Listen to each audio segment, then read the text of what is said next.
This dazed young man is Shen Changqing, a transmigrator from the 21st century living in the 10th year of the Zhengyuan era. Yet he wasn't reborn as a prince or a wealthy heir, nor does he have a system. He works himself to the bone just to afford this dilapidated shack, which is fortunately clean despite its crumbling state. The place is covered in various talismans, likely from a superstitious former owner, but as a modern atheist, he fears no fraudulent spirits. Shen Changqing removes the charms and tosses them aside, then ignores a peach wood sword engraved with a Taiji symbol before lighting a cigarette with a fancy lighter. He takes a puff with a look of pure bliss on his face, resembling someone with a serious addiction. As he exhales smoke and enters, the withered wood begins to sprout leaves, and he wonders why there is scrap metal lying around. When Shen Changqing tries to lift the sword, it snaps in half, leading him to grumble about it being a useless, low-quality product. Suddenly, a faint female voice begs for rescue from within the room, making him wonder how anyone could be in this abandoned house. To his surprise, spiritual energy rises from the broken blade as a Taiji diagram manifests on the floor. A voice claims the house as its own, and when Shen Changqing flings the door open, he sees a woman dressed in vibrant red. She possesses a bewitching and mysterious beauty, and as she smiles at him, his heart begins to race. Thinking he has fallen in love, he watches her try to collapse into his arms, but he quickly steps aside, letting her hit the ground. He tells her he is a respectable man who dislikes such advances, while she crawls up and claims she can only repay him with her body. She continues her seductive attempts, and though Shen Changqing feels uneasy, he manages to maintain his composure. He advises her to go home since it is late, warning her that wandering into abandoned houses like this is quite perilous. While he lectures her, she begins to spread demonic energy, yet he simply looks at a wall painting and asks if she is afraid of the ghosts rumored to be there. The demoness scoffs at the idea of him being afraid, and as she closes in behind him to strike, the scene shifts. Elsewhere, a large man and a thin man are conversing, with the larger one being the city god's martial judge. Stroking his thick beard, he assures the Taoist priest that as the city god of Jingyang County, he will help eliminate the evil spirits. The thin priest's expression suddenly darkens as he realizes his ceiling formation has been destroyed, just as the scene returns to Shen Changqing. Still unaware of the danger, he claims that ghosts are merely ancient superstitions and that one should believe in science. The demoness draws closer with her sharp claws, but Shen Changqing suddenly notices what looks like a coin on the floor. Just as she prepares to finish him off, he lifts the table to reach the coin, accidentally slamming the furniture into her face. He laughs about his luck as money seemingly falls from the sky, but then a massive, glowing golden coin flies out of his pocket. A mechanical voice announces the system is starting up, causing his eyes to light up with excitement. He celebrates the arrival of his transmigrator perk, but the system warns him he only has 7,159 minutes left and needs to recharge.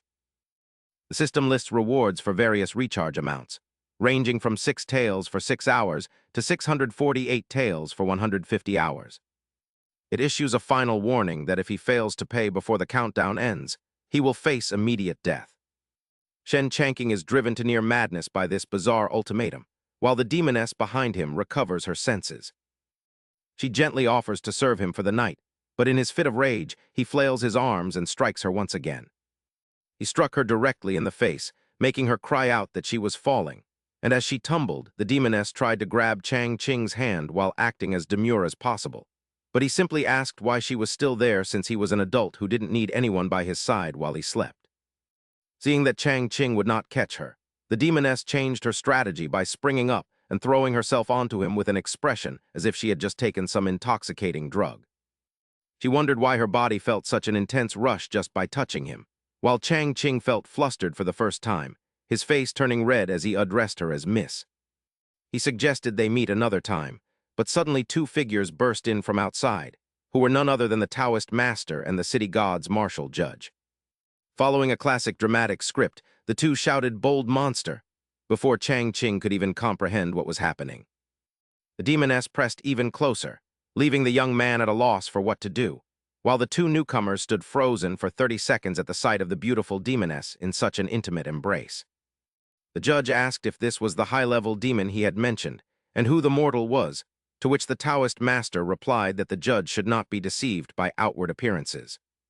He explained it was a trick to drain the man's essence and ordered her to release him, causing Chang Ching to break into a cold sweat, fearing he would be blamed even though she was the one who initiated it.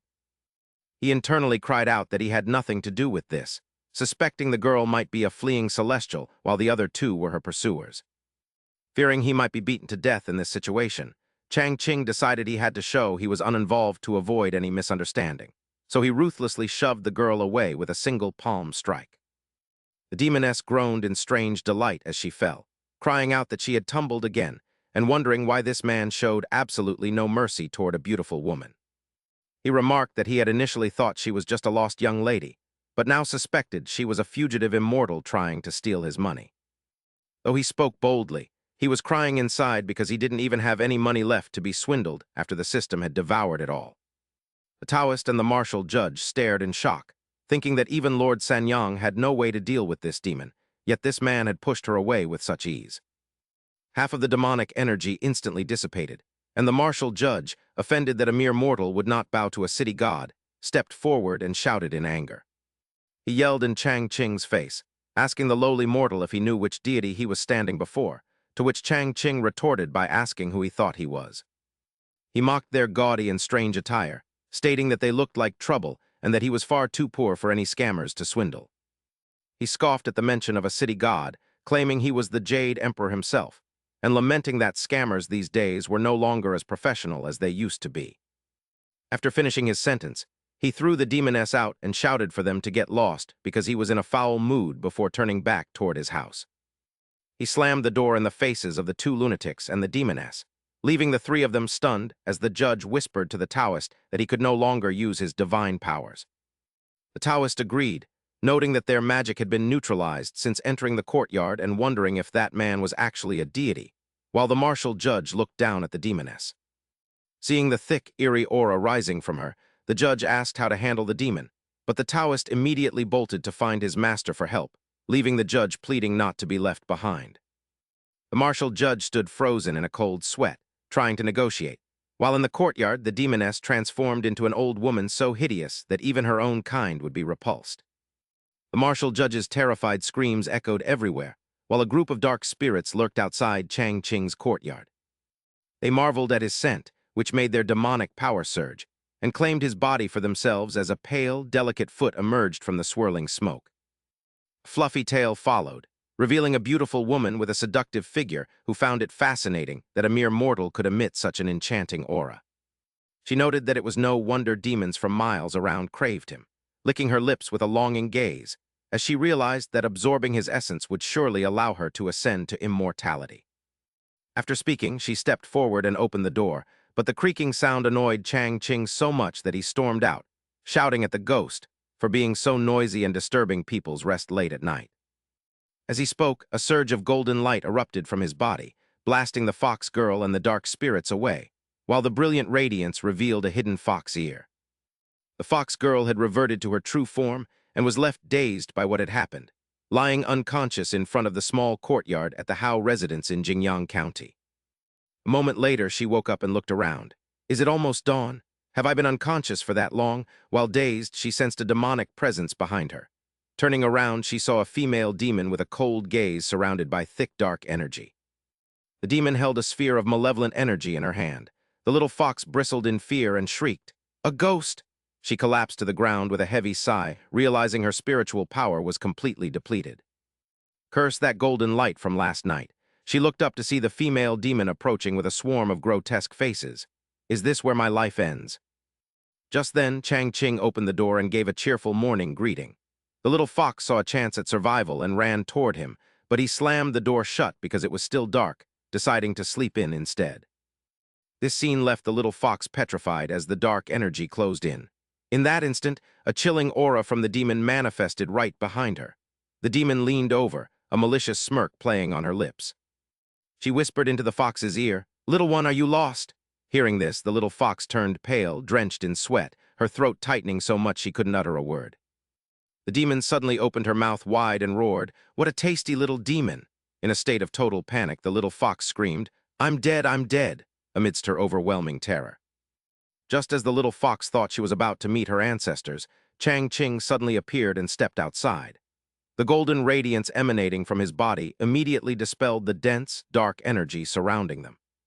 Chang Ching stood there with a basket on his shoulder, glancing into the distance. Leaving early today was definitely the right call. This system is truly terrifying, demanding both my money and my life. How unlucky. As he walked, he accidentally stepped on the little fox's tail. "Oh, where did this dog come from?" the little fox shrieked. "That hurts. You're the dog. Your whole family are dogs, dogs, dogs. Let me go." Chang Ching sat down and scratched his head, staring at the little fox clutching her reddened tail before chuckling softly. "Ha, my apologies. Whose spirit are you? Why are you at my doorstep? You're quite adorable. Come here, let me pet you." "Get lost, you foolish human, don't touch me." Ignoring her protests, Chang Ching leaned in and gently stroked her head. Strangely, the moment he touched her, the little fox felt a wave of relaxation. Her entire body felt at ease, and she lay there quietly enjoying it. Wait, what is happening? How can his hand contain such potent spiritual energy? No wonder it feels so good. Hold on, is he calling me a stray dog? Or maybe a masterless dog? Should I adopt her? Never mind, I can barely take care of myself. My golden right hand truly lives up to its name. One touch and even a dog is smitten. A dog, I'm currently dirt poor. And with this system forcing me to pay up, I can't afford to keep you. Go find a wealthier owner. The fox thought. What on earth is wrong with this man? Last night, a single angry shout from him instantly slaughtered 100 ghosts, forcing me, a Ching Q celestial fox, back into my original form and stripping my powers. Just now, 9 merged vengeful ghosts didn't even dare show their faces. Furthermore, with just a light stroke, my cultivation that had been stagnant for a century finally broke through. While Chang Ching was washing up, the little fox playfully followed him and was accidentally drenched by his stream of water. Ah, the spirit spring, a gift from nature. Damn, just a few drops of his water feel like a precious treasure. The little fox smirked, thinking, looking at your expression, do you like me that much? As Chang Ching watched her intently, a demon's fangs suddenly appeared, preparing to strike him. Suddenly, a giant coin manifested beside Chang Ching, while a notification appeared showing his remaining life at 6,236 minutes and 44 seconds, which rapidly dropped to 48 hours, 36 minutes, and 44 seconds. That coin successfully blocked the demon's attack, causing its spiritual energy to dissipate. The little fox was stunned by what happened, while Chang Ching felt his body grow weak. He slumped to the ground. What's going on? I feel like my body is being hollowed out. Life remaining 48 hours, then he lost consciousness. His remaining life dropped to 14 hours, 36 minutes, and 44 seconds. The little fox bit his clothes and dragged him along, thinking that since the yin energy was strong, she had to move the immortal master away. Hang in there, immortal master. As his head bumped against the ground with a thump, he stood up and explained, I probably just skipped breakfast and have low blood sugar. There's no need to worry. The little fox realized he was a hidden master who remained unharmed despite being attacked by the merged willow ghost. He only faked being unconscious to see if I would flee alone. Tusk, tusk. Fortunately, I was clever enough to see through his ruse. Meanwhile, Chang Ching glanced at the notification for his remaining life. Only 14 hours, 30 minutes, and 11 seconds left. What the hell is this? I only slept for 8 hours at most. How did 72 hours turn into 14? Is this wretched system even going to let me live? Although she didn't understand the immortal master, she felt his words held a profound truth. But it surely contains some great Tao. My cultivation is too shallow to grasp his meaning, but I must definitely cling to the immortal master's leg. Ha. At that moment, the Taoist returned to report the situation to his master. Please advise me, master, how should we respond to this? Old man arrived on a flying sword, muttering that a master had weakened the 9 vengeful ghosts in the governor's mansion the previous night. He intended to strike them down while they were still weak. He was Yuan Tiangeng, director of the Great Tang's Imperial Astronomical Bureau. His disciple obeyed, promising to invite the martial judge and the city god to join the exorcism and restore peace to Jingyang County. Old Tiangeng sighed pensively while gazing at the Bagua map in his hand, wondering if the master who broke the 3 Yang formation was still in the area. He performed a divination, but was stunned to find he couldn't trace Chang Ching's origins, wondering if the man's cultivation far surpassed his own. Yuan Tiangeng formed a hand seal and headed to the market, where he happened upon Chang Ching telling a man's fortune and warning him of an impending disaster. The man questioned why his forehead was mentioned, but Chang Ching replied that all divination methods share the same origin and one shouldn't be bound by form. Yuan Tiangeng felt annoyed by those words, thinking the youth dared to swindle people in broad daylight until Chang Ching produced a radiant scroll. He rolled it up and told the man to hang this exiled immortal's ink treasure in his home to ensure total protection from all evils.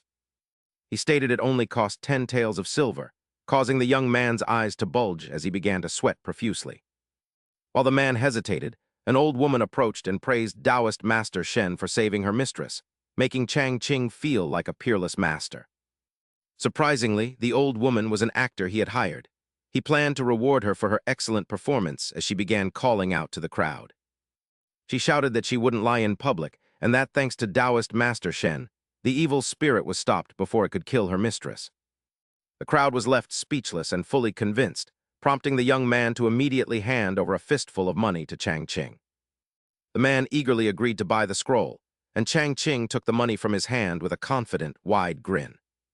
Seeing this, Yuan Tiangang immediately intervened, asking which sect the young immortal belonged to and if he had official identification from the government.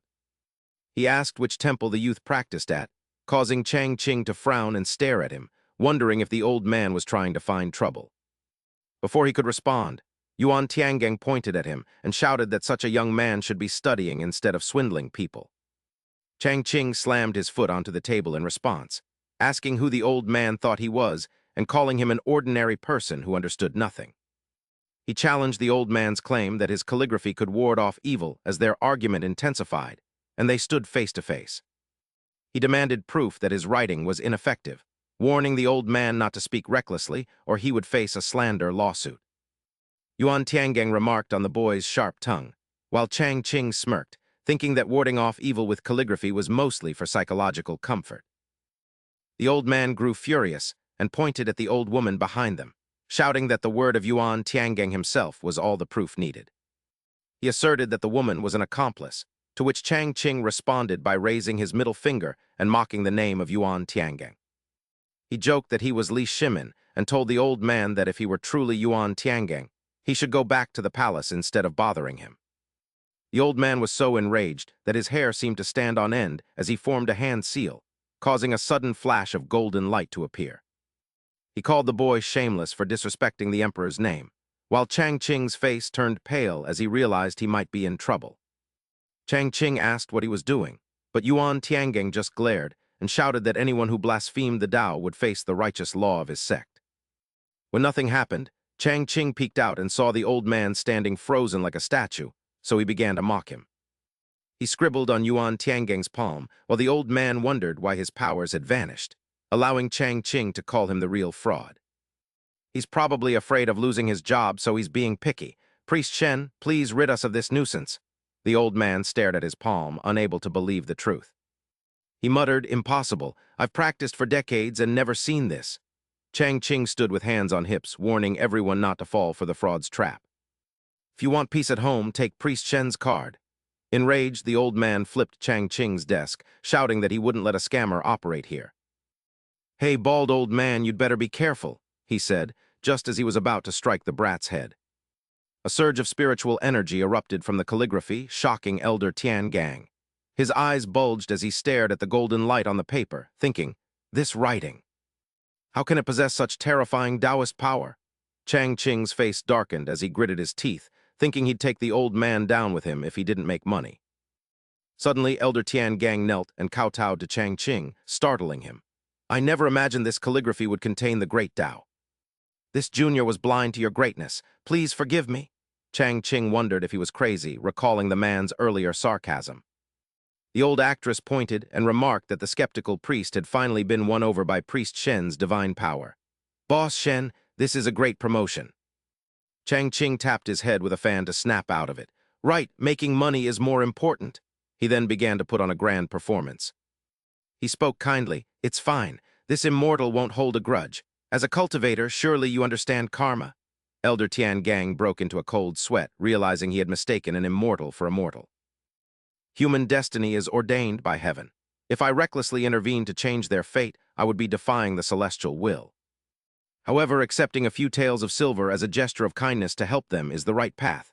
The crowd watched, their faces bathed in golden light. Everyone gasped as he continued.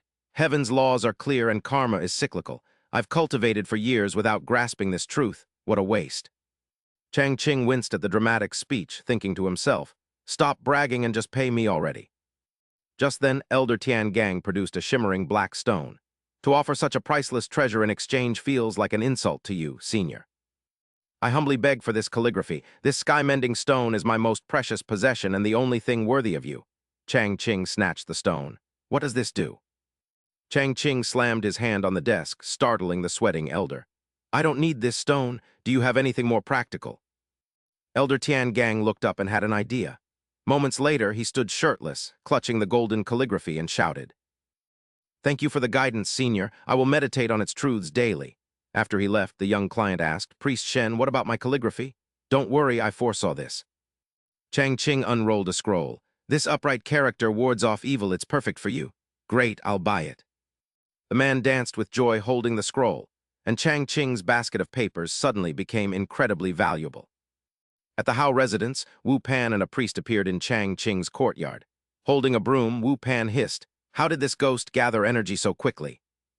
The young priest stared at his Bagua compass and gritted his teeth. Don't worry, Wu Pan. My master has reached Jingyang County. I'll send for him. Suddenly, a gale blew in, startling the priest. Before he could react, a surge of evil energy struck him from the doorway, shattering his Bagua compass. In the crisis, Wu Pan punched the attacking energy and grabbed it with all his might. Fellow Taoist now, the young priest immediately began to chant a spell. Golden lightning flickered from his fingertips as the Bagua array behind him launched a sword toward the purple evil energy. The sword and the energy collided in a massive explosion. Just as Chang Ching arrived, the sword plunged into the ground, releasing a strange aura. Chang Ching looked at his home with bloodshot eyes. Damn it, I was only gone for a moment and these fools have already trashed my house. He stared at the door in shock. My newly rented courtyard, you two are something else, since you couldn't scam me last night. Are you here to cause trouble just because I wasn't home today? While Changking was busy scolding them, he didn't notice the malevolent energy escaping from the golden sword behind him. The two young men raised their hands and shouted a warning for him to be careful as the dark energy behind him transformed into a terrifying monster with a sinister aura, leaving them trembling in fear. There is a demon at your feet. Why are you just standing there? Hurry! Hearing this, Changking looked down with a blank expression, wondering what kind of demon they meant. A demon emerged with its mouth wide open as if to swallow him whole, so Changking lifted his leg to see if there really was a ghost there. He looked up at the sky and accidentally stomped on the demon, causing it to explode into a cloud of smoke, yet Changking remained oblivious and continued to sweat in a panic. The demon's resentful energy flared up and chased Changking around the house, while the two men watched in shock, realizing the 9 vengeful spirits of Jingyang had been obliterated by his kick. The Taoist approached Changking and looked at him with an admiring gaze, introducing himself as Li Chunfeng, the successor of the Tiangang Institute's divine calculations. May I ask for your great name, Li Chunfeng? Does a Taoist master from the Tiangang Institute work for the Imperial Astronomical Bureau? My cultivation is not yet sufficient to enter the bureau, he replied, before Changking turned his gaze toward the bearded martial judge, finding him strangely familiar. You must be some kind of city god, right? You look just like a statue I saw at a temple, Changking remarked, as the martial judge bowed and identified himself. I apologize for my previous offense and thank you for your help, the judge said, while Changking lit a cigarette and took a puff to calm his nerves, staring at the great Tang scenery. Tears welled up in Changking's eyes as he blew a smoke ring and choked back his emotions, frustrated that he had encountered 3 different scammers in a single day. How could I, Shen Changking, be this unlucky? He lamented, spreading his arms and pointing in every direction with a heavy heart. I am a student of Marxism-Leninism who only believes in earning wealth through hard labor, not supernatural powers, so let's be a bit more realistic here. You two have turned my house into this mess, so tell me, is this official or personal? Changking sighed, looking around his dilapidated home where no demons were in sight. But there were plenty of poor ghosts here, 3 of them, in fact, as Li Chunfeng approached and whispered that he only had a small amount of money on him. Perhaps I could stay and help you renovate the house, Li suggested, and Changking reluctantly nodded after glancing at the few gold coins and silver scraps in his hand. He then led them to the front door and pointed at a pile of rubble, red bricks, and mud for the repairs, telling them to stop dazing around and get to work. They got to work, and within an hour the house was completely restored, leaving Changking standing inside to place his earnings on the table.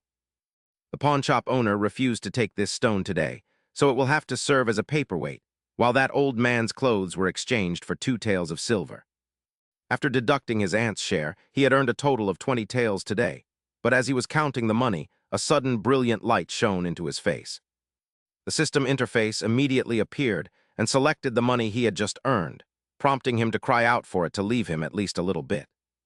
Changqing stared at the system panel and saw the time had increased to 3,556 seconds, realizing he had qualified for 2 first recharge rewards that were now being unlocked.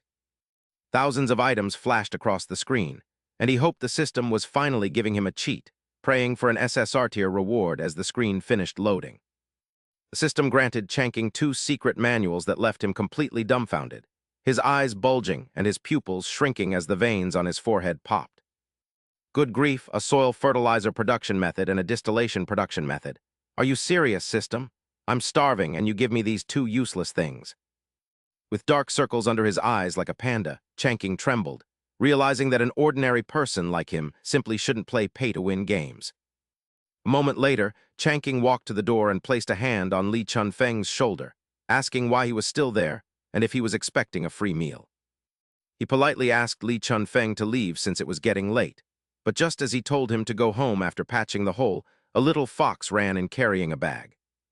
Li Chunfeng stared in shock, wondering if it was a fox immortal, while Changqing sat down and took the bag of food, noting that the creature had returned. It's useless to try and flatter me with gifts, as I can barely support myself right now, let alone you, Changqing muttered, while Chunfeng whispered, Great immortal, that isn't a dog, it's a fox. Changqing turned to look at Chunfeng and asked if he was speaking to him, while the little fox stood up and gnashed its teeth, thinking he was dead if he dared speak nonsense.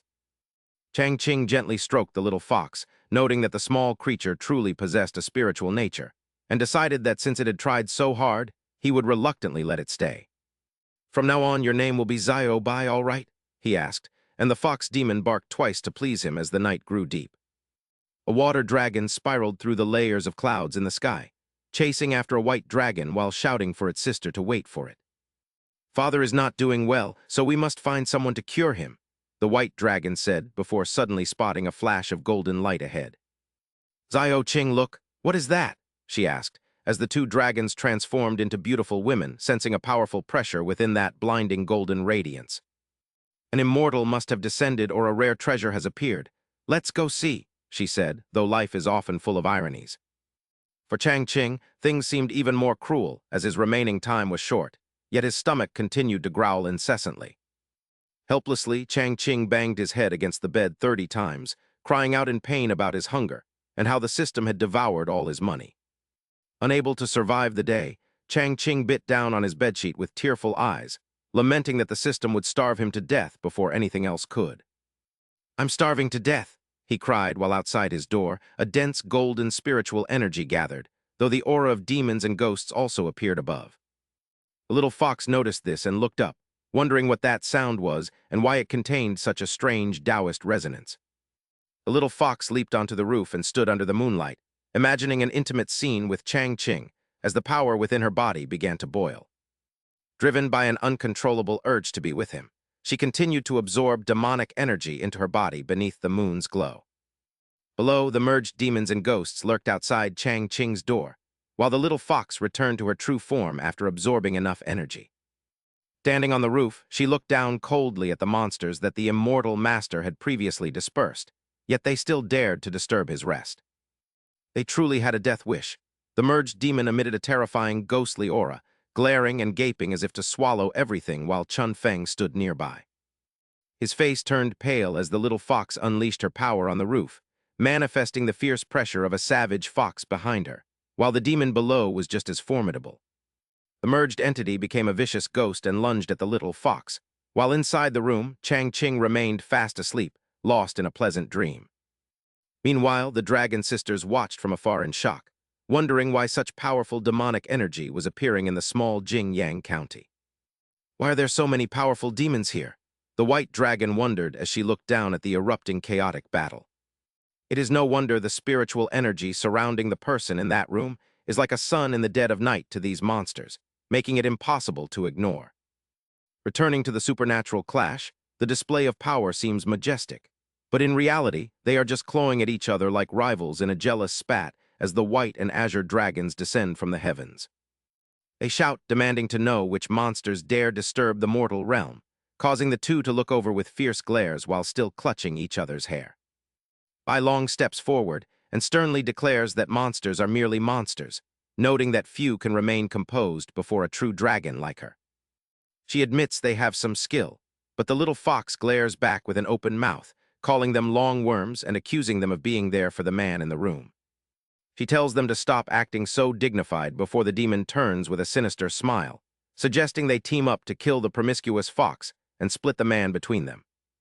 The little fox's expression darkens with eyes as cold as a devil's as she pins the demon's head down, asking how she dares call her a promiscuous fox. She proclaims herself a fox immortal of Kinkyu and warns the sharp-toothed ghost that her days are numbered if she dares target the immortal master. Sensing the little fox's terrifying aura and power, the two true dragons grow concerned, wondering if she has undergone body tempering because she is so frightening.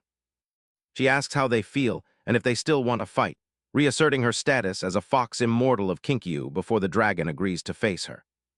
Invoking the mysterious thunder righteous law to exterminate evil, a blinding bolt of lightning tears through the sky and strikes the ground. However, the heavenly lightning is halted by a protective barrier surrounding the house, and the force of the backlash even injures the one who summoned it. She wonders why her magic suddenly vanished and where her thunder went, while the fox mocks her for being foolish enough to flaunt her power in the immortal master's residence. The female fox charges like a ball of fire toward the elder true dragon, who nimbly dodges while spotting a golden radiance emanating from Chanking's house, signaling a hidden expert. She wonders if this is the master she has been searching for who can save her father as a fierce battle erupts within Chanking's residence. It seems like a battle between deities that would be worth dying to witness, though the elder dragon finds the fox incredibly difficult to deal with. The elder true dragon appears to be overwhelmed as the two women continue their intense struggle, while a nearby tree seems to curse them for involving it in their fight. As they chase each other around the house, Chanking is awakened by the noise and wonders who is being so rude and disruptive every single night. He steps outside to see what the disturbance is, only to find the female fox bound by the elder true dragon, prompting him to immediately shut the door. Thinking the noise has caused him to hallucinate, he tries to calm his mind before opening the door once more to confirm what he saw. This time, the female fox is clutching the elder true dragon's leg in a bizarre pose that leaves Chanking staring in absolute shock. He wonders what on earth is happening as all three look at each other awkwardly, and he begins calling out for his damn dog, Zio Bai. He questions the use of a dog that doesn't bark when strangers enter, then demands to know where his pet is while telling the women to stop. He shouts at them for fighting in his courtyard in the middle of the night and asks where they took his dog, but the two women continue their fierce struggle. Chanking rushes over and grabs their hands, causing one to call him a fool and demand release, while the other wonders why her body is trembling so violently. The moment he touches them, both women become flustered as they feel their internal magical power surging wildly beyond their control. The dragon princess, Bai Long, immediately reveals her identity and warns Chanking about the fox, but he simply tosses the female fox aside without a care. Refusing to believe her words, he continues to ask about his dog and declares himself a follower of materialism and social principles. He introduces himself with various mundane titles as the one who ends all superstitions, while both women feel their cultivation levels skyrocket at his touch. After a while, the two dragon princesses are left cowering as he scolds them for trespassing into a private residence and disturbing his sleep. "You thieves who stole my cultivation bead, don't think I'll go easy on you just because you're women. Don't you youngsters have anything better to do? Speak up now." "Where did you hide my dog?" Li Chunfeng suddenly rushed over and shouted, nearly giving Chanking a fatal heart attack. "Immortal Master, the dog is here."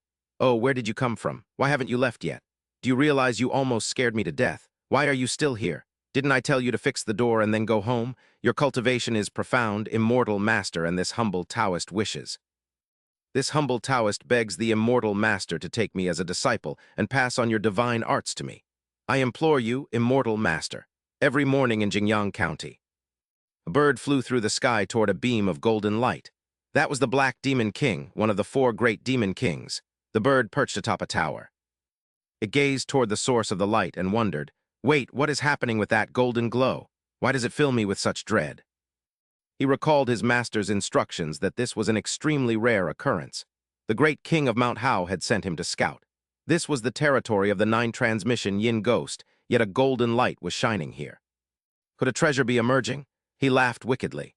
Haha, if I bring this treasure back, the Black Demon King will surely appoint me as the leader of the 4 great demon kings.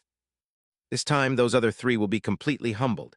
Half an hour later, under the blazing sun, he sat before the door holding a fox, looking stern while 3 people knelt on the ground. Bai Long recounted everything that had happened. Immortal Master, that is the whole story. The fox playfully leaped into his arms. Taoist Li, stop your incessant babbling. I am merely an ordinary person. I have no divine arts to pass on to you. There are no ghosts in my small courtyard, so why haven't you left yet? He looked down at the 2 dragons. As for you 2, you just told me your father is gravely ill and you came here seeking medicine, yet you ended up entangled with a fox demon. You certainly get into a lot of trouble. The matter of the dog thief was my misunderstanding. As for wanting me to treat your father, I suggest you hire a physician to examine him at home. Seeking a doctor for the elder is the right thing to do. He slung his tools over his shoulder and pointed at the 3 of them. All right, it's already daylight. I have no breakfast to offer you here. I must go earn a living now, so please see yourselves out. The 3 of them sat on the ground, watching his retreating figure.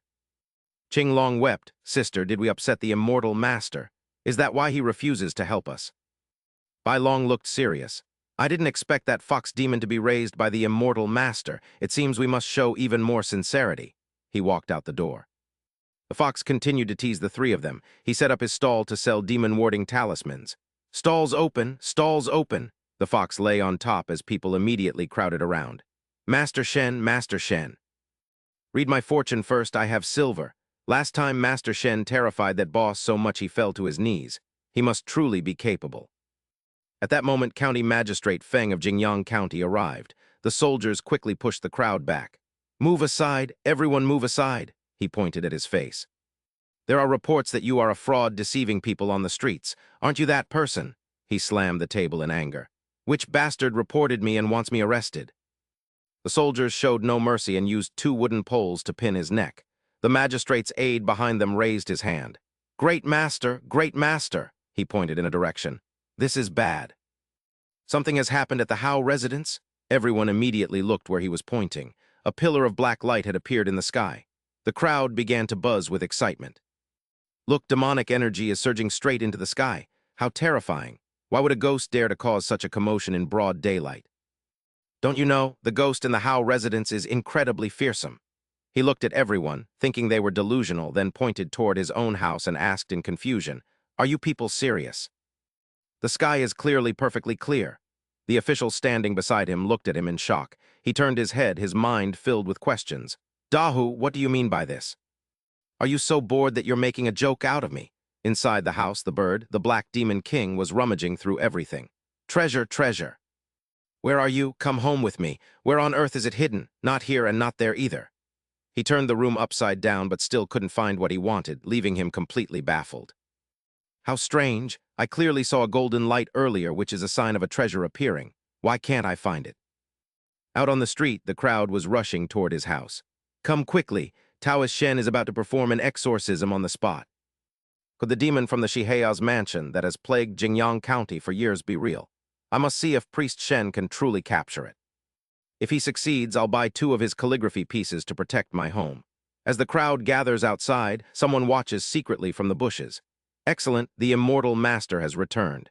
He enters the house with a majestic air. Behind him are the judge and that official. Infinite heavenly lord, the path of the eerie immortal. A fox passes by and slaps the 3 of them so hard they cough up blood. The fox scolds them, saying they couldn't even protect the house yet want to stay by the master's side waiting for his magic. The 2 behind look at each other, confused by what is happening. Bai Long speaks up, stating that the one inside is the Black Eagle King, one of the 4 great demon kings under Old Demon Black Mountain. We are truly no match for him. The fox says confidently, HMPH, just stay here and watch. Even if Old Demon Black Mountain himself comes, the master will turn him into nothing but dust. The bird inside eavesdrops on the voices outside mentioning Black Mountain and the master who slays demons. Suddenly, it becomes more alert, sensing that something is wrong. Before descending the mountain, the great king of Black Mountain warned that the mortal realm has a place called the Sky Monitoring Directorate filled with masters. Could I have been targeted by them? Everyone follows him inside. The judge shows great respect, saying the place is dangerous and many civilians are present, so he will stay outside to protect them while leaving the demon inside to him. He crosses his arms, his expression darkening. "Isn't it just because you're terrified?" Hearing this, the official chimes in, addressing him as little brother. "If you can eliminate the demon from the Shiheya's mansion, I will no longer believe you are a fraud." He smiles sinisterly, his eyes gleaming. "HMPH, if this little brother fails, I'll give him a beating in front of everyone to deter criminals and make an example of him in Jingyang County. I truly am a master of understanding the human heart." The bird quickly tries to flee, having only come to investigate after hearing about some master. It tries to phase through the wall but hits its head, stumbling around while seeing stars. He opens the door, wondering what the noise is. Hearing a banging sound from within, he suspects it might be a rat and enters while clutching something to his chest. Such a loud noise must come from a very large rat. I wonder if little white snow catches rats. Meanwhile, the bird has hidden itself high up on the ceiling. It looks down at him with resentment. A rat? Is he talking about me? Could he really be a master? To detect my presence the moment he entered the room is simply too much. I'm a demon king after all. How dare he talk about catching me? Below, he holds a mirror and looks around. Outside the room, the atmosphere is eerily silent as everyone stares intently inside. The judge remarks, as expected of a master, he suppressed that evil spirit the moment he stepped into the room. Inside, he is rummaging through everything on the table. There's even some toilet paper here. All of his belongings are piled up on the table. He bows his head and sighs, remembering how that bearded old six insisted this house was haunted. He claimed this house was haunted in front of everyone. Now the whole county has come to watch. If today's performance fails, my livelihood will be completely over. He imagines the magistrate arresting him and putting him in shackles. The county magistrate will certainly throw me into a dungeon. He glances at the system and scratches his face. Remaining lifespan, 29, 23, 33. When the time expires, the host will be immediately eliminated. He looks down at the table, realizing that if he is imprisoned, the countdown will surely kill him. Wait, my phone, there might be a way. There's even a smartphone here. This is wonderful. An idea suddenly flashes through his mind. Wait, this phone can help me clear my name and perhaps even earn a fortune. He hurriedly picks up the phone and swipes across the screen. Since he brought his personal belongings during the transmigration, he had downloaded many movies to watch and search through. Suddenly, a loud cry echoes from the room. Yamit, dame. The sound startles everyone waiting outside. What was that sound? The magistrate asks, his face turning red. The people around are also alarmed, certain it must be a demon. A woman quickly covers her child's ears. But why does that cry sound so strange? The child looks around in confusion. Inside the room, he pays no mind to the sound and feels no embarrassment at all. He continues to scroll through his phone, having accidentally clicked the wrong thing. Luckily, no one is here or he would be dying of embarrassment. The bird on the ceiling stares with its mouth agape. It cannot believe its eyes. What kind of magical artifact is that? How can it emit such essence on its own? But I have never heard of techniques like Yamit or Dame. His phone is truly a divine treasure. He opened his camera to take a photo, catching the bird in the frame. Unfortunately, there was no internet in this ancient era, so the phone was little more than a useless brick. The bird stared at the screen and was instantly blinded by the flash. Ah, this light! My eyes, my eyes! Its dantian shattered and its inner core began to dissolve. The bird collapsed, its entire body trembling. This mortal cultivator had clearly sensed its presence but had feigned ignorance the entire time. It realized he had been waiting for it to lower its guard before striking with such profound magic. Meanwhile, he continued happily taking photos of his surroundings. The bird felt its soul and body withering away, cursing the devious nature of mortals. Outside, the county magistrate shouted into the estate. Taoist Shen, stalling won't help you. If you do not come out, I will send my men in to arrest you. The judge sneered in agreement. HMPH, such narrow-minded people to doubt a true master. He stepped out and called back, I am coming, magistrate. What is the rush? Did you not say my Hao estate has been haunted for years with no one able to clear it? Today, I, Shen Changking, have taken action. I have captured the evil spirit within this estate alive. He pulled out his phone, showing a ghost crawling out of the screen. Here is the evidence. Everyone was struck with absolute terror at the sight. A ghost, it's crawling out of a well, run. Even the judge and the Taoist were shaken. Both the judge and the fox demon were terrified by the spirit's aura. Its resentment was overwhelming, far more powerful than the 9 springs. He pointed to his phone and reassured the crowd. Do not be afraid. This evil spirit is sealed within my divine mirror and can no longer harm anyone. The ghost looked bewildered as he rewound the video, making her retreat. Look at this. If I want her to move forward, she moves forward. He continued rewinding the footage. If I want her to retreat, she retreats. The ghost was now utterly exhausted and began making seductive gestures. Yamit, he waved the phone in his hand. Well, isn't this incredible? Immediately, 5 people fell to their knees before such a powerful, vengeful spirit.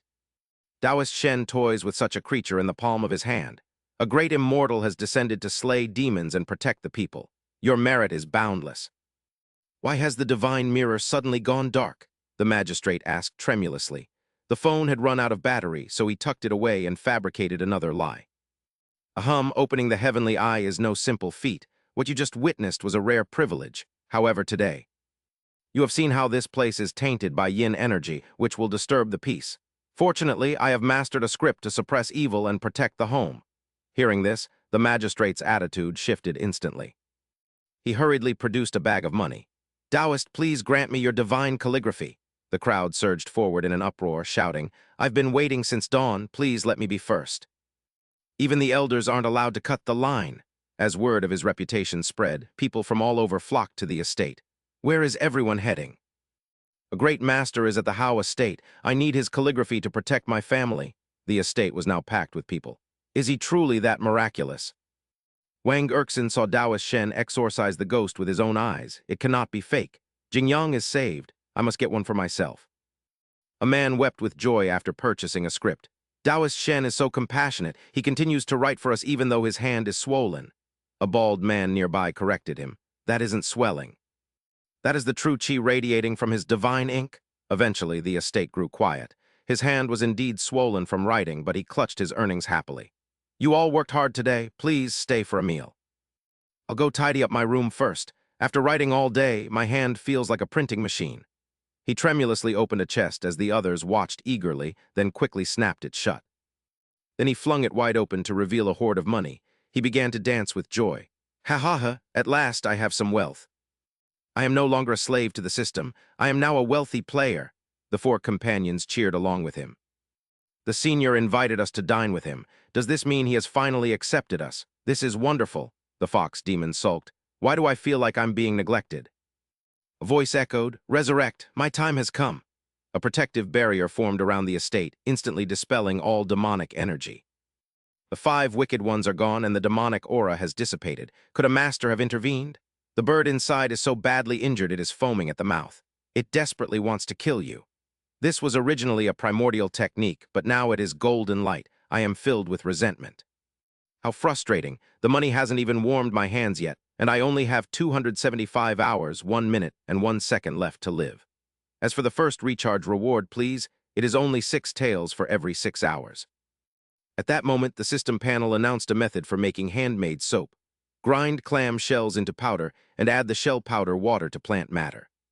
Pour the liquid mixture on top into oil, then shape and cut it into pieces, leaving it for 10 to 30 days for the saponification reaction to occur. This is excellent stuff. In this era, ordinary people still use ash to bathe. Wouldn't having soap be much more convenient? Money would come pouring in. However, I only have 10 days left, and making soap takes at least that long, so I must find another way to earn money.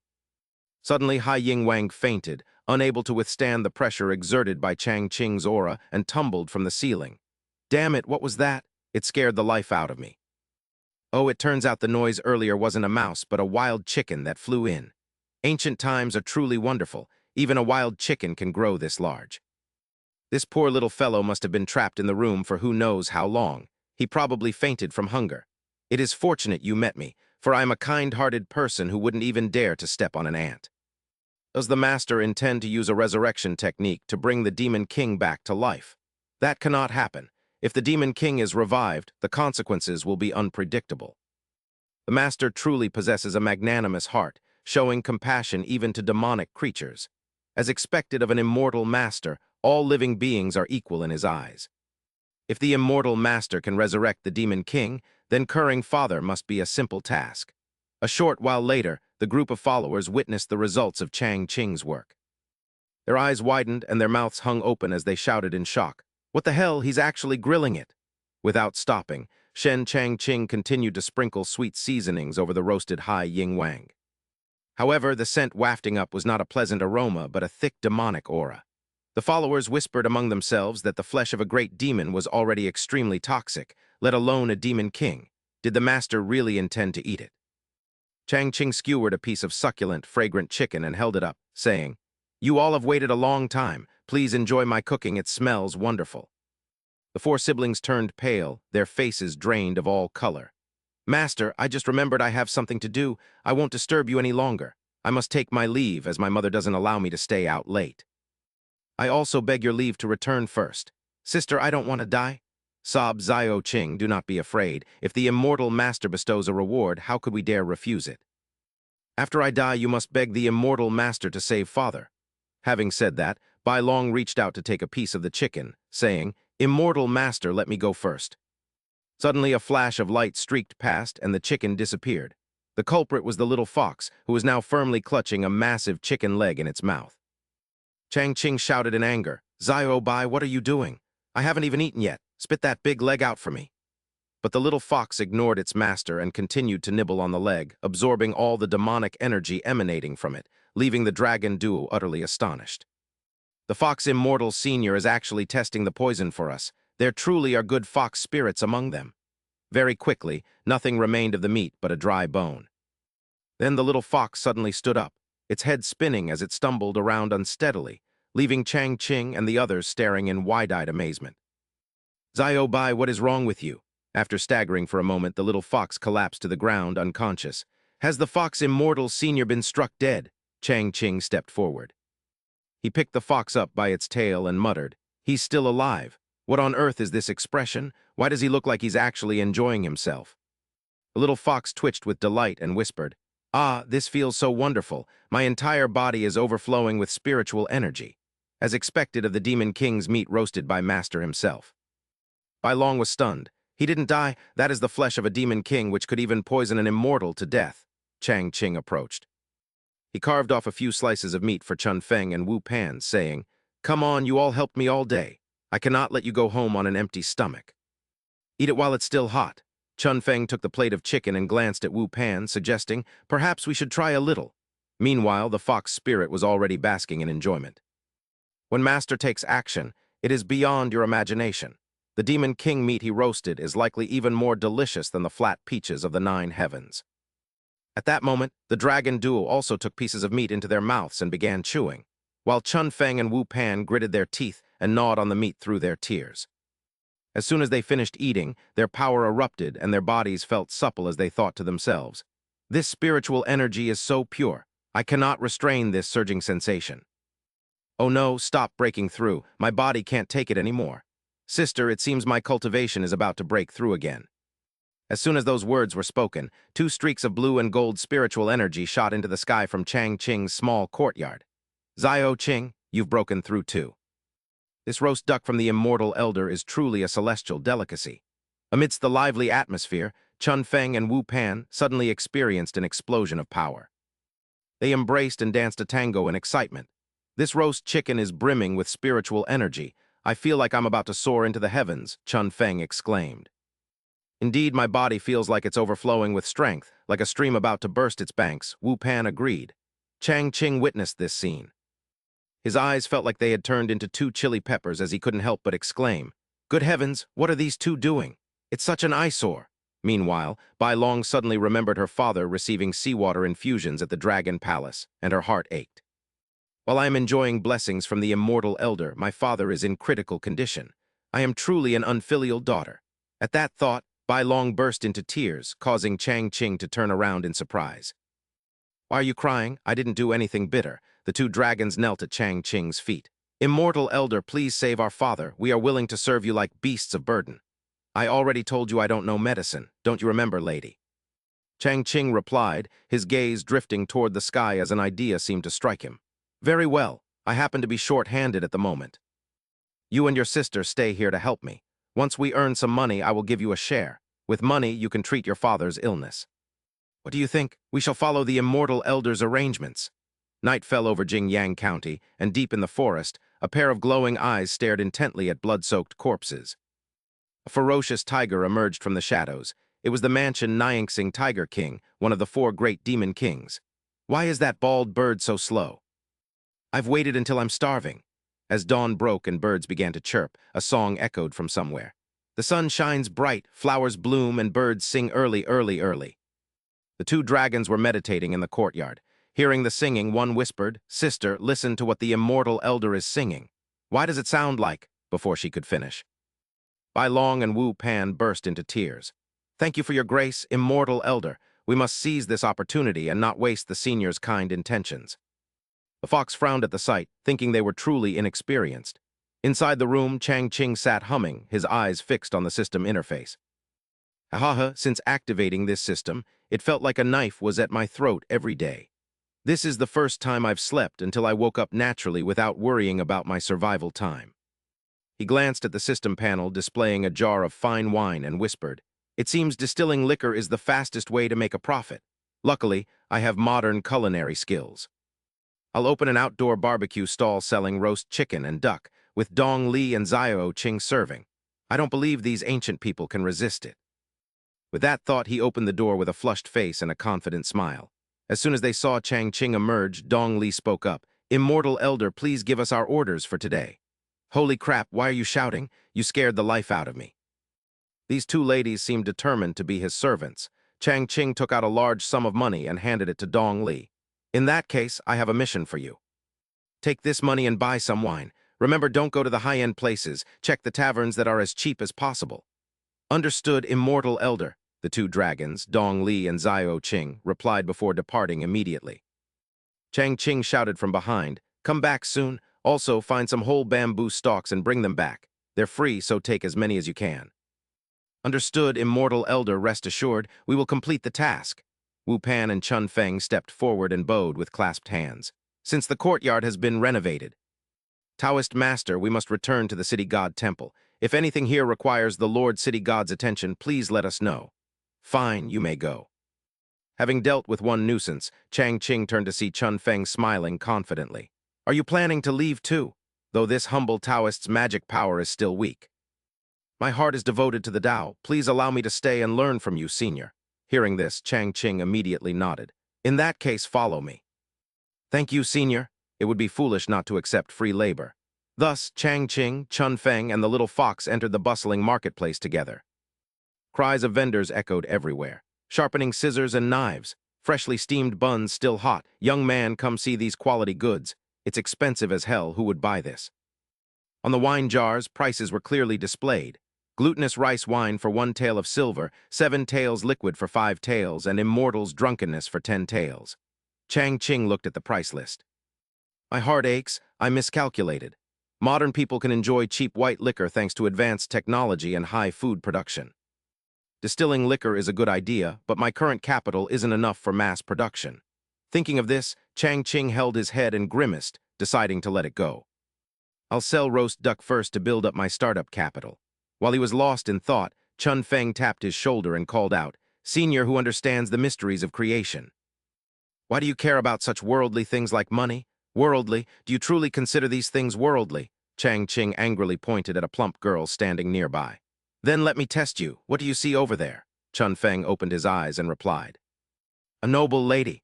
The 2 whispered to each other. In the eyes of commoners, she is draped in fine silks, but to a cultivator, she possesses a destiny of great wealth. People don't realize that the worldly items on her person represent the very essence of the world.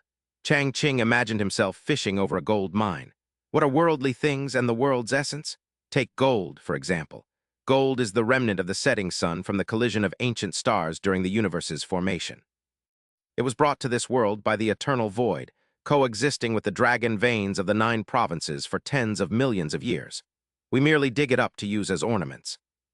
You only see the surface, unaware that its age rivals that of heaven and earth. Is it still a worldly object then? Hearing this, Chun Feng's eyes widened in shock. "So that's how it is." He immediately knelt and kowtowed before Chang Ching. My vision was narrow. I only saw objects for what they were and could not escape the mundane world.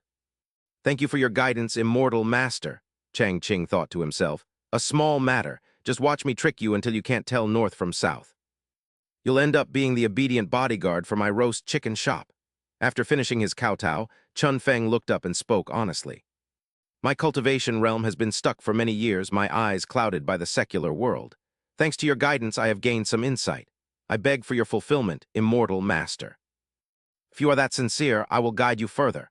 Chang Ching leaned into Chun Feng's ear and whispered, your cultivation technique for breaking through is useless. Try my mantra instead. I am listening intently. The value of life has two aspects. Its true essence is found in contribution. Realizing this value creates the necessary conditions.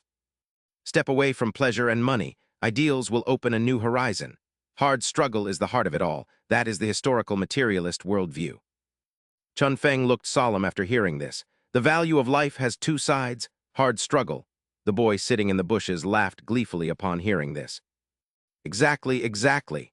At that moment, Chun Feng felt as if he had entered a divine realm.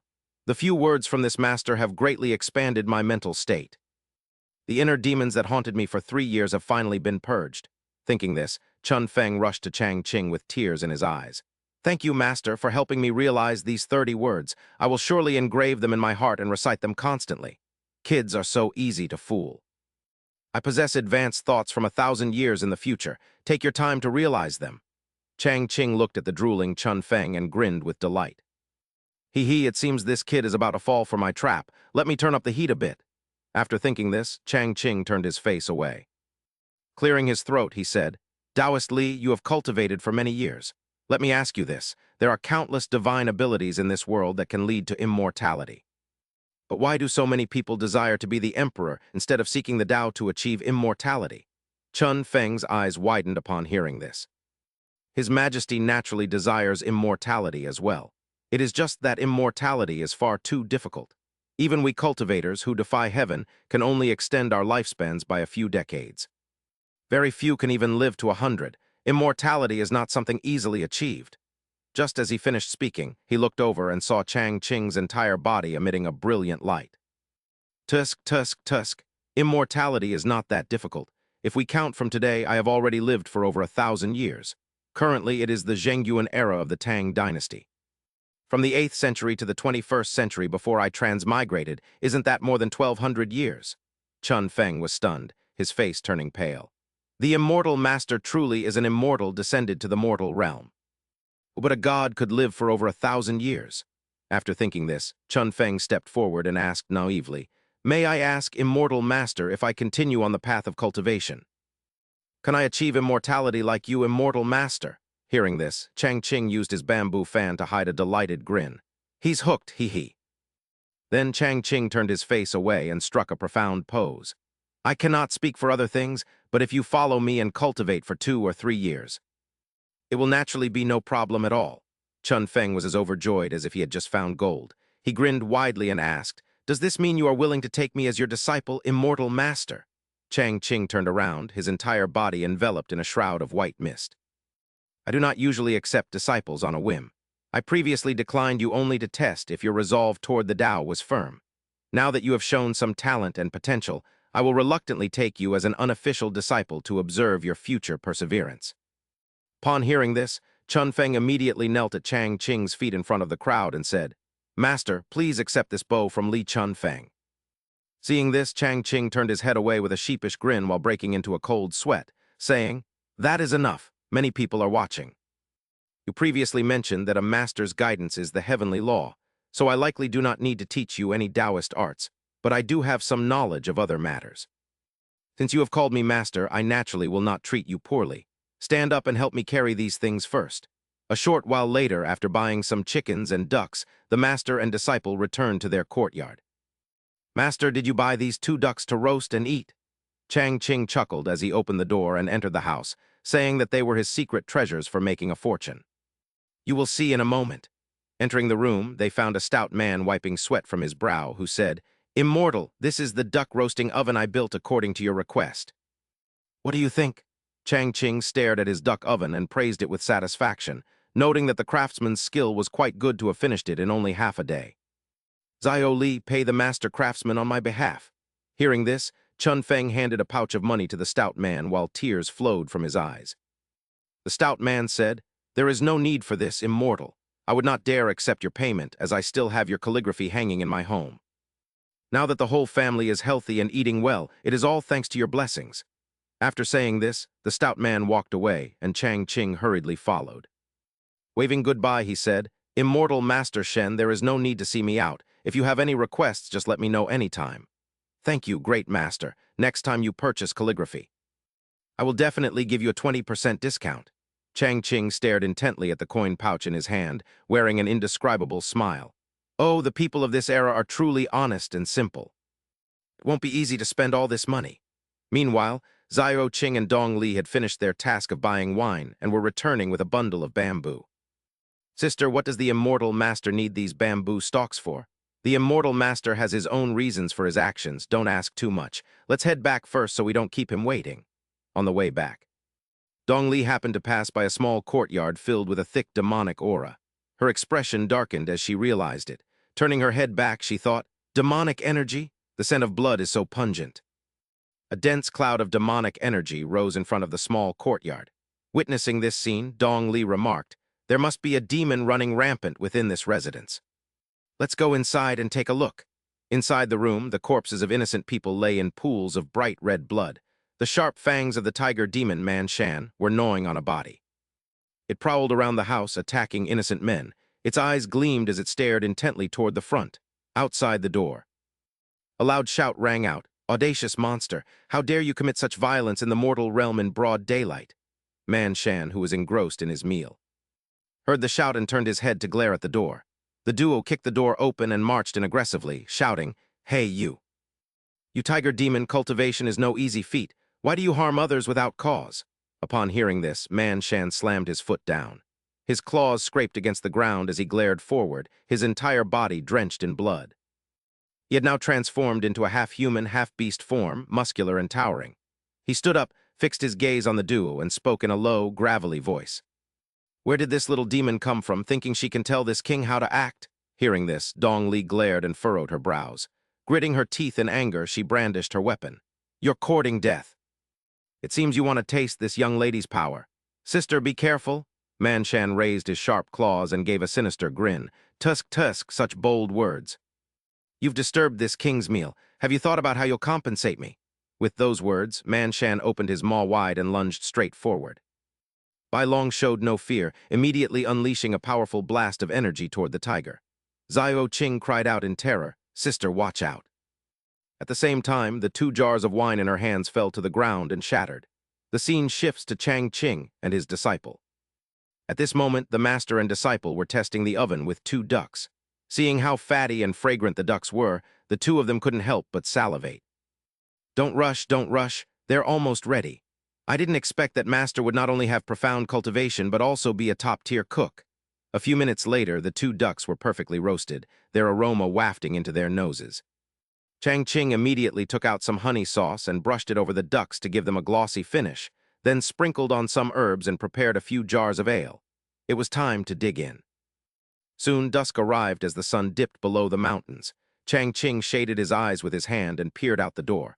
Why haven't Dong Li and Zio Ching returned yet? It's almost dark. Buying wine shouldn't take this much time. Just as he finished speaking, Magistrate Feng and 2 guards suddenly came rushing in. He shouted, "Immortal Master Shen, Taoist Master Li, please help me. Something terrible has happened at Shili Village." Seeing Magistrate Feng's panic, Chang Ching hurried to support him. "Lord Magistrate, speak slowly. What happened?" "There's a demon in Shili Village. A family of 3 at the old Hong estate has been brutally killed." Upon hearing this, Chang Ching's face turned grim and his expression darkened. "What? A demon, you say? Are you being serious?" A short while later, they arrived at the Hong estate. The sound of wailing echoed throughout the area. "It's too tragic. The entire Hong family of 3 is dead." "What a tragedy. Did you know the Hong family has been haunted for a long time? Family members kept dying for no reason, and even the neighbors have been plagued by misfortune." "Is that true? Was their demise really caused by ghosts? We shouldn't stay here any longer lest we catch their bad luck." Witnessing the scene before him, Chang Ching stood frozen, his eyes wide and his brows furrowed in speechless shock. Chang Qing and Chun Feng walked over to inspect the blood-stained corpses. The crowd continued to gossip. It must be the work of ghosts. I heard our Shili village was originally built over a massive graveyard. The Hong family was meant to suppress the grave. Living with such filth every day is why this happened. Magistrate Feng pulled out a handkerchief to wipe his sweat, his face filled with terror. Taoist Master Shen, I won't hide anything from you. I must frankly admit that over the past few years, the Hong family has suffered a massive loss of life. Despite a thorough investigation, we have found no leads. I never imagined the situation would be this dire. This case involves demons and should have been reported to the Qin Tianxi for an expert to handle. However, everyone is currently in a state of panic. Everyone is aware of the immortal master's exorcism abilities. Please save the people of Jingyang County. Upon hearing this, Chun Feng cupped his hands and replied, Do not worry, Lord Magistrate. As a member of the Kong Tian Giant, this is my duty. Furthermore, my master is here, so no demon poses a threat. Chang Qing's expression soured at those words. He thought to himself, Damn it, I never agreed to this. Who told you to be so meddlesome? This is a murder case that requires a spiritualist, not someone like me who only knows how to write. After his internal monologue, Chang Qing forced a bright smile. Lord Magistrate, man-eating monsters are indeed a grave matter. However, I have full confidence in my disciple's exorcism skills. Let him handle this. It is also a good opportunity to test his prowess. Hearing this, Chun Feng pulled out his Bagua compass and stared at it intently. Yes, master, I will not fail your expectations. Immediately after, Chun Feng chanted a spell. Heavenly Mirror, reveal the demons. Golden spiritual energy erupted from the Bagua compass in his hand. Suddenly, a wisp of black demonic energy appeared, startling Chun Feng. Is this a curse? It is the old demon Haishan. Magistrate Feng asked anxiously. Taoist Master Li, what is happening? Chun Feng focused on the compass. This residence is the epicenter of the curse, which originates from the techniques of the old demon Haishan, one of the two most wanted fugitives of the Kong Tian Giant. As he finished, Chang Qing stepped forward and shouted, Enough! This is getting more absurd by the second. Curses and this Haishan character are all nonsense. Look at how frightened those people are. Examine the wounds on the corpses carefully. They were clearly inflicted by a wild beast. Stop using talk of demons and gods to terrify the commoners. Chun Feng turned to look at the trembling crowd. He thought, so that is how it is. I was too impulsive. With everyone in a panic, I should not have mentioned demons and ghosts in front of them. As expected of Master, he is always so prudent. I overlooked such crucial details. This is true devotion to the people. The three of them sat down to inspect the bodies. Lord Magistrate, are there any other clues? Are there any survivors or witnesses? Looking at these wounds, there is clearly residual demonic energy. Master is truly perceptive, identifying the key issue with just a glance. Magistrate Feng nodded after his observation. Indeed, I was in such a rush that I forgot to mention it. Some citizens reported that your two daughters appear to have been abducted by a monster. Before Chang Qing could fully process the words, he raised his hand to interrupt. I already told you there are no monsters. It was a wild beast, a wild beast. A moment later, the weight of Magistrate Feng's words finally hit him. He stared in shock, his mouth agape. What? Who did you say was taken? At that moment, a blood-curdling scream rang out, startling the guards and the crowd. Quickly, summon all the hunters in the county.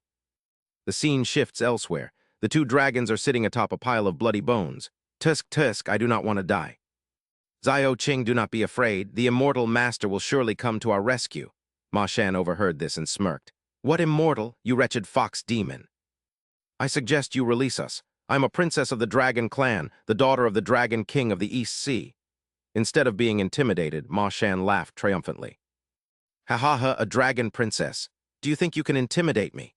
My grandfather is a leader among the 4 great demon kings and a subordinate of the great immortal Haishan.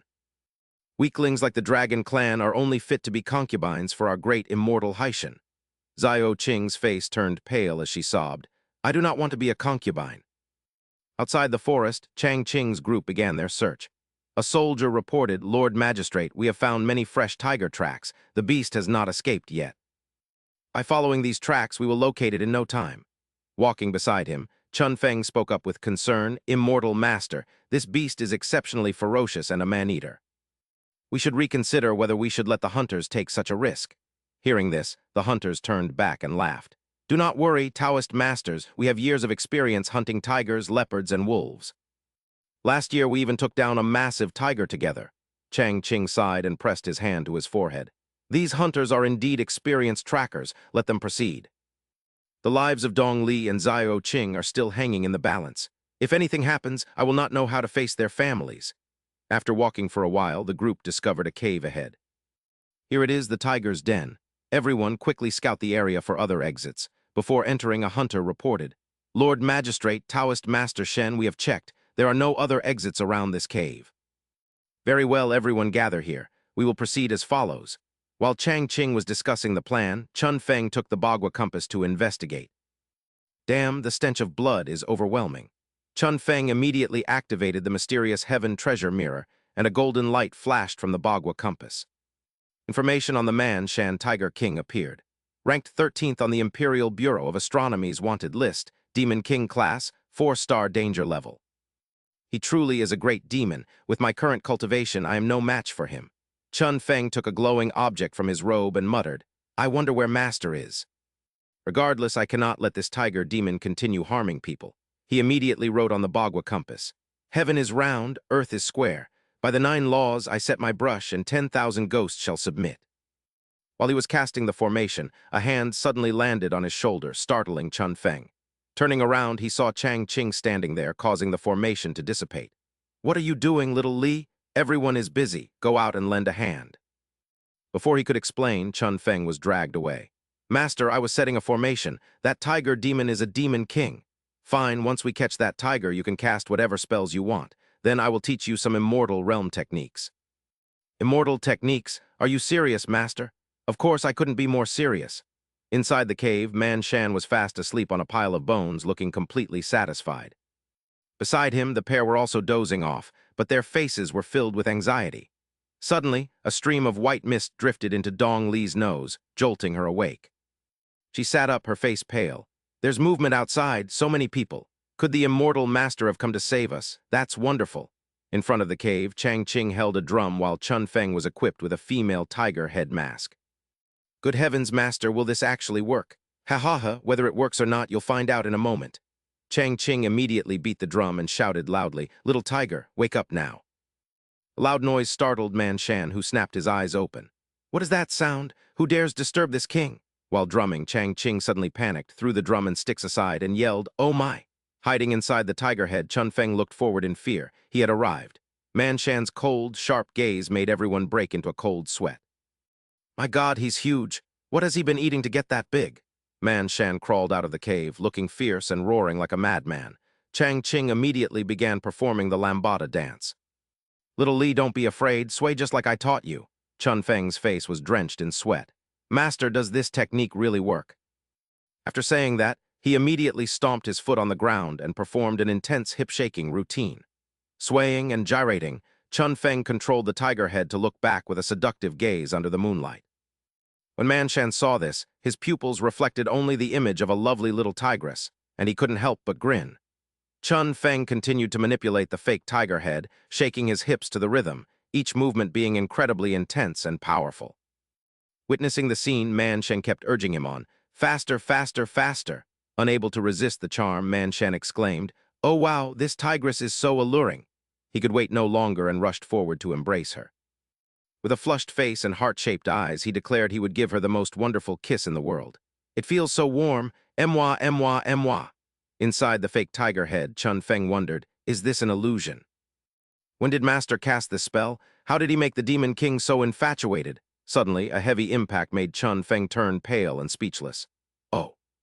Something seems strange. My tigress let me help you push the cart. Ha, Master, save me. Brothers take this opportunity to capture him. Archers aim for the target. An arrow flew straight toward the target. How despicable! You lowly humans dare attack this king while I am busy? Oh, Master, I'm still right here. His hide is so thick, arrows can hardly pierce it. This tiger is likely on the verge of becoming a spirit. If we take this pelt to the city, it will be worth 10 times more than a normal tiger skin. What, a tiger pelt is that valuable? Heh, then we can't let this skin get damaged. Roar, you foolish humans! The previous attack caused the fake tiger head to fall to the ground. HMPH, it's a fake. Heh, brother tiger, hello. I will kill you, you people dare to deceive this king. Master, save me. You, release that man immediately. Old man Chang-Ching swung his sword wildly and accidentally stabbed the Tiger King. The spot where he was stabbed seemed quite painful. Huh, something just poked me. Why did that human choose that specific spot to stab? Having been poked in the anus, the tiger demon could not bear the pain and collapsed. Old man Chang-Ching finally defeated the Tiger King. After everything concluded, the Lord Magistrate praised him. The Taoist master is truly a divine man, not only brilliant in strategy, but also superb in martial arts. Ending the fierce tiger with one strike is truly a service to the people. Old man Chang-Ching replied modestly. Not at all, you flatter me. It was also thanks to the Lord Magistrate's command. Li Chunfeng had still not recovered his composure. This tiger demon had skin like steel, impenetrable by ordinary blades. It turned out Master had known all along. All those maneuvers were just to find its weak point. The anus was the tiger demon's only vulnerability. It was no wonder Master's single strike could shatter the defense. After speaking with the magistrate, Chang-Ching suddenly remembered the two dragon sisters. By the way, are Dong Li and Xiao Qing inside? The magistrate replied, Don't worry, Taoist Shen, I've already sent men to find them, before leading the two sisters out.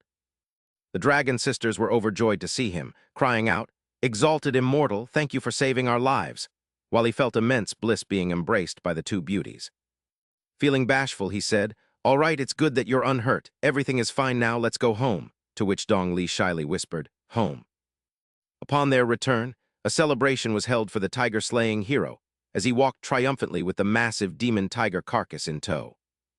Everyone watched with admiration, shouting for others to see that the hero of Jingyang County had returned after solving the case of the man-eating beast. Last night, Taoist Shen ascended the mountain to hunt the fierce tiger, slaying it with a single blow and ridding Jingyang County of a great menace. Chang-Ching couldn't stop smiling at the praise and asked the magistrate if the government should show some appreciation for him risking his life for the people, leaving the official puzzled.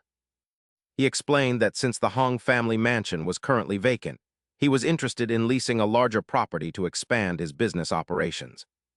The magistrate immediately understood and declared that since Taoist Shen was protecting the citizens of Jingyang, the government would gift the house to him. Chang-Ching immediately praised the magistrate's generosity and offered to write an exorcism ward to protect his residents as a token of gratitude. Hearing the name of the Hong family, Li Chunfeng fell into deep thought, recalling that he had sensed something peculiar about that old mansion before. If the tiger killed 3 family members, what of the rumors about the others dying? Perhaps Master realized the danger and took the house to keep others away. I must investigate this. After thanking the magistrate, Chang-Ching noticed Li Chunfeng was missing and asked Dong Li where the young man had gone. He was just here, where did he go? He wondered, and Dong Li replied that Taoist Li had gone to re-examine the old Hong family mansion. Chang-Ching didn't mind and asked the sisters to help him with an experiment while Li Chunfeng was busy observing the Hong residence. The place was thick with a murderous aura. Locals mentioned the mansion was built over an ancient tomb, and the Hong family had been tomb guards for generations. Previously, Master's immortal energy had suppressed the yin aura, but now that it was gathering again, the strange deaths in the Hong family were no longer a mystery. Ordinary people staying here would have their life force eroded by the yin energy. Suddenly, his profound heaven treasure mirror flew out and began to glow incessantly. Profound heaven treasure mirror, what's happening? Why are you moving on your own? Li Chunfeng wondered as he looked up and saw a horrifying eye staring down at the mansion. Yin energy was being drawn toward that eye, leading him to realize in shock that it was the yin gathering grand array of the Haitian old demon. The Haitian old demon used this tomb as the array core to gather earthly yin energy, placing the mansion at the center. Li Chunfeng worried that the demon was now coming for his master.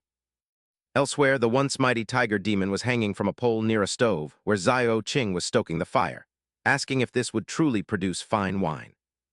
Chang-Ching sat nearby and remarked that roasted duck must be paired with fine wine, instructing Dong Li to add the liquid to the steamer while Xiao Qing added more wood. The 3 were so focused on the fire that they didn't notice a red-eyed crow watching them before it flew back to report to its mysterious master in black. An immortal, HMPH, he killed my subordinate demon king. I want to see what this so-called immortal is truly capable of, the man said, radiating a powerful, murderous aura. Finally, drops of pure essence began to flow out, and neither Dong Li nor Xiao Qing could resist the alluring aroma of this strange brew. This was the immortal brew, its mere scent filled with dense spiritual energy. Chang Qing bashfully lifted the jar containing his refined essence. He remarked that the alcohol content was only average and hadn't met his expectations yet, while Xiao Qing curiously asked what he meant by alcohol content. "Do you mean you can brew even better wine, exalted immortal?" she asked, unaware that the mysterious figure had arrived and was silently watching them. He watched them from a distance, thinking the boy looked like a mere mortal with no detectable spiritual energy. How could Man Shan be defeated by such an ordinary person? Something was definitely wrong as two men walked by, chatting. They praised Master Shen as a true immortal, urging Zhao Lao to buy one of his calligraphy pieces. Apparently, it allowed him to perform 10 times a night, so his wife no longer called him useless. Could his writing really do that? Haha, nothing is impossible for an immortal. I must get a piece today so my wife finally looks at me with respect. On their way, they spotted the mysterious figure lurking and spying on Master Shen, assuming he wanted calligraphy too. They called out, "Hey, old-timer, are you here for Master Shen's writing?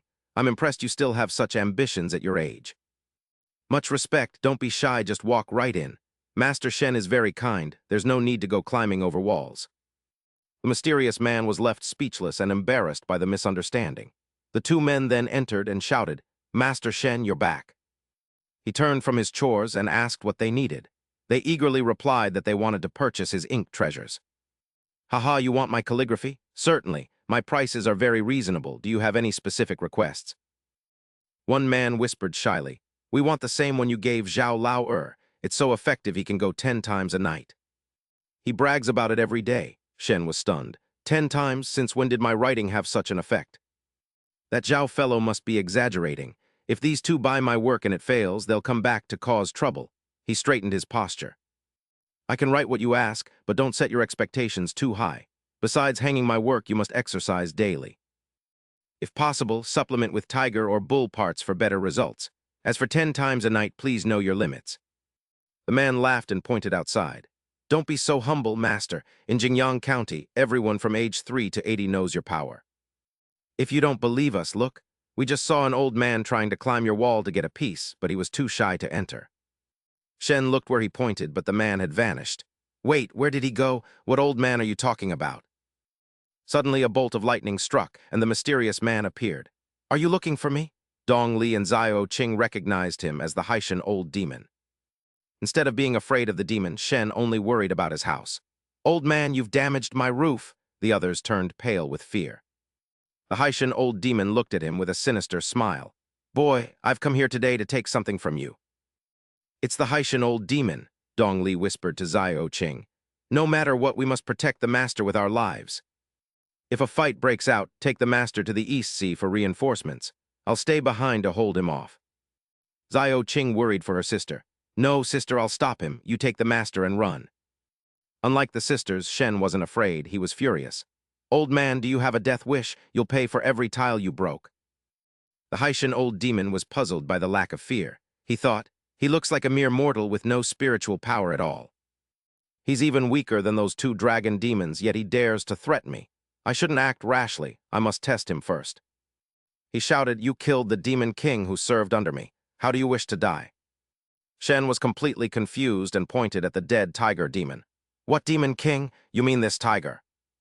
"Old man, have you been listening to so many rumors that you've started hallucinating? I did kill this tiger, but it was given to me as a reward by the Great Venerable. If you want it, you'll have to pay, so get down from there before you fall and try to blame me while everyone is watching." Dong Li saw him shouting like that. Worried he would further offend the Haitian old demon, she stepped forward and whispered that he was a heavenly demon, but he remained completely unfazed.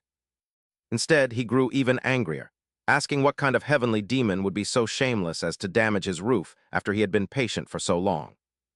He declared that the old man wouldn't be leaving even if the heavenly king himself arrived, just as Li Chunfeng appeared and saw the demon's fury.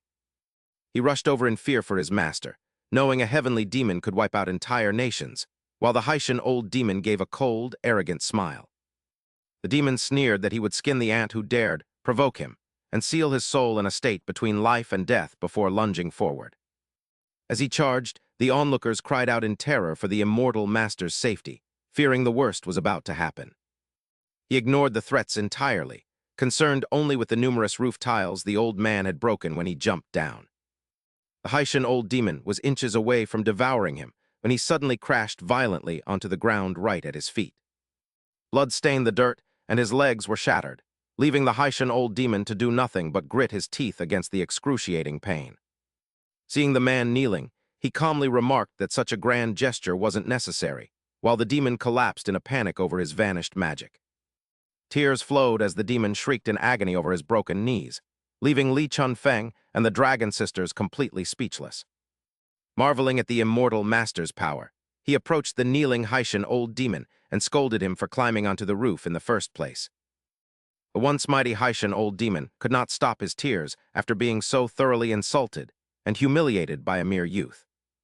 Driven by a murderous rage, the demon tried to attack, but he simply caught the man's hand and handed him a piece of calligraphy.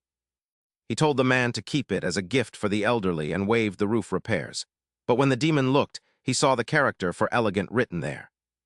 The glowing character radiated such power that it pierced through the old man and made him vomit blood, which deeply alarmed the youth.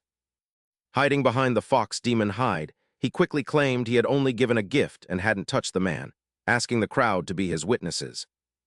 He worried the man's family would retaliate if he died there, while the Haitian old demon was further mocked and cursed at by the commoners. The crowd complained about the old man cutting the line and disrespecting the immortal master, prompting him to turn back and settle them down. He told them not to rush as everyone would get their turn, reminding them that they should all learn to respect and yield to their elders. He noted that honoring the elderly was a tradition of Jingyang County, while the fox demon looked on at the Haitian old demon's miserable state. She mocked him for his ignorance, noting that it was foolish to try and use magic within the immortal master's residence regardless of his rank.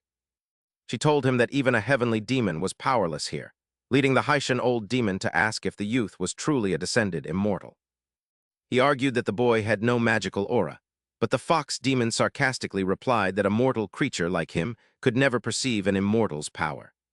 She pointed out that his current weakness, being more fragile than a 3-year-old human child, was the only proof he needed. Just then, a 3-year-old child ran over from nowhere and urinated directly onto the Haitian old demon's face. After finishing, the child gave the demon a smug look and ran off, leaving the self-proclaimed great immortal in shock. Feeling utterly humiliated after being urinated on by a toddler, he roared in a fit of rage that he was the great Haitian immortal. As the ruler of this underworld, even the 4 great demon kings revere me as their lord. How dare a mere mortal humiliate me so? I shall wash all of Jingyang County in blood and turn this place into a living hell. Just as he finished speaking, his black crow suddenly froze in place. Its crimson eyes stared fixedly at Dong Li, and when she accidentally met its gaze, she instantly lost consciousness. Li Chunyang immediately sensed the anomaly and cried out in alarm that it was a soul-snatching spell. Meanwhile, Haitian Liao stood up triumphantly, grabbing Dong Li by the throat and lifting her into the air.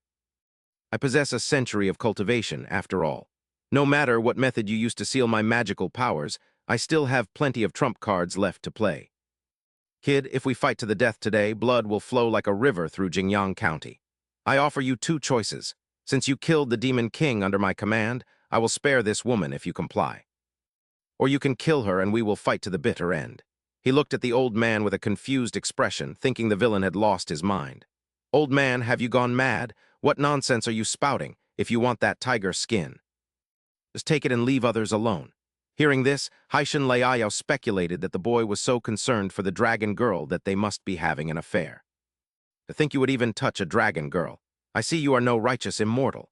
Seeing that the old man showed no signs of backing down, he decided to roll up his sleeves and teach him a lesson.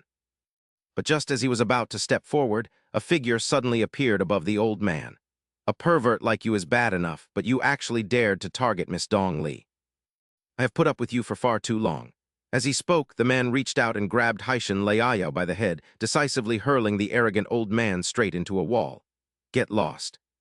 Everyone who witnessed the scene was left speechless with their mouths agape, and he was no exception, exclaiming, "Well done!"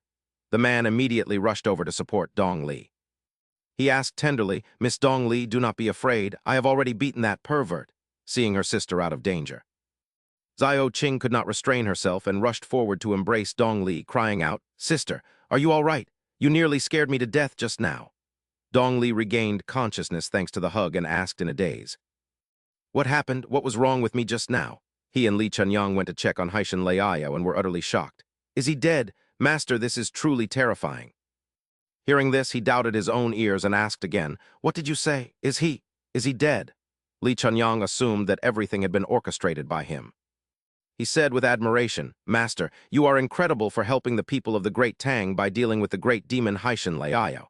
This is a monumental achievement. He quickly covered the man's mouth and whispered anxiously, SHH. Keep your voice down. Do you want to get me killed? I am not the one who killed this old man, so stop talking nonsense. When the officials arrive later, you had better watch what you say. I think we should probably find a physician to see if he can be saved. This is bad, truly bad. I am finished this time. Everything was peaceful, and now someone has suddenly died right inside my house. As he stared at the fallen Haishan Leiao, he imagined himself rotting away in a prison cell, his heart filled with dread. A short while later, the county magistrate and a group of soldiers appeared. Upon seeing him, the official said joyfully, Immortal Master Shen, you have once again performed a great service for our Jingyang County. Haishan Leiao was originally the 20th most wanted demon on the Qin Tian Giants list, but now he has been eliminated by Immortal Master Shen. This is truly wonderful. He was completely bewildered by the situation. He had expected to spend the rest of his life in a dark dungeon, only to be celebrated instead. The magistrate bowed and said, Immortal Master Shen, there is no need to worry. I understand the protocols of cultivators like yourself. These matters involving gods and demons cannot be revealed to the common folk. The government has issued an announcement stating that Haishan Leiao was not a supernatural entity, but a wanted bandit who has now been eliminated by Immortal Master Shen. We shall grant you a special reward. Please stay where you are. We will take our leave now. He held the reward flower in his hand, feeling deeply skeptical. I never imagined the day would come when I would wear the large red flower twice. The large man who had confronted Haishan Leiao sat down afterward to recount the events to everyone. Curious onlookers crowded around him as he began. Let me tell you all, that old man was actually Haishan Leiao. My second son is a porter for my second uncle's household, and next to old man Wang's house lives someone who works at the yamen. Those stories about martial arts villains are just to deceive commoners like you. How could the truth be revealed to ordinary people? Look, Gu Zai, am I right? You were there at the time as well. That man stated clearly that Immortal Master Shen had killed a demon king under his command, and that he wanted to kidnap Miss Dong Li as compensation. Those who were present also confirmed it, saying that many people had heard it at the time. The crowd listened to the tale, their eyes wide with admiration. Oh, really? The burly man continued. I didn't know that old man's identity back then. I thought he was some pervert trying to harass Miss Dong Li, so I attacked. Who knew I'd kill him on the spot? Thinking back, my legs are still shaking. Someone listening to his boastful tale didn't believe him and retorted, Hey, you fool, how could someone like you kill the Black Mountain old demon? Didn't Immortal Shen use a divine light earlier to make that old demon kneel and cough up blood? If the Immortal hadn't used his divine arts, do you think you could have even touched him? If not for the Immortal, you'd probably be dead without even knowing how. The crowd immediately broke into a frantic chatter. No wonder I felt the wind was strange back then. It felt like a battlefield between two great masters, didn't it? Exactly, I felt it too. Immortal Shen's demeanor was completely different then. Right. I think I even saw his soul leave his body to battle the Black Mountain old demon in the sky. Thus the rumors spread, and his prestige soared to the heavens. Even the children were swept up in the admiration, constantly pestering him with questions. Immortal, can you conjure Tanghulu? He replied, No.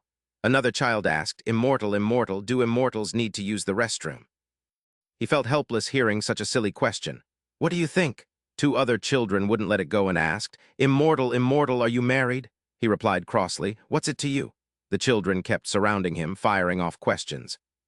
Immortal, you're not married because no fairy sisters like you, right? He was truly at a loss. Shut up! Despite his stern attitude, the children's curiosity continued to plague him. In a small room, Dong Li and Xiao Qing were focused on brewing wine. The fire crackled as thick smoke rose into the air. Xiao Qing, make sure you adjust the temperature precisely, Dong Li reminded her urgently. The wine is ready, hurry and find a jar. Late at night, he and Li Chunyang discussed an important matter. Do you really have to go? Can't you reconsider? He asked with a worried gaze. There's no need to reconsider. Li Chunyang replied firmly, seeing his friend's determination. He had to accept it, but he was still frustrated. He spat on the ground to vent his anger. Ugh, this is so annoying. Seeing the spit, the fox rushed over as if it were a treasure. But before it could lick it, he splashed a ladle of water in its face. If you dare lick that, I'll throw you into the courtyard, he barked, making the fox retreat instantly. A moment later, Li Chunyang said hesitantly, Master, I will return soon. We must bring the Black Mountain old demon's corpse back to the Shudi sect. He nodded, handing Li Chunyang some food and a gourd. Fine, I get it. Take these for the road, he said, feeling a sense of loss. Zio Jin and Zio Jin, the roast duck shop's delivery duo, were flying away just like that. Li Chunyang took the items and looked at the food tray in surprise. Master, this is, he turned away dismissively. It's just some snacks and wine I made myself. Be careful on the road and come back soon. I'm going to sleep. After he left, Li Chunyang opened the food tray. A rich aroma filled the air.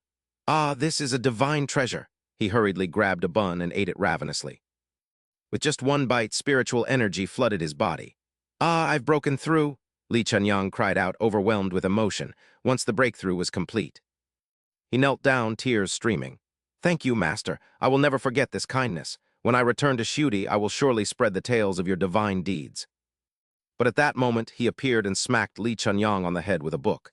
Repaying kindness with enmity, are you, if you dare mention me out there? Our master-disciple relationship ends right here, he shouted, his face flushed.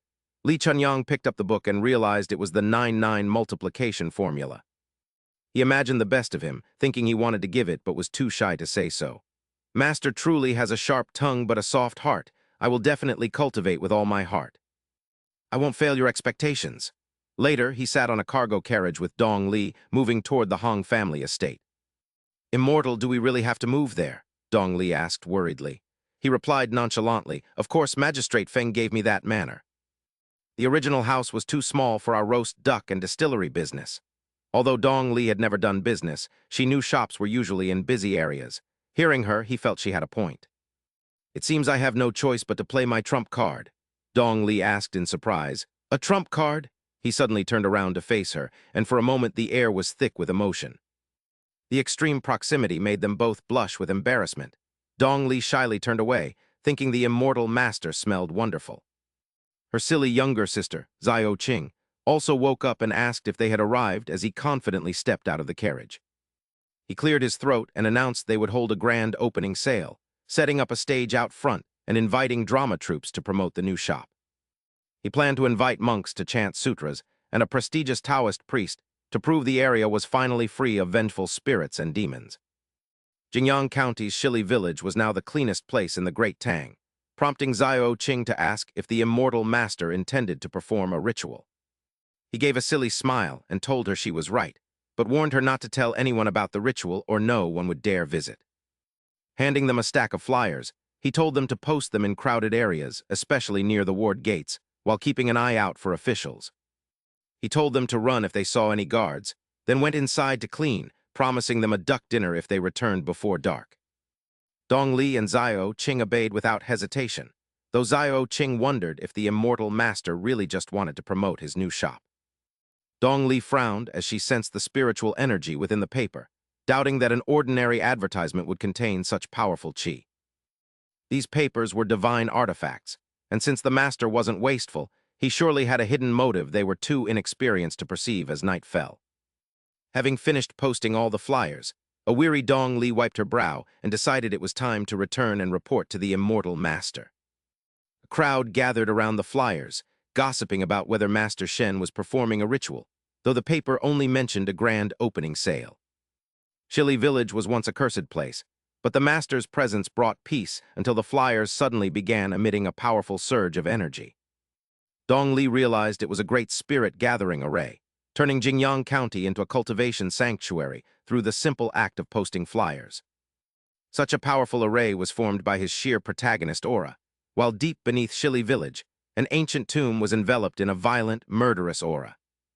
As the energy seeped inside, the tomb swung open and a woman in red emerged, laughing about her revival and the Black Mountain old demon's use of yin corpses.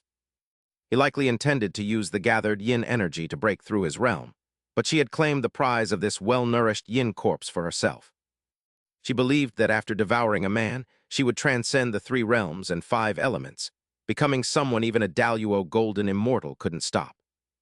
Cackling, she watched as yin energy enveloped his house while he slept soundly beside the little fox, completely unaware of the approaching danger.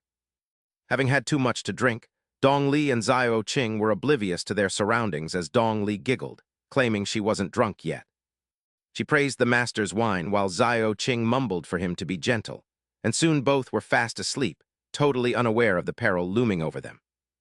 Suddenly, the woman in red appeared in the shadows, coldly noting that though that man had once reduced her to a remnant soul, she now possessed this yin corpse. She declared that even an immortal could no longer threaten her, while at the Jingyang City God Temple, the military judge began to speak. He wondered about Master Shen's origins, marveling at how someone so young possessed such profound magical power and hoping he would stay in Jingyang long-term.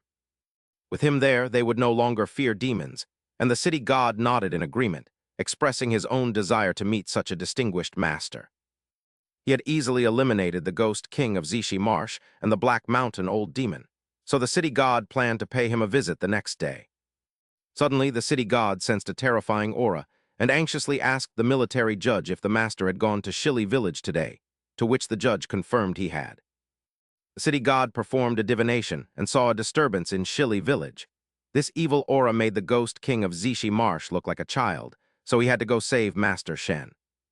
He decided to report the exorcism to the Directorate of Astronomy before the 3 of them immediately flew toward the master's residence, arriving just then. They sensed a terrifying surge of yin energy emanating from within. Realizing Taoist Shen was in peril, the city god rushed in without hesitation. Charging inside, he shouted, "Vile creature, I've arrived!" But the sight before him left him paralyzed, unsure of how to react before he tumbled backward. He crashed into the others like a row of dominoes. The ghost the city god feared was actually trembling in submission before Taoist Shen, leaving the 3 intruders speechless as they fled and slammed the door shut. "Taoist Shen, forgive us for interrupting your romantic evening. I shall return later to seek your pardon." Shen yawned deeply, baffled by their behavior and wondering why they were acting so strangely in the middle of the night. It's as if they saw a ghost. And what romantic evening? Wait, a ghost? He immediately sprang up to inspect his surroundings, ensuring no demons or spirits were lurking nearby. Once satisfied, he went back to sleep while embracing the fox demon. How ridiculous, they actually managed to startle me. If those guys pull another stunt like this, I'll show them the true meaning of an iron fist.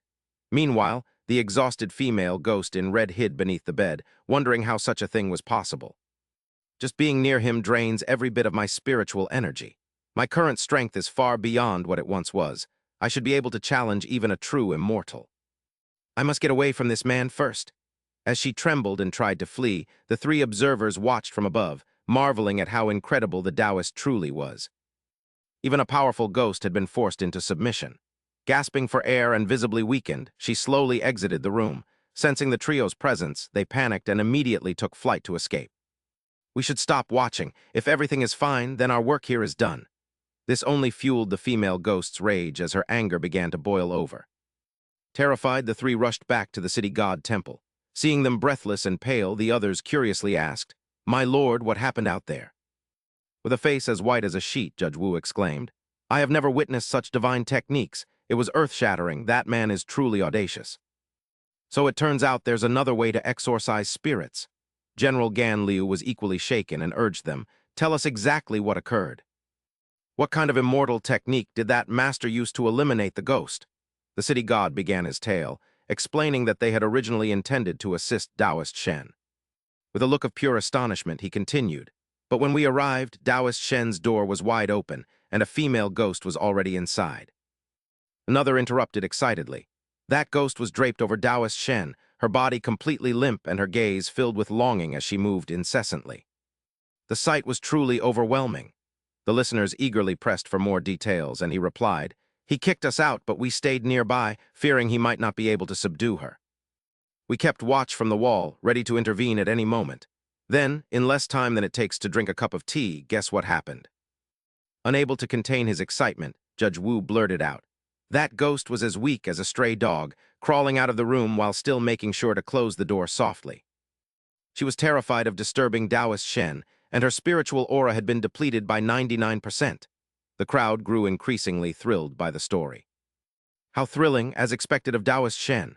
Suddenly, someone raised a doubt. But wait, did Taoist Shen only last for a single cup of tea? This question immediately incensed everyone nearby. They held Taoist Shen in such high regard that they couldn't tolerate the insult.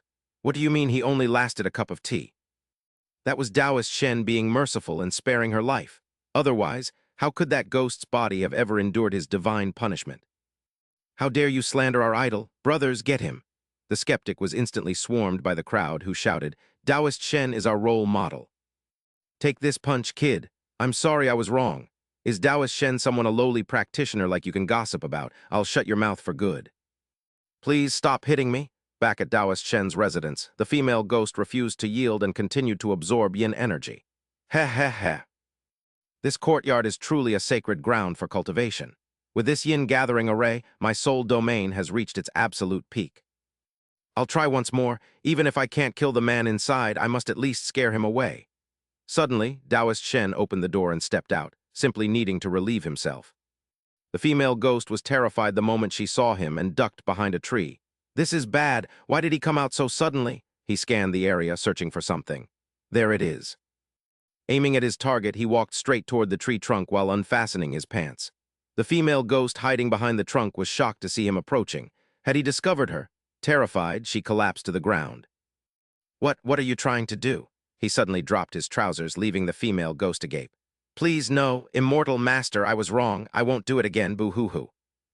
He completely ignored her pleas, mainly because he couldn't hear them, and naturally relieved himself right onto the ghost's head. His holy water seemed to possess a powerful spiritual energy that turned her into ash. The sudden sound startled him. Who's there? What was that? Since the ghost had already turned to dust, he was entirely unaware of her presence. Who's screaming in the middle of the night? You're scaring me to death. Fine, once I'm wealthy, I'll definitely build a bathroom with a toilet right inside my room. As he spoke, he turned around and walked nonchalantly back to his quarters. He paid no mind to the eerie, terrifying atmosphere creeping in everywhere. Meanwhile, in a small room upstairs, a couple was preparing for intimacy and chatting. My wife, did you hear something? It sounded like a ghost, the woman replied. Perhaps Taoist Shen is battling a spirit. His magical powers are immense, so don't you worry. My husband, let's continue. The man scratched his head in confusion. I think I saw the cabinet move. I can't perform anymore. Hearing this, the woman questioned, What? You don't want to or you can't? You truly are a useless waste. Does a little noise frighten you that much?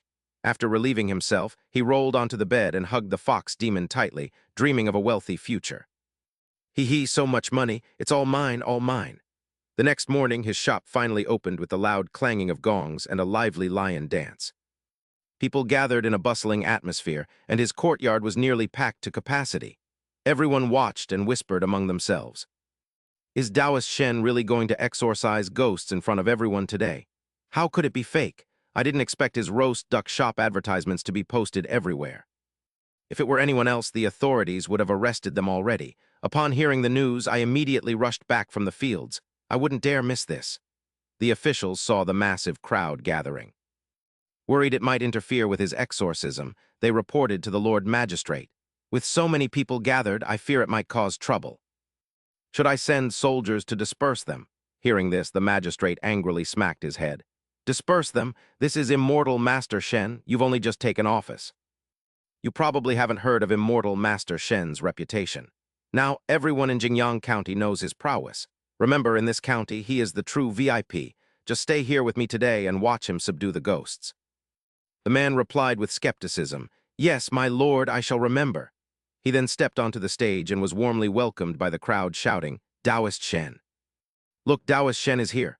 Immortal Master Shen, I love you. Stop catching ghosts and come catch me instead. Seeing such a fantastic crowd response, he couldn't help but feel smug. Haha, I didn't expect this immortal reputation to be so effective at drawing people. I suspect my Shen's roast duck shop will become famous overnight. I can already smell the wealth. Ha! He then spoke up, elders and fellow villagers. Today marks the opening of Shen Chanking's roast duck shop, and the day I complete the exorcism at Shili Village. As you know, the estate behind me was the old Hong family residence, which was rumored to be haunted. It said the Hong family lost their lives because of it. An old woman in the crowd couldn't help but interject. Let me tell you all, I lived near the old Hong residence in the early years. Everything Taoist Shen says is true. Almost every household on the Shili Slope knows about this. That old Hong residence had strange occurrences happening time and time again. Tusk, tusk, tusk. The most tragic part is that not a single member of the Hong family survived. Standing tall, he continued seriously, "Now that I've moved into this estate, I want everyone to know that ghosts are not to be feared." After saying that, he pulled out his phone and smiled. "Everyone, look at the Dharma treasure in my hand. I previously used this treasure to seal the ghost at the old residence in Yongle Ward." Everyone looked at his iPhone 14 Pro Max in utter amazement. "Yes, that's the one. I was there when Taoist Shen drove the ghost out of the old residence in Yongle Ward. Wow, I'm seeing a divine object," seeing the crowd's reaction. He thought to himself, "All right, the atmosphere is perfect. My dear phone, please help me out. Everything depends on you today." With that thought, he pressed the power button. The phone quickly turned on, displaying the bitten Apple logo. "But unfortunately, you can't fully replace me yet," he thought. This precious phone only had enough battery left to help him for another 1%. "Very good, hang in there, my friend." Immediately after, he turned back to the crowd and said, "Everyone, please wait a moment. I will be right back." As soon as he finished speaking, he rushed inside. In the kitchen, the two sisters, Dong Li and Xiao Qing, couldn't contain their curiosity and looked outside to see what was happening. Xiao Qing wondered, "Sister, is this house really occupied by ghosts? We've been here for several days, yet I haven't sensed even a trace of ghostly aura." Dong Li replied, "I didn't see anything either. Our cultivation might be too low. The entity in this house must be even more ferocious than the ghost king at the Tisu Manor." Xiao Qing was stunned to hear this. "Oh, no wonder the immortal master told us to stay in the room and not go out." He rushed inside, grabbed his phone, and began his performance. "Behold my 24-word socialist mantra. Ghost of this house, come forth and face your judgment."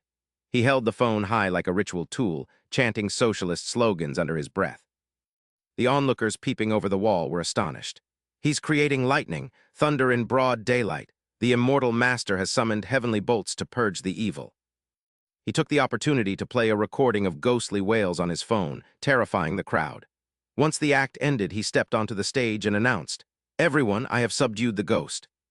From now on, Shanxi Village will no longer be plagued by demons and monsters." Suddenly, an old man in the crowd couldn't help but ask, "Master Shen, may we see that ghost?" Hearing this, he grew anxious, realizing these people weren't so easily deceived. To maintain their trust, he had to comply. "Ha, of course you can. Everyone look closely," he said while raising his phone high. All eyes were fixed on him. He took a deep breath and called out to Siri. The phone immediately replied, "Yes, I am here." This simple interaction with Siri completely won over the crowd, who erupted in cheers and praise. Even the official from the Yamen was left speechless. "An immortal? These are truly the methods of an immortal." The county magistrate, who had long been a believer, merely smiled at the other man's lack of experience. "It's just a minor spirit. You haven't seen Master Shen defeat the Mount Huol demon or the fox spirit yet." A woman in the crowd spoke up. "Thank you, immortal master. Shanxi Village is finally free of ghosts." She then turned to scold her husband for his pathetic behavior. "Last night a little noise made you useless. If you make more excuses, I'll divorce you." He seized the moment to manipulate the crowd further. "This ghost has been here a long time, so everyone in the village is more or less tainted by yin energy, while it would fade naturally in a year or two. If you eat my duck roasted with pure yang fire, it will vanish in less than a day. However, my power is limited. I can only roast 10 ducks a day before my spiritual energy is exhausted. Please forgive me, neighbors." The crowd immediately broke into a frenzy. "I'll pay a string of coins. I'll pay 50 strings. I'll pay 10 taels of silver." Even the county magistrate couldn't resist joining the scramble. Don't push," a guard tried to protect him. "Lord Magistrate, be careful." But the magistrate shouted, "Ignore me, just help me grab a duck." He was startled by the crowd's wild reaction. "Aye, don't shove. Everyone line up and take a number. We will use a lottery system for the purchases." "Hey, who's touching me? You old geezer, even a man like you is trying to take advantage of me." In the dark of night at a certain manor, a young boy was playing in the courtyard. Suddenly, he felt someone standing behind him and turned around. Recognizing the person, he smiled, but was abruptly pushed into the well. The guards discovered the incident and rushed to help. "This is bad. The young master fell into the well. Save him." Meanwhile, Shen Changqing pinned Dong Li against the wall and asked provocatively, "Will you do it or not?" Dongli blushed and stammered, "Immortal master." Shen Changqing gently lifted her chin and assured her, "I will never mistreat you." She nodded in agreement. Shen Changqing set off fireworks in celebration. "Congratulations to the first manager of Shen's shop. Our goal is to reach Chang'an in a year, the whole country in 2, and in 3. Xiao Qing rushed in. "Master, someone is looking for you." He stepped out confidently. "Don't be so surprised. We are famous in Jingyang County. It's normal for people to come seeking my calligraphy." Outside stood a middle-aged man in fine silk, looking quite noble. He spoke up. "Master Shen, I, Sun Rong, apologize for the intrusion." Shen Changqing greeted him with a smile. "Master Sun, you are too kind. Do you wish to request calligraphy or buy roast duck?" Sun Rong looked grave. "Master Shen, I've heard of your reputation for exorcising evil. My son has just passed away. I hope you can choose an auspicious day to perform a ritual to help his soul move on." Shen Changqing replied, "That is not my area of expertise." Sun Rong signaled his servant, while claiming he only knew how to write to deceive people, then offered Master Shen 200 taels of gold as a deposit. He promised an additional 500 taels upon the ceremony's completion, causing Shen Changqing's eyes to gleam with greed despite his calm exterior. "Master Sun, there is no need for such formality, as I perform these deeds for the sake of world peace and to aid those in distress." After accepting the gold, Shen Changqing watched the overjoyed group depart to make the necessary arrangements for the ritual.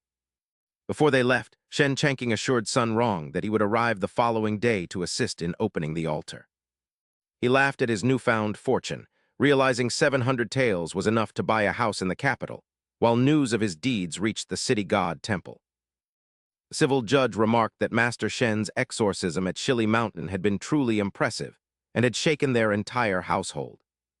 He compared Shen to the experts of the Imperial Astronomy Bureau, but the city god insisted that the bureau remained superior.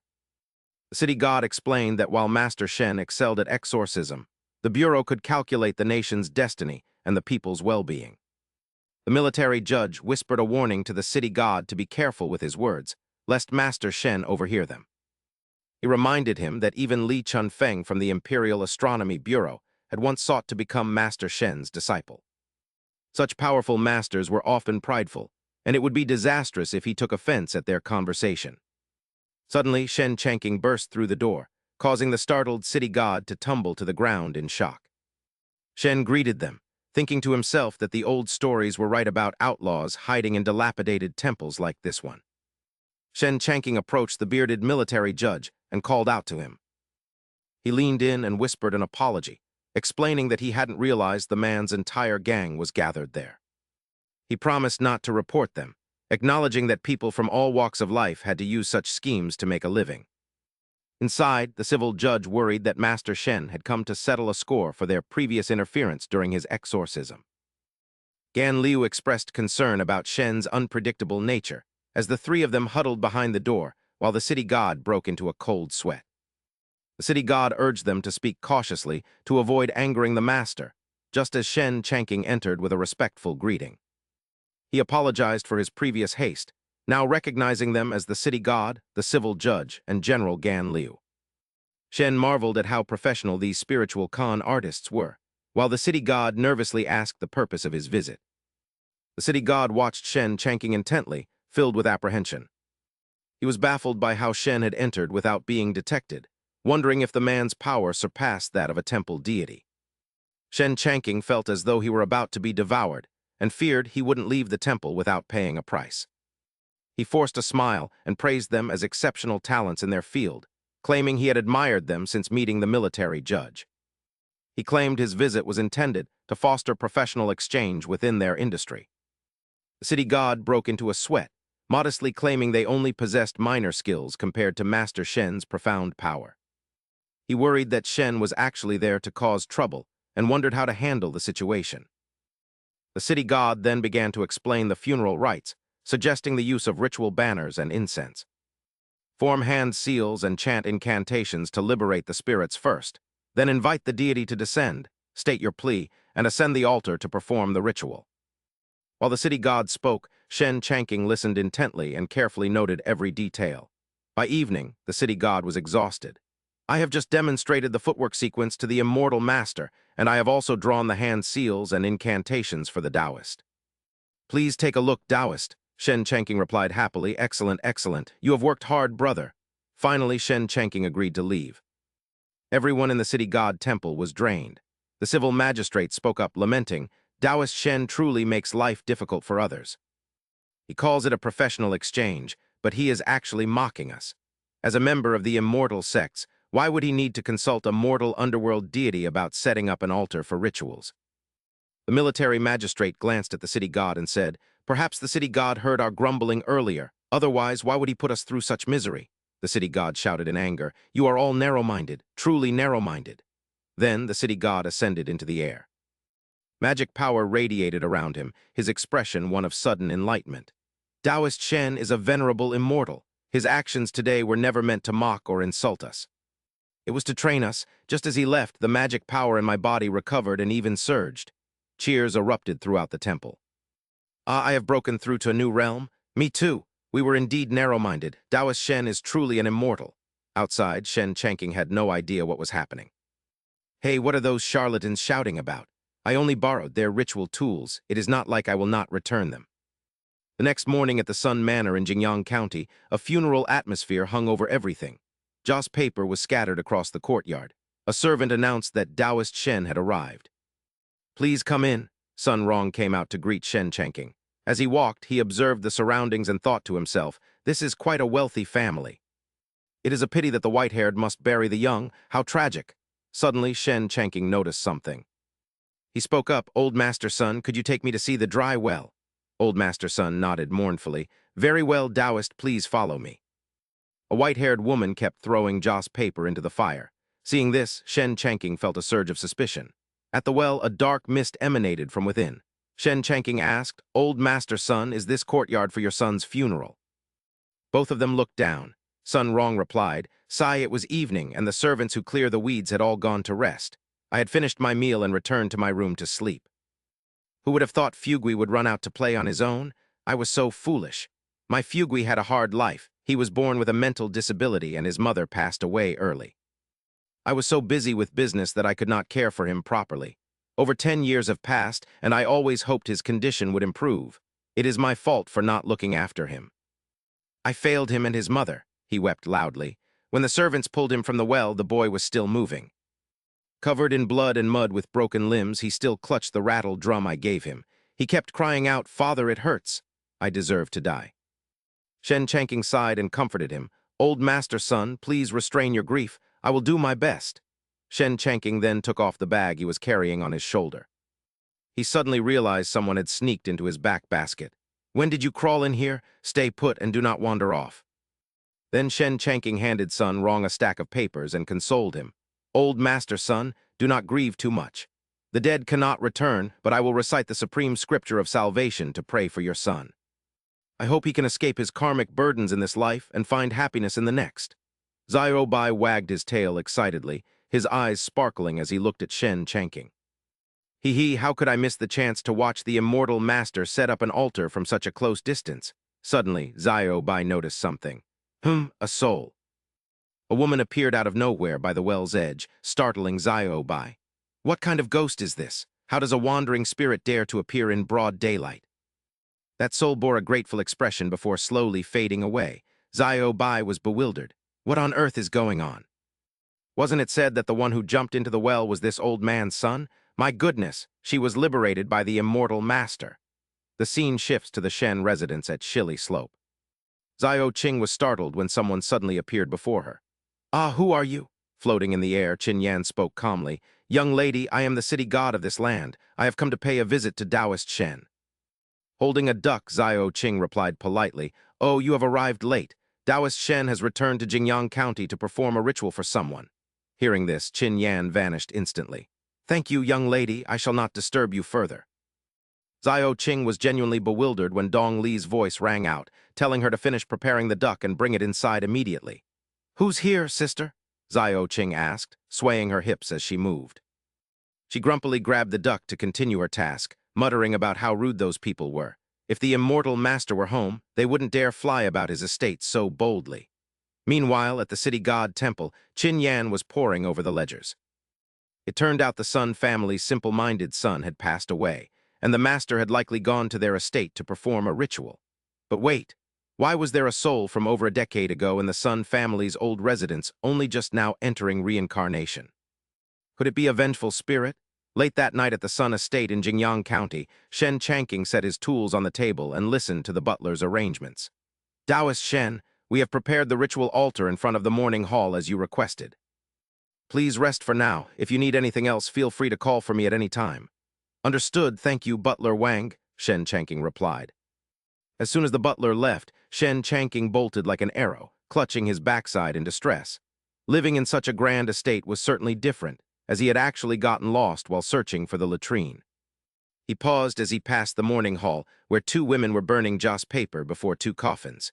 He recalled seeing only one coffin when he arrived that morning. When did the second one get there? Was there someone else in the Sun family who needed a funeral? They hadn't mentioned this to him, and it would definitely cost extra.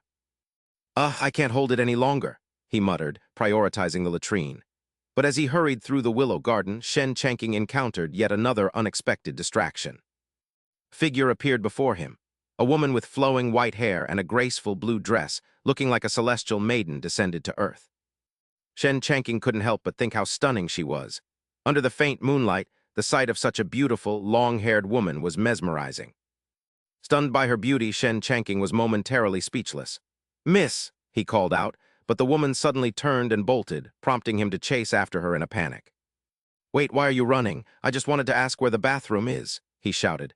Was this what they meant by a breezy moonlit night? While Shen Changqing was fast asleep in his room, a voice repeatedly called out, "Taoist Shen! Taoist Shen!" He woke up irritably, only for a face to suddenly loom over him, nearly scaring him out of his skin. He immediately lunged up and delivered a palm strike that sent the intruder flying several hundred meters. "Damn it, you sneak! What the hell are you doing in the middle of the night?" Qin Yan whimpered, clutching his face, which now bore a clear 5-finger print. Shen Changqing sat on the bed with his arms crossed. "Why do you keep barging into people's rooms in the middle of the night? Speak up. What's so urgent that you had to find me now?" Qin Yan quickly began his explanation. "Taoist Shen, I went to Shili village this morning to find you, only to learn you had returned to Jingyang County to perform a ritual for someone. After looking into it, I discovered something suspicious about the Sun family. I thought it over and felt I should come and let you know." Shen Changqing thought to himself, "What do you mean off? Someone died. Of course things aren't right." He wondered if this fellow was just looking for a piece of the action, but aloud he remained composed. "I'm aware, is there anything else? If not, I'm going back to sleep," Shen Changqing said. Qin Yan grinned sheepishly and replied, "In that case, I apologize for disturbing your rest, Taoist Shen. However, if you need assistance, our city god temple can also handle this matter for you." Hearing this, Shen Changqing's expression turned icy as he glared at Qin Yan. This kid had rambled on for so long just because he wanted a share of the profits from this job. Seeing Shen Changqing's fierce expression, Qin Yan's face turned as pale as a withered leaf. Before he could react, Shen Changqing mercilessly kicked him out the door. "This isn't something you should be meddling in. Go back to where you came from." Qin Yan landed face first with a painful cry. He clutched his head and muttered, "Not something I can meddle in? Does Taoist Shen mean?" Suddenly he seemed to perceive a dense, overwhelming ghostly aura blanketing the area, causing his face to go pale as tears and snot began to run. Could the vengeful spirit in the Sun estate be as formidable as the ghosts at the Zai family's haunted house or the Hong family's old residence? Terrified, he bolted toward the gate at lightning speed. "Thank you, Taoist Shen. Please take care," he shouted while running. Outside the Sun estate's gates, Qin Yan leaned against a wall, hiding his face in shame. "How humiliating," he lamented. "I am the city god of an entire county, yet I have to rely on Taoist Shen to resolve every spiritual disturbance for us. I am simply too weak. When I get back, I must make those lazy bums at the temple train seriously with me." Suddenly, a flash of blue light erupted beneath his feet. Qin Yan turned around warily as a voice called out from behind him, "City god of Jingyang." It turned out to be the impermanence Hao and Bai. Old Bai stood there smiling while old Hao was stuck and signaling for help. "I'm stuck, save me," he cried. Qin Yan looked at the two before him. He couldn't help but wonder, "Fan Wu saved Zai Bian, so why are you two here?" Old Hao replied miserably, "We came to collect the wandering spirits within the Sun residence. Someone's lifespan ends tonight, so I've come to take them away." Hearing this, Qin Yan grew anxious. 2 more people would die in the Sun residence tonight, judging by Taoist Master Shen's character. He would likely exhaust himself trying to save them, which might lead to a conflict with these two. He stood before the gate and said, "Wait a moment, your excellencies. A master is performing a ritual inside. It's best if you both leave." Hao and Bai flashed deadly smiles. Old Bai said disdainfully, "Is this master greater than our King Yama? This person was personally marked by King Yama in the Book of Life and Death. Lord City God, do not meddle in this, lest you bring disaster upon yourself." With those words, Hao and Bai used their techniques to brush past Qin Yan before he could react. Their two figures vanished instantly, infiltrating deep into the Sun residence. Qin Yan's face turned purple with rage. "Damn it, what's so great about being messengers appointed by King Yama?" Inside the courtyard, a series of noises woke Shen Chanking. He opened his weary eyes and muttered, "What's going on now? Why are they doing repairs in the middle of the night?" The noise was so loud that he went to investigate out of curiosity. It sounded like the commotion was coming from the spirit hall in the front courtyard.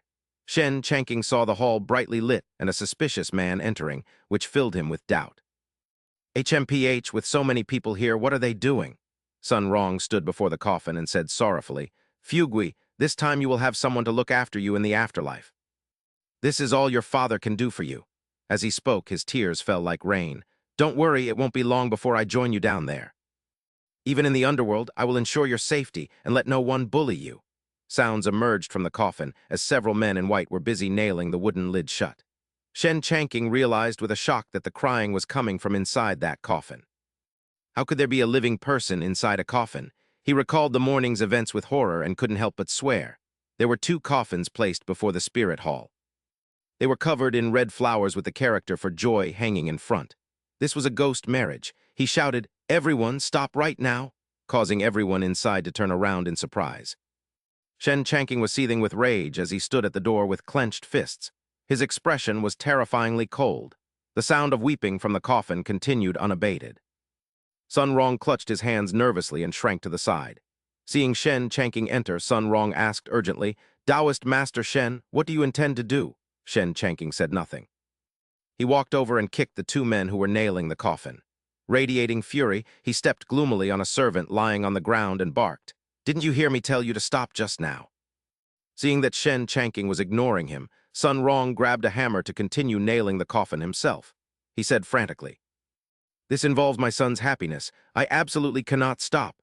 Shen Chanking's foot landed firmly on Sun Rong's stomach, sending him flying. Sun Rong cried out in pain as he clutched his head. He stood up and knelt piteously, pleading, "Taoist Master Shen, I brought you here to perform a ritual for me. Can't you just turn a blind eye to tonight's matter?" Shen Chanking bit his lip, looking as though he wanted to give the man a few more strikes.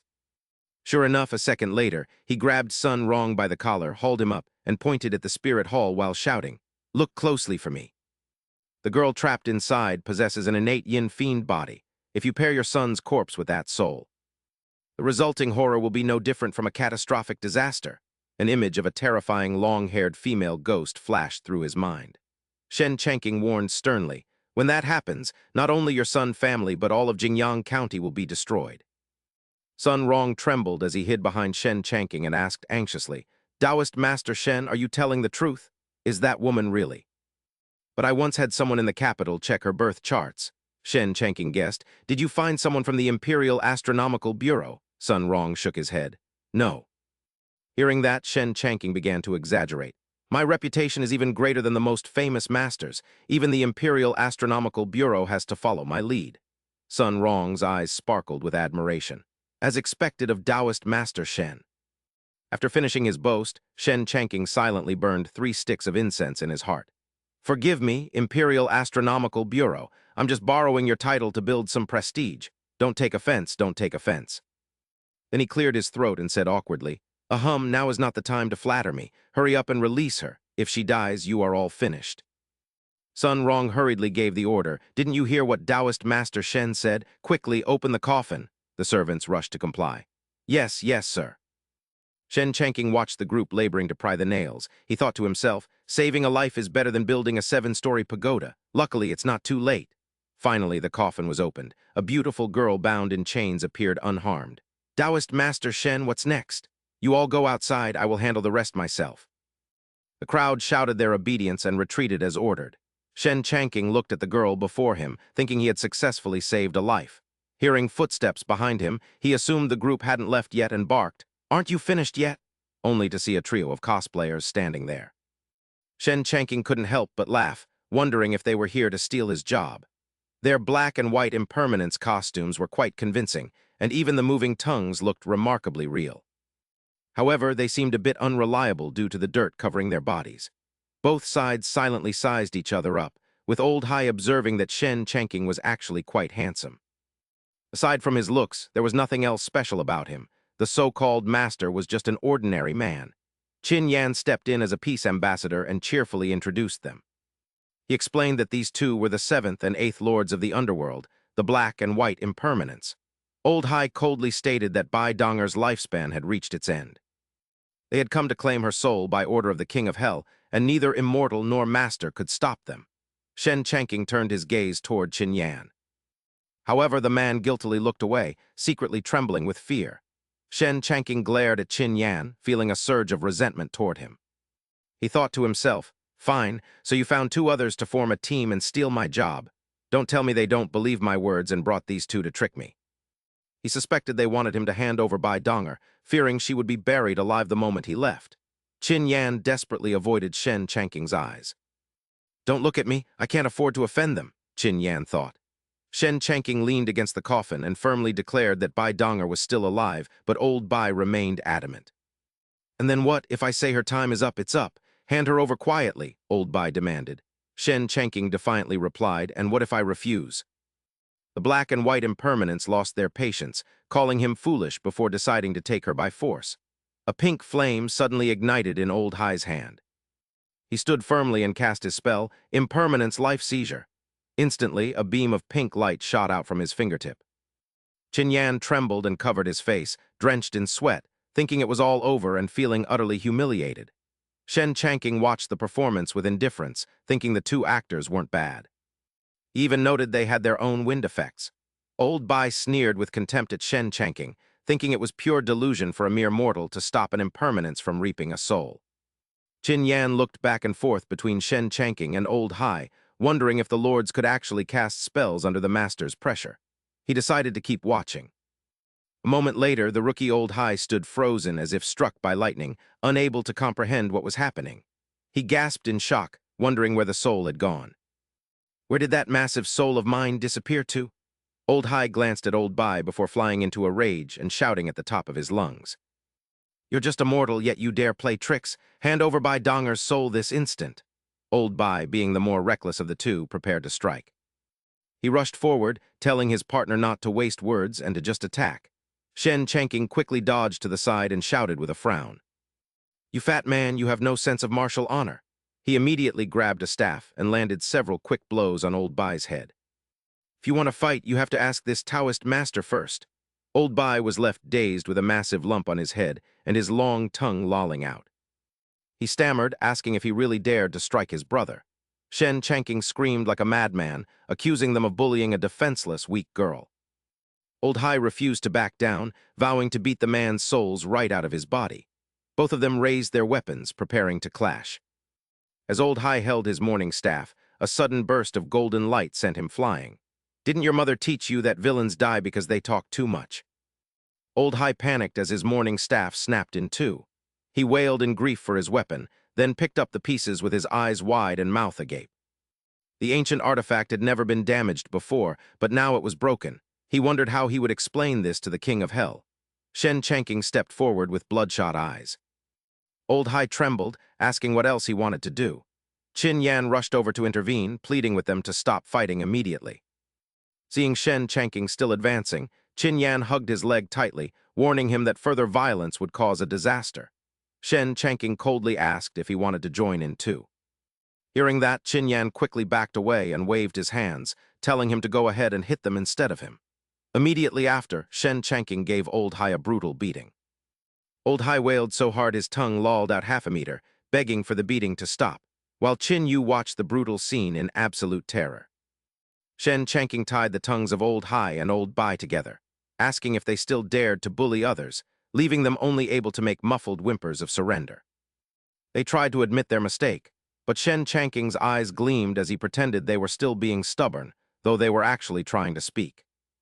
They were cursing him in their heads, wanting their tongues untied to speak, but Shen Chanking just said he would find rope to take them to the authorities.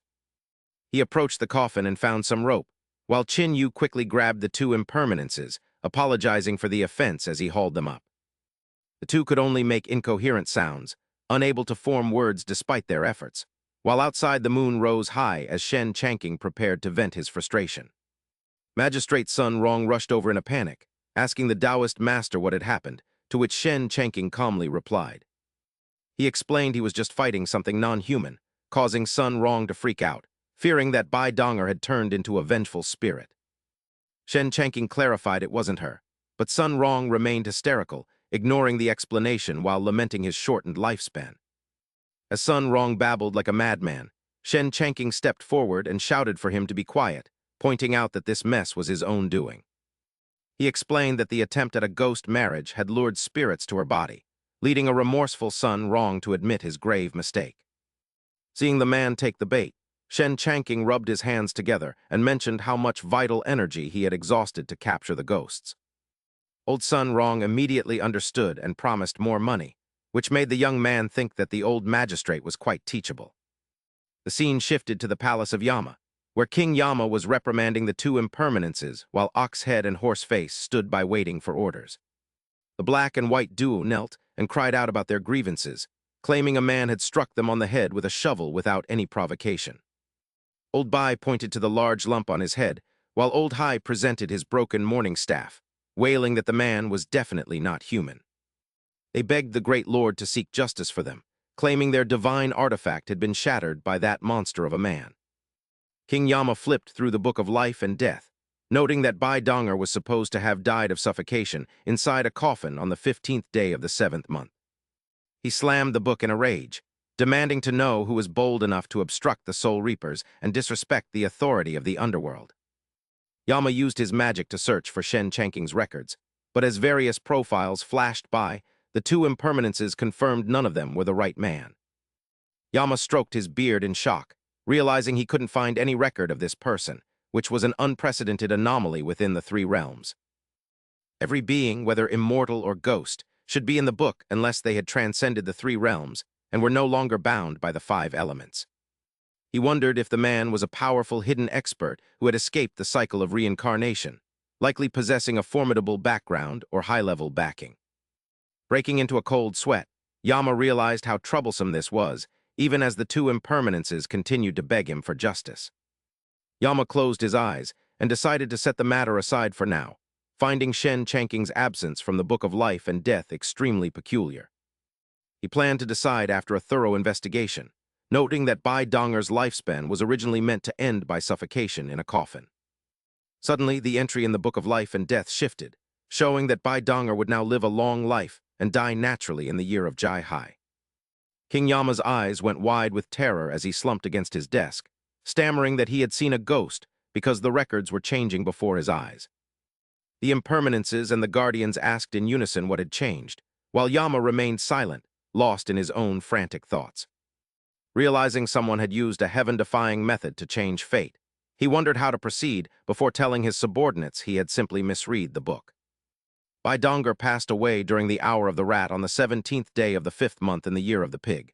To conceal the truth, King Yama simply waved his hand. Indeed, he then vented his anger on others and framed the innocent, that Bai Donger clearly hadn't reached the end of her natural lifespan. How could you two go and reap her soul? Such unprofessionalism and basic errors warrant a 6-month salary deduction for both of you. The stunned black and white impermanents could only exclaim, "What the hell? How did this happen?" And one reported, "My lord, Sun Fugui's 7th-day return is approaching. He should be allowed to visit his family. This woman is Sun Fugui's biological mother who died 10 years ago. Her lingering obsession has kept her in the mortal realm, and it is time for her reincarnation." Black and white impermanence. "I am entrusting this task to you both. Do not fail again. Understood." The scene shifts to Shen Chanking. As the young man walks outside, he overhears a voice. "My son, your father was incompetent and couldn't provide for you. This was the only way." Shen Chanking ponders. "What is that sound? I should go investigate." Inside the room, Old Man Sun is sobbing with his face in his hands. "My son, do not hold a grudge against me. I will join you in the afterlife soon." his old man son seeking his son's forgiveness because he failed to arrange the ghost marriage. From outside, Shen Changqing catches fragments of sentences like pushed into the dry well, and your mother is ill. At that moment, Shen Changqing realizes something is amiss.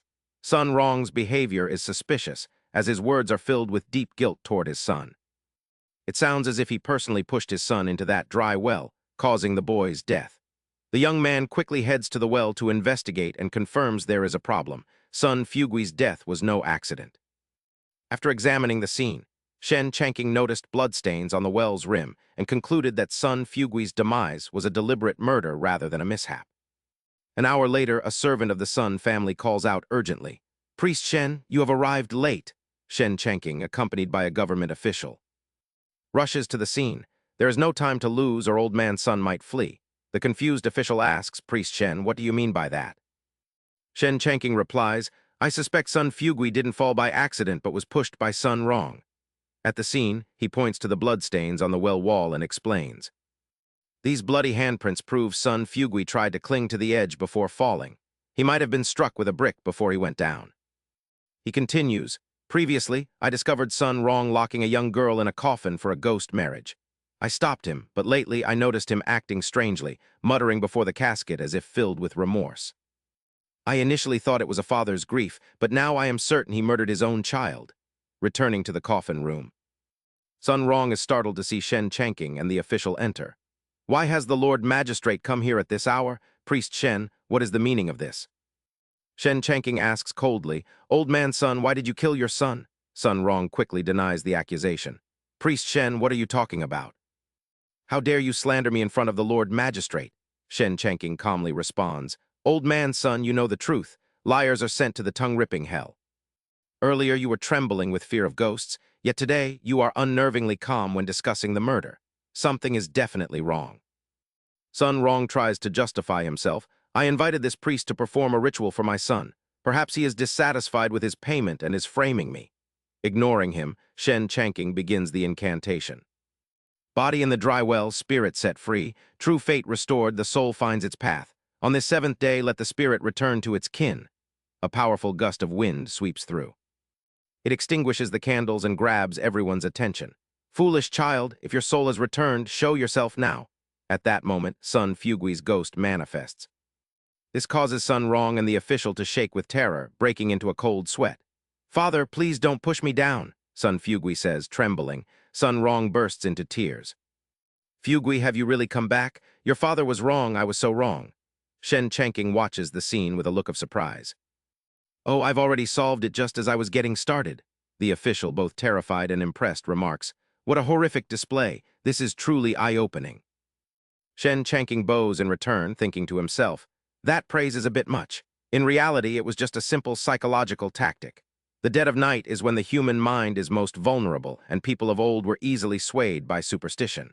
This Sun Rong, who killed his son, must have lived every day in constant anxiety. Today is Sun Fugui's seventh-day ritual, the perfect time to exploit the opportunity and break his mental defenses." Quickly seizing the advantage, the young man steps forward, grabs Sun Rong's clothes, and demands, "Old man Sun, do you have anything else to say?" The bloody handprints by the dry well. The blood-stained stone at the bottom of the well served as undeniable proof of his son's murder. Sun Rong, the old man, reached toward Sun Fugui's spirit with tears streaming down his face, muttering, "Fugui, my child. Can you hear me? I admit my faults to you. I failed both you and your mother, for I should never have pushed you into the well, nor should I have poisoned her." The sharp-witted Shen Changqing immediately interrogated him upon hearing the word poisoned, asking who he had poisoned. "The physician said my wife's health was poor and she couldn't bear children, yet I always longed for a son. From the day you were born, she was plagued by illness, and I only wanted what was best for her. I wanted to end her suffering, but it was my fault that you both had to endure such misery." Sun Rong cried out in agony, collapsing as he clutched his head. "In my dreams, I always hear my wife's voice resenting me for not letting her see you one last time, but I truly believed I was acting in her best interest. How could I bear to watch her suffer in a state worse than death? My dear wife, I was wrong. After you passed, I swore never to remarry so I could raise Fugui on my own." At that moment, the wife's spirit appeared beside Sun Fugui. Sun Rong realized that as Fugui grew and he aged, there would be no one left to protect his son from the world's cruelty after his death. Recalling the moment he threw the brick into the well, Sun Rong cried, "Fugui, my hands hurt so much, which is why I did it all just to protect you." "Please forgive me," Sun Rong begged, appearing ready to crumble under the weight of the tragedy he had inflicted upon his own family. Shen Chanking stepped forward and landed a heavy punch on Sun Rong's face, asking if he actually felt righteous after saying those self-indulgent words and wondering who those tears were really for. Sun Rong flinched as he remembered his wife, while Shen Chanking pointed a finger at him in fury, stating that his wife knew her health was failing. "She risked everything to give you a son, you so-called charitable old man. She knew her time was short but never once regretted her choice." "And what did you do?" Shen Chanking roared. "Sun Fugui only had the mind of a 3-year-old, yet by pushing him into that well, you became no different from the bullies you claimed to fear." Outside, a massive crowd had gathered, forcing the soldiers to struggle with crowd control, while inside, Shen Chanking delivered a fierce kick to Sun Rong's face, calling him a beast. Magistrate Feng stood in stunned silence before finally muttering that the man was both pitiful and loathsome, while Hai and Bai Wucheng waited at the gate to escort the mother and son's souls. "Let's leave before we are noticed," Bai Wucheng said, and Hai Wucheng agreed as they led the two souls away, while the furious Magistrate Feng ordered his men to arrest Sun Rong. "Seize him and deal with him according to the law," the magistrate ordered, but he was startled when someone rushed toward Shen Chanking, prompting him to shout a warning. Shen Chanking realized it was Bai Donger. She clung to him with a desperate expression, pleading for him to take her with him, leaving the flustered Shen Chanking stammering with a bright red face. "Wait, what are you saying?" he asked, but Bai Donger wouldn't let go, weeping as she explained that her family had sold her to the Sun household. "Now that this has happened, I have no home to return to. Please take me in, I will do anything you ask," she begged, as Shen Chanking fell into silent thought. Feeling pity for the girl, he handed her a handkerchief to dry her tears and gently told her that she could come with him to handle chores like cooking and boiling water. Overwhelmed with gratitude, Bai Donger thanked her new master repeatedly, vowing to follow his every instruction. The following morning, the people of Jingyang County flocked to the city god temple to offer prayers, while the three figures inside were engaged in a lively conversation. The martial judge curiously asked the city god if Taoist Master Shen had truly clashed with the 7th and 8th lords of the underworld the previous night. The city god gave a faint smile and replied that it wasn't a clash but rather a one-sided suppression, shuddering at the memory of the terrifying scene. "That scene was truly horrific," he said, just as a loud voice from outside warned a princess to watch her step. Ignoring the interruption, the city god continued his story, explaining how Bai Wucheng had unleashed the 100 Ghosts Night Parade, causing the sky to suddenly turn pitch black. The air was filled with the wails of ghosts, yet Taoist Master Shen didn't flinch. With a simple swing of his weapon, he shattered that overwhelming power, he recounted as the princess prayed below. Princess Li Lijai clasped her hands in prayer, asking the gods to grant her mother a long life and a full recovery, while expressing her own hopes.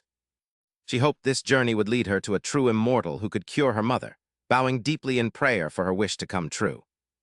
Her radiant display of filial piety left the city god in awe, wondering who possessed such a sincere and devoted heart. The civil magistrate replied that she was Princess Changle, the emperor's daughter, praying for her mother, Empress Jangsun.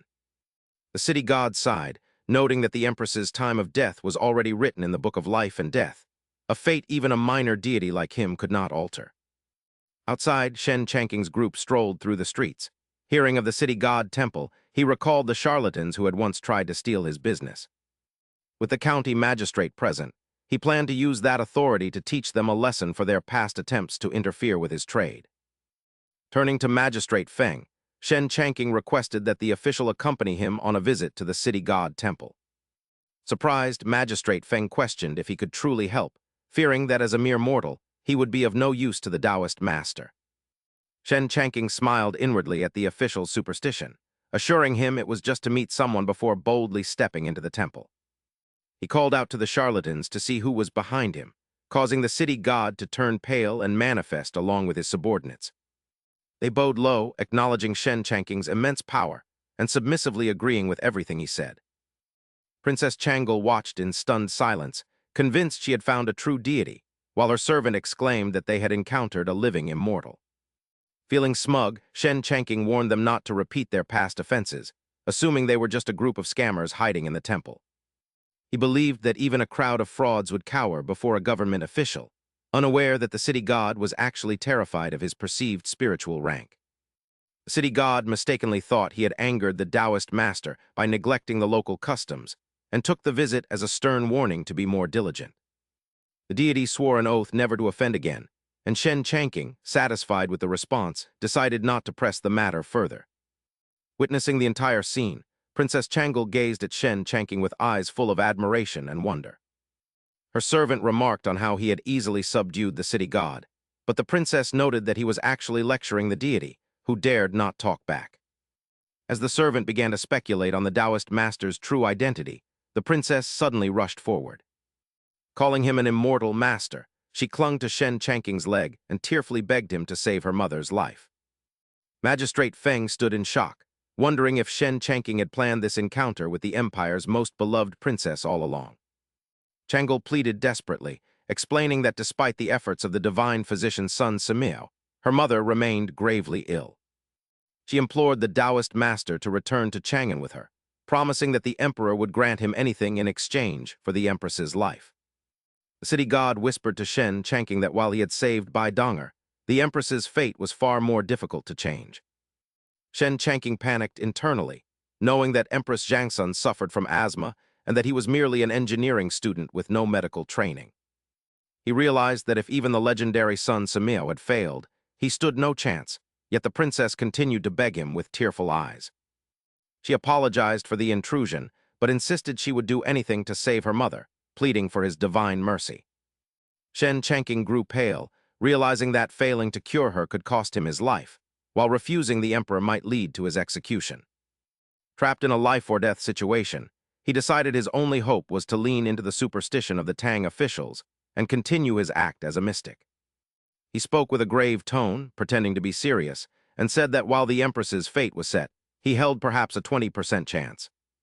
Hearing this, Princess Changla was overcome with joy and quickly replied that even a 20% chance represented hope, while those within the city god temple were paralyzed by disbelief. Though the Book of Life and Death had already decreed the date of death, Priest Shen dared to claim a 20% certainty, a terrifying thought as Changla tightly gripped Shen Chanking's hand. She insisted they leave for Chang'an at once, but Shen Chanking calmly replied that there was no rush, as he needed to gather some necessities from his old house at Shilly Slope before departing, muttering to himself as he went. That system only has 140 hours remaining, and I have no idea how long this trip to Chang'an will take, so I must make a fortune. Magistrate Feng offered some comfort, telling Taoist Shen to rest easy and that he would look after his residence while he treated the empress in Chang'an. With that settled, they boarded the carriage and departed immediately, as the trek from Jingyang County to Chang'an was quite arduous. They traversed numerous rivers, mountains, and plains, while enduring harsh weather from torrential rain to scorching sun, before finally arriving at the Minged Gate of Chang'an.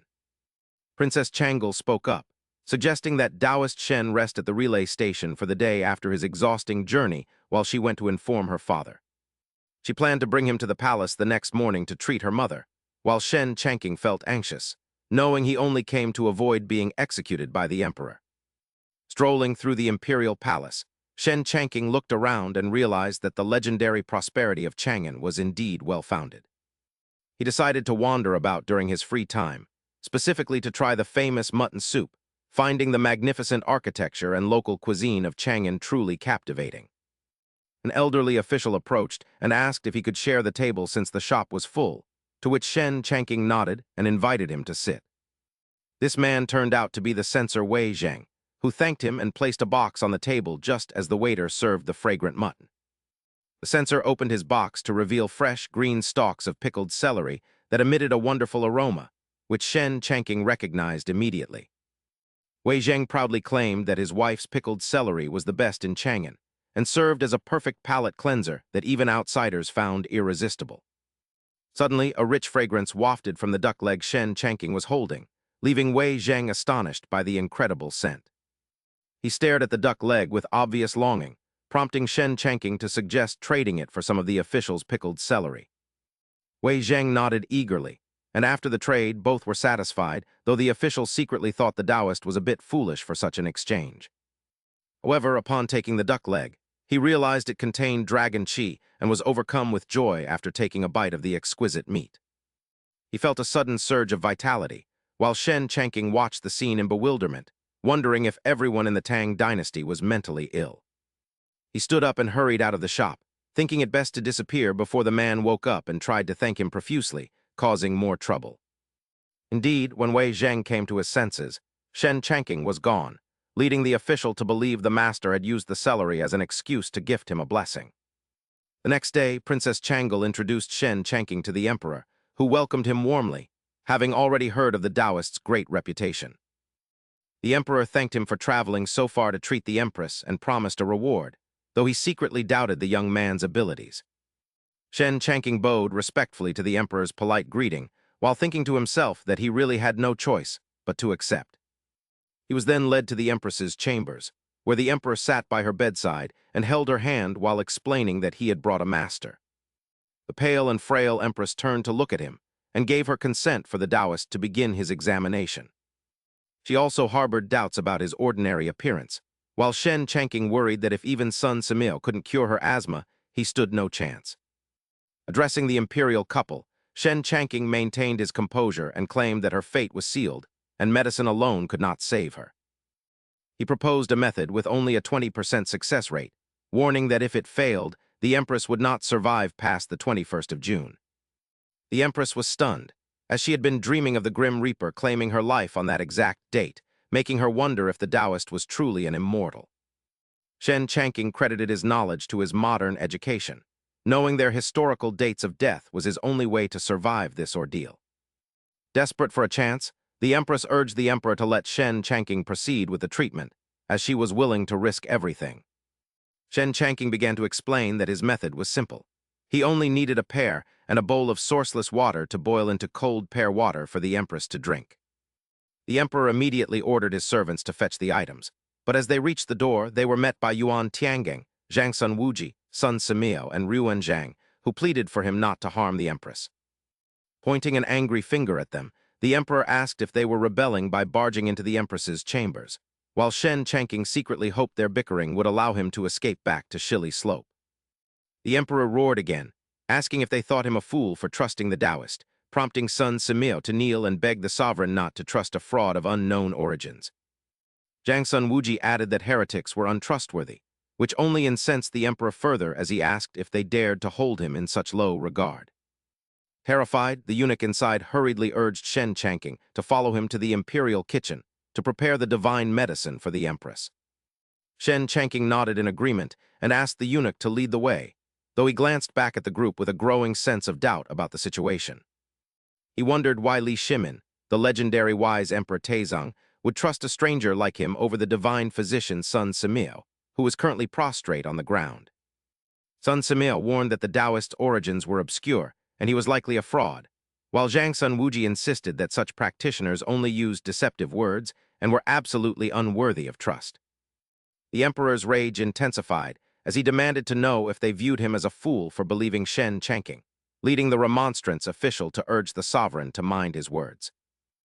When the Emperor growled at Ruan Zhang, asking if he intended to interfere in family matters, the remonstrance official replied that the Son of Heaven has no private affairs.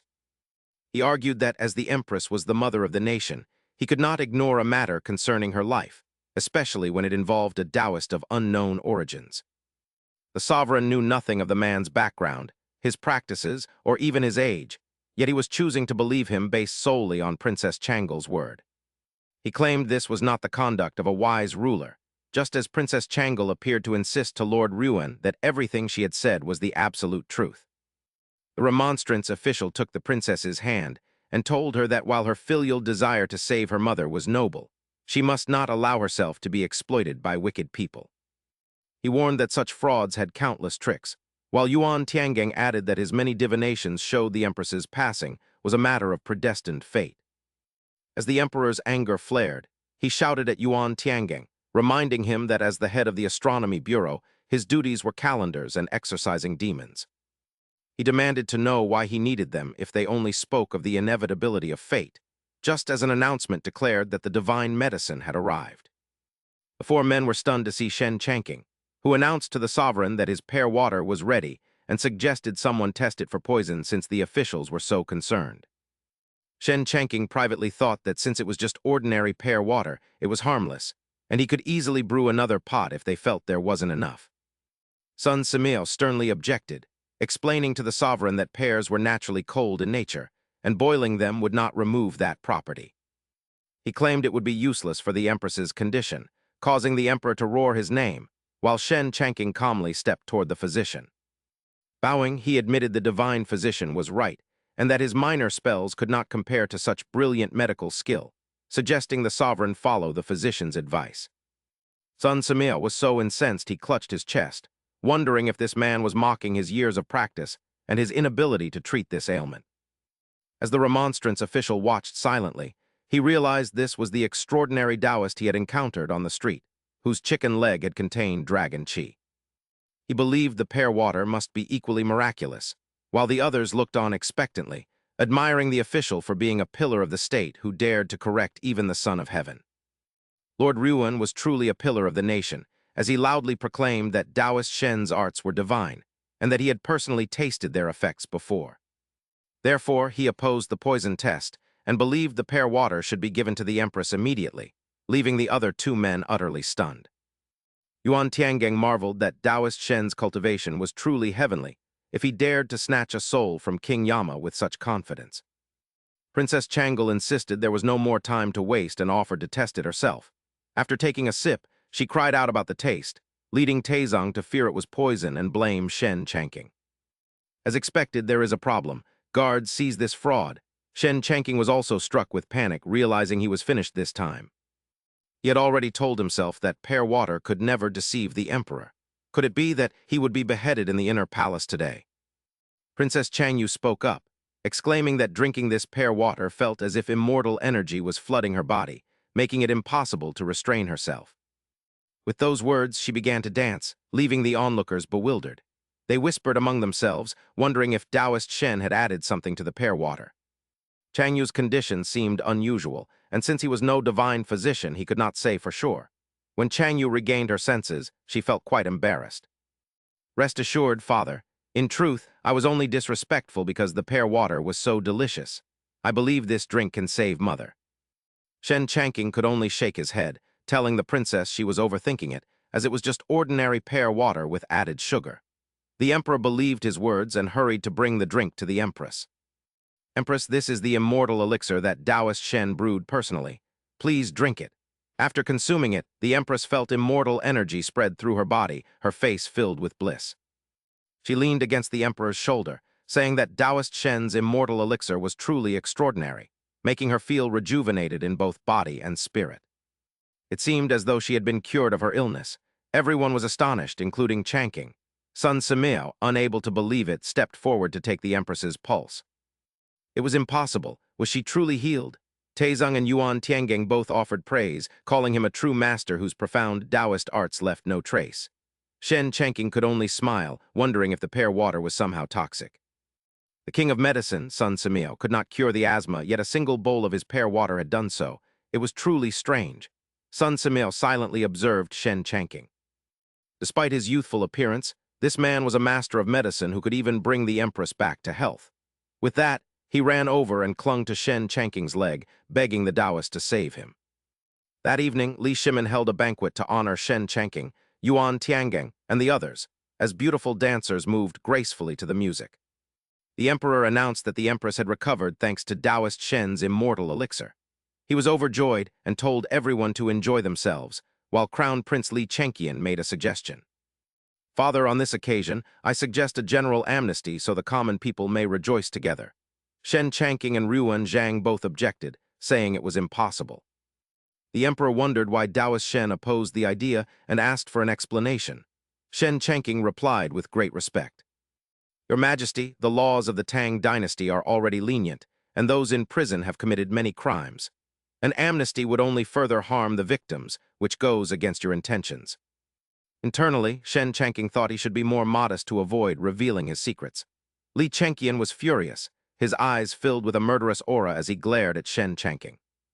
That bastard, why does he always oppose me? He then respectfully asked the emperor for permission to offer Taoist Shen a toast to learn from him.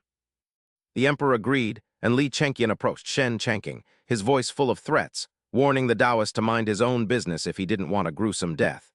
Shen Changqing, completely unafraid, asked if the crown prince's illness had been cured yet. Was his heart still aching? Li Chengqian was so startled he nearly fell backward, but Shen Changqing quickly caught him, telling the prince to be careful before whispering into his ear. He advised the prince to watch his words, as they should mind their own business. These words struck Li Chengqian's heart, causing his face to turn deathly pale. He had no choice but to turn and leave. Shen Changqing felt quite smug, thinking that the man dared to threaten him so he would scare him to death. Li Chengqian silently plotted, thinking it was impossible. How did he know about the male favorites he kept? This man knew too much and had to be silenced. Shen Changqing, however, did not give it much thought. He took a sip of wine and praised its taste. After 3 rounds of drinks, everyone was becoming intoxicated, and the emperor asked Taoist Shen how to achieve immortality and eternal youth. By then, Shen Changqing had lost consciousness from the alcohol.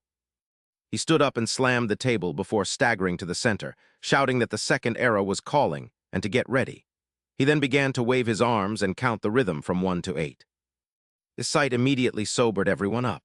Zhang Sun Wuji was astonished, as every seemingly ordinary movement appeared like the work of a great master.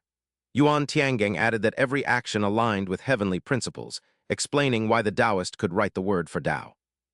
It turned out he had reached this realm long ago. Shen Changqing's movements unintentionally drew a fire 8 trigrams formation as he continued to count from 5 to 8. The fire formation instantly transformed into a water formation, leaving the emperor amazed by such unheard-of immortal arts. Shen Changqing simply continued his rhythmic counting. The water formation transformed into a lightning array that was too brilliant to look at directly, leaving Lord Ruan Zhang in awe of the Taoist master's supreme skill as Shen Changqing continued his count. 1, 2, 3, 4, 5, 6, 7, 8, ha! He then collapsed to the ground, causing the palace maids to panic as the emperor turned to ask Elder Yuan Tiangeng for his thoughts. From what I can see, Taoist Master Shen is simply intoxicated, Yuan Tiangeng replied, leaving everyone stunned that even an immortal could get drunk as the maids moved to support Shen Changqing. Resting his head on a lap, he mumbled, I was wrong, while Yuan Tiangeng whispered to the emperor that this technique was perfectly aligned with the great Tao. It follows the Bagua and the 5 elements. It likely possesses the power of longevity, and the Taoist master surely feigned drunkenness to pass it on, Yuan added, earning a nod from the emperor. How then should I reward him? The emperor asked, to which Lord Ruan suggested that since masters from beyond the world are often eccentric, they should let Shen Changqing decide for himself. The emperor and Yuan Tiangeng both agreed with Lord Ruan's wise suggestion, and the emperor ordered that Taoist master Shen spend the night at the Ruan residence. I shall meet him tomorrow to discuss his reward, the emperor declared, as 2 servants carried the unconscious Shen Changqing back to the Ruan estate. Still mumbling that he couldn't drink another drop or he would be sick, he was left to the servants' care until the next day arrived in Chang'an. Shen Changqing walked down the street with a heart full of joy, reminiscing about the moment he was presented with a massive chest of gold as a reward. If you have no desire to serve in the court, I will not force you. Please accept this gold as travel expenses, the emperor had told him. Shen Changqing naturally didn't refuse, who could turn down such a gift, and politely remarked that it would be disrespectful of a humble Taoist to decline. The small pouch at his waist suddenly glowed, vacuuming up the entire pile of gold and leaving both the emperor and Ruan Zhang gasping at the display of immortal arts. Shen Changqing quickly dismissed it as a trivial trick, though internally he cursed the system for its forced transactions, lamenting the loss of his chest of gold. The system displayed 166 hours of life remaining after a successful deposit of 646 units, but Shen Changqing only fumed, demanding his money back. Returning to the present, he sighed over his bleak financial future until a local resident ran past him, carrying a fish. This is the first fish I caught today, and I'm giving it to you as promised, the man said, drawing Shen Changqing's attention to an old fortune teller nearby. Realizing it was Yuan Shacheng, Shen Changqing mused that his fellow practitioner was doing quite poorly for someone living in a golden city like Chang'an. Wondering if he could ask if time could be reversed, Shen Changqing stepped forward and placed a small gold ingot on the table. Master, please read my fortune and destiny, he requested, and Yuan Shacheng handed him 3 copper coins, inviting him to proceed. Though the old Taoist looked profound, Shen wondered if he was truly capable, asking if he should just toss the coins however he liked. With a flick of his wrist, the 3 coins landed perfectly on their edges in a straight line, leaving Shen Chanking stunned by such bizarre luck. He worried if his colleague would see him as a provocateur, and wondered if he should start looking for an escape route before someone tried to kill him. While Shen Chanking was busy plotting his escape, Yuan Shacheng was equally shocked, having never seen such an omen in all his years of divination. Bagua 5 elements formation manifested on the table, and when Yuan Shacheng opened his yin-yang eye to investigate, the image of the Jade Emperor appeared before him. The overwhelming power was too much for Yuan Shacheng to bear, knocking him backward and leaving Shen Chanking in a state of total panic. Is he faking an injury because he can't read the coins, or is Chang'an really this dangerous? Shen wondered as Yuan Shacheng scrambled back to his feet. Dropping to one knee, Yuan Shacheng declared that since Shen was beyond the 3 realms and 5 elements, his fate was unreadable, and he insisted on returning the payment. Shen Chanking took his money back and left, thinking that it was no wonder the man was so poorly dressed if he didn't even know how to keep a profit. Suddenly, a fierce-looking man stormed over and shouted, "They said your fortunes were accurate, but I can see you're nothing but a fraud. Predict for me whether it will be sunny or rainy tomorrow. If it is sunny, what time will the sun rise, and if it rains, how much will fall?" Shen Chanking thought to himself that the man sounded like a troublemaker, while Yuan Shaocheng calmly replied that tomorrow there would be clouds at the hour of the dragon, thunder at the hour of the snake, rain at the hour of the horse, and heavy rain at the hour of the goat, totaling 3 feet, 3 inches, and 48 drops. The man spoke aggressively, saying that if tomorrow did not match those words, he would wreck the shop, causing Shen Chanking to let out a heavy sigh. Yuan Shaocheng was astonished, thinking the senior must have immediately seen through the man's fate and sighed out of a helpless sense of sympathy for him. Shen Chanking turned to look at Yuan Shaocheng and couldn't help but lament that the Taoist didn't know how to handle people, as giving such specific details only gave the man an excuse to destroy the shop. At the gates of Chang'an, Princess Chang'an and Li Zhai had been waiting for Shen Chanking, and they called out joyfully the moment they spotted him. Shen Chanking performed a respectful salute to Princess Chang'an, who waved it off and told the Taoist master there was no need for such formality before introducing her younger brother, Li Zhai. He is 10 years old, and our imperial father instructed us to wait here to see Taoist master Shen off on his journey home, prompting Li Zhai to bow respectfully to him. Shen Chanking asked the princess to thank His Majesty for his kindness on his behalf, before returning to the Shen residence in Jingyang district and knocking on the gate. After a few knocks, the graceful figure of Bai Donger appeared and exclaimed with delight that Taoist Master Shen had finally returned. Donger admitted she feared he might not return, and then both she and Zio Bai rushed forward to embrace Shen Chanking as he stammered in surprise. Princess Chang'an stood by, speechless with shock, while that evening the women prepared a welcoming feast for Shen Chanking's return, where he raised a glass to everyone gathered around. Having returned from Chang'an, Shen Chanking declared that he would lead them all to great success and show them a completely different world. Internally, he thought they should prepare to be amazed by technology from 200 years in the future, while Dong Li, Zio Qing, and Zio Bai asked with excitement. They asked if the immortal master meant he would lead them to ascend to the immortal realm, and the 2 sisters from the East Sea Dragon clan spoke up. The sisters offered to perform a dance to express their deep gratitude, to which Shen Chanking happily agreed, and Princess Chang'an joined in the festivities as well. The princess offered to play her pipa as accompaniment, and as the melodic music blended with the graceful dance, Dong Li asked the immortal master for his opinion on their performance.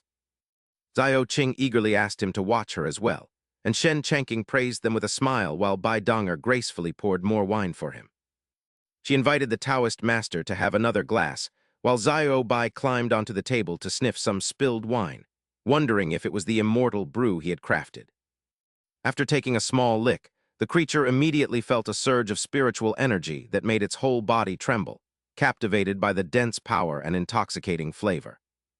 As Shen Chanking enjoyed the meat, he marveled at the beauty of the ladies, whose graceful movements and the sweet voices of Dong Li and Zio Qing created a perfect scene. He laughed and continuously praised the wonderful atmosphere, while from a distance, Judge Wu and the city god watched the scene with admiration. The city god remarked that the fox immortal and the 2 dragon girls possessed great fortune, and Judge Wu agreed that being with a master like immortal Shen was truly enviable. The next morning, Shen Changqing was still sound asleep when he turned over, caught a fragrant scent, and suddenly found himself embracing a soft and alluring figure. Shen Changqing slowly opened his eyes and was horrified to find Bai Donger there, wondering why she was in his bed before collapsing back in shock at her expression. His mind raced as he wondered what had happened the previous night, panicking over whether he had lost control of himself due to being too drunk. Bai Donger had already woken up and called out to him sweetly, prompting Shen Changqing to close his eyes and pretend to snore in an attempt to avoid responsibility. Her graceful silhouette, seductive figure, and alluring gaze left him deeply unsettled until she finally stepped out of the room.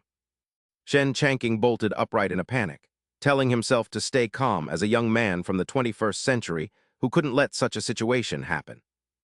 He told himself that at worst he would just have to marry her, wondering what would happen if he searched Google for advice on a boyfriend waking up in bed with someone else after a night of drinking.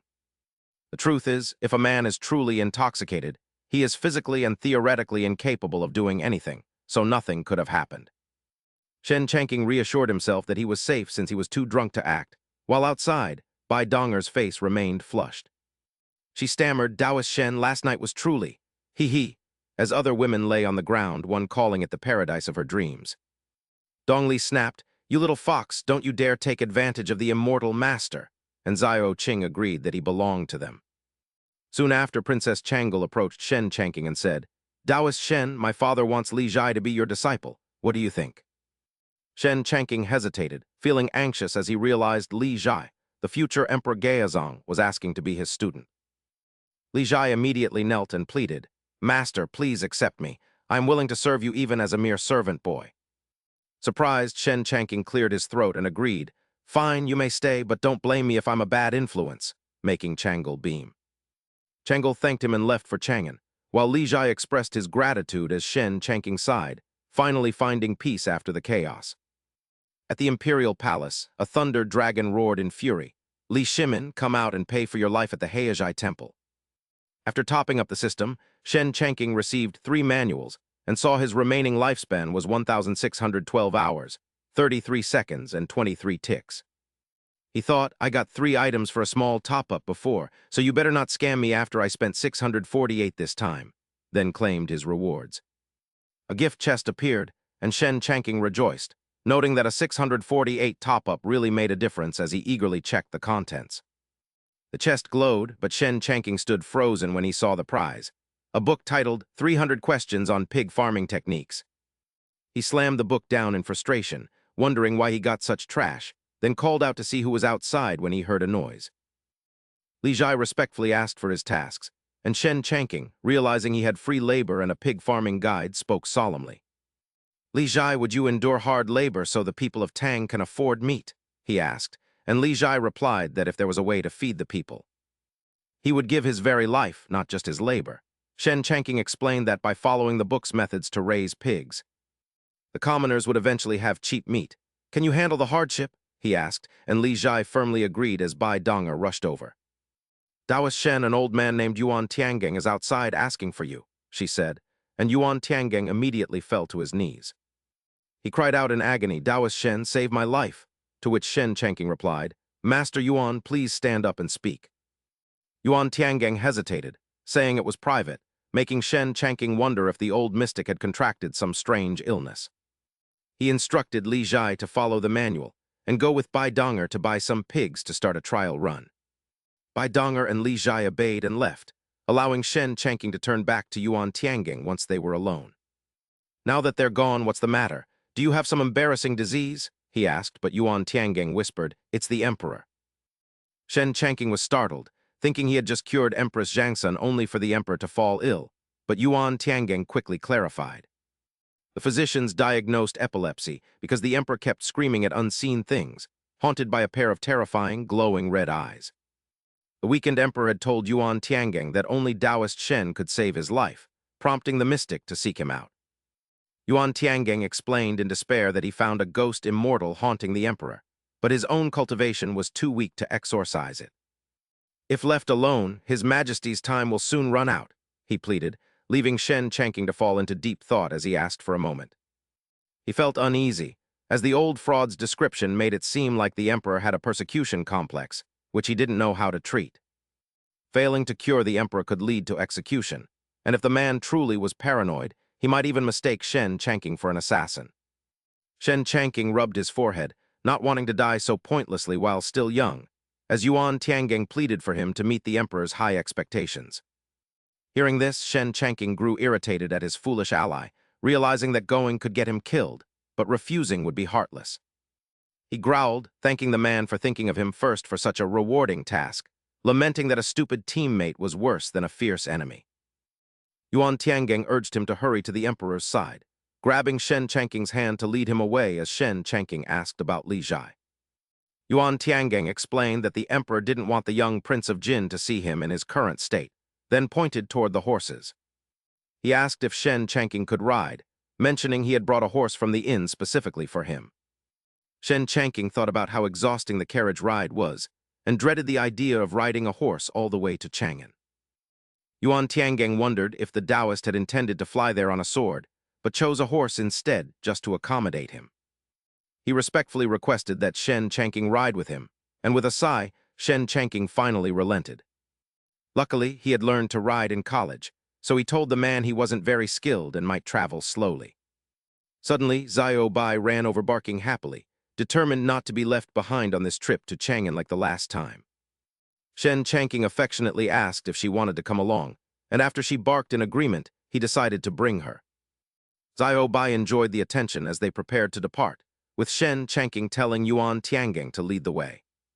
He warned Xiao Bai not to lick anyone's saliva in Chang'an, leaving Yuan Tiangang amazed that a noble Kinkyu fox was treated like a common pet.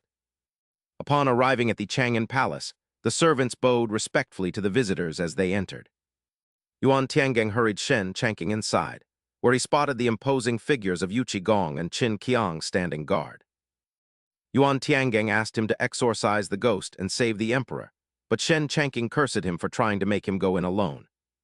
Suspecting the old man wanted a scapegoat, he drew on his modern anti-fraud knowledge and refused to enter without him. He insisted that the Heaven Master accompany him to help, knowing they would both be blamed if the emperor didn't survive. Yuan Tiangang quickly agreed, while Qin Qiang watched Shen Changqing skeptically, doubting the young man's abilities. Yu Qigong noted they had no other options as Qin Qiang sighed, and inside, they found the emperor looking pale and sickly. Shen Changqing suspected a psychological issue and decided to try a modern therapeutic approach, asking for the 4 treasures of the study. He placed his tools on the table and recited an old saying about how ghosts fear the Jai character just as humans fear ghosts. Xiao Bai marveled at the fact that even his paperweight was a legendary stone left behind by Nuwa as he wrote the character. A swirling vortex of black and white energy erupted from the paper, and he declared that all ghosts must flee from this mark. The energy surged into the emperor, suppressing the black dragon's spirit within him as Yuan Tiangang watched in awe of the divine technique. Yuan Tiangang praised his immense power, while the dragon ghost screamed in frustration as its strength vanished. As the Jai character consumed it, the ghost wailed about its unfair death, while Shen Changqing noted that superstitious ancients required such methods. Words were the most effective method. At that moment, Shang Huang snapped out of his daze and looked at Shen Changqing with joy, exclaiming that the priest had finally arrived. Prior to this, Ruan Zheng had already exchanged greetings with the judge of the underworld. "I guarantee your majesty's safety. It is fortunate that because of you I avoided a trip to the underworld," Shen Changqing replied respectfully. "Rest assured, your majesty." "Everything is under my control," he thought to himself, realizing Li Shimin had not recovered and was still speaking nonsense, a clear sign of delusion, while in the hall of Yama, King Yama paced back and forth in anxiety. The judge had been commissioned by Wei Zheng to fetch Li Shimin, yet he had not returned, making him wonder if something had gone wrong when suddenly, the book of life and death began to glow. King Yama was startled, wondering how this could happen since Li Shimin was destined to die in the 13th year of Zhengyuan, yet the date had somehow shifted to the 14th year. King Yama slammed the table in a rage, refusing to let the matter rest, and immediately summoned Oxhead, Horseface, and the Black and White Impermanents, who all appeared and bowed respectfully. They greeted King Yama, who furiously declared that Li Shimin had dared to alter his own fate and ordered them to go to Chang'an immediately to seize the man's soul. They all obeyed his command, while back at the Chang'an Palace, Yuan Tiangang asked why Shen Zhanking had only imprisoned the ghost instead of eradicating it, prompting the Taoist to silently curse that it was because he was using verbal therapy. He wondered if there truly was a ghost inside Li Shimin, as the man claimed, questioning his own scientific understanding. But he simply stated the entity was suppressed for now and asked the exhausted emperor to recount recent events.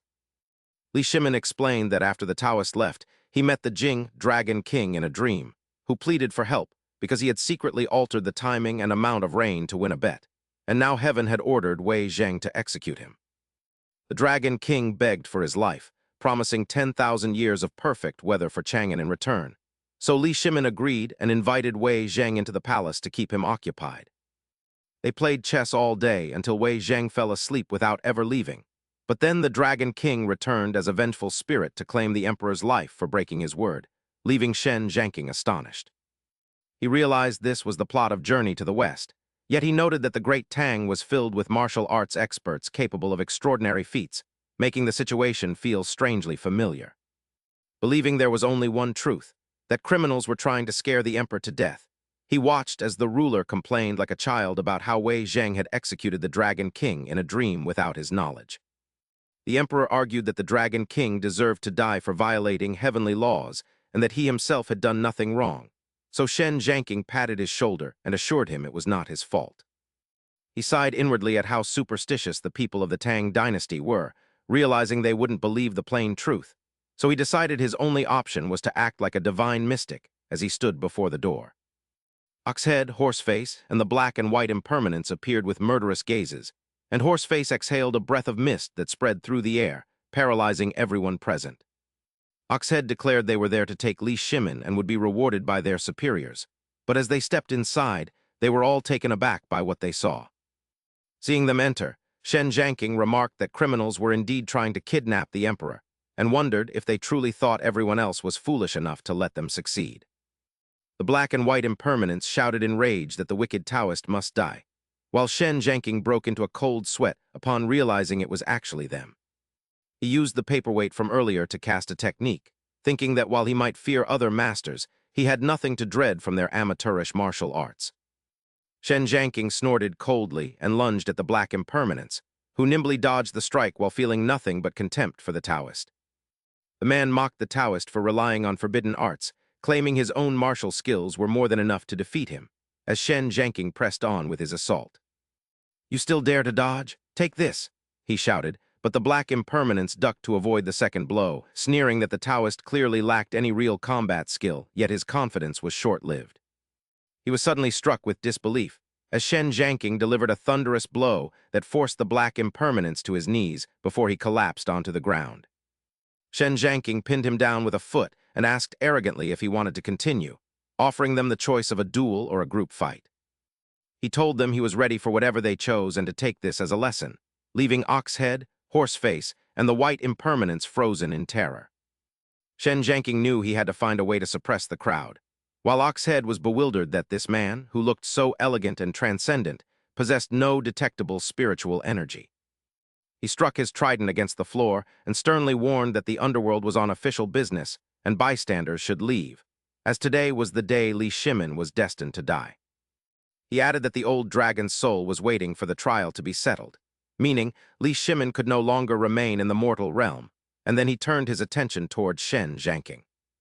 He accused the Taoist of repeatedly obstructing the underworld's duties, a violation of heavenly law, and ordered him to come along, but Shen Zhanking simply gripped his stone and charged forward. "Go to hell, take this." A surge of lightning energy erupted from the stone as Niu Tu snorted coldly, dismissing it as a mere mortal trick that his yin wind could easily scatter. He unleashed a shroud of red magical energy, but instantly realized he could no longer mobilize his power and was unable to dodge the incoming strike. As Shen Zhanking's strike closed in, he found himself paralyzed and forced to take a direct hit to the face, wondering in a panic why he was unable to move. Wondering what kind of sorcery this was, Niu Tu felt the stone pressed against his head as Shen Zhanking cursed at him, calling him an arrogant piece of trash and a pathetic weakling. Niu Tu was pummeled until he realized his cultivation was weakening with every insult, making him wonder if this was the divine ability where words become reality.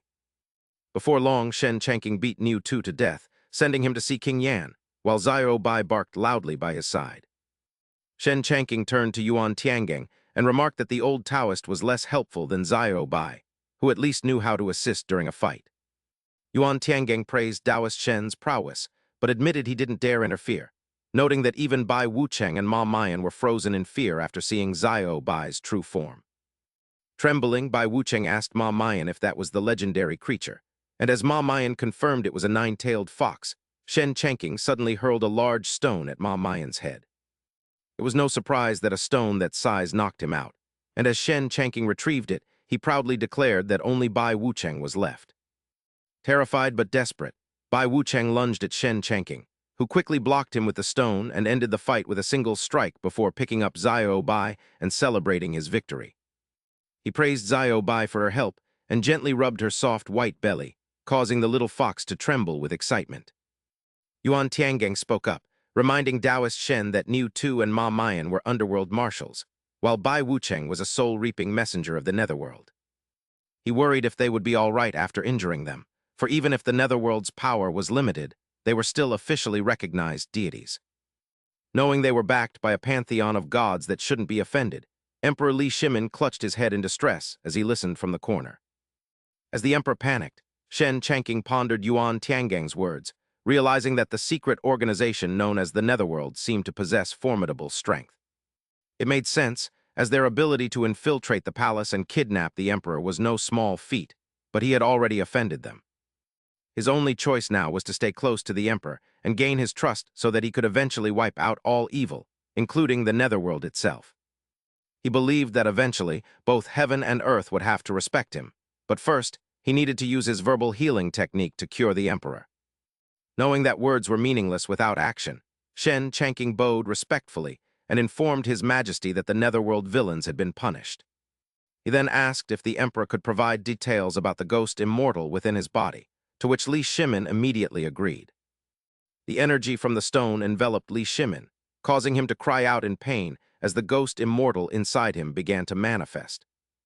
The spirit shrieked in rage about the injustice of its death, while Shen Changqing cried out in concern as he saw the emperor's intense suffering. Calling out to the emperor, he felt conflicted that he couldn't communicate with this second persona, realizing that the solution must come from those who caused the problem.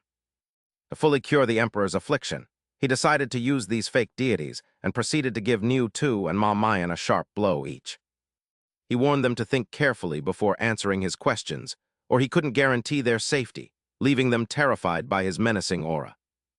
Niu Tu and Ma Mayan quickly agreed to cooperate, calling him Immortal Master, but Shen Changqing responded by slapping Ma Mayan once more.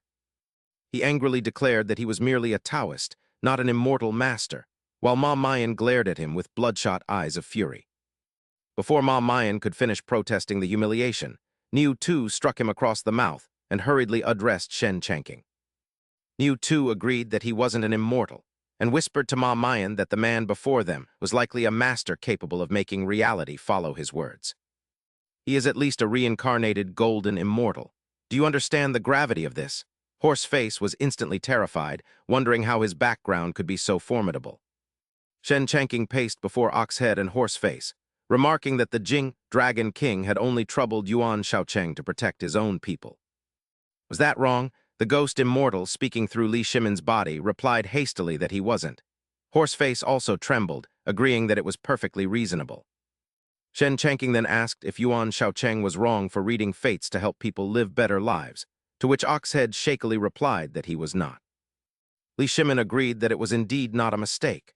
Shen Changqing continued, noting that the benevolent emperor promised to save the Dragon King but lacked magical knowledge. Thus, he could not prevent Wei Zheng from slaying the dragon in a dream. Was that wrong? Horseface quickly said the emperor did his best, so he was certainly not at fault. Shen Changqing sternly asked why they were still troubling the emperor and trying to drag him away. Though insulted, Oxhead and Horseface dared not argue.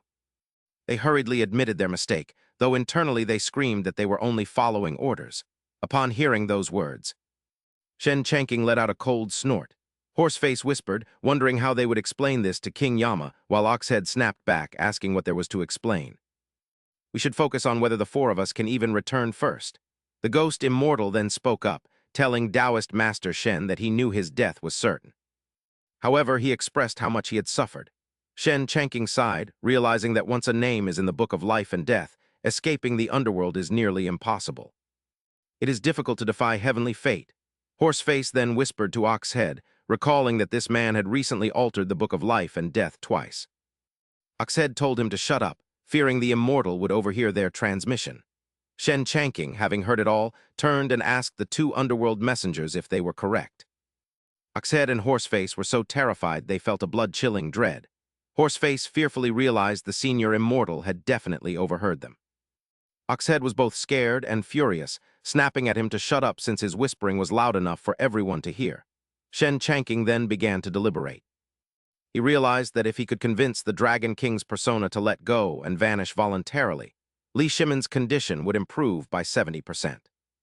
Shen Changking then spoke, telling the Dragon King that all things are fated and that his past merits would ensure a decent next life. He urged him not to linger and create more negative karma. The ghost immortal respectfully replied that he accepted the teaching and thanked Taoist Master Shen. With that, the Dragon King's true form departed from Li Shimon's body. Shen Changking then told them to leave and not waste any more time. He sighed inwardly, feeling the matter was resolved. Yuan Tiangang softly noted that the demonic dragon haunting the emperor had finally been exorcised. However, he asked how they should handle the four from the underworld. Shen Changking felt a surge of irritation, wondering if old Taoist Yuan was joking. How could immortals like them pass judgment on criminals? Did he want to be executed? He added that while these were among the 10 great crimes, the specific punishment was another matter. As the sovereign of the nation, the emperor should be the one to decide. Li Shimon felt a deep sense of gratitude toward Shen Changking for labeling the crimes before letting him judge. This gave him face and a chance to establish a rapport with the underworld. Li Shimon thanked Taoist Master Shen, stating that he knew exactly what to do. Horseface turned pale as Oxhead whispered that Shen Changking was using them as gifts for Li Shimon to gain favor. Oxhead was furious that his partner's constant talking kept endangering them. He told him to shut up, as he didn't want to be punished by Shen Changking again. Supported by Yuan Tiangang, the emperor stood up and spoke with immense gratitude. He noted that Taoist Master Shen had saved both the empress and himself, then invited him to stay at the palace for a banquet to honor his great kindness. Shen Changking mused on why this man was emperor. He knew how to create opportunities for others to rely on him. He then agreed to follow the emperor's arrangements. Princess Changle bowed to Shen Changking, informing him that the banquet would be held that evening and that her father had asked her to show him around. Shen thanked her. Changle mentioned that the Eagle House ahead held many majestic birds and offered to take him there. With that, she led Shen Changking away. Surrounded by a menagerie of wild beasts, tigers, leopards, and birds, Shen Changking stood there agape. Suddenly, Xiao Bai leaped from his arms and darted across the rooftops. Shen Changking shouted, "Hey, Xiao Bai!" But the creature was too fast and vanished in an instant. He thought worriedly, this is bad. If he bites some royal consort's pet, we're both finished. Suddenly, Crown Prince Li Chengqian appeared and said, "Well now, isn't this the miraculous Taoist Shen? I was merely over-anxious for my mother before, so please forgive my previous rudeness." Shen Changking wanted nothing to do with him. However, he spoke sincerely, "What a pity. Since you are destined to rebel, I should probably keep my distance." Shen Changking quickly waved him off. "I am but a humble traveler from the wild mountains. Your Highness needn't be so formal."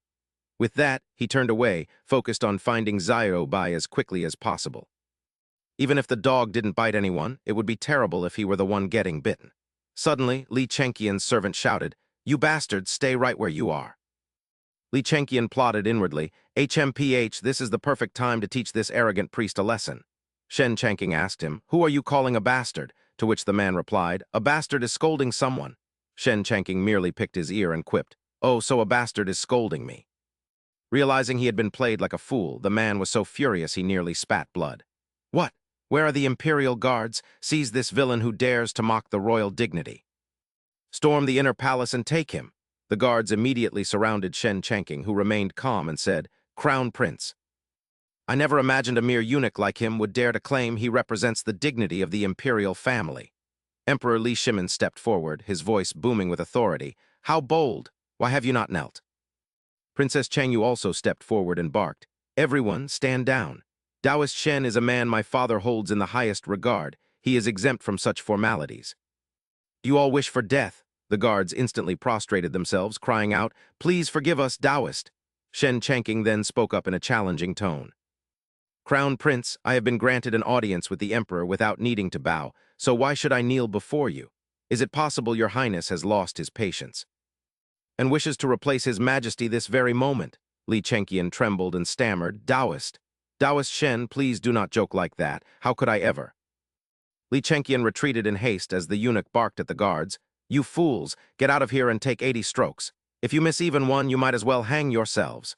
Shen Changking walked over and patted Li Chengqian's shoulder. He said softly, Now, Crown Prince, there is no need for that. It was just a slip of the tongue on his part and has nothing to do with you. 80 strokes is unnecessary."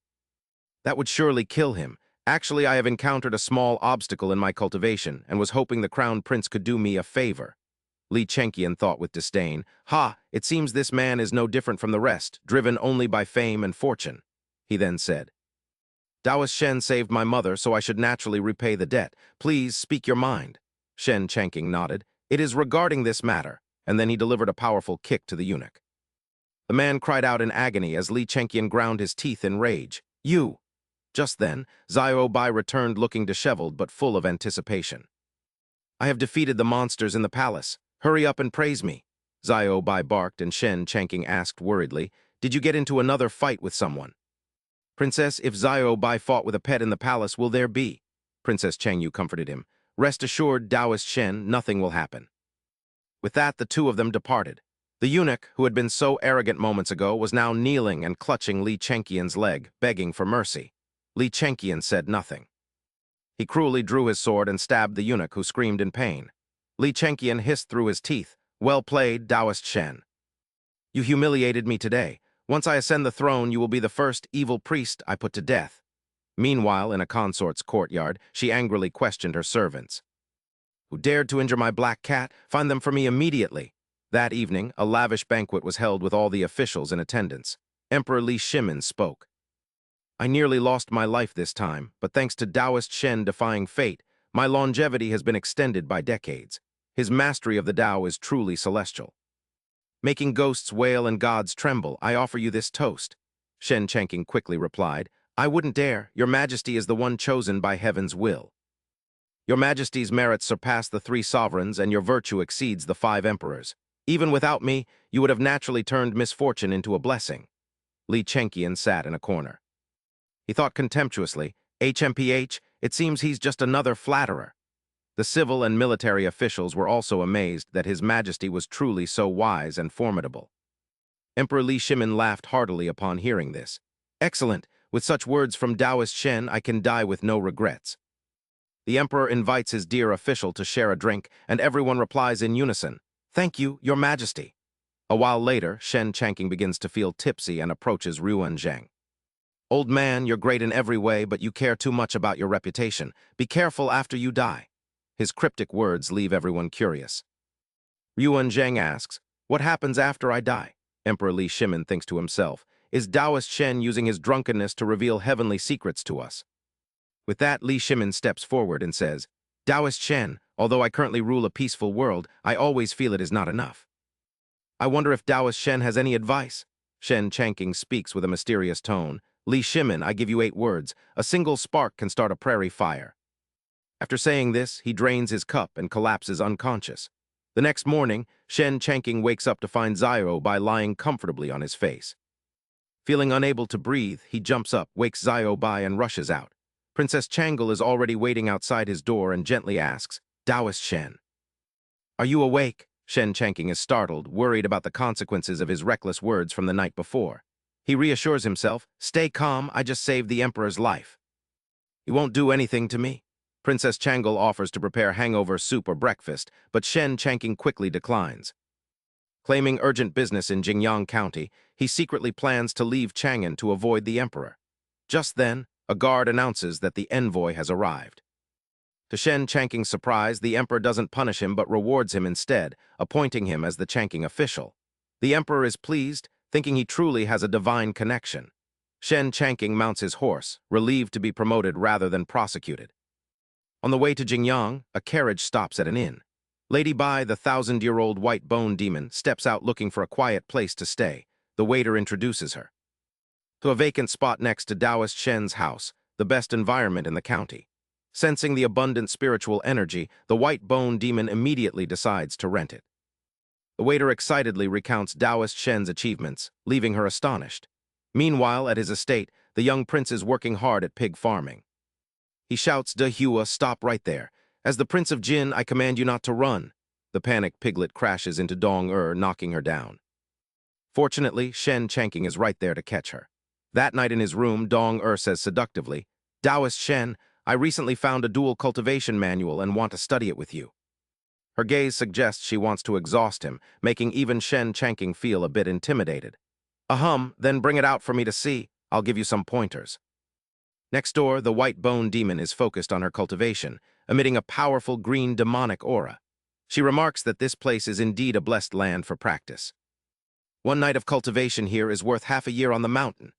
Her eyes turn bewitching as she prepares to break through her realm, a green lantern floating in the air.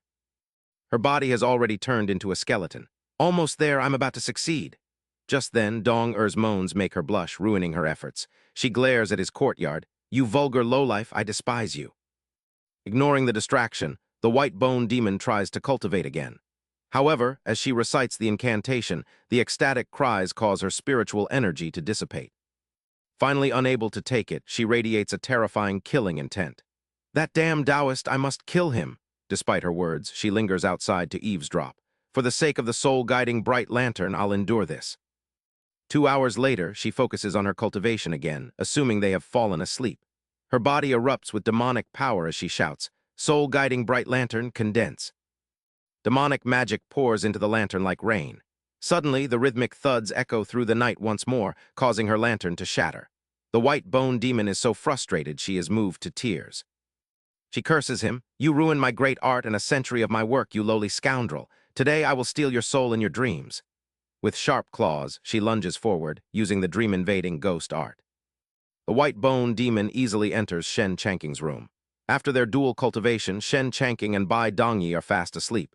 She thinks triumphantly, as expected of a Taoist who doesn't practice, there isn't even a protective array. She gathers demonic energy in her fingers. Creating a blue spark of light, she thinks, "Since you're a lustful Taoist, you can die in your dreams." She then presses her finger against Shen Changking's forehead. The white bone demon enters Shen Changking's dream. In the dream, she appears as a beautiful, seductive woman. After getting him drunk, she lures him to a private room to strike. "Young master, I'm tired. Why don't we go upstairs to rest?" Slightly tipsy, Shen Changking grins and replies, "Sure." Thinking everything is going according to plan, she thinks, "I'll make your body and soul perish within this dream." Believing Shen Changking is drunk, she reveals her true form as soon as they reach the room. Good heavens! The beautiful girl from before is now a skeletal corpse bearing its ferocious fangs. Chang Ching continued to feign ignorance until he suddenly unleashed a strike that sent the white bone spirit flying, shouting that he knew she was a monster all along. Caught off guard, she could only let out a series of sharp screams.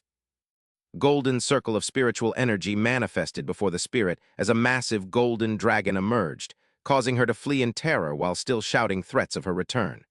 In the middle of the night, Bai Dongyi suddenly woke up. She rubbed her eyes and adjusted the blanket for Chang Ching before falling back into a deep sleep, while the white bone spirit nursed a nearly shattered skull. Gnashing her teeth in fury, she vowed that either the Taoist or she would perish tonight for destroying her skeletal form. Realizing she had mistakenly entered his dream at his peak age, the white bone spirit schemed to infiltrate Chang Ching's childhood memories to find an easier target. She entered his childhood dream to see how he would use his techniques, only to find him engrossed in a comic book. Her misfortune, the young Chang Ching was reading the part where Sun Wukong slays demons when she approached him with sweet words. Noticing the resemblance between her and the demon in his book, the boy brandished a stick like the Monkey King and struck her down. Reeling from the blow, she painfully declared that while he broke her form once, he wouldn't survive her 3 deadly dream cycles. For the third attempt, the white bone spirit split herself into 2 figures to stage a deceptive scene. She acted as parents searching for their daughter, Zio Cuyer, while Chang Ching stood by silently watching the performance. Suddenly, she demanded he pay for her daughter's life, but his eyes ignited with the fiery golden eyes, revealing her true demonic nature. "How dare you try to deceive your grandpa's son?" Chang Ching shouted, swinging his stick and sending the spirit flying 80 meters away. He mocked her next move of disguising as an old friend, leaving her battered and terrified with a fractured skull. Finally realizing the Taoist's immense power, the white-boned spirit decided she could no longer stay in such a dangerous place. She planned to restore her form that night and flee the next morning, but her escape was thwarted at dawn. She found Chang Ching right outside her door performing morning exercises, leading her to worry that he was intentionally blocking her path to kill her. When Chang Ching cheerfully greeted her, the panicked spirit slammed the door and ran back inside, nearly leaving her shoes behind. Chang Ching simply wondered why his new neighbor was so shy. While inside, the terrified spirit jumped at the sound of 3 knocks on her door.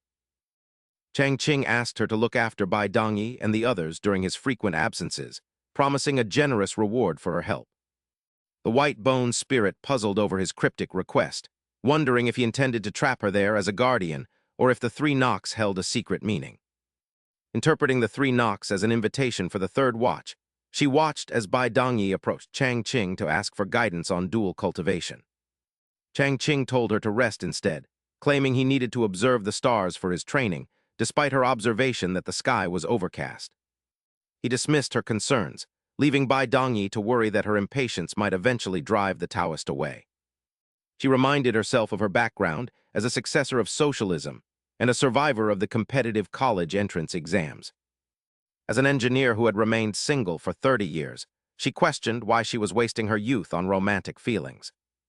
Meanwhile, Xiao Bai was just as infatuated, staring at Chang Ching and marveling at his irresistible charm. Xiao Bai giggled to herself as she fantasized about marrying Chang Ching and being intimate with him.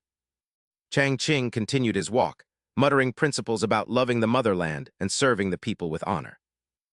On the other side of the wall, the white-boned spirit carefully selected her most modest outfit for their midnight meeting, hoping it would pass the Taoist's scrutiny. As he paced back and forth, Shen Changqing thought to himself that this Taoist didn't seem like a typical cultivator, but rather a common thug. I need to pick a more delicate outfit and speak with a more feminine voice. Once prepared, Bai Gu Jing climbed onto the roof and watched Shen Changqing pacing below. She thought that even if she were just a plaything, she would accept it just to survive. Meanwhile, Shen Changqing was so lost in thought that he didn't notice her. Suddenly, Bai Gu Jing fell with a loud thud, landing face first on the ground. "Ouch, that hurts!" Hearing the noise, Shen Changqing shouted in surprise. He looked down and saw a girl dressed like a modern cosplayer. He wondered if this was some prank, wearing provocative clothes and climbing into his courtyard. He pointed a nearby stick at her. "It's the middle of the night. Why aren't you sleeping instead of climbing over my wall? Didn't you knock on my door 3 times this morning? It was a hint to meet at the third watch." Hearing this, Shen Changqing was stunned. "Meet at the third watch? Do you think your son Wukong and I'm the Bodhi Patriarch? Do you think this is some adult game?" But then he reconsidered. It seemed he really had knocked on her door 3 times that morning. Could he have caused such a misunderstanding? Bai Gu Jing said shyly. "Master Shen, Susu shouldn't have provoked you. It's all my fault. Whether it's chores or serving you at night, I am willing to accept any punishment you decree." Shen Changqing blushed, wondering what was happening. This misunderstanding was massive. Was this Lady Bai pretending to be a passionate girl? It seemed she had been interested in him for a long time, so he had to handle this carefully. He couldn't let this misunderstanding go any further. After a moment, the young man patted her shoulder and explained, "Madam, you've misunderstood. I only knocked this morning to greet my neighbor. I hoped we could support each other in the future. I didn't mean anything else." Bai Gu Jing let out a soft sound and was suddenly startled. Was this a warning for her not to overstep her bounds? Seeing her silence, Shen Changqing thought she understood. He draped a coat over her shoulders and said, "The night air is heavy with yin energy. You should go back and rest early, madam." He thought that with this coat, he could temporarily deal with her passionate girlfriend act. Putting on the coat, Bai Gu Jing felt her spirits lift instantly. She moaned softly, thinking he had transferred a vast amount of pure spiritual energy to her. Truly, even heroes succumb to beauties. Shen Changqing leaned in and whispered, "Madam, shall I walk you back?" Bai Gu Jing nodded shyly. At that moment, Shen Changqing's body felt as hot as fire. He sighed, muttering about how outrageous it was to have someone like this living next door.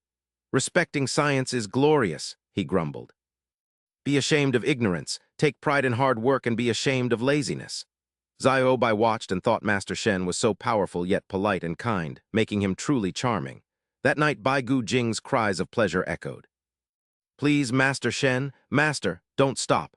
After an exhausting night, Shen Changking rushed to the yard the next morning to exercise. 1, 2, 3, 4. Bai Gu Jing looked at him bashfully and said, "Susu greets the master. You worked hard last night." His face looked gaunt and weary.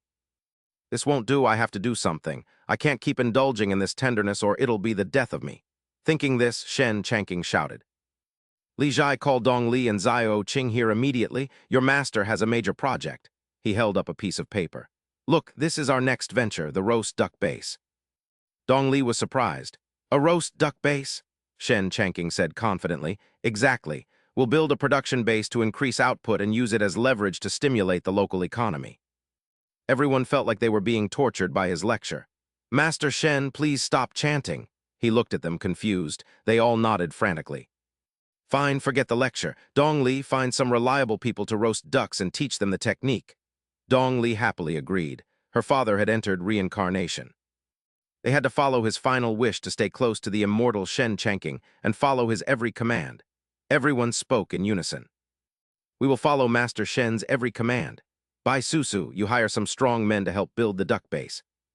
Set the wages yourself, there's still silver in the shop." Susu thought Master Shen was testing her abilities.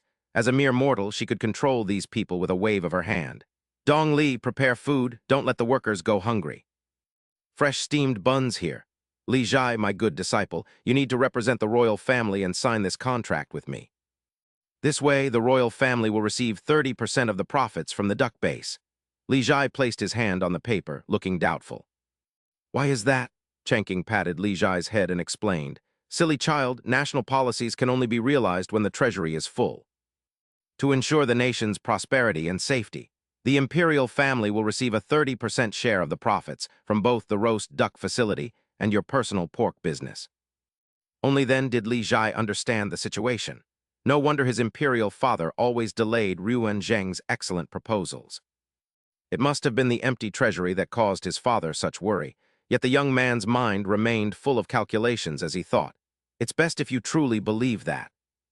Otherwise, I'd have to admit I'm only giving Li Shimin money to stay in his good graces. If you knew that, your entire worldview would likely crumble." The scene shifts to the construction site of Changking's roast duck facility. Li Zheng's son Hu Lai arrived from Shili to cause trouble, kicking over a water bucket and shouting arrogantly, "Stop everything! Who gave you permission to build here? Stop right now." He expected everyone to halt in fear, but they all ignored him and continued their work, causing Hu Lai to roar in anger. "Are you treating my words like the wind whistling past your ears? Brothers, show these mud-covered peasants whose territory this is." "Yes." Suddenly, a hand was raised and a voice rang out. "Stop!" The command made the group halt in surprise as Priest Changking, his face cold as ice, let out a sharp grunt, though Hu Lai still failed to sense the danger. Assuming Changking was just an ordinary priest, he sneered, "You're just a rotten priest playing tricks. What are you all afraid of?" The others' faces turned pale with fear. They told Hu Lai, "Boss, you just got back so you don't know. This priest is no fraud, as he's the one who cleared the haunted houses at Shili Slope and the Zaishi High districts." Changking, not wanting to cause a scene, remained calm. He gently warned Hu Lai, "Kid, this isn't a place for you to act out. Be careful or you'll bring disaster upon yourself." Internally, he pondered the situation. These guys seem to know about my exorcisms, so it's better to avoid trouble and just trick them into leaving. It seems the public security in the Great Tang needs improvement. I must discuss this with Magistrate Feng. Hu Lai's expression soured as he realized the priest even knew his name. Could he have divined it? Seeing the commotion, Susu grew excited and whispered, "Priest Changking, this man is so rude. Why don't you let me handle him?" Changking whispered back, "Don't make things worse. If you go, wouldn't that be like sending a sheep into a tiger's mouth?" Hu Lai was grimacing, but when he saw Susu, his eyes lit up and he stammered, "A fairy. Since when did Jingyang County have such a stunning beauty? You're Priest Changking, right? Let that beauty by your side spend the night with me. Not only will I stop causing trouble, but I'll even give you some silver. How about it?" Changking's face darkened as he scolded Susu, "Look at this. It would have been better if you hadn't shown up. Your appearance has ruined everything. You truly are a calamitous beauty. Sai, it looks like a fight is unavoidable now, and my chances of winning are too low. If only Li Chunfeng were here to fight." Just as he thought that, a disciple flew in from behind, cursing loudly, "You shameless scoundrel! How dare you act so insolently before my master?" Hu Lai was sent flying by a kick and begged, "Spare me, great hero! Spare my life!" Seeing the man still approaching, Hu Lai tried to threaten him with his father's name, shouting, "Don't you dare come any closer. My father is Li Zhang. If you take another step, I'll have you thrown into prison to rot in darkness for the rest of your life." At that moment, Magistrate Feng appeared and said coldly, "A mere son of Li Zhang dares to bully his fellow villagers. Today, I will not only imprison you, but also punish your father for his failure to discipline you." Magistrate Feng, I told you not to act so rashly, but now they're here." Hu Lai cried out in pain as the soldiers bound his hands and led him away. "Master, your disciple has arrived late and allowed this villain to disturb your peace. Please punish me." "It's fine. Fortunately, you returned in time. Stand up." Changqing rejoiced inwardly. "Ha ha ha, my free labor and personal enforcer have returned. I wonder what brings Magistrate Feng here." Priest Changqing. "Urgent news has arrived from Chang'an. His Majesty has finished building the Changqing Temple and wishes to know when you can inspect it." "Excellent, excellent. Once I finish my work here, I will immediately set out for Chang'an to see the Changqing Temple." Changqing was overjoyed, thinking, "Ha ha ha, one good thing after another. I truly am the child of fortune of the great Tang?" Magistrate Feng asked curiously. "Priest Changqing, what exactly is the work here?" "I must keep it a secret. You will find out in half a month." A few days later, at the roast duck facility construction site, a crowd gathered to read the banners Changqing had hung in front of the shop. They praised them incessantly, saying, "It's just as the princess said, endless enjoyment. Indeed, just standing here for a moment makes me feel as though my cultivation has increased by 6 months." A literate old man stepped forward and remarked, "You ignorant lot, one can actually attain enlightenment through these words." Observing from a distance, Chang Qing was quite pleased to see everyone valuing the banners he had written, while Bai Susu looked visibly annoyed. "Of the 85 immortal banners Master Shen wrote himself, I only understand 30%. It is their good fortune to even see them," Dongya said softly. "As long as Taoist Master Shen is happy, that is all that matters." Chang Qing turned and patted Dongya's head, saying, "You don't always have to make me your center. You should have your own thoughts and hobbies." Dongya gave a soft hum of agreement, while Susu watched their intimacy and cursed inwardly. She felt defeated by that little wench, forgetting that Taoist Master Shen always pitied the weak, even though Dongya was merely a mortal. Thinking this, she muttered an incantation. "Radiant sun, vast moon, ethereal flame, I command the fire avoidance body protection art." She chanted until her throat was dry, but nothing happened. Chang Qing waved his hand and said, "You're too loud, Bai Susu. Stop obsessing over these heterodox arts. One must take life step by step, understood?"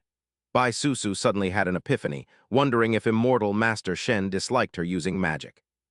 She believed he was advising her to live as a mortal and complied. After scolding Susu, Chang Qing felt a bit guilty. Wondering if he had been too harsh, he saw Susu approach him, seizing the chance now that Taoist Master Shen showed compassion, asking him to punish her. Chang Qing raised his hands in surrender, suggesting they go to the construction site to inspect safety, as the overwhelming yin energy there terrified him. These women of the Great Tang were truly difficult to handle. Chang Qing led them to the site, but his ears found no peace as Susu followed him obediently. Susu asked for punishment that night, while Dongya mentioned needing guidance on dual cultivation, making Susu curse her rival's shamelessness. Half a month later, Chang Qing spoke to Dongya. "The roast duck shop has been open for a week. At this rate, Dongyi, you and I will be living in our own grand courtyard in Chang'an within a year." With her usual gentle voice, Dongya softly replied that as long as she was with Taoist Master Shen, she would feel at peace anywhere. Chang Qing laughed heartily with pride, calling Dongyi his most obedient girl, unaware that Dong Li had overheard their entire conversation from outside. She thought to herself that Dongyi was indeed very obedient, and that she, Dong Li, must also work harder and believe in herself to succeed. After gathering her thoughts, she entered to report to Taoist Master Shen, but her ill-timed arrival caused both Chang Qing and Dongyi to blush. "Sister Dong Li, you speak with the master first. I will go cook," Dongya said before leaving, while Chang Qing coughed to regain his composure. "Dong Li, is there something you need?" he asked, to which she replied that she was there to report her obedience, leaving Chang Qing bewildered. "No, I mean I'm here to report my hard work." Dong Li blushed deeply, mentally scolding herself for her clumsy choice of words. Chang Qing sighed and asked if she was there to present yesterday's accounts for the roast duck shop, and she handed them over for his review. While reviewing the ledgers, Chang Qing wondered if Dong Li also had feelings for him, lamenting that complicated emotions were truly a burden. Suddenly, he was shocked to see the procurement costs had tripled to 130 taels, as the suppliers claimed there was a shortage of ducks. They raised prices by 30%. Do they think they can exploit my wealth? Dong Li, go and summon those merchants to speak with me. Tell them I need a massive supply of ducks within 5 days and will pay 50% more for any amount they can bring. Dong Yi gasped in surprise. Chang Qing continued, on your way out, call Li Chunfeng. I have tasks for him, if they want to mess with my livelihood. Then they shouldn't blame me for being ruthless. As Chang Qing wore a sinister smile, Dong Li thought fearfully about how terrifying he looked. At Chang Qing's roast duck shop, he sat around a dining table with the merchants, urging them all to join him. To our future prosperity, let us drink, Chang Qing said, his face flushed as he held his wine cup and scratched his head. To be honest with you all, the roast duck I, Shen Chang Sheng, sell is the only one of its kind in the Great Tang, but without ducks I cannot conjure roast duck out of thin air. Therefore, with this cup of wine, I, Shen Chang Sheng, toast all of you for being the steady supply of ducks that has allowed my career to flourish. Thank you, everyone. As soon as he finished speaking, a merchant in green raised his glass and said, Come, Taoist Shen, I toast you, regarding this transaction. Before he could finish, Chang Sheng had already lifted the entire jar of wine and poured it into his mouth. It was my lack of foresight. I did not expect that mobilizing so many ducks would cause such a great impact on everyone, so I shall penalize myself with another jar. After finishing the jar of wine, Chang Sheng was completely intoxicated, his eyes barely staying open as he stammered. Rest assured, everyone, regarding this business deal, I will certainly. Then he collapsed onto the dining table and fell fast asleep right in front of the merchants, who were startled and panicked by the sight. Taoist Shen, when will you settle the payment for this transaction? What should we do? I brought over several thousand ducks, and the daily cost of feeding them and the men is enormous. That is right, raising ducks requires water, and bringing so many here makes daily water usage a problem. What are we to do? Are you really going to leave? Chang Sheng grinned mischievously upon hearing those words. On the second day, Chang Sheng stood on a cliffside with the merchants. Pointing toward the majestic mountains and rivers, he said, Everyone, behold the magnificent landscape of our Great Tang. Such beauty is truly incomparable. A merchant asked urgently, Taoist Shen, when will we be paid? On the third day, Chang Sheng led the group of merchants through the streets, proudly introducing, Do you see this? Our roast duck is sold in every restaurant and is in high demand every day. Our prospects are limitless. The merchants nodded in agreement but did not forget to ask, Indeed, but Taoist Shen, when will we be paid? On the fourth day. The merchants began to lose their patience and turned to ask Dong Li, Miss Dong Li, has Taoist Shen had second thoughts and no longer wishes to pay us? If that is the case, we will have to leave. Another merchant added, Exactly, the ducks outside are depleting every day and we can no longer endure this. Dong Li smiled to reassure them. Rest assured, my master is a man who enjoys himself and loves his wine. When he remembers, he will come to settle the payment himself. After speaking, she thought to herself, Taoist Shen is truly impressive. Even these arrogant merchants must treat me with respect. By the seventh day, the merchants could no longer stand it. They stood before Chang Sheng's door and shouted, Shameless Taoist Shen, pay your debts now, return our hard-earned money. Just as they finished, a guard appeared. He shouted loudly, How dare you cause a disturbance at Taoist Shen's doorstep? You swindlers must have a death wish. Follow me to the station. The other guards joined in. Indeed, we have disliked them for a long time. Shouting like this might cause Taoist Shen to lose his immortal aura. Arrest them quickly. The fat old merchant, now bound, shouted indignantly. We are only demanding our debt, not causing trouble. You should be arresting that Shen Chang Sheng. The guard barked back, Shut your mouth. How dare you address Taoist Shen by his name? Do you want to die? Inside the prison, the three old merchants sat and deliberated. What should we do? This Shen Chang Sheng holds great power in Jingyang County, even though we all have backers. But now that we are locked in here, the situation outside. Before he could finish, a subordinate rushed in and reported, Master, things are bad. All of our ducks have been seized and sealed by the government. The fat old merchant was stunned. They say our behavior over the past 7 days has been suspicious. They suspect us of hoarding and manipulating the market. What on earth is this? After a long silence, the old merchant sighed. What are we to do now? Hoarding is a serious crime. Even our backers will find it difficult to protect us. At the harbor, Chang Sheng and Magistrate Feng stood with the merchants. Chang Sheng said apologetically, I am truly sorry. Because I was momentarily caught up in my travels, I caused you all to be imprisoned. The merchants replied hastily. We wouldn't dare, we wouldn't dare. Magistrate Feng stepped forward and whispered to the fat old merchant, "The next time you come to do business, just inform me. I will help you secure your assets and sell them at the standard price." The old merchant nodded, of course, farewell until we meet again." With that, they boarded their boats and departed. Chang Sheng and Magistrate Feng stood watching the boats fade into the distance. Magistrate Feng said, "Taoist Shen, I helped you force the prices down this time, but I fear they may not return again." Chang Sheng chuckled, much to Magistrate Feng's surprise. "I thank your excellency for your concern. Chun Feng should be back by now. When that time comes, you will know the answer for yourself."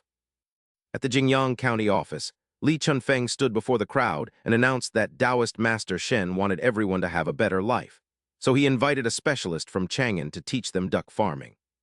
Li Chunfeng held a box of ducklings and handed it to a smiling man, explaining that Taoist Master Shen had prepared the first batch of ducklings to be given away for free so everyone could try raising them. Inside the room, Dong Nai was conducting business with an elderly woman, stating that their roast duck facility would purchase all the healthy adult ducks raised by the villagers at market price.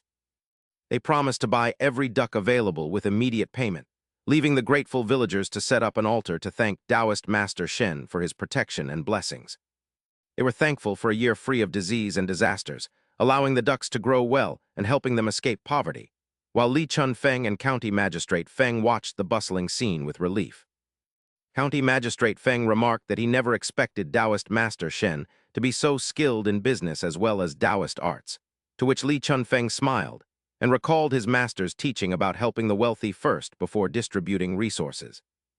Although the magistrate praised the Taoist's profound wisdom, he was secretly worried and pale, fearing that he didn't understand the logic and would be mocked by Li Chunfeng. After finishing his observation, Li Chunfeng told County Magistrate Feng to handle the affairs in Jingyang, while he prepared to follow his master back to Changqing Temple once everything was settled. The scene shifted to Changqing Temple on the outskirts of Chang'an, where Shen Changqing was doing morning exercises in the courtyard with 3 girls, Little Fox, and his young disciple Li Zhai. Li Zhai practiced stretching, Dong Nai focused on muscle toning, Zio Qing did waist exercises, and Little Fox stood still with a crutch and one hand raised while drenched in sweat. Shen Changqing exercised with a joyful heart, thinking to himself that owning a large house and being surrounded by beautiful women was the ultimate definition of a successful life. That morning, Shen Changqing woke up full of energy and remarked with a smile that the ancients were right about a day's success, beginning with a productive morning. However, he was startled to see an old man kneeling and bowing at his doorstep, who hurriedly pleaded for Taoist Master Shen to accept his humble salutation. The man introduced himself as Yuan Shacheng and expressed his desire to become a disciple, prompting Shen Changqing to rush over and gently help him stand up. When asked why he wanted to join the sect, Yuan Shacheng explained that his nephew Li Chunfeng, who was a disciple of Yuan Tianfeng, had recently returned to Chang'an. He had overheard them discussing Shen Changqing's 9-word mantra and felt the great Tao was so profound that he had accidentally learned it, leaving him no choice but to officially join the master's ranks. He threatened to commit suicide to preserve the tradition if he wasn't accepted, causing Shen Changqing to sigh and mention that Li Chunfeng was already his disciple. Before he could finish, Yuan Shacheng held a sword to his own throat and vowed to leave for a secluded place if rejected, forcing a helpless Shen Changqing to agree to take him in. Yuan Shacheng immediately knelt and bowed to his new master just as Li Chunfeng walked out, looking completely confused as to why his granduncle was there. As Yuan Shacheng prepared to greet him as a senior brother, Li Chunfeng moved faster and knelt down to respectfully greet his granduncle first. Yuan Shacheng addressed Li Chunfeng as his senior brother, while Li Chunfeng greeted his elder, leaving Shen Changqing to shake his head at the chaotic situation. He lamented the confusing state of affairs while he and Yuan Shacheng were talking in the courtyard, only for a frantic stranger to suddenly rush inside. The man desperately cried out for help and appeared to be in great pain, clutching his neck and trembling as he approached them with a strange and miserable expression. He begged the Taoist to show mercy and save his life, prompting Yuan Shacheng to step forward on behalf of his master and calmly instruct the man to cast a divination. The stranger tossed the coins as instructed, and after examining the result, Yuan Shacheng concluded that the man's life was not actually in any immediate danger. Upon hearing this, the stranger's tone turned hostile as he accused them of being frauds, claiming he had felt breathless and exhausted ever since leaving his house that morning. He insisted he had encountered something malevolent the previous night and told the surrounding crowd to stop worshipping the temple because it was all a scam. Yuan Shacheng retorted that the man shouldn't speak such nonsense, as the hexagram clearly indicated that his issues did not stem from spiritual interference. Shen Changqing stepped in to de-escalate the tension, telling Yuan Shacheng that he would handle the matter himself. Yuan Shacheng bowed and apologized for his incompetence before the master approached the stranger and began walking in circles around him, leaving the man confused. "You scammers even try to silence others," Shen Changqing asked in a menacing tone as he approached. "Do you want to live or die?"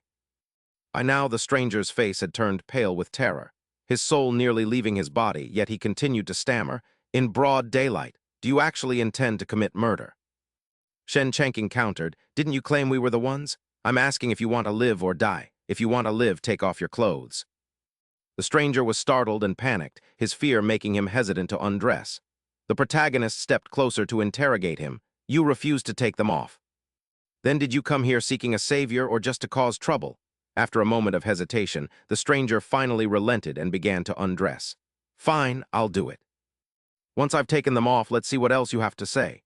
Seeing this, Shen Changqing waved his hand dismissively and said with satisfaction, "HMPH, isn't this much better now?" The stranger's jaw dropped in shock, his eyes unable to believe what was happening as he looked at himself and exclaimed, "Oh, it really is better." He was so overjoyed that he threw his hands up toward the sky. He ran around like a child. Seeing this, the protagonist teased him, "Want to know what happened? Go kowtow 3 times to the 3 pure ones." He assumed the stranger would never agree to such a thing. Yet before Shen Changqing's eyes, the man was kowtowing so fervently it looked as if his head might fly off. The protagonist was surprised. "He hit the ground so hard and he's fine. Has he trained before? Ancient people are truly impressive." After standing up, the stranger asked, "Taoist master, I have kowtowed." "I've undressed as well. Please tell me."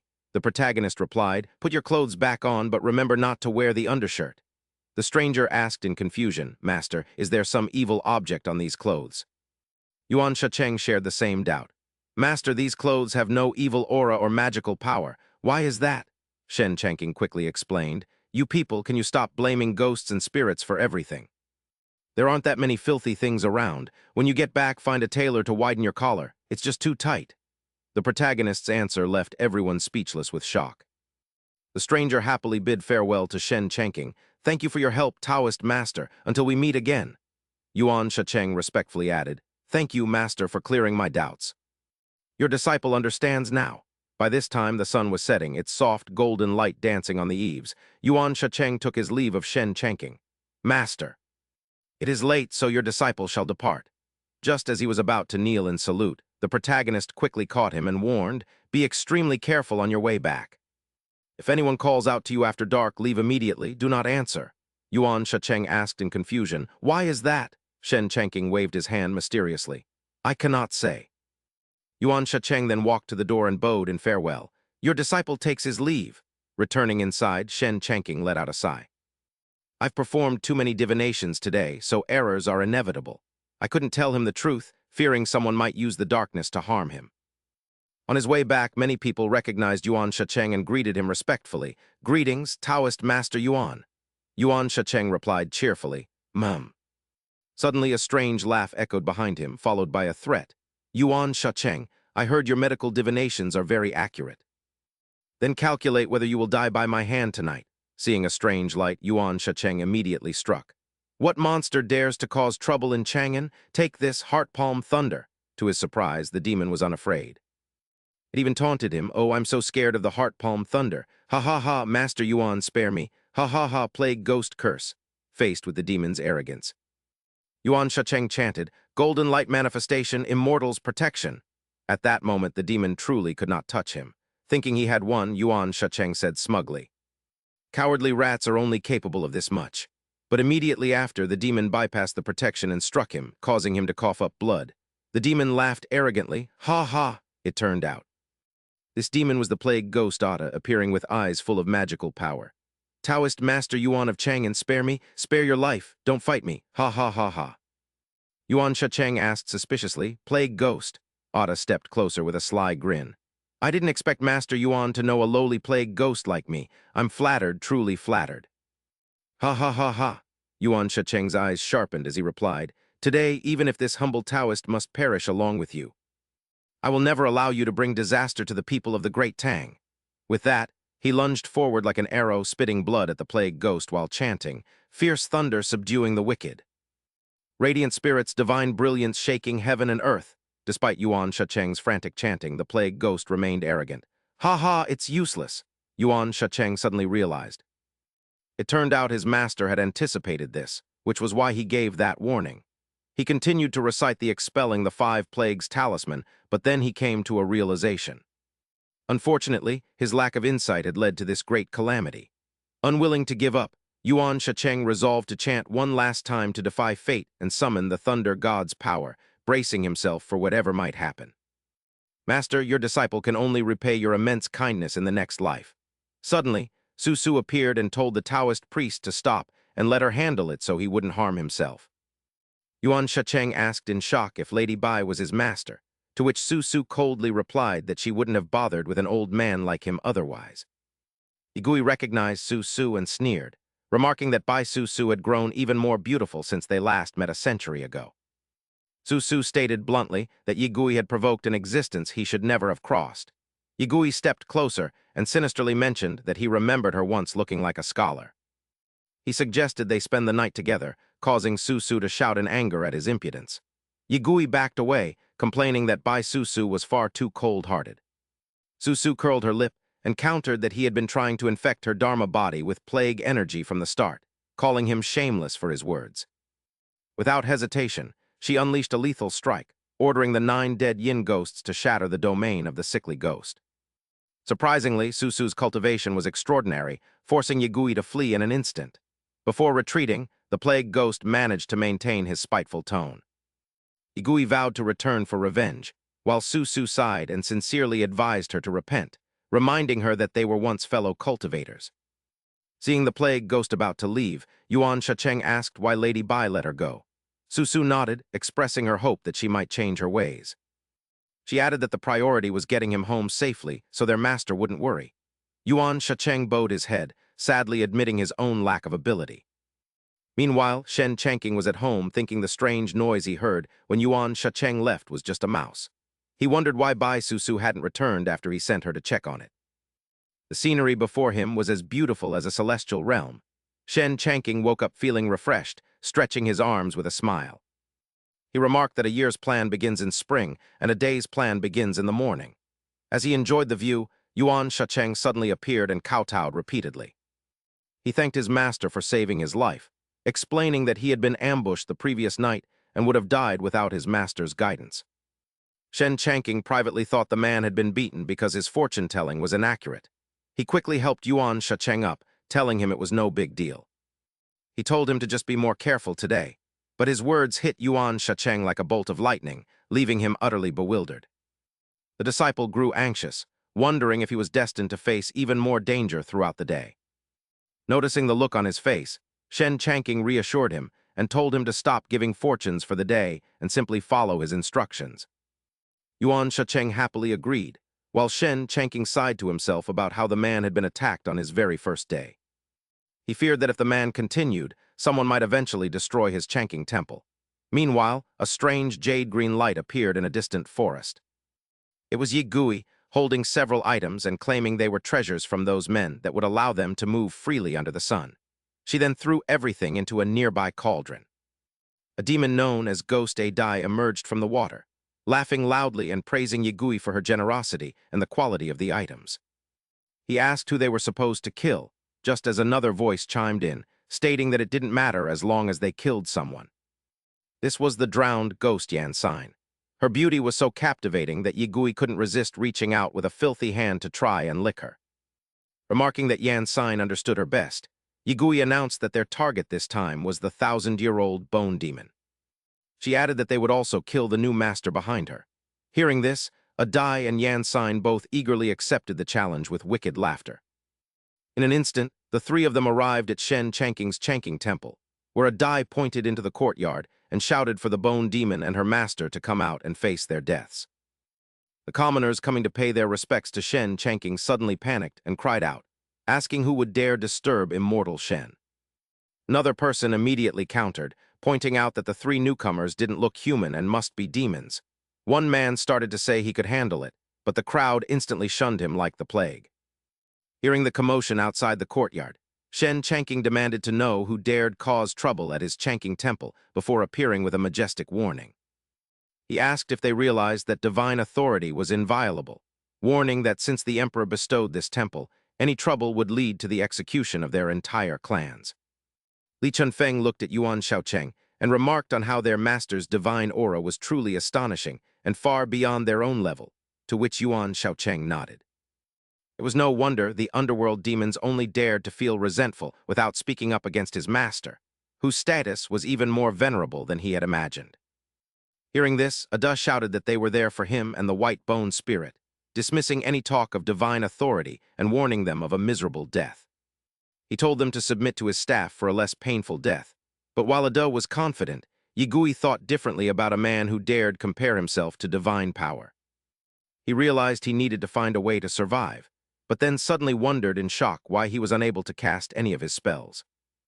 Upon seeing Yigui, Su asked her master to let them handle it, while Dong Li and Zio Qing joined her in requesting Taoist Master Shen's permission. Shen Changking pondered for a moment before concluding that Su didn't want him interfering in her past grievances, so he told them to go but stay safe. As they stepped forward, the two sides clashed, and the system announced that the magic suppression field was active, leaving Yigui powerless when Su attacked. He could only cry out in confusion, but Su shouted for him to die, and Yan Xin soon faced the same fate. When Zio Qing attacked, he lay motionless and wondered why his magic was failing, even though Ada had been fully prepared for the fight. However, Dong Li easily knocked him down with an overwhelming aura, and just as he was about to execute the demon, Shen Changking ordered him to take them alive, causing the disciples to stop. Dong Li asked how they should deal with the monsters, but Shen Changking turned away and instructed them to let Su decide since he was tired. He went to rest, sighing inwardly that everyone has a past they wish to keep hidden, while Su obeyed and turned to address Yuan Shaocheng. She told Taoist Yuan that the three demons were ghosts they had suppressed, suggesting he take them to the Qin Tian Jian for interrogation, and Yuan Shaocheng agreed. Accepting the order, Yuan Shaocheng captured Yigui, Ada, and Yan Xin in a cloth bag before riding his horse back toward the Qin Tian Jian. As he neared his destination, he encouraged himself that he was almost there, but at that moment, a strange phenomenon occurred. A demon appeared stealthily, and Yuan Shaocheng realized he was being ambushed as the creature sneered that it had been a long time since they last met. He quickly freed his allies from the bag, and they laughed arrogantly, mocking Taoist Yuan for not expecting them to have a backup plan. Yigui screamed that he would pay for provoking her and ordered an attack, while Yuan Shaocheng realized his master's foresight was truly divine as the situation turned perilous. Fearing he couldn't escape, he watched as Yigui, who held a grudge against him, lunged forward and begged her superior to let her kill him. However, the superior stopped her, stating he was keeping the man alive for a purpose, and Yigui obediently complied. The superior then questioned Yigui about the task he had assigned her 3 days prior. He had promised her 2,000 elite soldiers for her cultivation if she successfully spread the plague, a mission she had previously vowed to complete. Her face suddenly paled with hesitation, which infuriated the superior, prompting Yigui to fall to her knees and beg for more time. She pledged to finish the task, so the superior coldly granted her 1 more day under threat of death before vanishing like the wind. Once the superior was gone, Ada finally dared to ask who that cursed woman was, but Yan Xin warned him not to ask about things that were none of his business. Yigui stood watching the night sky with a heavy heart, realizing he had to act tonight since the lord in the palace had lost all patience. Indeed, he soon manifested in the capital, targeting a scholar who was focused on his books and reciting, "The spirit is eternal and joyous." Yigui quickly blew poison onto the scholar, while nearby, a couple was amusingly arguing. The wife complained about the noisy midnight reading, but the husband consoled her, suggesting they switch positions. Consequently, the couple and a sleeping mother and child were also infected, and by the next day, Chang'an was in turmoil as citizens shrieked in agony. Good heavens, it is happening again as someone cries out for a restroom in desperation. Upon seeing Shen Changking, a polite man asks him to step aside for a moment. Unfortunately, the protagonist emerges from an alley and cannot react in time, resulting in a collision with the man. Then, the inevitable occurs as golden fireworks erupt following that intense impact. The man wears a look of pure satisfaction, as he no longer has any urgent needs. Still confused by the situation, the protagonist politely asks if he is all right. The man merely lets out a quiet grunt without saying a word. Shen Changqing grows suspicious, wondering what has gotten into the people of Chang'an today. Relieving oneself in the middle of the street is incredibly unhygienic. Regardless, he decides to move on and find Sun Simeo to discuss their medicinal herb trade. The plague ghost watches from a distance, cackling with satisfaction at the results, as it seems the disease was spread very successfully last night. Before long, the entire city of Chang'an will descend into utter chaos. While savoring its success, the plague ghost suddenly hears an announcement. Anyone feeling unwell should come here, as the imperial physician has arrived to examine everyone. Having heard of a strange illness in Chang'an, Divine Physician Sun has come specifically to treat the public. Someone else calls out for everyone to gather. Hearing this, the citizens are filled with hope, believing that the presence of a divine physician guarantees a cure. During a routine examination, the divine physician carefully diagnoses a citizen. With an anxious expression, the man explains that he has been vomiting and suffering from diarrhea since last night, feeling as though he might faint. The divine physician silently observes the patient's complexion and condition, noting that the symptoms closely resemble a plague. He decides to take a closer look and checks the man's pulse. The divine physician is surprised, wondering if this is truly just a plague, as he feels a surge of evil energy invading the body through the pulse. The worried citizen asks another question. The man asks what illness he has and if there is a cure. The divine physician responds in a somber tone, causing the witnessing crowd to fall into a deeper state of panic and fear, realizing even he is helpless. "We are surely going to die, and I do not want to perish. Someone please save us." Just then, Shen Changqing suddenly appears and cheerfully calls out to the divine physician. "So this is where you are." Witnessing the suffering of the people due to the plague, Divine Physician Sun immediately begins brewing medicine and speaks in a warm, steady voice. "Everyone should try a bowl of this medicinal soup." Known for his extraordinary medical skills, the divine physician enjoys the absolute trust of the people. Upon hearing his words, the crowd immediately begins pushing and shoving to get the medicine, each claiming they were first. However, some people collapse to the ground with their eyes rolling back after drinking it. Divine Physician Sun realizes something is wrong, as this plague is far from simple. The standard medicinal soup not only fails to cure them, but actually worsens their condition. Shen Changqing, a man who loves his country and its people, cannot contain his anger upon seeing the citizens suffer because of the physician's medicine. He loudly reproaches him, asking if the people have some grudge against the divine physician and why he would poison them. Divine Physician Sun quickly tries to explain.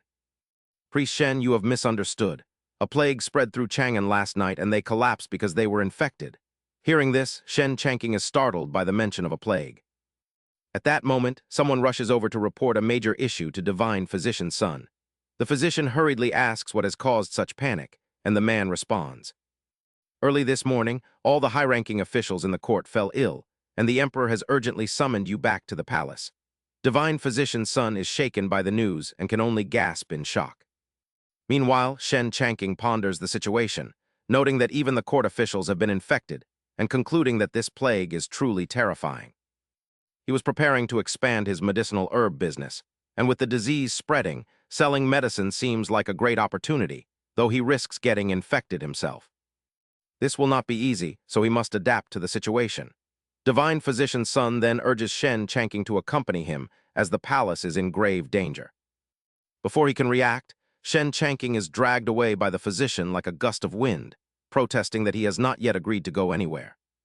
Upon arriving at the capital, the scene before them is horrific, with bodies piled everywhere. Divine Physician Sun worries that the plague has spread further than he imagined. The palace has fallen into total disarray, and the stench of death forces Shen Changqing to keep his nose covered while he curses his luck in fear. He only wants to do business, not lose his life, so he must find a place to wash and disinfect immediately to avoid infection, spotting what looks like a bathhouse. After finding a place to bathe, Shen Changqing decided to depart, telling Divine Doctor Sun, "Doctor Sun, I have some business to attend to. Please go on ahead." The doctor watched him with a suspicious gaze, wondering if that wasn't the imperial kitchen and what Priest Shen was planning, before realizing there were medicinal brewing tools inside, and assuming he was preparing a cure for the plague. Believing the plague would surely be eradicated with Priest Shen taking charge, Shen Chanking entered only to realize with a start that this was not the bathhouse he had expected. Realizing it was actually a kitchen and he had come to the wrong place, he was about to leave but saw a basin of water and decided to just make do with it for now. Meanwhile, the emperor was anxiously awaiting Sun Simil and shouted loudly, demanding to know why he hadn't arrived yet just as he was about to fly into a rage. Divine Doctor Sun appeared just in time and breathlessly announced his arrival, to which the emperor expressed his relief that he had finally come. When asked if he knew about the epidemic, the doctor respectfully replied that he did, and noted that this particular outbreak was no simple matter. He suspected it was linked to demonic influence, and when the emperor worriedly asked if there was a cure, the doctor shook his head helplessly and said there was none. Those words only added fuel to the fire, causing the emperor to panic even more about the chaos in the palace and the certainty that it would spread across the entire nation. Mistakenly believing Shen Chanking was in the kitchen to concoct medicine, the doctor ventured to tell the emperor not to fear because even though he lacked a solution, someone else did. The emperor asked in surprise if he meant Priest Shen, and Sun Simil confirmed that the priest had entered the palace and was currently brewing a cure for the plague. He told the emperor to simply send someone to the imperial kitchen to retrieve it, and the overjoyed emperor immediately ordered his servants to go. As the maid quickly obeyed the order, the protagonist was soaking in warm water and relaxing, feeling comfortable now that he had washed away all the grime. While he was lost in relaxation, the maid arrived and peered inside to announce she was there for the medicinal soup, but unfortunately, her timing was terrible. Witnessing a sight she shouldn't have, she blushed and hurried away while a confused Shen Chanking asked who she was and why she hadn't knocked first. The maid apologized awkwardly and explained she only came to collect the medicinal soup, leaving the protagonist to wonder where any such soup could be. The maid was also bewildered as she looked around until a thought suddenly struck her that the only liquid present was the bathwater. Thinking Priest Shen was using his own body as an ingredient to brew a special medicine, she quickly scooped up a bowl of bathwater while praising his miraculous and extraordinary methods. The protagonist screamed in panic about the lack of propriety between men and women, but half an hour later, the maid arrived with the bathwater and breathlessly reported it as medicine. The emperor rejoiced and ordered the soup to be brought forward, while the doctor told the maid to give it to him so he could distribute it. Shen Chanking shook his head in exasperation, knowing it was just bathwater that no one would believe, and thought they shouldn't blame him if they died from drinking it. To his surprise, the ministers felt invigorated and perked up instantly after drinking it, their faces glowing from the refreshing sensation. Strangely, the ministers became full of vitality and praised the potent medicine for making them feel as healthy and vigorous as dragons or tigers immediately. The emperor was ecstatic that Priest Shen had brewed such a miraculous soup, and Sun Simil agreed that his intervention would surely quell the plague. While the doctor wondered what secret technique was used, the maid revealed that she had seen Priest Shen using his body to boil the water and had brought that as the soup. Everyone was horrified and couldn't believe their ears, with the emperor asking in total shock if it was really bathwater. The doctor was equally stunned, and the ministers all questioned in unison if they had truly just consumed Priest Shen's bathwater. The protagonist felt uneasy and realized it was all over now that the bathwater was discovered, noting that everyone seemed absolutely furious.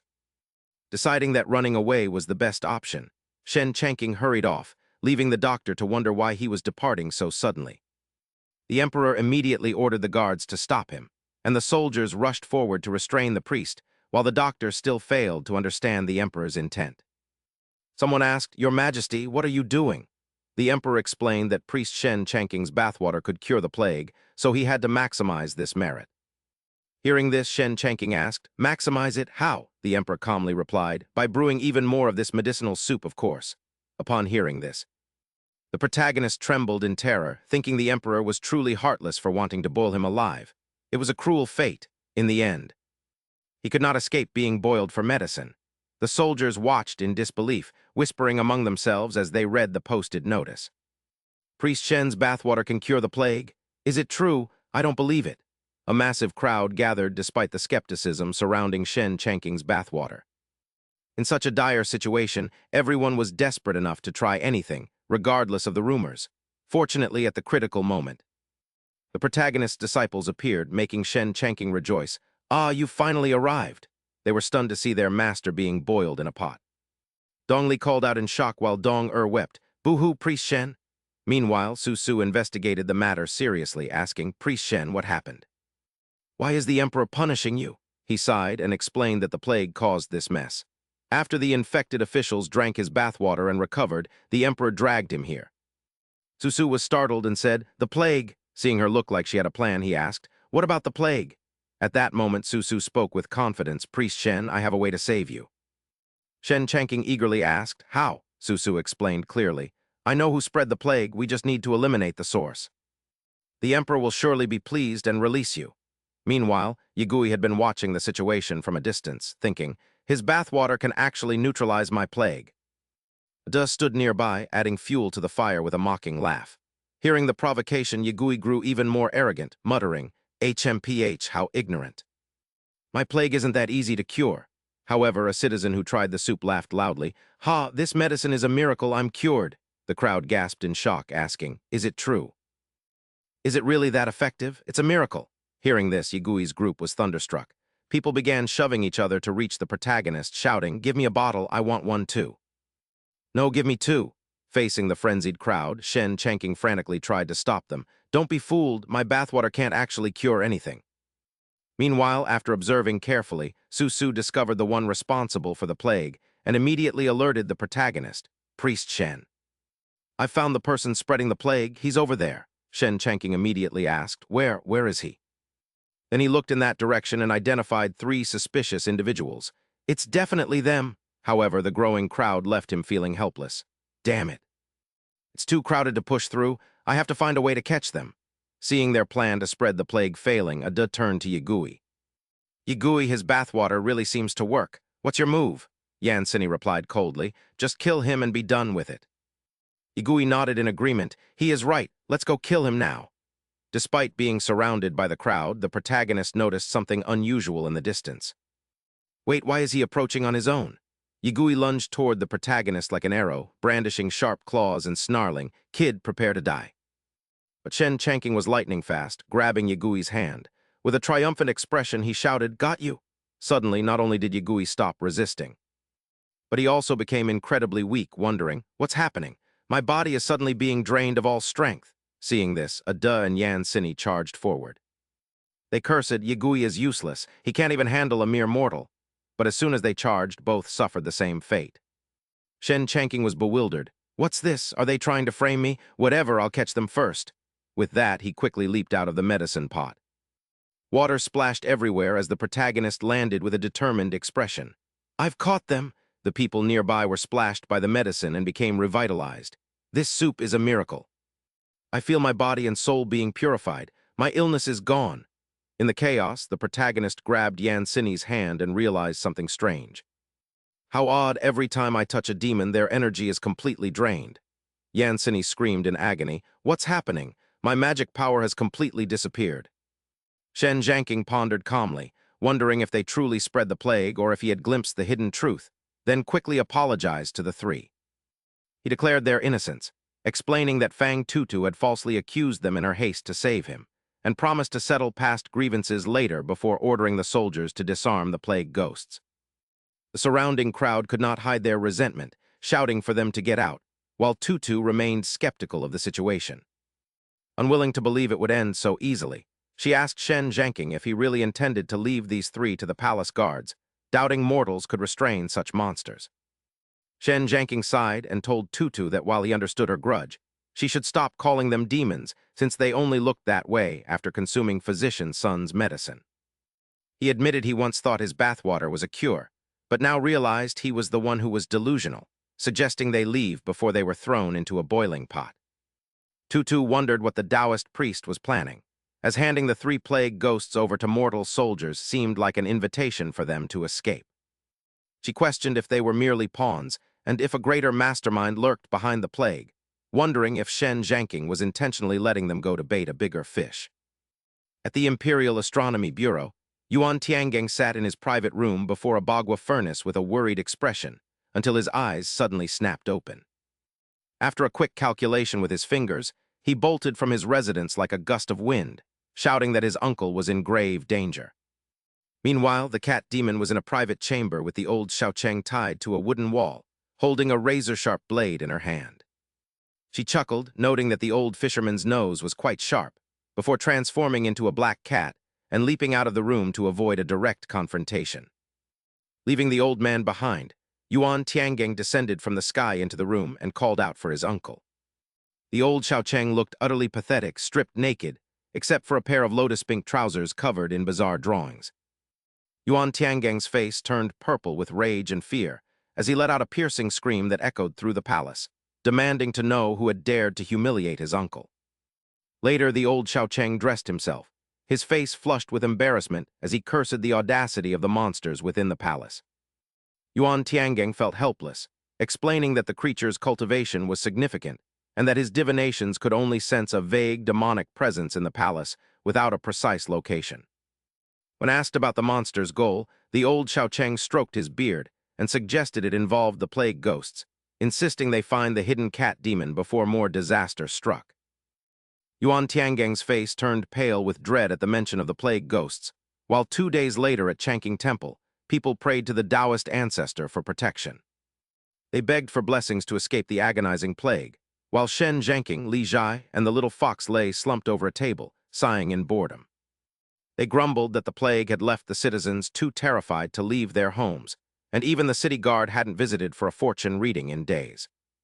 Assuming the man was overwhelmed with court business, Shen Zhangqing turned to Li Zhai and asked the young prince what he had learned lately.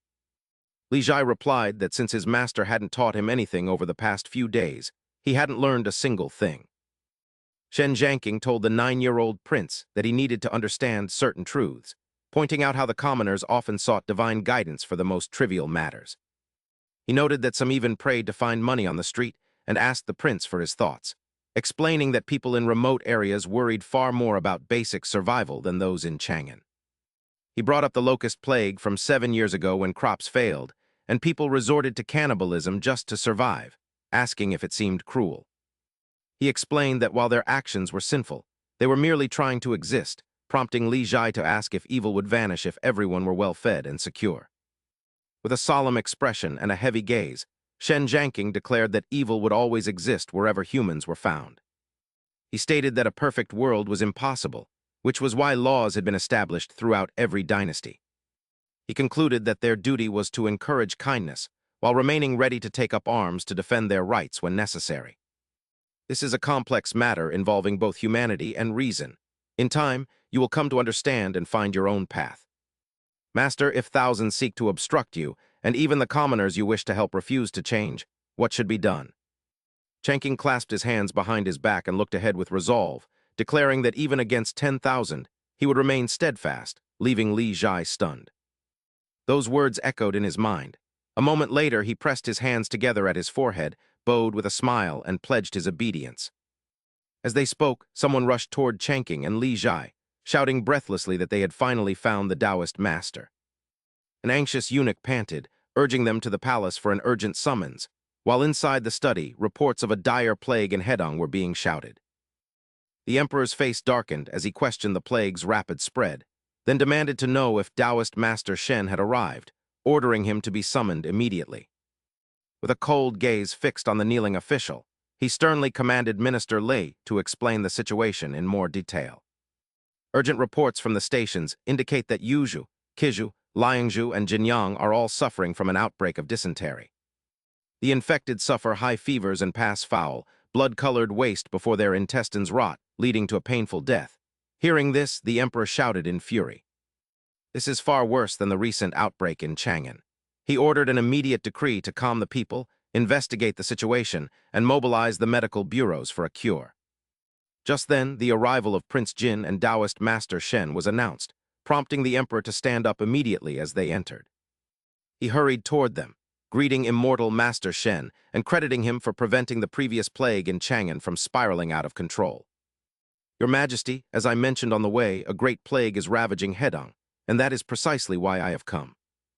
Changqing reached into his robe and pulled something out, explaining that the rumors about his bathwater were merely superstitious misunderstandings. Even if it were effective, it couldn't stop the spreading plague. He then presented a book titled Epidemic Prevention Manual for the emperor to review. Hearing the word remedy, old son Simeo's eyes widened as he stared intently before rushing forward. He snatched the manual from the emperor's hands and asked Taoist Master Shen if this formula could truly cure dysentery, to which Shen replied he couldn't be certain.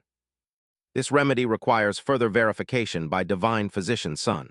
While treatment is necessary, preventing the spread of such a contagious disease is even more vital. If your majesty orders every district to follow this manual, the impact will be significant, yet natural disasters are often compounded by human malice. For the sake of the people, he urged the emperor to appoint someone to oversee the prevention efforts. The emperor immediately summoned the crown prince, Prince Wei, and Yuan Tiangang. Eventually, Li Chengqian entered the study and bowed, apologizing for his late arrival, which only provoked the emperor's visible anger. When asked why he was late, Li Chengqian was taken aback, his face turning pale with sudden panic. He explained that a sixth-rank official in the Eastern Palace had been murdered, forcing him to urgently investigate all the eunuchs and maids. The emperor was stunned by the news, while the one standing nearby was none other than the elder Yuan Tiangang. He solemnly declared that his divination revealed this plague as an ill omen, sensing a demonic presence within the Eastern Palace that signaled trouble. Standing nearby, Changqing felt a sense of helplessness, thinking how feudal eras always blamed demons and spirits for every disaster or tragedy. A murder in the Eastern Palace was surely no simple matter, likely tied to the struggle for the throne. Chang'an would not know peace for some time. The emperor lashed out in a rage, shouting that such insolence from a mere demon disturbing the Eastern Palace would not be tolerated, then called for Yuan Tiangang. He ordered him to investigate and capture the creature immediately. After Yuan Tiangang obeyed, the emperor turned his attention back to Li Chengqian and Prince Wei. Qingque, the regions of Guanay and Hedong are currently being ravaged by a plague. The court needs to send someone to comfort the people and take charge of the situation. Which of you is willing to go? Li Chengqian and Qingque both fell silent upon hearing this. Qingque gritted his teeth and glanced at Li Chengqian, who also frowned and looked back at him. Eventually, both of them looked away. What is this? Do you two not usually compete to show off in front of me? Now that a crisis has arisen, one of you is the crown prince and the other a prince, yet neither of you dares to take responsibility. Li Chengqian's face darkened as he glanced at Shen Changqing. He thought to himself, damn it, father suddenly summoned us just to send someone to the plague zone. Could Shen have said something to him? Qingque's face also turned pale as he broke into a cold sweat. This was dysentery, a highly contagious disease that spared no one, regardless of age or gender. It was said that those infected died miserably. He felt that since his elder brother was the crown prince, he should be the one to step up. While they hesitated, Li Jai stepped forward, bowed, and announced, "Father, I am willing to go." The emperor frowned and asked, "Why? You know that if you go this time, you might never return to Chang'an to see me, your mother, or your siblings again." Li Jai knelt on one knee and replied firmly, "I remember what my teacher and priest Yuan taught me. If one hears the way in the morning, one can die content in the evening. I once asked my teacher what would happen if I never returned, for I have many fears. He simply replied that if I don't return, then I don't return." Hearing this, the emperor was stunned. His eyes widened in shock, leaving him speechless. The court officials were equally astonished. They all knelt and shouted in unison, "We congratulate your majesty." Congratulations to the people of Great Tang. Having such a son is a blessing for the state. The emperor leaned over and helped Li Jai to his feet. He said, "Very well, Li Jai shall go. If you return safely, I will surely reward you." Standing behind them, Shen Changqing smiled to himself. "I didn't expect the little guy to be such a good actor. He truly is my disciple." As the emperor embraced Li Jai and wept, the boy turned and winked at Shen Changqing. "You little rascal," Shen Changqing thought with a faint smile, "you actually remembered my teachings. I don't know how much my transmigration has changed this world, but I hope the future emperor will help the people live better lives." With those thoughts, Shen Changqing stepped forward and said, "Your Majesty, as the Prince of Jin's teacher, it is only natural that I accompany him. Elder son Samia will also be joining us, so please rest easy." "Ha ha ha, excellent. With immortal Master Shen's words, I am much more at ease." The emperor turned to his officials and shouted, "Issue a decree. The Prince of Jin will lead the epidemic prevention efforts with the support of Shen Changqing and son Samia. Prepare the relief supplies immediately. We depart for Hedong tomorrow. The scene shifts to the 18th level of hell in the underworld, where Yan Wang stood before a Buddha statue radiating a brilliant golden light. He asked, "What is the status? I have sent people to investigate this man for 500 years, yet there are still no clues. This Shen Chanking is certainly not simple. Lord Yama, it is best not to make an enemy of him." This Buddha statue was K. Siddhagarbha Bodhisattva. Hearing this, Yan Wang glared and frowned in anger. Then what should be done? Oxhead, Horseface, and the black and white impermanents have yet to return. Magistrate Kui, go to Chang'an to meet the King of Tang and offer him a favor. Without our help, the mortal realm will lack the manpower to handle this plague. Back in the mortal world, sounds of revelry echoed from a certain manor. Inside a bedchamber, beautiful maidservants were treading on the backs of Oxhead and Horseface. Great immortals, the cold energy in your bodies is quite heavy. You must live in a very cold environment, don't you?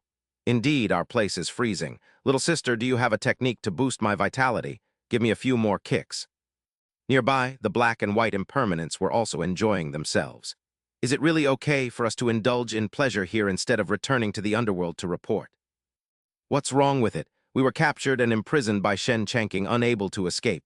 That's right, we are currently prisoners. It's just that the prison conditions are quite good.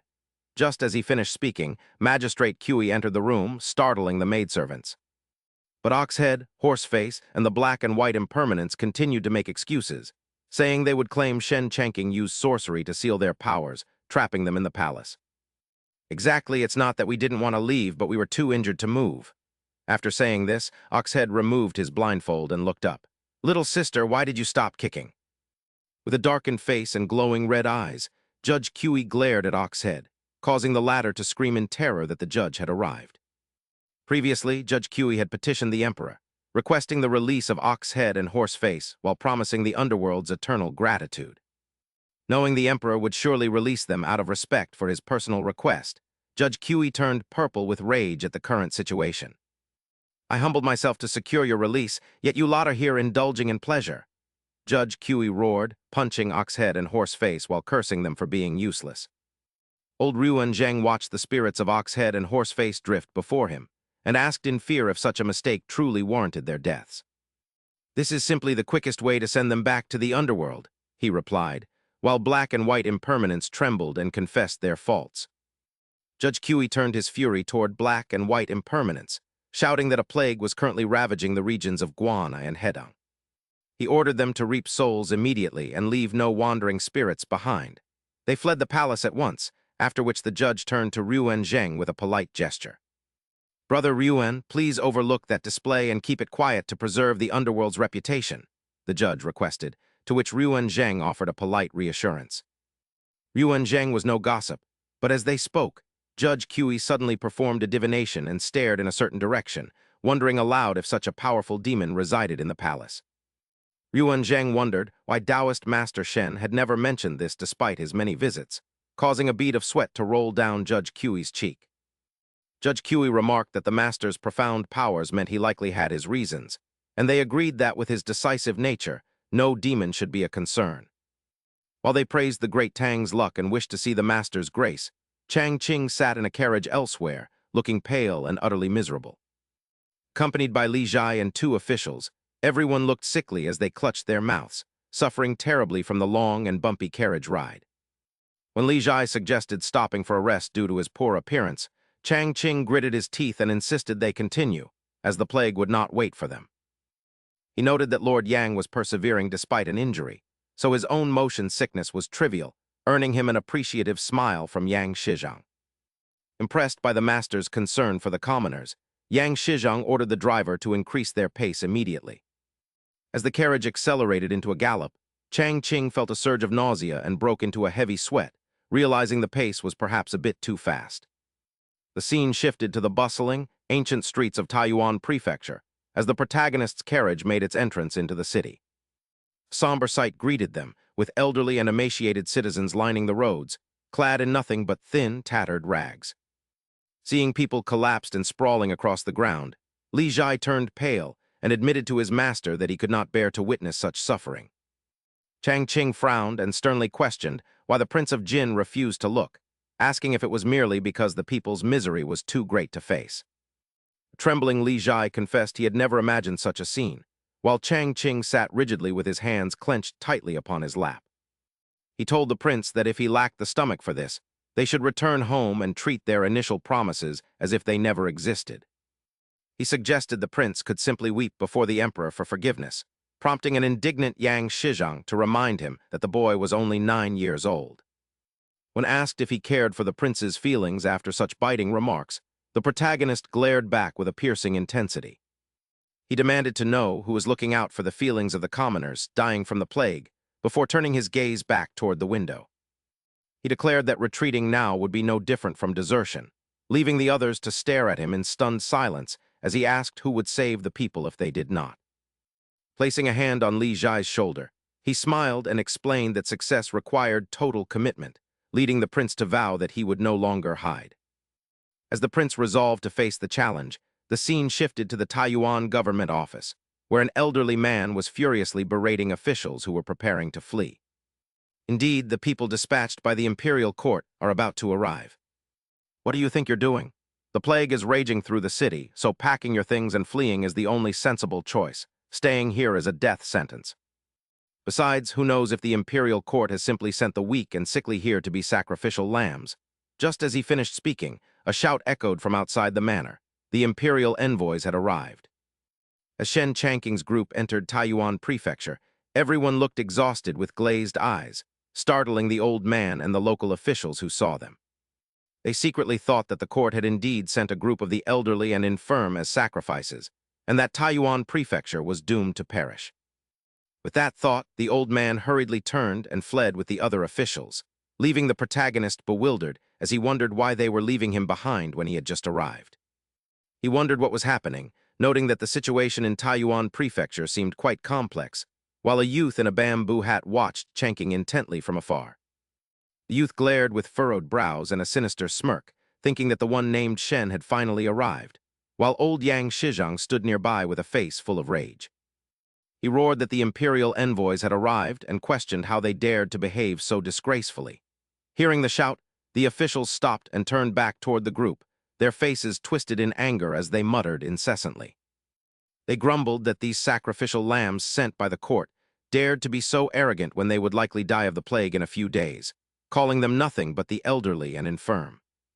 They questioned why the group was pretending to be responsible since the world didn't belong to them, insisting it was the court's problem, and telling them to run if they didn't want to die. Li Jai exploded with rage, his cheeks puffing out as he demanded who dared to say the world didn't belong to his family, while the officials mocked him, asking if the world truly belonged to him. They asked if he intended to claim he was a prince, doubting the court would send such a figure to die in a plague zone. The protagonist then stepped forward, slapped a youth's shoulder, and remarked that his sharp tongue was wasted there and better suited for fortune-telling. Old Yang Shizhang stared ahead with pale eyes and reached into his robes to pull something out, muttering about how absurd the situation was.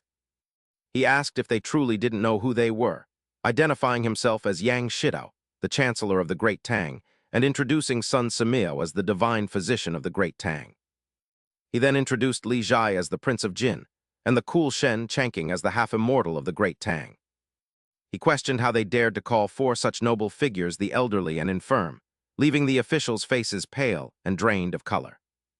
They panicked, realizing the court had actually sent such high-ranking people to the plague zone, and fearing they might be beheaded for their previous insults.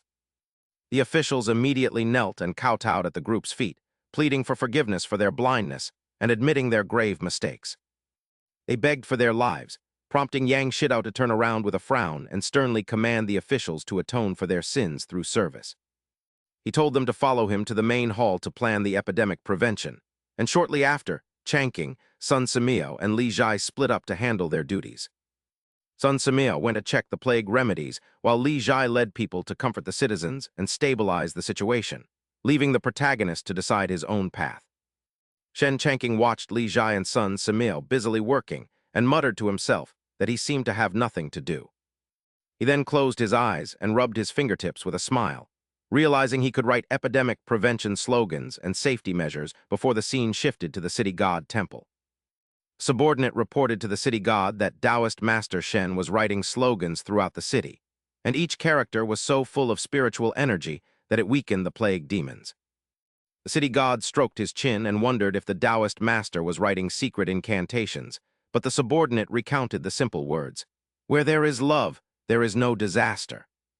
The slogans urged people to join hands to repel the plague, reminding them that the court was behind them and that the emperor would provide free treatment if they fell ill. The subordinate remarked that the writings seemed like ordinary folk sayings with nothing special about them, but the city god was struck with terror upon hearing this. His face turned pale as he clutched his chest, wondering if Taoist Master Shen had reached the realm of natural spontaneity, where even casual writing could exorcise demons. Just then, two subordinates approached the city god and cautiously asked if they should go pay their respects to Taoist Master Shen. They noted that since he was such a powerful figure, it would be improper to delay, though the city god admitted they still did not fully understand him. Any oversight would be a grave sign of disrespect. Just then, Bai Wucheng entered the temple with a furious expression and loudly announced that they were there by the true lord's command to reap souls in Taiyuan Prefecture. Upon seeing the black and white Wucheng, the city god immediately bowed and greeted them warmly, praising the two lords for their vast and formidable divine powers. "You must surely know of Priest Shen," he began. "My lords, the capital recently welcomed a priest Shen Chanking," but before he could even finish his sentence, the faces of the black and white Wucheng turned ashen as they wondered if the news of their defeat by Shen Chanking had already spread this far. Truly, bad news travels 1,000 miles, while good news never leaves the house. After a moment of thought, they both lowered their heads in embarrassment and stated that their loss to Priest Shen involved complex reasons that someone of his rank was not permitted to know. "There are many hidden circumstances beyond your understanding, do you see?" Hearing this, the city god's subordinates cried out in shock, wondering how such a thing was possible. "Did the two lords actually lose to Priest Shen? He is even more formidable than I imagined." One of the Wucheng slapped his own face and cried out in pain. He then shut his mouth, speechless, realizing the city god hadn't known. They had exposed their own weakness because the psychological shadow Shen had cast over them was too great, so they decided to leave in shame. With that thought, the black and white Wucheng transformed into streaks of black and white light and sped away, shouting that time was short and they must reap souls first, so the secret must be kept. "Do not reveal this to anyone." The city god's subordinates scratched their heads in confusion, wondering why the two lords were in such a hurry today when they usually stayed for a meal. Since Priest Shen was so powerful, Taiyuan Prefecture was saved, and the city god decided he must quickly pay his respects. Meanwhile, the protagonist was currently feeling quite dejected. He massaged his shoulder and sighed, complaining that his hand was nearly broken from writing all day, before sitting down to converse with the two high officials and Li Zhai. After testing the remedy, it proved truly effective as the patient's symptoms had significantly lessened, proving that Sun Simiao truly deserved his reputation as a divine physician. It seemed the illness was finally being brought under control, but the protagonist raised a finger and cautioned them not to be optimistic too soon, as they needed to continue implementing preventive measures. He thought it would be bad luck if these people started celebrating prematurely. Meanwhile, old Sun Simiao and old Yang Shidao turned to look at the protagonist. They warmly remarked that it was no wonder Priest Shen advised against over-optimism, asking if he had already foreseen through divination that the old physician's remedy would ultimately be ineffective. Yang Shidao expressed his sincere admiration for Priest Shen's divine arts and prophetic words, but Chanking felt no joy at the praise, thinking to himself that the flattery was far too sudden. Seeing the two old men looking at him with sparkling eyes only made him feel more helpless, and he wondered if they intended to shift the blame onto him just as he finished speaking. An official rushed in frantically to report that the situation had turned dire, as the severely ill patients who took the medicine suddenly worsened, and some had already passed away. Yang Shidao and Sun Simiao bolted upright in shock, demanding to know how this happened and if the patients were cared for properly, as the pulses had just been stable and improving. The staff insisted they followed the divine physician's orders perfectly, while Chanking, unsurprised, simply shrugged and sighed that trouble had indeed arrived as expected. He muttered that he had warned them not to celebrate too soon, and at that exact moment, a loud thud echoed from outside as if something heavy had struck the door. Chanking frowned and glanced toward the door, shouting to ask what the noise was and if an assassin had arrived, while outside, the city god's spiritual energy suddenly vanished as he flew toward the prefecture. His eyes widened in shock as he wondered where his spiritual energy had gone, and the city god began to plummet from the sky, crying out in a daze. He slammed face first into the ground, creating a large crater with spreading cracks, and as he lifted his sweat-drenched face, he muttered in confusion about why he had suddenly fallen when he should be able to fly. Realizing something was wrong, he scrambled to his feet and frantically checked his body, panicking because his internal magical power had completely disappeared.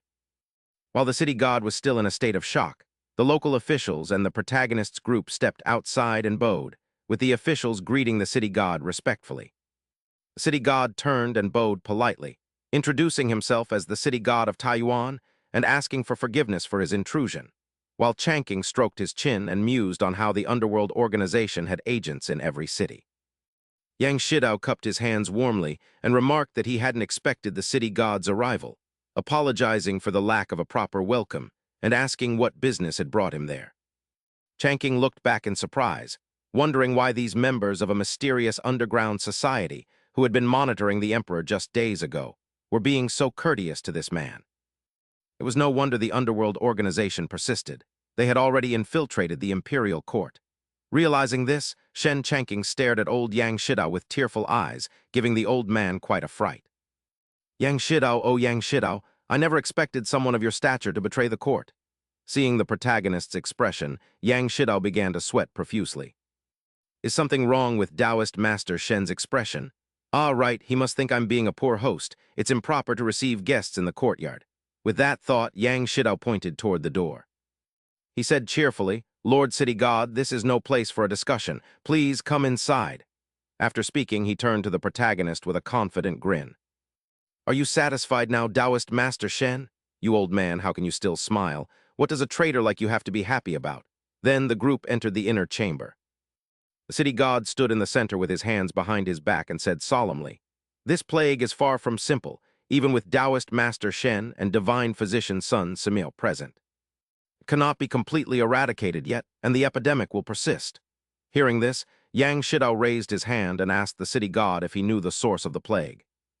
I have contacted the city gods of other affected regions, and we all agree that this plague is not man-made, but caused by a plague demon. Shen Changking sat regally in his chair, resting his chin on his hand with a look of disdain, thinking, We have done everything possible to control this disease. And yet you dismiss all my hard work by simply blaming it on a demon. Sun Samil stroked his beard and said irritably, No wonder my prescriptions were ineffective. It turns out a plague demon is behind this. If a plague demon is truly causing such havoc, why hasn't the city god eliminated it? At those words, the city god recalled being brutally defeated by the demon. Bowing his head in shame, he replied, The plague demon's cultivation is too high for a minor deity like me to handle. Then, he quickly pointed toward the protagonist with a bright smile. Now we can only rely on Taoist Master Shen to take action. Hearing this, Yang Shidao clapped his hands and exclaimed, That's right, with Taoist Master Shen here. Any demon or evil spirit would tremble in fear. Your divine arts are heavenly, and that plague demon is surely no match for you. I can use medicinal decoctions to ward off the pestilence. But only Taoist Master Shen can deal with this plague demon. I beg the master to exorcise it. Hearing this, the protagonist pointed at himself with a grimace. You want me to go hunt a plague demon? There are no such things as ghosts in this world. I knew your flattery was just a way to shift the responsibility onto me. The thought of the two old men reporting his failure to the emperor made him break into a cold sweat. He had to find a way out, or the consequences would be dire. After a moment, he gestured toward the senior officials and said with his eyes closed, Why is this all being dumped on me? You all must come with me. Hearing this, Yang Shidao nodded at the protagonist, thinking, Taoist Master Shen is truly virtuous, refusing to take all the credit for himself.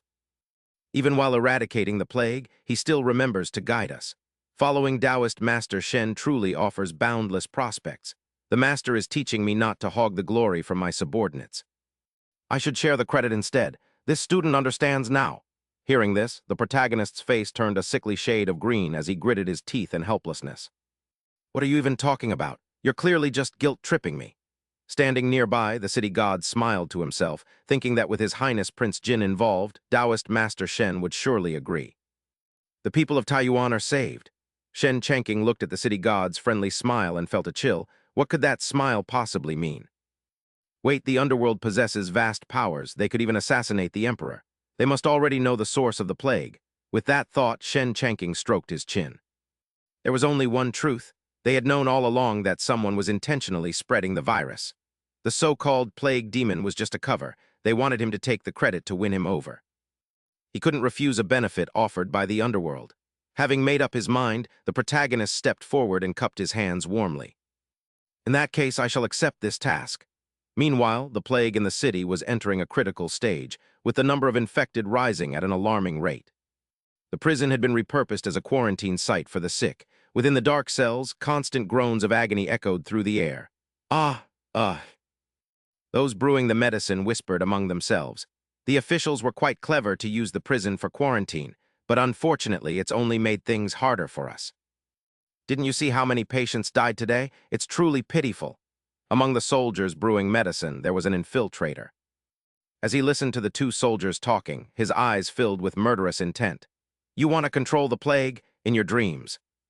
He envisioned the two guards shouting in a panic. This is bad. The patient's conditions have suddenly plummeted. What's going on?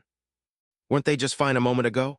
At that instant, their bodies began to contort, and a demon emerged before them, shrouded in a thick, toxic miasma. Beneath its feet, the corpses of the patients were reduced to scattered skulls as the demon laughed triumphantly. Ha ha, die, all of you. However, it was all merely a figment of his imagination. Even so, he couldn't suppress a chuckle as he prepared to make his move. Indeed, the lords appeared, and he glanced at the three figures in black masks as the crowd knelt, saying, We humble ones pay our respects, while he alone remained standing. Clenching his fists without bowing, he caught Lord Cheng Huang's attention, who thought, Wait, the plague demon is clearly right there. Why hasn't Taoist Master Shen reacted? Of course, a true master is a true master. Even a formidable plague demon isn't worth Chang Qing's concern. Chang Qing turned to the guards and said, You've all worked hard. We have come on behalf of the imperial court to visit you with a small token of appreciation. As he handed out envelopes, they thanked him in unison, while Chang Qing smiled, thinking he would win their hearts now to secure fame and fortune from the underworld later. Ha ha ha, my plan is truly brilliant. When he reached the plague demon, Chang Qing let out a surprised grunt and asked, What are you just standing there for?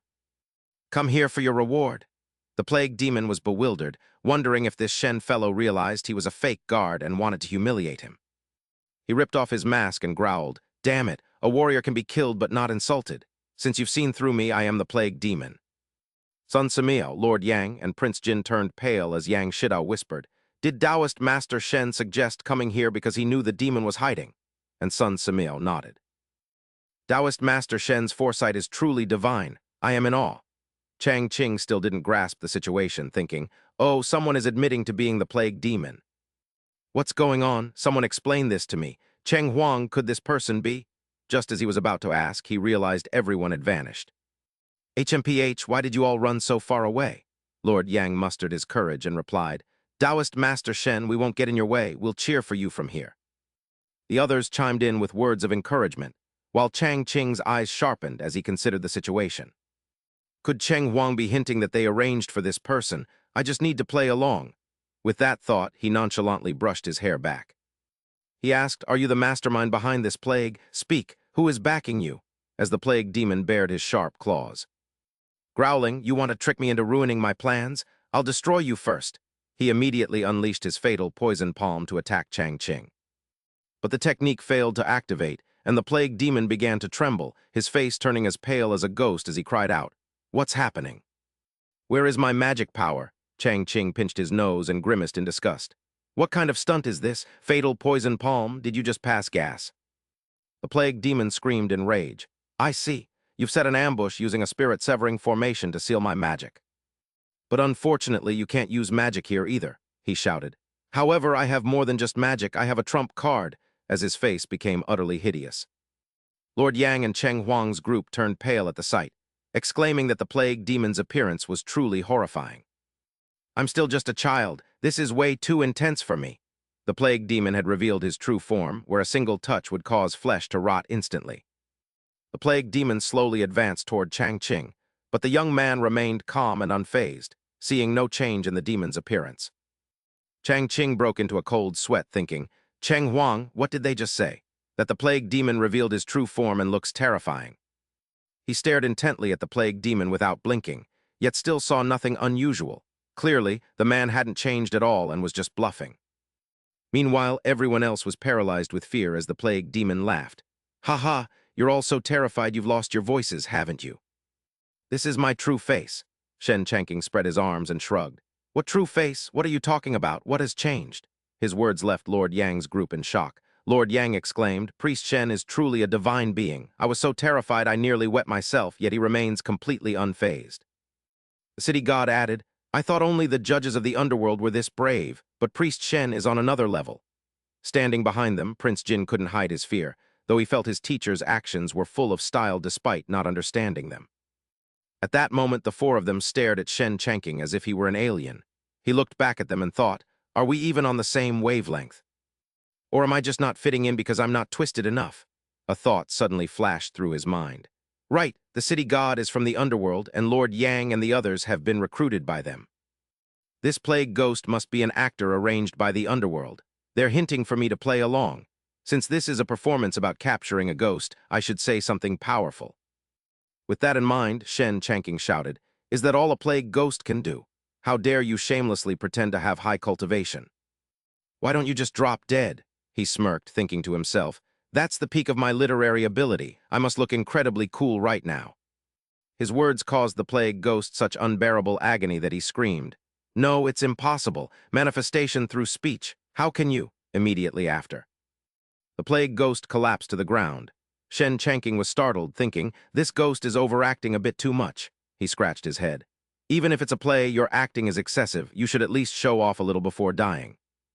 After a closer look, he realized something was wrong. The chest wasn't moving. Even faking death shouldn't be this realistic. He knelt down and placed 2 fingers on the ghost's neck. Suddenly, he recoiled in shock. His eyes widened. There was no pulse. "He's actually dead," he thought. "Hey, don't you underworld people do health checks before hiring? This guy clearly had a heart condition." Seeing the astonished looks on everyone's faces, Shen Chanking thought, "It seems they didn't expect the fake ghost to die suddenly either. Life is truly unpredictable." Lord Yang couldn't believe his eyes. He gasped. That plague ghost seemed so formidable, yet he was talked to death by a single sentence from Priest Shen. The city god was equally stunned. Manifestation through speech. Does Priest Shen truly master such profound karmic magic? Standing behind them, Prince Jin was pale and speechless. After regaining his composure, he asked the city god, "May I ask, city god, what is manifestation through speech? Is it really that powerful?" The city god explained, "It represents the execution of commands on behalf of the heavenly Tao. One's words become the will of heaven, which cannot be resisted." He continued, "Since ancient times, those capable of this feat are great immortals who can communicate directly with the heavenly Tao. Priest Shen is undoubtedly a deity." These words from the city god left Lord Yang in shock. Manifestation through speech. The will of heaven is hard to defy. In that case, couldn't Priest Shen defeat a 1,000,000-man army with just a word on the battlefield? Lord Yang's mind began to wander. He imagined Shen Chanking acting like Zhuge Liang, simply pointing his finger and saying, "All of you die," to easily annihilate every enemy. The entire world is subject to a single word from Priest Shen, Lord Yang thought, if he supports Prince Jin. Even if Prince Jin were a child or a fool, he could still become emperor. At that moment, the city god prostrated himself at Shen Chanking's feet. "The city god of Taiyuan, on behalf of the citizens, thanks immortal Shen for slaying the plague ghost and saving the city." Shen Chanking slapped his own forehead. "I'll say it again, I am not an immortal," the young man muttered. "Does everyone in the underworld love acting this much? Were these 2 terrifying organizations founded by actors?" Lord Yang spoke up. "Priest Shen, we know you don't care for fame or fortune." Sun Simiao added, "We will not breathe a word of this to anyone." Taking the opportunity, the young man told them, "A mortal infected with the plague just passed away suddenly from a severe illness. Everyone, stick to this story. Don't go spreading nonsense later." Lord Yang and Sun Simiao beamed with understanding. "Priest Shen doesn't want to cause a panic, we understand. We will tell the people exactly that tomorrow. We will follow your instructions, Priest Shen, and never mention the plague ghost." While the 2 officials were beaming with joy, Shen Chanking's face was pale. He told himself, "Forget it, just let it all end. I'm exhausted." Just as Lord Yang and Sun Simiao felt relieved after the ghost's defeat, Prince Jin suddenly vomited a dark red liquid. Everyone cried out in alarm, "Your Highness!" Prince Jin was quickly rushed to a room for treatment, his face pale as he gasped for air. Looking pale and exhausted from the plague, Lord Yang asked anxiously, "Divine physician's son, why did His Highness suddenly fall ill?" His Highness is young and was already fatigued from the long journey. Recently, he has been working tirelessly to fight the epidemic, weakening his body and allowing external evils to invade. "How is His Highness? Is it serious?" Changqing asked, equally worried about his disciple. "Tell me plainly, can he be cured?"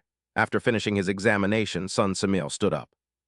"His Highness is young and frail. His pulse is erratic and the prognosis is grim. I will do my absolute best, but as for whether he can be cured..." Sun Samil lowered his head, his face devoid of hope. "It all depends on His Highness's fate now." Hearing this, Prince Jin began to tremble uncontrollably. Master, am I going to die?" Changqing stepped forward and took Prince Jin's hand to encourage him. "Silly child, don't talk nonsense. You will be fine. We have divine physician's son here." As Changqing gripped Prince Jin's hand tighter, the boy's eyes suddenly lit up. His pale face suddenly regained its color. "Master, I feel much better now." Sun Samil rushed to Prince Jin's side in shock. Checking the pulse, he exclaimed, "Taoist Master Shen, let me see. His Highness's chaotic pulse has stabilized. His condition has improved. I only need to prescribe the right medicine and he will fully recover in a few days." Sun Samil looked at Changqing with joy and said, "I once heard that an immortal's touch could grant longevity, but I thought it was merely a legend. Seeing Taoist Master Shen heal him just by holding his hand is truly eye-opening." Lord Yang couldn't help but marvel. "Taoist Master Shen is truly mysterious. I wonder what else he will surprise us with." Changqing gently raised a finger and insisted, "I did nothing. It is simply because His Highness is blessed by the heavens." The young man thought to himself, "It seems you've never heard that children often feign illness." Turning to Prince Jin, he advised, "Since the divine physician says you're fine, rest well and recover." Internally, Changqing mused, "The child is just faking illness out of laziness. I'll just go along with it and not make things difficult for him." Once everything was settled, Changqing left with the two officials. Along the way, Lord Yang and Sun Samil continued to praise the young man. Now that the plague demon is gone, the situation in Taiyuan City is under control, and His Highness is stable. This is all thanks to Taoist Master Shen. Your merits are so great that a monument should be erected in your honor." The two laughed heartily, having just resolved a major crisis for Taiyuan City. However, Changqing was not happy. Strange thoughts filled his mind. Are they celebrating prematurely again? Do they want to be proven wrong so badly? Changqing looked at the two officials with a sharp gaze and seriously warned them. "Lord Yang, divine physician's son, although the illness is currently under control, we cannot be complacent. We must strictly follow the regulations. Anyone arriving from outside must be quarantined for 7 days." His words impressed them further, and they bowed, replying, "We obey your command, Taoist Master Shen. The outbreak in the city has just been contained. If outsiders bring the plague back in, all our hard work will be for naught. Rest assured, Taoist Master Shen, I will handle this personally and ensure no mistakes are made." Meanwhile, in Chang'an City, the emperor was consumed by worry. He summoned Chengqian to ask for his opinion. "Chengqian, have you seen the urgent report from Taiyuan? Jir has been infected. What do you think?" Chengqian bowed and replied, "Reporting to father, according to the report, my younger brother was infected because Taoist Master Shen assigned him to care for the sick commoners. My brother is of noble royal blood. How could he be sent to perform such tasks as nursing the sick?" The emperor nodded, signaling Chengqian to continue. He lowered his head, his eyes gleaming with a dark intent. Observing his father's expression, it was clear the emperor was displeased that Li Jia had fallen ill. "I can use this opportunity to eliminate Taoist Master Shen," he thought. He then said to the emperor, "Taoist Master Shen clearly knew how terrifying the plague was. Yet he still sent my brother to care for the sick. This is a clear attempt to harm a prince. Such a crime cannot be forgiven. For the sake of the great Tang, I implore father to punish him severely. Execute Taoist Master Shen and display his head to the public." The emperor stroked his chin and closed his eyes, appearing to agree. Harming a prince is indeed an unpardonable sin, seeing the emperor's reaction. Chengqian was triumphant, thinking, "HMPH, Taoist Master Shen, let's see you escape this time." Just then, the empress spoke up softly. "Your Majesty, I believe Taoist Master Shen's decision to let Jir care for the sick is to teach him the hardships of the common folk. The people are paramount, the state follows, and the ruler is last. As a prince, it is only right for Jir to serve the people. Master Shen's approach is correct." Directly refuted by the empress, Cheng Qian's face turned pale as he stammered, This." Before he could finish, the emperor interrupted. The empress is right. It was the right choice to have Jie take Taoist Master Shen as his mentor. Master Shen possesses divine powers and a compassionate heart that commands respect.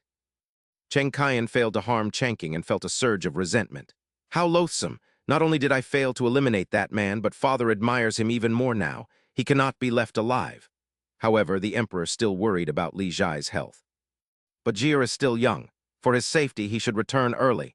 He is small now. There will be plenty of chances for him to gain experience later. Send an order to Taiyuan for the Prince of Jin to return to Chang'an immediately. The servant bowed, obeyed, and left quickly. As he passed Chen Qian, he received a secret signal and understood instantly. Watching the servant ride off with the decree, Chen Qian muttered. No one knew that the eunuch by his father's side was actually a death soldier he had trained for years, one of his strongest trump cards. His heart was filled with rage as the emperor grew increasingly fond of Shen Changqing. At this point, he could only use the delivery of the decree as an opportunity to eliminate him and end the threat forever. The decree was quickly brought to Taiyuan. In the servant's mind, a vision of Shen Changqing's impending death appeared. Taoist Master Shen received the decree. Changqing and the two officials knelt to receive it. The servant took advantage of Changqing's kneeling position to attack with a hidden weapon. Die, Shen Changqing. In an instant, the young man was pierced through the heart by the hidden weapon. He screamed in agony, "Ah!" His whole body trembled. "What is this? Why do you want to harm me?" The servant gloated. "This is the Tang clan's ultimate hidden weapon, the Gale Storm Flower Wither Needle. Anyone struck by it within 3 steps is doomed to die." As soon as he finished speaking, the young man collapsed to the ground, his face pale.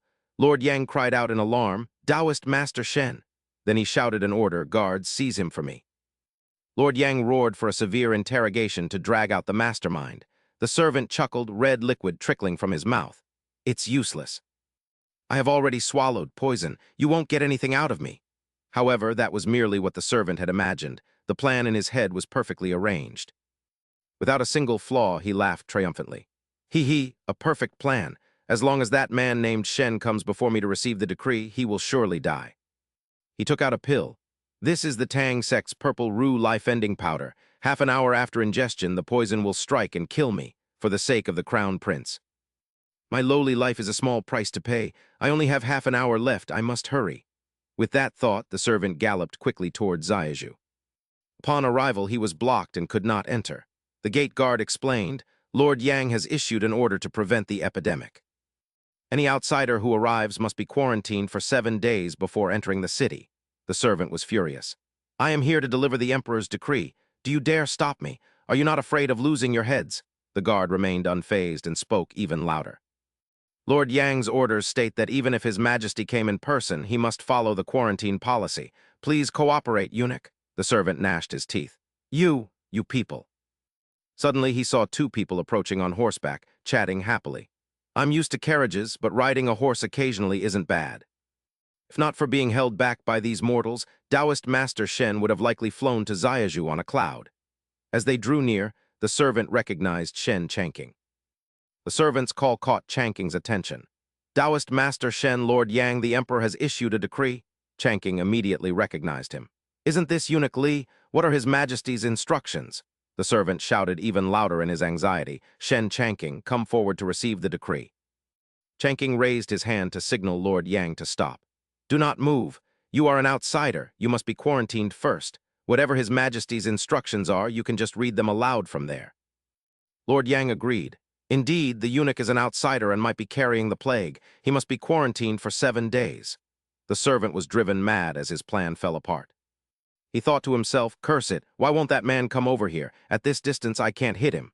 An idea struck him. "His Majesty has a secret decree for me to relay to Taoist Master Shen. Please come closer."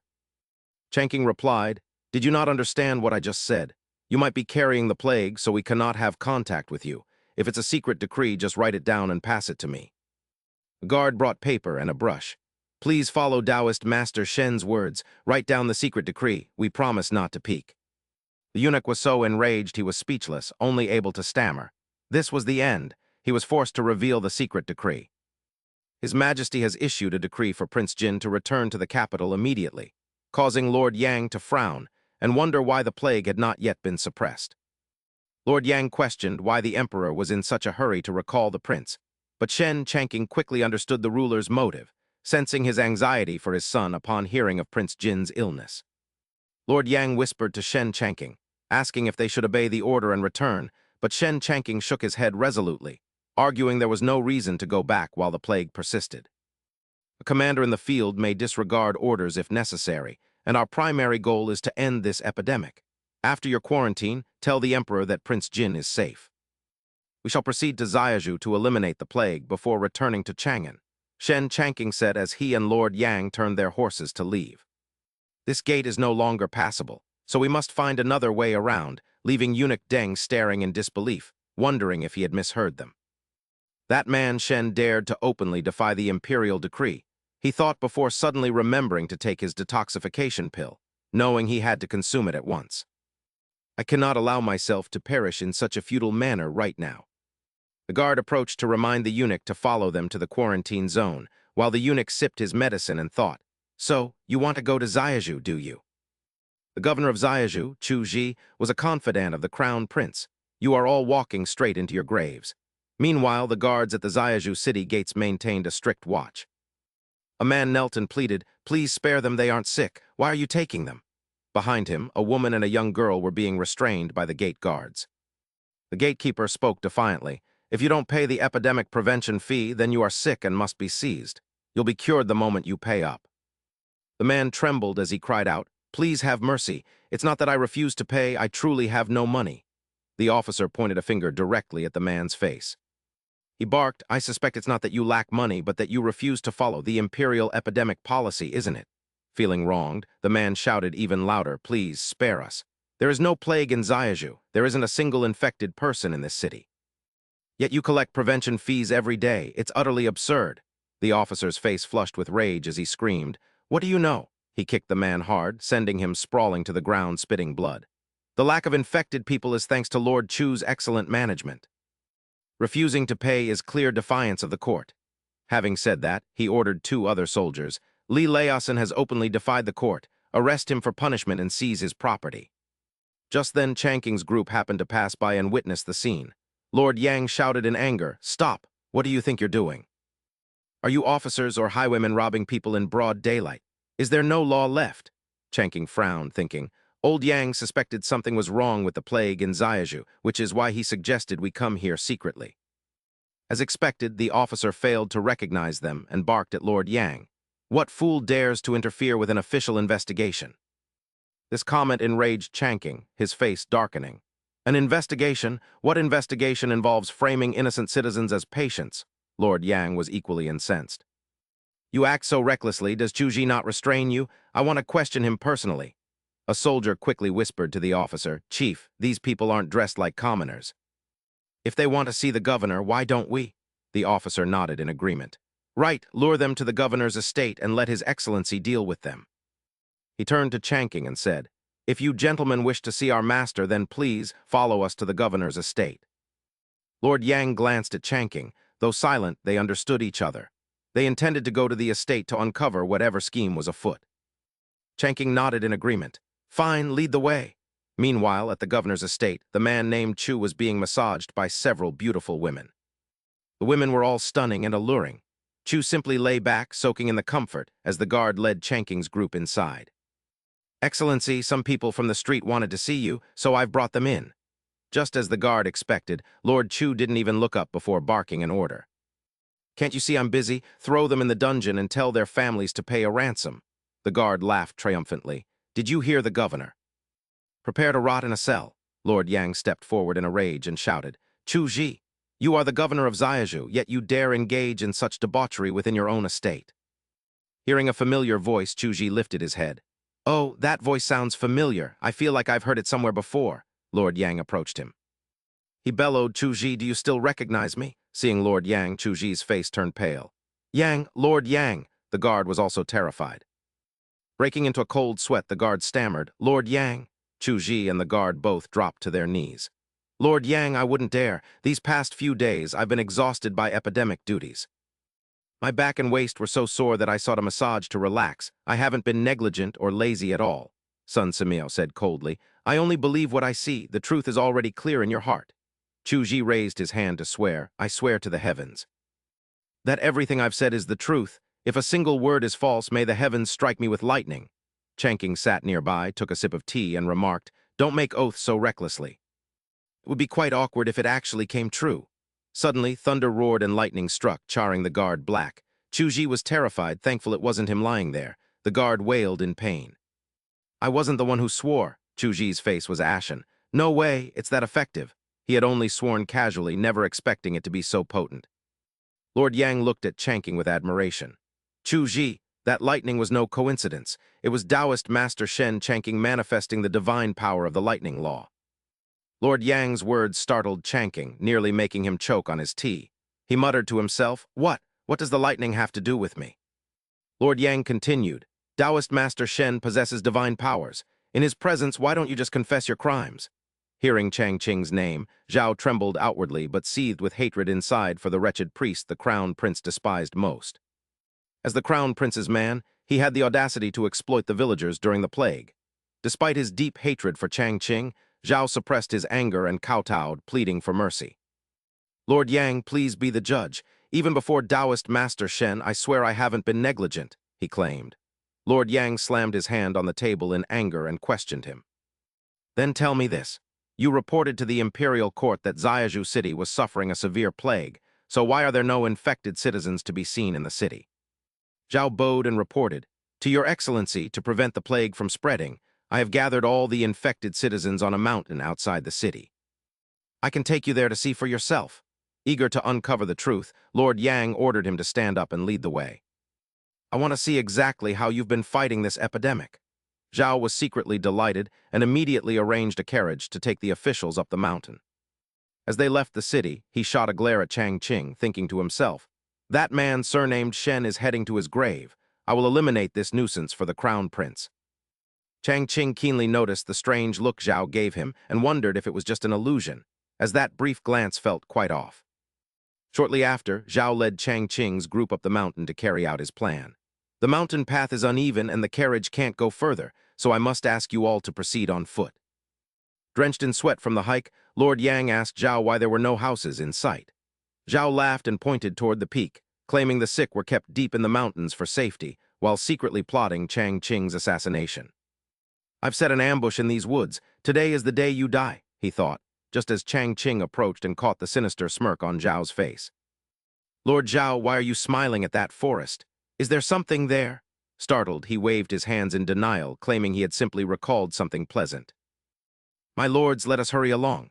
But when Chang Qing told him to wait, Zhao's face turned pale as he let out a nervous gasp. His heart raced with anxiety, fearing his plan had been exposed. Could that man Shen have sensed something? They say his magic is peerless, he thought, his face contorted with worry. Could the rumors be true? He turned around only to see Chang Qing leaning against a large tree.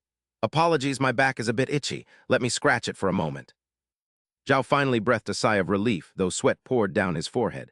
After satisfying the itch, Chang Qing exclaimed, "Oh, that feels wonderful, so refreshing.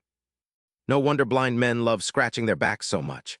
Sun Simiao and Lord Yang looked at each other and muttered. In ancient times, Hua Chu drew inspiration from birds and beasts for his 5 animal frolics. Today, Taoist Master Shen takes inspiration from a black bear to scratch his back.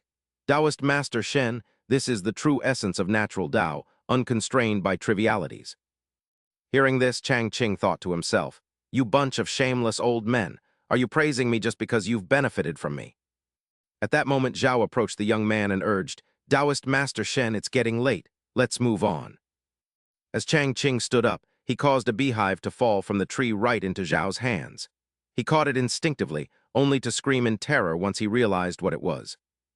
"A beehive?" Hearing this, Chang Qing shouted, "Run! Why are you just standing there?" Lord Yang, Sun Simiao, and the Prince of Jin were all stunned and didn't know where to run. Meanwhile, deep in the forest, a group of men in black were waiting for Chang Qing's arrival. Lord Zhao said to kill them all, leave no survivors. "Don't worry, Chief. This isn't the first time the brothers have posed as bandits to kill. There won't be any mistakes." Suddenly, they heard a scream. The leader ordered, "I hear them. Lord Zhao is here. Let's move out," seeing someone running toward them. One of the men in black began his rehearsed line. "I opened this mountain. I planted these trees." But before he could finish, Chang Qing dashed past him at lightning speed. 3 others followed, running for their lives. Lord Zhao was no exception, sprinting desperately to escape the swarm of bees. He was so panicked that he didn't even notice he was passing his own men. The leader of the assassins was confused. This isn't what Lord Zhao said. Why are they running? How can Lord Zhao run so fast? Is he actually a hidden master? Just as he finished speaking, he noticed several bees buzzing right in front of his face. He exclaimed, realizing what they were fleeing from. After a desperate run for their lives, Chang Qing's group finally escaped the swarm. Everyone was panting heavily. Sun Simiao leaned against a large tree, gasping as he spoke. Huff, huff, this old man truly cannot run any further. Lord Yang was in no better shape, struggling to find his voice. Running this far must have finally shaken off that swarm, right? Prince Jin, being young and robust, seemed to be faring the best. Prince Jin looked at Lord Yang and spoke politely. You have worked hard, Lord Yang. After escaping the swarm, Zhao Jia was so exhausted he saw stars. I feel as though the beehive is laughing at me. While everyone else was breathless, Chang Qing remained composed and showed no signs of fatigue as he smiled gently. You all need to train more. You are exhausted after such a short run. Hearing this, Zhao Jia felt a surge of anger, thinking to himself, is this not all because of you? Chang Qing stood serenely, admiring the majestic mountain scenery before him, thinking it a truly picturesque landscape. Seeing Chang Qing standing near the edge of a deep abyss, Zhao Jia hatched a wicked plan, realizing his chance had come. Just a gentle shove and he will plunge into the depths. Meanwhile, Chang Qing continued to leisurely enjoy the beautiful view. Oh, the mist upon the mountains! And the cliff below looks like a fairyland. Behind him, Zhao Jia made his move, raising both hands to push Chang Qing into the abyss while gloating internally. Ha ha, go to your death. But at that exact moment, Chang Qing suddenly sat down to admire a flower. Oh, this flower is so lovely! Zhao Jia missed his target, lost his balance, and lunged toward the deep chasm. Panicking, he tried to grab the edge of the cliff, but could not maintain his balance as his body wobbled precariously. Zhao Jia turned pale and screamed, I cannot hold on any longer. He spread his arms wide in a futile attempt to stay upright. Seeing this, Chang Qing's group shouted out in unison, Lord Zhao. Chang Qing reached out to pull him up, but, sensing the danger, he warned the others. Do not come closer, the cliff edge cannot support many people. Lord Zhao, try to hold on. We will find a way to save you. Chang Qing turned around and spotted a cluster of vines. There are vines here, we can use them as a rope to pull Lord Zhao up. Sun Simiao pulled out an axe. Fortunately, I have an axe in my bag of wonders. Everyone, let us get to work. Zhao Jia felt himself slipping and screamed in despair. Hurry up, I cannot hold on much longer. Chang Qing quickly threw the vine toward him. Lord Zhao, catch the vine. Zhao Jia grabbed hold of it, his face lighting up with joy. I am saved. But Chang Qing suddenly realized the mistake. Oh no, we have not tied the rope to anything yet. Zhao Jia fell straight into the abyss, his voice echoing with curses. You have killed me. I will not let you go even as a ghost. Chang Qing looked down, filled with pity. Lord Zhao has fallen. We can no longer save him. Sun Simiao narrowed his eyes. I noticed Lord Zhao's actions just now. It seemed he intended to push Taoist Master Shen into the abyss. Prince Jin nodded. Indeed, if Master had not leaned down to look at the flower, he likely would have been pushed. Chang Qing was surprised. Are you mistaken? I thought Lord Zhao was a decent man. Why would he want to harm me? Lord Yang spoke up. Regardless. Zhao Jia has fallen to his death. We should focus on resolving the plague in Zaizhu Prefecture. 3 days later, Lord Yang reviewed the ledgers and discovered the truth, shouting in a rage. Zhao Jia was truly audacious. He dared to exploit the plague to deceive the court into granting funds. He spent years in Zaizhu forming factions and treating human lives like grass. His crimes are truly unforgivable. Prince Jin was also furious. The people have suffered so much. If Lord Yang had not taken over, we might never have uncovered these matters. Chang Qing sighed. I once thought he was a good man, but now it seems his death was well-deserved. After some thought, Lord Yang decided, since there is no plague in Zaizhu, we should return to Chang'an. I will submit a clear report to His Majesty regarding the situation. Prince Jin was delighted at the news. Excellent. Finally, we can return to Chang'an. Chang Qing also nodded. We have been away long enough. It is time to go home. I truly miss my Chang'an temple. Images of the women he had not seen in a long time filled his mind, and he chuckled to himself. Haha, I will see everyone soon. Elsewhere. A subordinate rushed in to report to the Crown Prince. Your Highness, by the order of the May, those chaotic individuals have been settled within the palace. Very well, this matter must be kept strictly confidential. It must not be leaked. The Crown Prince frowned, his gaze as sharp as two blades. Under the dim moonlight, a cat perched on the roof stared at him with a similar intensity. Then both of them broke into a devious smile. After settling everything, Chang Qing's group boarded the carriage to return to the capital. Along the way, the young man smiled and thought to himself, finally returning to Changqing Temple. No nest of gold or silver can compare to my own humble home. The driver's voice called out, "Immortal Master Shen, we have arrived at Changqing Temple." "Haha, I am home." Chang Qing happily stepped down from the carriage. But as he looked up at the sign above the gate, he was struck with astonishment. What is this? Why has Changqing Temple turned into the Great Yan Twin Palace? Could my home have been robbed? Is this no longer my Changqing Temple? Changqing cried out, "I'm back."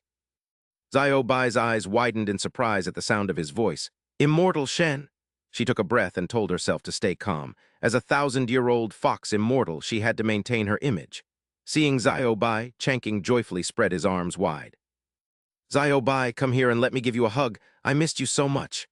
At that moment, Xiao Bai completely forgot about her image and leaped toward Changqing. "Immortal Shen said he missed me. He truly cares for me." Changqing laughed loudly as he caught Xiao Bai, announcing that the immortal had finally returned. Just then Donger came running over. Upon seeing her, Changqing immediately dropped Xiao Bai. "Yes, I'm back. Immortal, you were gone for so long, I missed you to death." As Changqing embraced and comforted Donger, Xiao Bai fell flat on her face. She thought grumpily to herself, "HMPH, all men are scumbags. He still doesn't have a place for me in his heart." Changqing then turned to ask Xiao Bai a question. "By the way, why has Changqing Temple changed so much?" "Immortal, your fame is growing, so the temple naturally had to be renovated to match your status." However, Dong Li and I had a slight disagreement. Donger believed that since the immortal is no ordinary man, you would prefer an elegant style. But Dong Li thought that with your great reputation, it should look prestigious. We argued back and forth, and this was the final result. Changqing helplessly smacked his forehead, thinking that only children make choices while adults take everything. Hearing of his return, Dong Li also came rushing over. "Immortal, you're finally back. You must seek justice for me and get rid of this poisonous woman, Bai Donger." "Immortal, it seems Sister Dong Li has misunderstood me." Changqing watched this scene with weariness, wondering what was happening. Shouldn't a reunion be joyful? Why had it turned into such a climax? Dong Li shouted in anger. "HMPH, even now you're still trying to make excuses. You bribed Xiao Qing to poison me on purpose. Xiao Qing told me everything." Xiao Qing chimed in as well. "I am loyal to my lady and cannot be bribed by others." Saying this, she pulled out a medicine bottle. "Immortal, we haven't even opened this bottle yet. The evidence is right here. Bai Donger cannot escape her crime." Changqing's face darkened as he wondered why this felt like a palace drama. If someone said this servant discovered Consort Zai's affair, right now, it would be the perfect finishing blow. Donger explained, "Sister Dong Li, this is hawthorn powder I made specifically for you to help with digestion. I saw you were busy with the roast duck business and lost your appetite, so I asked Xiao Qing to give it to you." Changqing sniffed the bottle. It was indeed hawthorn. The scent confirmed that Dong Li had truly misunderstood Donger. Xiao Qing asked, "Then why did she give it to me secretly and pay me to put it in my lady's food?" "Exactly. If it's just hawthorn powder, why not give it to me directly?" Donger replied. "Sister Dong Li is of noble birth and has always looked down on me. I was afraid that giving it to you directly would only cause more misunderstanding." Hearing this, Dong Li grew even angrier. "Nonsense! These are all just excuses, you scheming woman." The two girls descended into a fierce argument. Changqing watched, feeling a massive headache coming on. Both girls grabbed one of his arms and spoke in unison. "Immortal, you must settle this for me. Immortal, you should be the one to judge for me." Changqing sighed helplessly, thinking to himself. No wonder every emperor has a headache over his harem. This situation is truly difficult. Just then, the gates of Changqing Temple swung open. An imperial decree from His Majesty. "Immortal Shen is summoned to the palace to meet the emperor." Changqing was overjoyed, feeling as if he had been saved. The scene shifted to the imperial palace. The emperor, with a stern expression, stared straight ahead and spoke with irritation. "Taoist Shen, you dared to deceive me. You've certainly worked hard." Hearing this, Changqing stood in stunned silence.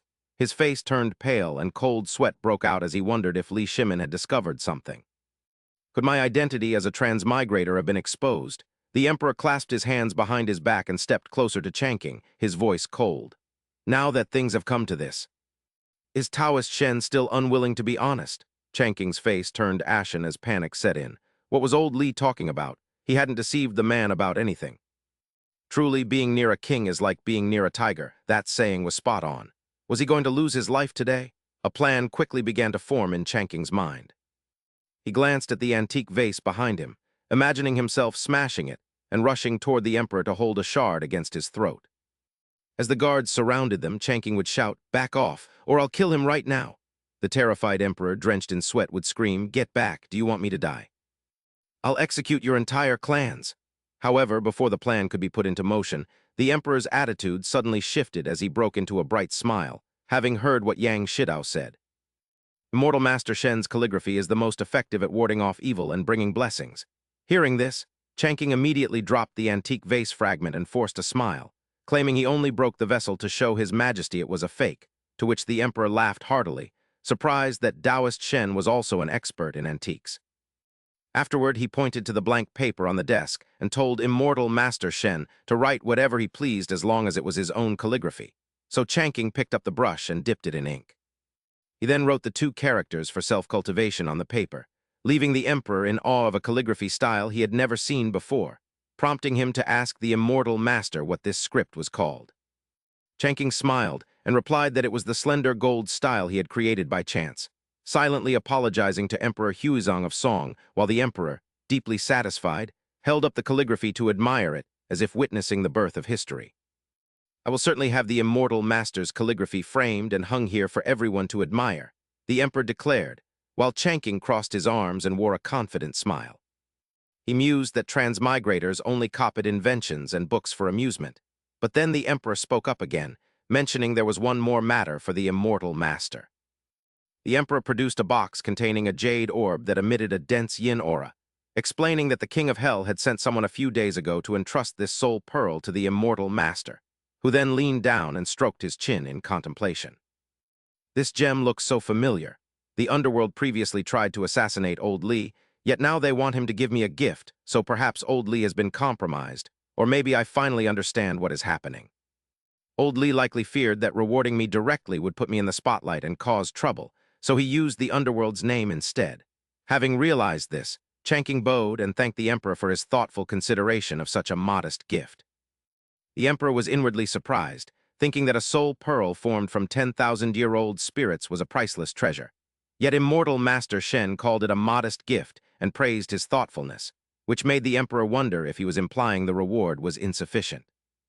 Realizing he shouldn't rely solely on the calligraphy, the emperor decided a grand reward was necessary for his oversight, and decreed that Immortal Master Shen be granted 1,000 taels of silver and the title of Great Virtue of the Taoist Gate with a second-rank salary.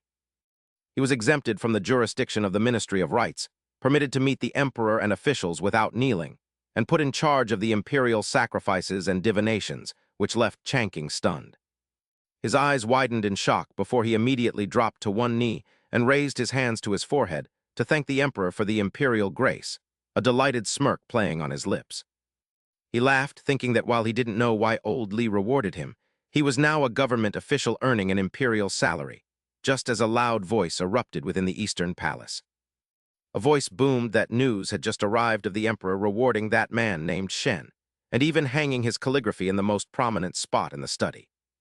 "This man Shen is far too favored," Li Chenqian snarled as he slammed his hands onto the armrests, cursing how the man was constantly sabotaging his plans. "He is definitely involved in the death of the Chu family and is clearly targeting me. If he does not die, I will never be able to sleep in peace." The ghostly schemer sitting nearby asked what there was to fear from a mere wandering Taoist who had appeared out of nowhere, before lifting his leg. Gathering his energy, he confidently declared he would help eliminate the man and then stomped his foot violently onto the ground. Powerful shockwaves surged toward the protagonist, just as Chanking stepped out of the study with a beaming face. He hummed happily, his mood improved by his new official status. But as his face flushed with joy, the ghostly schemer's colossal foot descended from the sky with terrifying power and a blinding light. However, as the foot neared Chanking, it was suddenly halted by an invisible force, shrinking and vanishing without touching a single hair on his head. Chanking continued walking nonchalantly with his hands behind his head, while back at the Eastern Palace, the ghostly schemer stared at his own foot with a look of utter bewilderment. Li Chenqian rushed over excitedly to ask if the immortal had eliminated Shen, but the ghostly schemer merely licked his glowing claws and remarked that the Taoist possessed some skill. It seemed he would have to use his ultimate technique, as the scene shifted to the dining room of Chanking Temple where two sets of meals were laid out, one with fragrant meat and the other with plain vegetables, causing Chanking's face to darken as he looked at the table. He wondered if a simple meal needed to be this grand, while Dong Nai and Dong stood opposite each other arguing that an immortal master's diet should be light and simple. Dong Nai countered that the immortal master worked tirelessly for the nation and its people, so he naturally needed to eat plenty of meat to sustain himself. The protagonist could only close his eyes and offer a forced smile, suggesting that a balance of meat and vegetables was best and asking if he could simply eat both. Real-life palace drama was truly a headache, but then Chanking glanced over and his expression darkened as he saw Xiao Bai swallow a medicinal pill without hesitation, prompting him to rush toward her just as she finished chewing. He shouted for Xiao Bai to stop, but as the words left his mouth, he tripped and fell face first onto the ground, leaving the surrounding atmosphere eerily silent. Xiao Bai then stepped forward and licked the protagonist's cheek, startling him as he warned her that eating random things was dangerous. Thanking the immortal for his grace, Xiao Bai felt her cultivation was now sufficient to absorb the soul bead, while Chang Ching squeezed her midsection, telling the others to observe. He worried about the lack of a veterinary hospital and whether his emergency aid would work, prompting Dong Li to tightly embrace Dong Er's waist, thinking it was a divine technique. Dong blushed, wondering if this was a new dual cultivation method the immortal had devised, while Chang Ching continued to apply pressure to Xiao Bai's stomach. As water was forced out, Xiao Bai wondered about the immortal's intentions just as dark clouds gathered and thunder began to roar. Dong Li and Dong cried out in panic about the laundry and duck food left outside, as the three of them looked toward the sky in terror. Chang Ching frowned, wondering if a thousand-year demon was using its essence to trigger a tribulation, yet he muttered in confusion about the sudden gloom on a clear day. Moments later, a sphere of light pierced the dark clouds and made them vanish without a trace, leaving Xiao Bai stunned by the sudden disappearance of the tribulation. Chang Ching shielded his eyes from the light, remarking on how June weather was as fickle as a child, changing in an instant. He realized it was already June, unaware that he had just neutralized a great demon's spell, causing the cat demon elsewhere to suffer a severe magical backlash. Vomiting blood while perched on a wooden sword, the cat demon wiped its mouth and broke into a cold sweat, cursing the loss of 8 of its lives. It realized it would have died if not for having 9 lives. Then the scene shifted to the Eastern Palace, where the cat demon told Li Chenqian it had to leave for the noble consort. Liu Li glared with resentment, vowing revenge against the man named Shen who had broken her spell and damaged her foundation, while Chang Ching let out a loud sneeze. Sitting with Yuan Tiangeng and Wei Zheng, he apologized for the interruption as they noted that immortal Shen surely knew of the demon in the palace. They assumed he was testing their abilities, lamenting that they were too incompetent to locate the demon before the Tibetan envoys arrived. Fearing for the national prestige of the Great Tang if a demon were discovered in the palace, Wei Zheng and Yuan Tiangeng stood and bowed deeply. They earnestly pleaded for immortal Shen's assistance, leaving Chang Ching scratching his head in confusion as he asked if there really was a monster in the palace. Yuan Tiangeng replied sternly that immortal Shen had already advised them to re-examine the case, which had begun with the mysterious suicide of a palace maid. Chang Ching stared blankly, thinking that the ancients were quite narrow-minded for blaming demons whenever they couldn't solve a mystery. He eventually offered a bright smile and agreed to help, and a short while later, Xiao Bai stood excitedly beside a Taoist compass. Looking at the compass and then at Xiao Bai, the protagonist sighed, realizing he had to use them together as investigative tools just as Yuan Tiangeng approached. Carrying a wooden box, Yuan Tiangeng explained that Wei Zheng was busy and had sent Sun Fujia from the Court of Judicial Review to assist with the case. Sun Fujia stepped forward and bowed to immortal Shen, who met his gaze with a sharp look and asked if he had brought the necessary items.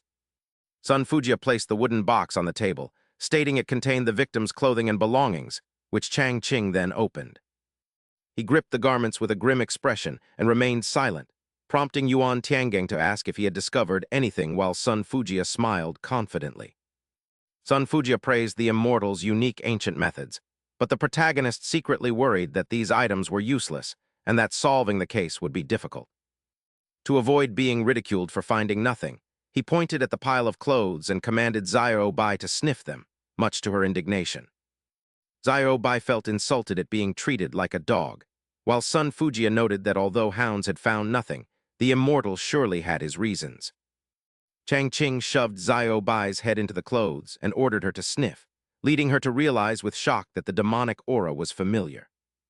Recognizing the scent from the demon that had once ambushed Chang Qing Temple, she realized the immortal had prepared her by giving her the soul bead and holding her close. Believing the immortal master was testing its ability to track the great demon, Xiao Bai exchanged a knowing look with the protagonist and gave him a thumbs up. "Immortal master, leave everything to me." Xiao Bai then soared away, leaving the three of them stunned as Chang Qing scratched his head in bewilderment. He wondered when Xiao Bai had learned such a skill, and if Dan Dongli had taught it before chasing after the dog, shouting, "Xiao Bai, this is the Imperial Palace. Don't run wild."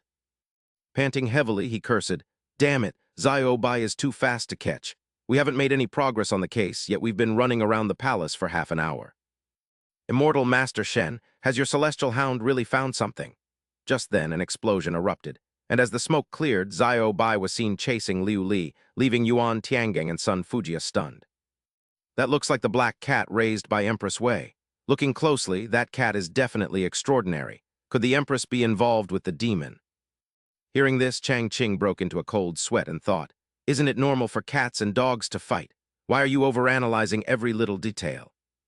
Chang Qing was startled, wondering if this was palace intrigue and if old Yuan was trying to frame Empress Wei. They might not fear death, but he didn't want to be dragged down with them.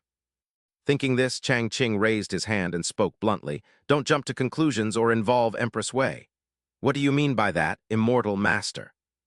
At that moment, Empress Wei rushed over with her maids, shouting angrily, "Quick, catch that stray dog! How dare it chase my Liu Li!" As she spoke, Yuan Tiangang stepped forward to block her path, saying, "We suspect someone in the palace is connected to the demon. We ask for your majesty's cooperation in our investigation. This is a grave matter, so please understand." Hearing this, Empress Wei looked bewildered, unable to grasp what was happening. "What did you say?" Chang Qing could only hold his head and sigh, realizing his earlier words were in vain. After some discussion, the Empress finally agreed, saying, "I am willing to cooperate. If Liu Li is found to be uninvolved, you must give me an explanation. If it truly has nothing to do with you, I, Yuan, will resign and accept punishment." Chang Qing widened his eyes and whispered to Yuan Tiangang, "Old Yuan, you're gambling too much. Do you no longer care about your future as an immortal? Since the immortal master's hound has identified a problem with the Empress's cat, she can hardly escape involvement," Yuan replied with firm determination. A moment later, Sun Fujian suddenly returned, shouting in a panic, "That dog and cat have entered the Crown Prince's palace." Hearing this, the group rushed into Li Chengqian's palace. From within, loud shouts echoed, "Kill him for me, charge and kill him." Why were there shouts of killing inside the Crown Prince's palace?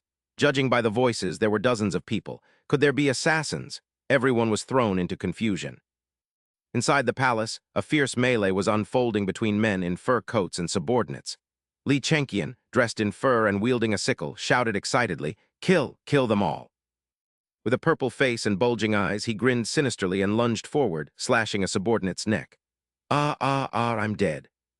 "He's dead but still talking. That's surreal."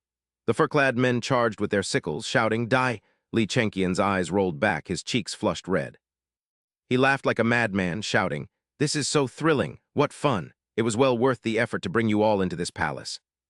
Amidst the chaos, a young maid collapsed to the ground. Seeing this, Li Chengqian approached her step by step with a twisted expression, muttering, "Oh, my little flower." He pulled at her clothes, terrifying her. Her eyes widened as she screamed, "Crown Prince, please don't." Li Chengqian glared, his forehead flushed, and he grinned wickedly. "I am no crown prince, I'm a Turk, and Turks have no room for sentiment." As he spoke, something caused the maid's clothes to tear. Like a mad bull with steam venting from his nose, Li Chengqian lunged forward. "Ha, this is far more thrilling than those ordinary sleeping girls." Just then, a subordinate rushed in, shouting frantically, "Your Highness, this is bad. Empress Wei, Chang Qing, and Yuan Tiangang are here with their men." Hearing this, Li Chengqian turned pale and gasped, "Why are they here?" He hurriedly pulled up his clothes and straightened himself out, his face darkening with rage. "They cannot see me in this state. Quickly help me change." Outside, the guard at the gate had been thrashed by Shen Changqing's men. Because of Empress Wei, the officials and the Crown Prince could not simply force their way inside. "The Court of Judicial Review is solving a case. Who dares obstruct us and delay the trial?" Can you bear that responsibility? As soon as those words were spoken, Shen Chanking's group froze for 5 seconds, staring ahead in shock as Li Chenqian appeared looking completely disheveled. His dark eyes scanned the area with terror, and a sudden silence fell, leaving only the thick tension between the two factions. Even Empress Wei couldn't help but tremble at the sight, but before long, Changqing could no longer restrain himself and burst into a mocking laugh. He squinted at Li Chenqian with a sarcastic gaze and chuckled. "Oh, so the crown prince is into cosplay now? How entertaining." "Good heavens, for a crown prince to dress like this is utterly disgraceful." A moment later, Li Chenqian emerged in proper attire and bowed with a stiff, forced smile on his face. "Chenqian greets the Empress and the honored officials. I was playing too wildly in the palace just now and was quite rude. I hope you all can forgive me." With a stern expression, Sun Fujia cupped his hands and spoke urgently. "Your Highness, we are currently investigating a demonic presence within the palace. This is a grave matter, so we ask for your cooperation. We saw Xiao Bai and the Black Cat run into this area. Please do not interfere, Your Highness." Upon hearing this, Li Chenqian raised his hand with a bright smile and said, "Lord Sun, please proceed. I have a clear conscience and nothing to fear. I am ready to cooperate with the investigation immediately." Sun Fujia ordered 2 subordinates to find the Black Cat at once, telling them to search quickly. "As you command, Old Yuan, we shall also join Li Chenqian in the search." As Li Chenqian walked past the protagonist, he shot him a cold, dark glare before glancing back with a pale face full of murderous intent. He thought to himself, "Shen Chanking, it's you again. Why must you always oppose me?" When Li Chenqian turned around, he realized Empress Wei was standing right beside him. With his hands behind his back, he approached her and asked with a smile, "Empress, aren't you going to join the investigation?" "I was dragged into this mess for no reason," she replied. "I have no intention of mingling with them." Li Chenqian leaned closer and chuckled softly. "Empress, if I am not mistaken, you were also pulled into this because of immortal Master Shen, weren't you?" "How did you know? His dog was chasing my Liulai, so I—" Before she could finish, Li Chenqian seized the opportunity to slander the protagonist, saying, "Immortal Master Shen loves to create trouble just so he can solve it and highlight his own importance. His schemes are incredibly deep and unpredictable." Hearing this, the Empress glared angrily and said, "The prince is right. Looking back, that is exactly how he acts. I must warn His Majesty to stay away from such petty people." Seeing his scheme succeed, a smug smile played on Li Chenqian's lips. Meanwhile, outside, Xiao Bai had already pinned Liulai down. Liulai's eyes widened and her mouth hung open as she lay there in a heap, tearfully thinking, "How hateful! If I hadn't suffered that severe backlash and injury earlier, you would be no match for me." Just then, Changqing and Yuan Tiangeng rushed over. Seeing Xiao Bai biting Liulai, they shouted in a panic, "Don't bite the Empress's cat to death." Hearing this, Xiao Bai spat Liulai out and looked up at the protagonist. Liulai immediately revealed her true form, standing up with eyes blazing with a golden light. Standing behind him, Yuan Tiangeng was startled and exclaimed, "Such powerful demonic energy!" Liulai then stomped the ground, unleashing a massive shockwave. A blinding golden light erupted as he shouted, "You truly are that great demon!" Changqing stared at Liulai and asked in disbelief, "What? That thing is a great demon. Isn't this just an ordinary cat?" Changqing then punched his palm, his eyes widening as he thought to himself, "I see now." He shot an annoyed look at Yuan Tiangeng, thinking that the old man had dragged the Empress into this mess just because he wanted a fight by claiming the cat was a demon. Liulai was now in a violent rage, her body radiating thick demonic energy. Yuan Tiangeng clenched his fists and stepped back into a defensive stance, shouting, "Immortal Master Shen, this great demon is about to go all out. If I cannot defeat it, I will have to rely on you. Old Yuan, you're overacting. Do you not care about your reputation anymore?" Liulai stomped the ground and bolted in the opposite direction, leaving Yuan Tiangeng and the protagonist staring in shock. "No, don't let it escape. Why is it running? Is this a criminal investigation or a palace marathon?" As the protagonist, Yuan Tiangeng, and Xiao Bai chased after Liulai, they suddenly ran into Empress Wei and Li Chenqian. Sun Fujia stepped forward with an annoyed expression and raised his hand to clear his throat. "Because of Consort Wei, we suspect your cat is a demon, so please hand it over." Hearing this, Consort Wei's anger flared as she shouted that her Liu Li was well-behaved and could never be a monster. Li Chenqian glanced over. He spoke up, stating that if they claimed the Empress's cat was a demon, they must provide proof. Without evidence, it was nothing more than a baseless accusation. Yuan Tiangeng pointed toward the protagonist, and replied sharply that immortal Master Shen's dog was the evidence, as it confirmed the Empress's cat was indeed a demon. Old Yuan, what are you saying? What did Xiao Bai confirm? Xiao Bai sat on the protagonist's shoulder and sent a secret telepathic message to Liu Li, telling her that was enough. Stop acting. Do I really have to force you to reveal your true form? You shouldn't be so arrogant. Though I am no match for you, I won't just sit here and be captured today. Yuan Tiangeng stood with his hands behind his back, remarking that the dog of immortal Master Shen was truly impressive for being able to communicate with a cat. Flattery should have its limits. How could a cat and dog communicate when they speak different languages? Meanwhile, the group of Turkish cosplayers behind them whispered, asking their leader what to do since they had sneaked in to assassinate. Don't rush, wait for an opportunity. As soon as he finished speaking, Liu Li glanced at the young men, seemingly having come up with a plan. Immediately after, Liu Li stared at them with glowing red eyes, and the leader was instantly seized by an invisible force. His face turned purple, his eyes rolled back, and his veins bulged as he drew a sharp blade and charged forward with bloodshot eyes. The leader thought the chance had come quickly. Two palace attendants cried out in shock, asking what they were doing. Sun Fujia shouted angrily that things were bad and ordered them to be stopped, identifying them as assassins. Li Chenqian turned pale and yelled, asking why they were hiding knives and what they intended to do. Liu Li leaped from Consort Wei's arms, causing her to cry out in alarm. Liu Li, come back. It's dangerous up there. Xiao Bai jumped down from the protagonist's shoulder as Liu Li sent a message saying she had hidden in the palace for years to help the prince take power and use his dragon chi to achieve immortality. HMPH, what a pipe dream. With my master here, your conspiracy will never succeed. Liu Li moved among the four assassins. She glared at Xiao Bai, asking if his master could stop these frenzied madmen, claiming they were forcing her to go all out. Yuan Tiangeng and Sun Fujia stomped their feet firmly. They rushed forward, declaring that since this was near the emperor's quarters, they would stop them even at the cost of their lives.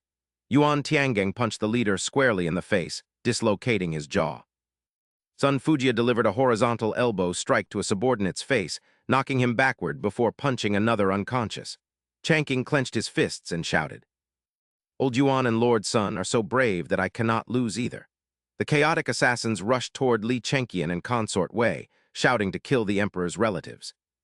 Kill him? Li Chenqian and Consort Wei turned pale and fled in different directions. Yuan Tiangeng and Sun Fujia pushed the assassins aside, yelling to alert the guards that there were killers in the palace. Changqing's face turned purple with rage as he thought it was better to be a hero for a minute than a coward for a lifetime. After careful thought, he summoned his courage and marched toward the assassins, stomping the ground to panic them. With a look of fury, he swung his arms, creating brilliant golden shockwaves that exuded immense power, asking who dared to be so insolent. If a tiger doesn't roar, do you think I'm just a kitty? The assassins were overwhelmed by the power emanating from Changqing's body and could not get close. They stood frozen, their red eyes turning pale white, their wicked faces looking as if they didn't understand what was happening. Changqing observed the scene. A thought flashed through his mind that they were truly intimidated by him. After considering it, he pointed at the assassins and shouted, releasing powerful multicolored light rings, ordering them to kneel and surrender. As soon as he spoke, the assassins suddenly collapsed to the ground in a strange manner. Seeing this, Changqing stepped back and exclaimed, wondering why they had all fainted. This acting is way too fake, guys. Yuan Tiangeng watched from a distance, filled with joy, and slapped an assassin hard, making him spit blood, as expected of immortal Master Shen. His words carry the mandate of heaven. A single sentence makes demons vanish. Yuan Tiangeng praised Changqing incessantly while beating the assassins mercilessly. Immortal Master Shen, I am now completely devoted to you. You truly are a living deity. Hearing this, Changqing pointed at his own face. He said innocently that, to be perfectly honest, their acting was far too unrealistic. At that moment, Liu Li looked at the assassins lying scattered on the ground. Her eyes widened in shock, wondering if her magic had been broken again. Meanwhile, Xiao Bai stepped forward, his sharp gaze fixed directly on Liu Li. He thought he had to corner this foolish cat and couldn't let it escape. But when Changqing saw Xiao Bai, he immediately became furious. Is this naughty dog Xiao Bai trying to bully the Empress's cat again? What if the Empress sees this? You only know how to cause trouble for me. After thinking, he cupped his hands over his mouth and shouted with wide eyes, startling Liu Li. Xiao Bai, get back here right now, do you hear me? Liu Li turned to look at Xiao Bai with an annoyed expression, thinking she knew it was all this spirit fox's doing, and that this man seemed to have no spiritual power. He must be the spirit fox's mortal host, and now he's calling the fox back to protect him. Thinking this, Liu Li stood firm and glared at Xiao Bai with her fur bristling. Then Liu Li scratched the ground with her sharp claws and lunged forward, seeing which Xiao Bai opened his mouth and let out a massive roar. Releasing a surge of powerful spiritual energy, Liu Li leaped into the air and kicked Xiao Bai hard, but he landed gracefully and thought she was dreaming if she thought that little skill could defeat him. Immediately after, something made Xiao Bai's eyes widen as Liu Li, shrouded in dense demonic energy, charged straight at Shen Changqing, leaving him frozen in place. Liu Li stared at the protagonist with a smug smile, thinking the foolish spirit fox was too terrified to react, and then she swung her claws upward.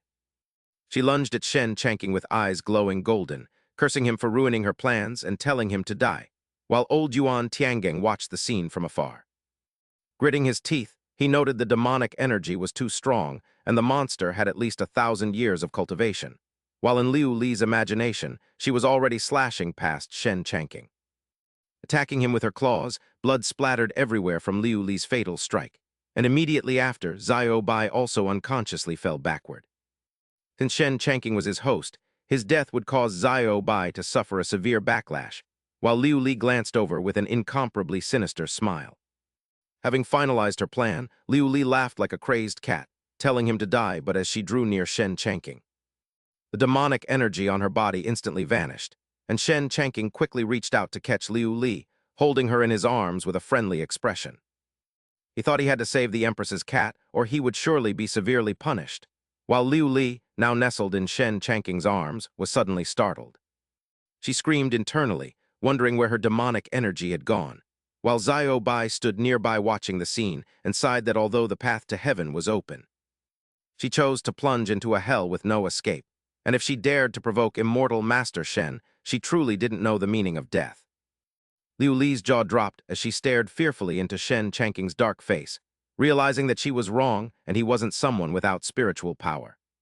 Instead, his cultivation was so profound that he had feigned weakness to deceive her, and thinking this, Liu Li began to struggle in Shen Changqing's hands, cursing that she had fallen into a trap. She felt she had to escape quickly to have a chance, but seeing Liu Li struggling, Shen Changqing swiftly grabbed her by the scruff of the neck. Liu Li trembled, cursing that he had found her weakness, as grabbing a cat's scruff makes it obedient. This was the so-called scruff of destiny. The scene shifts to the imperial study in the palace, where Sun Fujia presented a memorial to the emperor, stating that he had completed his investigation. The group the crown prince secretly brought into the palace were actually assassins sent by the Turks, and upon hearing this, the emperor's face turned red with rage.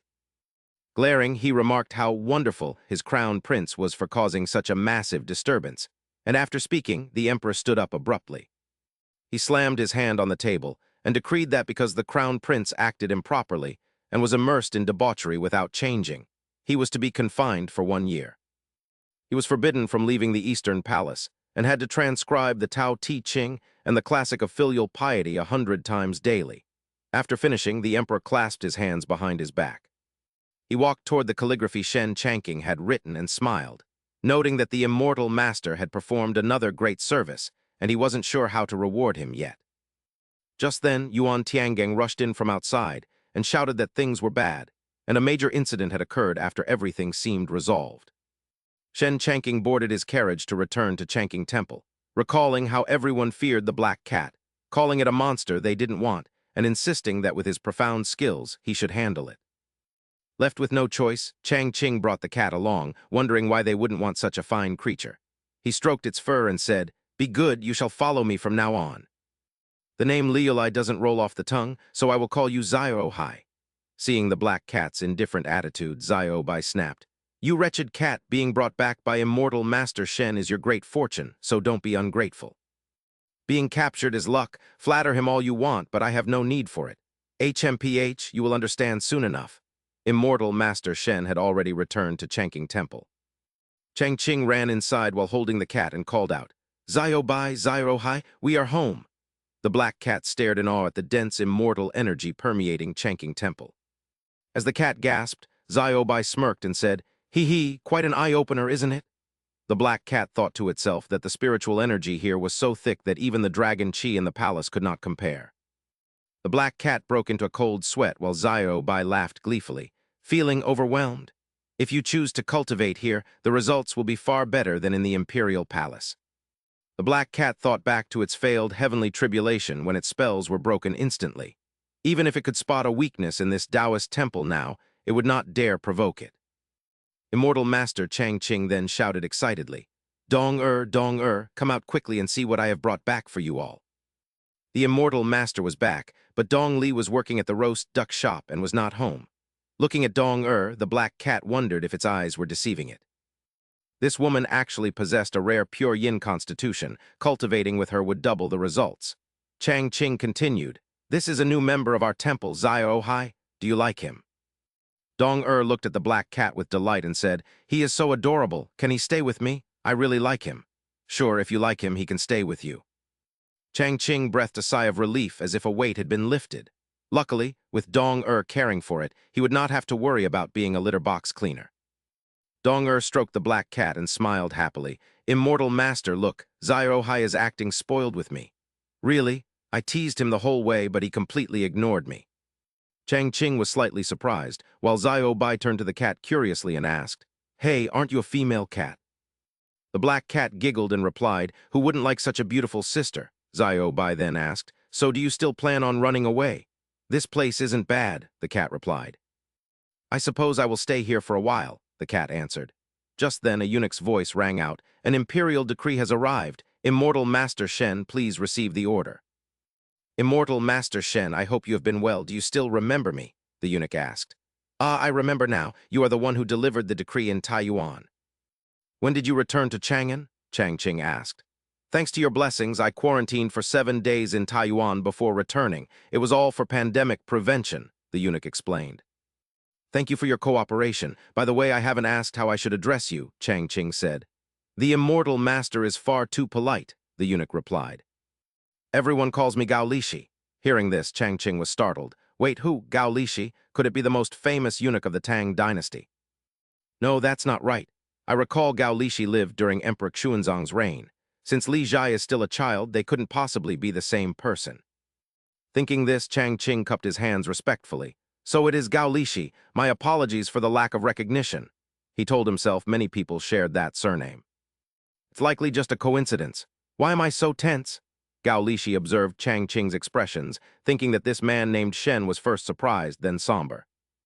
Finally, he smirked. He must have guessed my identity and realized he needn't fear me since the Crown Prince was punished. His information network is quite fast. To know about the Crown Prince's punishment so soon, his backers must be very powerful. Seeing Gao Lishi standing there like a statue, Chang Ching called out loudly. Gao Lishi, please forgive me, Immortal Master. I just remembered something and lost my train of thought," he replied quickly. He told himself he couldn't cause more trouble. Since the Crown Prince was currently under house arrest, he needed to maintain a good relationship with this man named Shen instead of creating further complications. His Majesty has ordered that after receiving the decree, Immortal Master Shen should quickly enter the palace. Chang Ching finished reading and was surprised. The Tubo delegation is already here. Weren't they supposed to arrive next month? The director of the observatory said there's a powerful figure in the delegation who used magic to fly them from Tubo to Chang'an, which is why they arrived so quickly. Flying to Chang'an? Chang Ching smiled, thinking it was nonsense. Where would someone find a person who could fly? The Tubo delegation likely just took a shortcut. Master Chang Ching, a carriage is waiting at the gate since you weren't spotted. He sighed, feeling exhausted from having to return to the palace right after leaving without even eating. The officials had all gathered in the palace's main hall, enjoying tea and performances alongside 2 guests from Tubo. The Emperor and Empress arrived early in formal attire, while Chang Ching arrived late, muttering about whether there was a seat left for him as he spotted Princess Changla. Upon seeing him, the princess waved, and he asked why she hadn't visited Chang Ching Temple in such a long time. She replied that she didn't want to disturb a master busy with state affairs, but he told her there was no need for such formality.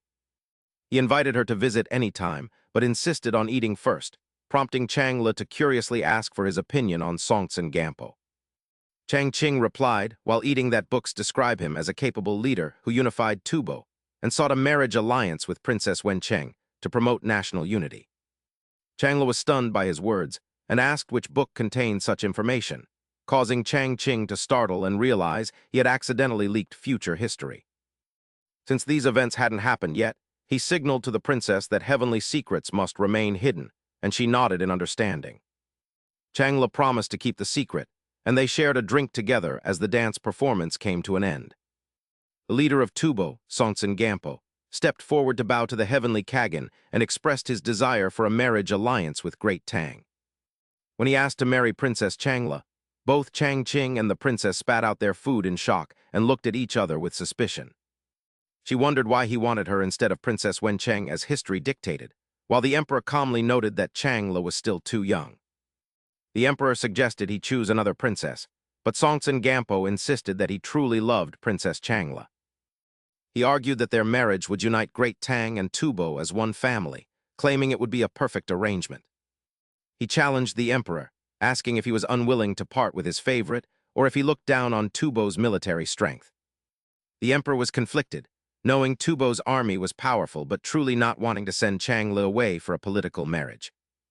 The emperor asked his ministers for their opinions, hoping someone would help him carry this heavy burden. As the court remained silent and Songtsen Gampo smirked, Chang Qing suddenly spoke up and asked the man exactly how much he loved the princess. Chang Qing stood up and approached him with a cold gaze, mocking the man's confusion by claiming he had also admired the princess for a long time. He laughed loudly, calling Songtsen Gampo a mere lovesick fool and offering a mock apology for his disrespect. Songtsen Gampo grew angry, but Chang Qing suddenly began singing about a hero choosing his empire over a beautiful woman.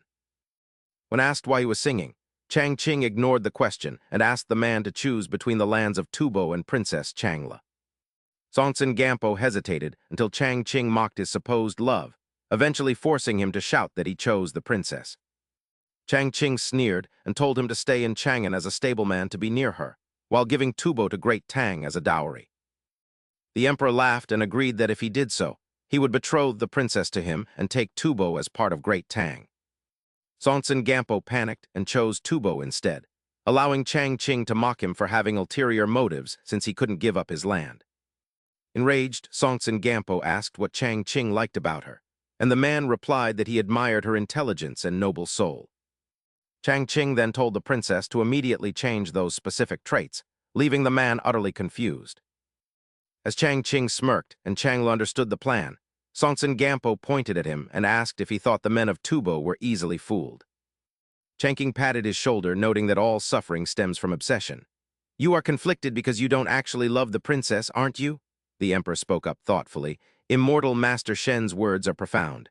My official, go home and reflect. A good outcome will surely follow." "We shall discuss the marriage alliance later," the emperor added. Songtsen Gampo nodded repeatedly, agreeing to postpone the matter. The emperor felt relieved to have resolved such a difficult issue. "Immortal Master Shen is truly gifted to resolve this trouble for me so easily," the emperor thought. Princess Chang'e also praised him without hesitation, calling the immortal master truly impressive. The young man chuckled softly, dismissing it as a minor feat of crushing logic. As Songtsen Gampo returned to his seat, he suddenly realized something. That Taoist must have tricked me. How irritating and embarrassing. He is certainly cunning and has no interest in the princess, does he?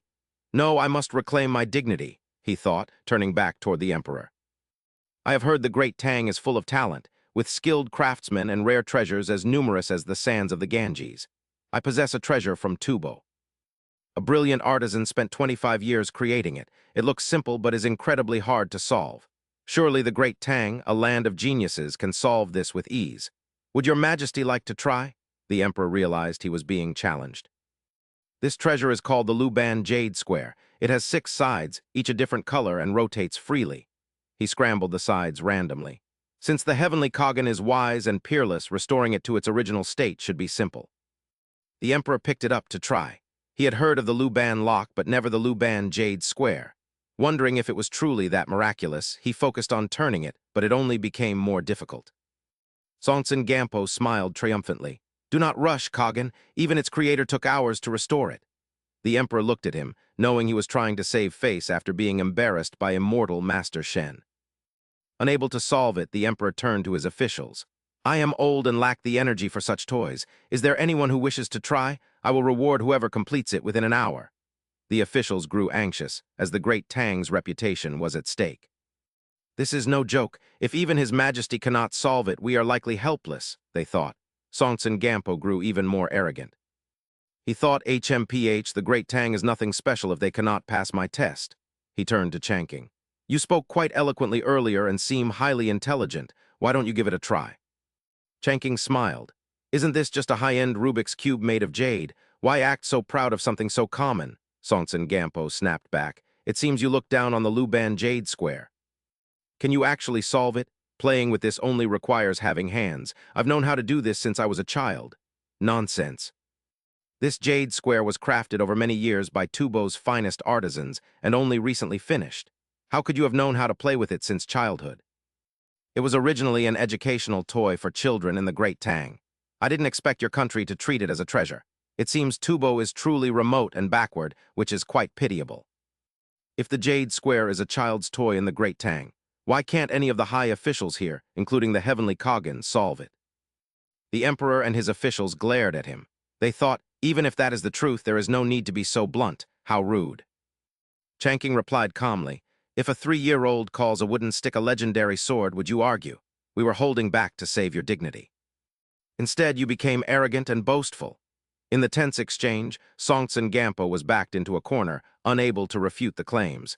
He could only lower his head in silent defeat. With a subtle gesture, Changking signaled to the emperor that everything was under control. Changking thought proudly to himself. This should be enough to save face for old Li. The world is all about social grace, and my EQ is truly superior. Though still slightly worried, the emperor felt somewhat relieved with immortal Master Shen by his side. He told himself that the immortal master was reliable and could share his burdens. But can he really restore the Jade Square? Songtsen Gampo handed the Rubik's Cube to Changking. If you can restore it within half an hour, I will believe you. Otherwise, you and I are not finished, he challenged. Changking rubbed his chin thoughtfully. Half an hour, you say? Songtsen Gampo watched his expression. He sneered, HMPH, anyone can talk, but doing it is another matter. Even a powerful Buddhist elder from Tubo took an hour to restore this Jade Square. While Songtsen Gampo was still speaking, Changking had already begun twisting the Rubik's Cube. When Songtsen Gampo looked back, he couldn't believe his eyes. Changking had already finished. What? Songtsen Gampo gasped in shock. Changking crossed his arms and said nonchalantly, 15 minutes is enough. Why would I need half an hour? Songtsen Gampo stared at the Jade Square, his face contorted in disbelief. Impossible, how could you be so fast? You must have cheated. Changking shook his head and explained, this game has a formula. Anyone who remembers the formula can play it. Songtsen Gampo remained skeptical, accusing Changking of cheating by claiming he had simply reversed the sequence of the previous shuffle. Are you finished yet? Hurry up, for I refuse to believe you can restore it so quickly. Changking smiled with confidence, telling him to watch closely. The moment to witness a miracle had arrived. With incredible speed, Changking manipulated the Rubik's Cube and completed it instantly, leaving Songtsen Gampo in utter disbelief. Changking grinned broadly, unaware that a man in red had appeared before him. When he finally noticed, the youth nearly recoiled in shock at the sudden arrival of this red-robed Taoist. The old man praised Changking's intellect, but dismissed the Jade Square as trivial, asking if he dared to test his skills against this humble monk. The red-robed elder began chanting with his hand to his mouth as spiritual energy radiated from him, leaving the onlookers wondering if they were seeing things. Everyone wondered where this ancestor had come from, and if his magic rivaled the immortals, while Changking suspected it was merely a clever teleportation trick. He mused that the ancients were easily fooled and searched for the hidden mechanism, concluding that this Lama's skills were on par with Liu Kaiyan. The emperor noted that the Lama had bypassed the palace wards to appear in the hall, realizing his high cultivation made him Tubo's secret weapon. Though I might have been intimidated before, I feel secure with Mr. Shen by my side. Songtsen Gampo smiled triumphantly. Thinking Changking was looking for a way to flee out of fear, Songtsen Gampo introduced the newcomer as Elder Dharani of the Tubo Tantric sect. He explained that the elder possessed profound Buddhist knowledge and wished to challenge a great Tang expert, as Dharani formally requested the emperor's permission. The emperor agreed to the match on Mr. Shen's behalf, noting that Master Dharani had traveled a long distance for this encounter. When asked to compete, Changking was caught off guard and scratched his head, suggesting they reconsider the idea. Durrani pointed out that Changking was hesitating despite the emperor's decree, asking if the youth was simply paralyzed by fear. With a sharp gaze, Changking wondered how the monk could mistake his reaction for fear, muttering that the man was nothing more than a common performer. The emperor laughed heartily, showing his pride in Changking's talent, and insisting that Mr. Shen was the most qualified person to represent the Great Tang. Changking looked at the emperor and suddenly understood Old Li's plan, realizing they held the home field advantage. Since this was Tang territory and they controlled the officiating, he saw no reason to fear an unknown magician who relied on props and assistants. He reasoned that by choosing a location where no hidden tools or accomplices could be used, his victory would be guaranteed. Changking accepted the challenge, allowing the master to choose the tasks while he reserved the right to pick the venue. Durrani proposed a competition in rain-making, divination, and entering a boiling oil cauldron, which left Changking bewildered. He recognized these as the same debunked tricks from Journey to the West, and felt certain he could expose them and win. As they moved to the arena, Changking noted the open space would make it impossible for any hidden stage mechanisms to function. With no props or assistants in sight, he watched as Durrani stepped up to begin the rain-making ritual with a series of chants. Suddenly, powerful winds began to howl, and the sky darkened, prompting the crowd to marvel at a display of power that rivaled the Dragon King. Changking thought to himself, June weather is as fickle as a child's face, constantly changing, and he never expected such luck as Durrani shouted for the rain to come, and the Dragon King received the signal, instantly understanding the intent. The monk has given the signal, so I shall grant rain. But suddenly Yan Wang appeared and grabbed the Dragon King's hand to stop him, telling his younger brother not to act recklessly, leaving the surprised Dragon King to call out to his elder brother.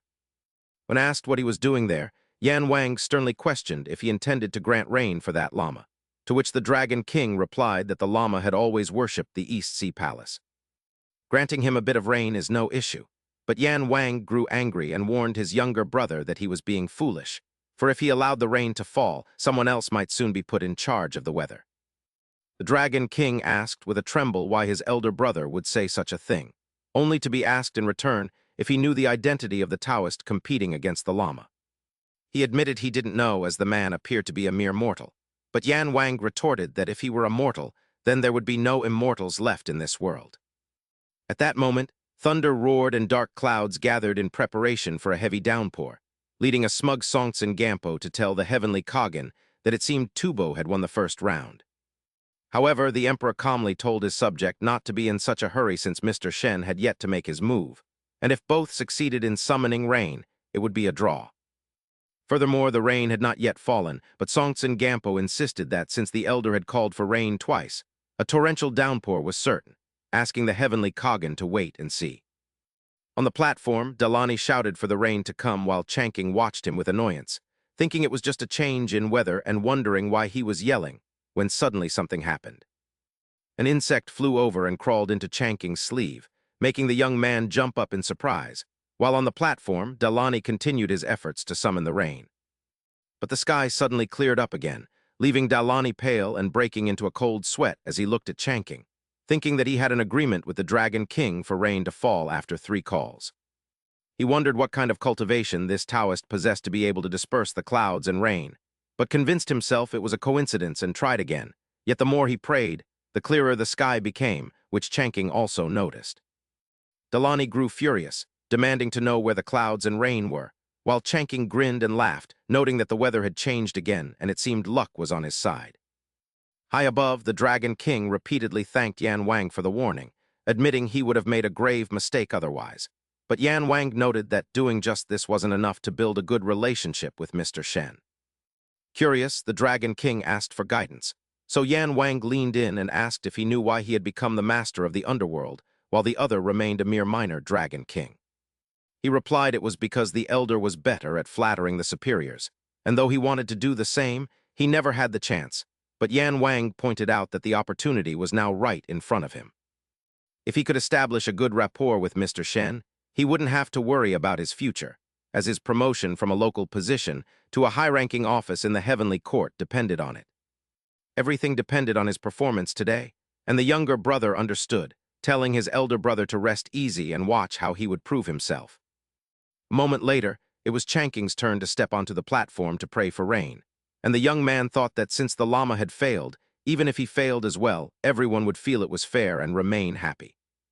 He didn't actually plan on summoning rain anyway, and wondered how the great immortals did it on TV, feeling quite confused about what his next move should be. Meanwhile, Dalani was secretly plotting his revenge, thinking that since the other man had ruined his rain-summoning spell, it was only fair to return the favor once he began his own prayer. He intended to use his magic to obstruct him, but before Dalani could even act, the rain began to pour, leaving him standing there in a daze as he stared at the falling water. As the rain grew heavier and thunder echoed everywhere, Yan Wang stared wide-eyed at the Dragon King, noting that Mr. Shen hadn't even started his prayer yet. He scratched his head in confusion, wondering if this was a display of Mr. Shen's profound Taoist power, while Songtsen Gampo was nearly moved to tears as he cried out in his native tongue. He asked if this rain was truly summoned by that Taoist, while the emperor was equally astonished by Mr. Shen's immense capability, as the civil and military officials all urged everyone to look at him on the platform. Chanking was bewildered and had no idea what was happening, wondering if a storm was passing through and noting that there truly was no wind in the eye of the storm, just as the science programs had said. The emperor called out for Mr. Shen to withdraw his divine power, and Songtsen Gampo also shouted for him to stop immediately. Tubo conceded the round, leaving Chanking wondering how he had won when he hadn't done anything, while Dalani was driven mad with rage, vowing that the wretched Taoist would pay in the next round. A short while later, the sky cleared and the rain vanished as quickly as it had come, and as Chanking watched the servants cleaning up, he fell into thought. Everyone assumes I caused that storm, which is quite a significant misunderstanding, but De Lanzai approached and remarked that the great Tang must be truly prosperous to command such devotion from the Dragon King. The young monk claimed he didn't lose in spiritual power, but rather because Tubo's mystical strength couldn't match the great Tang's, while Chang Ching muttered that, although he didn't understand the man, he seemed to be showing respect despite his annoying refusal to admit defeat. Deciding he needed to put on a performance, the young man smirked and called him a frog in a well, asking what he could possibly know since that had merely been a minor display of his skills. He declared that if the monk remained unconvinced, he would make his defeat absolute, just as the emperor arrived to praise the exceptional display of magic from both men. When asked how the divination round would proceed, De Lanzai bowed and requested the heavenly Khan to prepare 3 boxes, each containing a different object. He proposed that they stand 100 paces away and divine the contents of the boxes, to which Chang Ching bluntly replied that they might as well just find someone to tell them what was inside beforehand. Chang Ching thought to himself that the monk was clearly looking for an informant, and vowed not to let him succeed as De Lanzai raised his hand.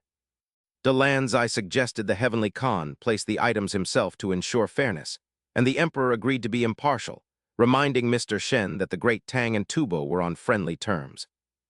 He told him not to be too ostentatious, and while Chang Ching outwardly obeyed the decree, the emperor secretly hoped for his victory. The emperor urged Mr. Shen not to win too decisively to save face for Tubo, leading Chang Ching to realize that old Li was hinting for him to lose the next round. They exchanged meaningful glances, and after the time it took for an incense stick to burn, 3 boxes of different colors were prepared. The emperor announced that the items were set, and that no one else had seen them, allowing the 2 men to begin their competition with confidence. As soon as they began, De Lanzai started chanting with his eyes wide and terrifying, prompting Chang Ching to mockingly ask if staring that hard actually allowed him to see the contents of the boxes. De Lanzai calmly claimed his heavenly eye allowed him to see karma and the future, but Chang Ching scoffed, telling him it looked more like conjunctivitis and he should seek treatment, which startled the monk. The monk wondered if he had experienced an illusion, questioning why he felt a flicker of demonic energy in the great Tang Palace, where so many masters resided. Dismissing the idea of a demon as an impossibility, De Lanzai suggested that they both write their answers on paper and reveal them simultaneously. Chang Ching agreed, muttering that since he was supposed to lose this round anyway, he might as well do something bizarre. When they revealed their papers, the emperor was stunned to see that the foreign monk had correctly identified everything. However, the officials began to whisper in confusion over Mr. Shen's writing, wondering if he was joking or if there was some profound hidden meaning behind his words. De Lanz questioned if the Taoist was mocking him, as it seemed impossible for the emperor to have placed such items in the boxes. Chang Qing was surprised, wondering if his reference to Lu Zhishan wasn't a riddle, but he decided it didn't matter as long as he was enjoying himself. When the eunuch opened the boxes, everyone was baffled to find a half-eaten peach, especially the monk, who was certain he had seen a teacup inside. Chang Qing was equally bewildered that his random guess was correct, and when the second box revealed a bowl of noodles, he felt so lucky he considered playing the lottery. Enraged and certain of foul play, the monk threw his brush aside and opened the third box himself to find a featherless bird, while the emperor wondered why the items he placed had changed to match Mr. Shen's guesses. Later, the emperor and Long Za approached the protagonist, with the emperor warmly praising Mr. Shen's vast divine powers for opening his eyes. He asked if Mr. Shen could reveal how he achieved such a feat, while Long Za shot a sharp look toward De Lanzai. With a frown, he noted that Elder De Lanzai's heavenly eye had never failed before, making it unimaginable that he would be wrong 3 times in a row. The emperor grew angry at the implication, asking if his official was suggesting he had conspired with Mr. Shen to cheat, which Chang Qing overheard. He imagined the emperor arranging the fraud and glanced at the young eunuch clearing the boxes, smirking at the high probability that the boy was actually a master of stage magic. Realizing that with such help, Tubo stood no chance of winning, Long Za raised his hands to explain to the emperor that he had no such suspicions and was merely curious about Mr. Shen's methods. I have never seen Elder Durrani be as careless as he was today. The emperor glanced at the protagonist and declared loudly, "Naturally, it is because Priest Shen's Taoist arts are so profound. How could commoners like us possibly understand? Is old Li signaling me to play along?" After a moment of thought, Changqing stepped forward with a beaming smile and pointed to himself. "Indeed, that was merely a minor spell I performed earlier. I hope it wasn't too embarrassing." After a brief conversation, the emperor turned toward Gampo and asked, "Minister, my great Tang has already won 2 out of 3 rounds. Is there any need for the third?" Gampo suppressed his frustration. "Heavenly Kogan, the hand people value completion. I believe we should finish the match." The emperor then turned to the protagonist for his opinion. "What does immortal Shen think? The third round is the trial of the boiling oil cauldron. Are you willing to compete?" He calmly replied, "Let's do it then. I have no objections." He immediately envisioned a bubbling cauldron of boiling oil. He recalled the secret behind the oil cauldron trick. Wasn't it just adding vinegar to the oil to lower its boiling point? "I can expose this trick right here." Gampo turned away, his face clouded with irritation. "Immortal Shen truly lives up to his name. I shall consult with Elder Durrani regarding the third round." Once he departed, the emperor glanced at the protagonist and nodded in approval. Changqing noticed this and responded with a cheerful nod of his own. From the rooftop, Xiao Bai and Xiao Hai looked down and giggled. "Immortal Shen is praising us. See, I told you he was testing us. He seems quite pleased with our performance." It turned out the contents of the boxes had been tampered with by these cats. Shortly after, Gampo approached Durrani with a scowl and said loudly, "Elder, this isn't what we discussed. We've already lost 2 matches. Durrani gazed toward the protagonist and muttered, "That man Shen is too powerful. I was far too overconfident. In this final round, I will use my ultimate technique to reclaim Tubo's honor." He continued, "Your magic may be deep, but mine is rare and unique.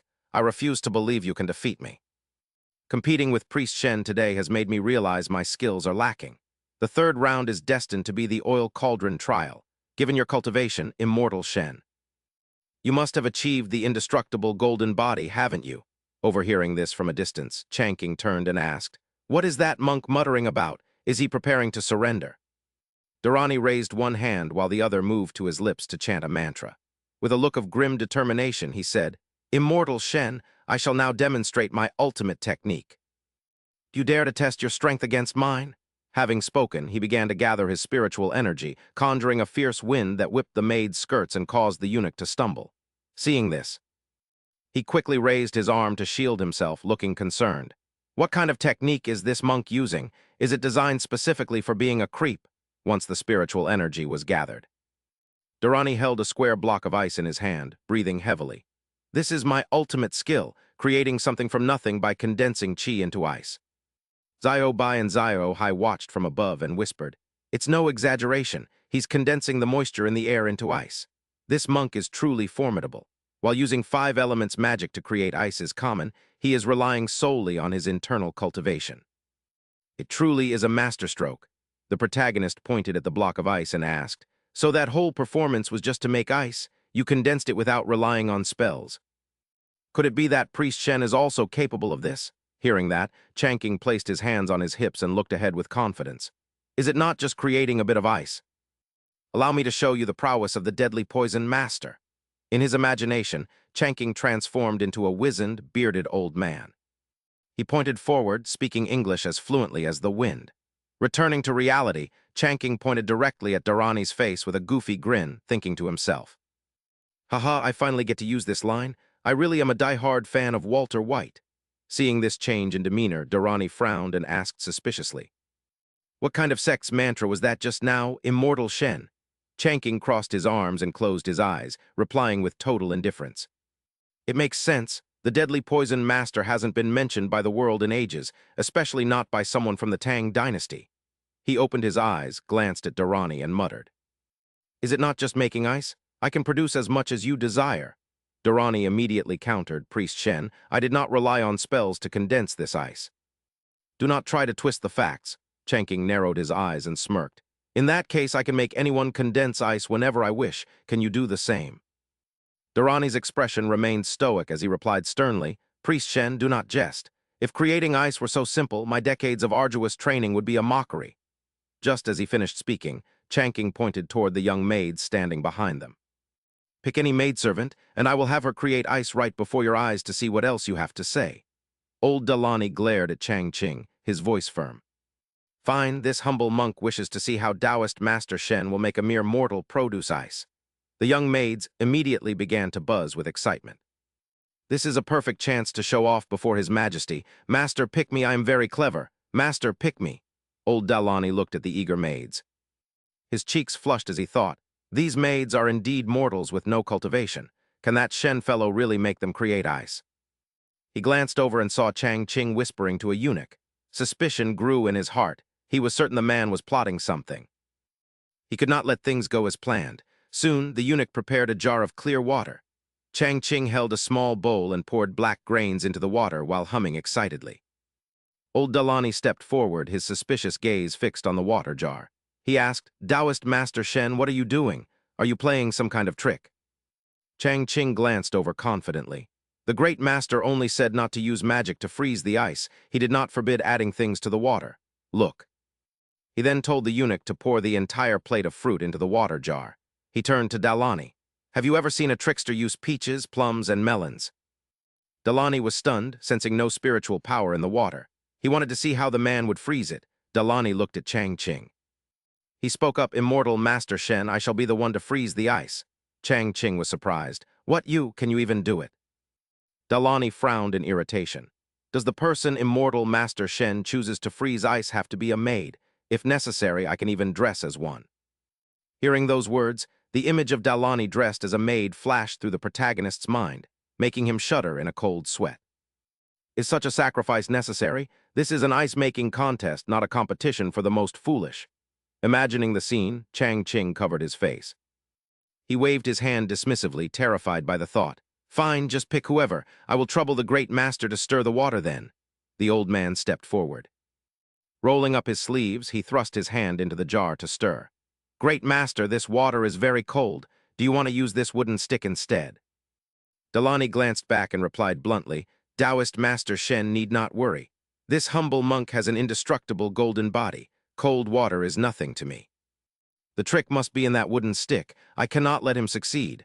Great master, if your arm gets too numb to bear, pull it out quickly." Although the water was cold, it was nothing compared to the freezing lakes of the snowy regions. The emperor and Ganbu stood nearby, watching intently. After Dharani stirred for a while, small blocks of ice began to float to the surface. Dharani's eyes widened, and he shouted in shock. "Good heavens, it really is freezing. Keep stirring and more ice will form." The water was freezing, but Dharani was sweating profusely. He stared intensely at the water jar. There was nothing unusual about the water, yet it could produce ice. He had never heard of such a thing. Could this Taoist be a celestial being descended to earth? Behind him, Changqing raised his hand with a mischievous grin. "Hee hee, time to eat the fruit." Hearing this, Dalani turned pale with fear. Sweat dripped as he gaped, thinking, eat fruit. In his eyes are the prince and I just fruit. Does he think he can just enjoy us at will? Does he want to kill us? Terrified, the old man hurriedly pulled his hand out of the water. He then bowed his head, causing Chang Ching to jump back in alarm. This humble monk admits defeat. Tubo admits defeat. What are you doing, old man? Then the old man looked up and shouted toward the front, Great King. The sun sets on the snowy peak, the wind blows, and the clouds scatter. Ganbu gritted his teeth and thought, this is our prearranged signal. It means there is a great danger and we must leave immediately. He turned and bowed to the emperor. Heavenly Kagan, my Tubo nation admits defeat. We shall leave now. With that, Ganbu and Dalani's group bolted out of the palace as fast as they could, not looking back once. A moment later, Chang Ching scooped the chilled fruit out of the water. Honestly, I only intended to scoop out some fruit to eat, so why did that llama react so violently? This fruit has been frozen, and it is the perfect time to enjoy it. The emperor picked up a frozen peach and took a small bite, his mood instantly brightening. He had never tasted a peach so frozen it became translucent in this kind of weather. Today, beloved Minister Shen has brought great honor to our nation, which truly pleases me. Chang Yu nibbled on a cherry with blushing cheeks, thinking to herself how incredible Taoist Master Shen truly was. How could such a perfect person exist? Suddenly, a eunuch rushed in from outside and loudly announced an urgent message from Longxi Road, 800 miles away. Upon hearing this, the emperor stood up with a worried frown, noting that Longxi Road bordered Tubo and that Songtsen Gampo's recent actions were quite unusual. His intense focus on the memorial silenced the protagonist's group, and after a moment, the emperor sighed and remarked that the situation was quite troublesome. However, a massive white pig had appeared in Longxi, which local officials viewed as a lucky omen and reported from 800 miles away. Changqing pondered this news. He remembered that white pigs were introduced in 1974 and solved the meat shortage after breeding, so he wondered if they could now enjoy pork freely. The protagonist stepped forward and suggested to the emperor that the white pig was a blessing, asking for permission to bring it to the palace, though the emperor was curious. The emperor asked if a single white pig was worth the immortal master's trouble, to which Changqing replied that it directly concerned the people's well-being. The emperor nodded happily and granted permission, asking how many people immortal Master Shen intended to bring along, to which Changqing simply smiled. He replied that no troops were needed to bring back a pig, and that he would go alone, while the emperor turned his attention toward Chang Yu. The emperor suggested that Chang Yu accompany the immortal master to Longxi Road to broaden her horizons, causing her face to light up with excitement. Chang Yu asked if she could go along without being a burden, but Changqing immediately refused, citing her status as a delicate princess. He explained that a 1,000-mile journey was too arduous, and that traveling together would be improper for a man and a woman, leaving Chang Yu disappointed. The emperor sighed that he could only help her so much, but Changqing comforted the princess by promising to take her to interesting places later, making her happy again. The emperor watched the two of them and smiled to himself, thinking that immortal Master Shen was a living deity and that it would be a wonderful match if Chang Yu could marry him. The scene shifted to Changqing Temple, where Dongli and Donger were excited to hear the protagonist was going to Longxi Road to catch a white pig. They begged to go along, but Dongli crossed her arms and told Donger that if anyone were to go, it should be her. Donger retorted that she could do many things, but Dongli looked at her physical assets and angrily called her a shameless woman. Changqing sat cross-legged and shook his head at the bickering girls, suspecting they were causing trouble on purpose since the evidence was so obvious. Donger shyly approached Changqing and asked to go, offering to serve his meals and even warm his bed during the trip. Changqing muttered that it didn't sound bad while thinking of her assets, but Dongli immediately rushed over and angrily pushed her aside. Dongli insisted that the immortal master was not that kind of man, and that she should go because she could cook, sew, and knew the way. Changqing stood up and brushed the dust off his clothes, deciding that since choosing one would upset the other, it was best if neither of them went. He told the girls to look after the house and that he would return in half a month. Then he stepped out of Changqing Temple. Changqing found a bald driver waiting for him, who introduced himself as the servant arranged by the imperial court to assist the immortal master. As Changqing entered the carriage, the bald man told him to hold on tight, which made Changqing wonder why such a thing was necessary for a carriage. When asked why a handle was needed, the bald man turned around with a serious face and told immortal Master Shen that he was now like family. He told him to trust him, then took a deep breath and whipped the horse, sending the carriage flying forward like a rocket. Chang Ching felt his hair stand on end, and his face turned pale, wondering if there was a mistake since riding this carriage felt like being shoved from behind by a cyberpunk vehicle. Just as he finished speaking, he noticed something moving behind him as Changla crawled out from under a white cloth, her face flushed and panting as she gasped that she almost suffocated. Chang Ching cried out in shock, asking Princess Changla why she was there, to which she smiled with wide eyes and explained that her imperial father had allowed her to leave the palace. She added that she had arranged for the fastest coachman in Chang'an to take them, making Chang Ching realize that this was the special thing the driver had mentioned, though he insisted it was not right for her to be there. He worried that she had no guards and might encounter danger, so he ordered the coachman to turn back to Chang'an immediately. The bald man continued to whip the horse, replying to the immortal master that they were already over 100 miles from Chang'an and that returning quickly would be difficult. Hearing this, Chang Ching's eyes rolled back in disbelief as he wondered how they could have traveled so fast, while Changla stared at him and addressed him as the immortal master.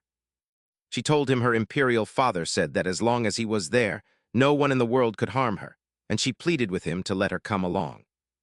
Chang Ching helplessly held his head and agreed to let her join him, making Changla rejoice at the prospect of traveling with immortal Master Shen, though he couldn't shake a bad premonition. The scene shifted to a desolate village in a dense forest where the carriage stopped to rest, and the bald man chuckled while stroking his horse, suggesting the immortal master and princess stay in the village for the night. The horse glanced at the bald man with a look of disdain, prompting the confused man to tell his old friend to stop being noisy while he went to fetch some straw. After he left, the horse looked behind it as the surrounding area grew strangely gloomy, and the ancient tree nearby transformed into a demon. The tree pierced the horse with its branches and swallowed it into a mouth as wide as a sewer pipe, while Chang Ching and Changla had already entered the village. Chang Ching wondered why the village was deserted, and Changla remarked on how gloomy it felt just before a brick fell from above with a loud crash. Startled and pale, Changla lunged forward to grab Chang Ching's arm tightly, crying out in fear while Chang Ching blushed, his eyes inadvertently landing on her chest. He smiled calmly and told the princess not to be afraid, explaining that it was merely a broken tile falling from the roof. Changla sighed in relief upon seeing the broken tile and quickly let go of his arm, her cheeks flushing red as she apologized for her momentary lapse in composure. Chang Ching stepped forward and looked down at Changla with a gentle, comforting gaze, assuring her that there were no such things as ghosts or demons in this world. Changla clasped her hands and smiled brightly at Chang Ching, saying that with him there, no monster would be scary, and she pointed out a temple ahead where they could rest. As they entered the temple, Chang Ching touched the altar and muttered that it was strange for the temple to be so clean and well-maintained when the village was abandoned. Changla stared at a statue in surprise and asked why its face was covered, to which Chang Ching suggested it might be a local custom and that they should not be too curious. Chang Ching suggested they check the back hall for anything that could serve as bedding so they could spend the night there, and Changla obediently agreed to follow his lead. After they left, the cloth covering the statue's face flew up to reveal a bizarre countenance, while Chang Ching eventually found 2 mats to use as beds. He felt lucky to find clean mats likely left by monks, as he had expected they would have to sleep on the cold, hard stone floor. Changla knelt down and smiled, praising the immortal master for being able to sleep in such a place, while admitting that she herself was too afraid to sleep. Chang Ching sat on a mat and cheerfully suggested that if she couldn't sleep, they could have a lying-down talk session like the ones he used to enjoy with his roommates. When a curious Changla asked what that was, Chang Ching explained it was simply sitting together and chatting, which she thought sounded like a wonderful idea. She mentioned she had long wanted to have a proper talk with him, and he replied that it was a perfect time to teach her the things she wanted to learn. Chang Ching began drawing geometric theorems on the floor with a stone to explain them, but he soon realized that Changla had already fallen asleep, proving that math is a universal sedative. As Changla slept soundly, her clothes slipped slightly to reveal her ample bosom, causing a blushing Chang Ching to look away and mutter that he should not look at such improper things. During the long, bitter night, Chang Ching sat in the room, lost in thought as he gazed toward the door, reflecting on how he never imagined he would end up spending the night in a dilapidated temple with a princess of the Great Tang. He placed a hand on his chest and sighed, feeling like a mere drop in the ocean and wondering if there was any hope of returning home in his brief life. The next morning, as they stepped out of the temple, Chang Yue asked him with a blush. "Immortal Master, did I do anything strange in my sleep last night?" Chang Qing furrowed his brows and replied bluntly that the princess had simply slept very soundly. With the unspoken understanding of adults, they moved past the awkward topic and soon reached the ancient tree where the driver had been resting, but no one was there. Chang Qing stared in shock, wondering where the driver and horse had gone. Could there have been a robbery and murder? Hearing this, Chang Yue turned pale and panicked, imagining herself being pursued by bandits who would rob the men and ravage the women. "Immortal Master, save me," she thought, startled. With tears welling in her eyes, she clung tightly to Chang Qing, fearing they were in danger and begging him to use magic to fly them away. The protagonist scratched his cheek and whispered that he might have frightened the princess too much. Now she was talking nonsense again. How could he possibly fly her away? This wasn't some game where he was climbing the ranks. He decided it would be best to tell her to calm down. With that thought, he gently patted Chang Yue's shoulder to reassure her, saying that the horse might have just been spooked and the driver was likely off chasing it. Chang Yue stroked her chin and looked up at the protagonist with suspicion, asking if that was true since he had seemed so doubtful just moments ago. Chang Qing quickly interrupted her. In broad daylight within the peaceful Great Tang, there was no way bandits would suddenly appear. He claimed he had only been joking to tease her earlier. While they were talking, Chang Qing failed to notice a group of men carrying hoes and shovels approaching them from behind. The raggedly dressed young men pointed at the protagonist and shouted for the others to hurry and catch him. Chang Qing turned around and was startled to see the group. His eyes widened as he wondered if he had jinxed himself. Chang Yue cried out that there were real bandits as a young man stepped forward to stand in front of Chang Qing. He asked bluntly who they were and where they had come from. Meanwhile, another youth with a panicked expression turned back and pleaded for someone to save his brother. If they didn't hurry, he feared the tree would swallow his brother whole. Hearing this, the group of young men rushed toward the youth in a panic.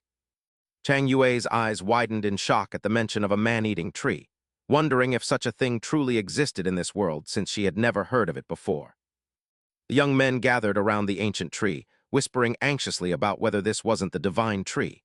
Muramasa had warned that the area near it was forbidden, yet Hu Zai had gone inside. A bearded man stepped forward with his arms crossed and sternly asked if the two of them had come to play near the divine tree. They replied that they were only passing through. They had run over after hearing cries for help. Upon reaching the ancient tree, they saw a money bag dangling there. "Look, little brother, there's a pouch of money on the tree." It was surely filled with coins. The younger brother warned that it seemed to be the forbidden area Muramasa had mentioned, but the older brother ignored him and climbed the tree. With that money, they wouldn't go hungry, and he believed they would be fine if they left immediately after taking it. However, as he reached for the bag, a strange vibration caught his attention. Roots from the trunk suddenly coiled tightly around the older brother, dragging him into the tree before he could even scream. The younger brother watched the scene, tears streaming down his face. He pleaded for them to save his brother, who was trapped inside the tree.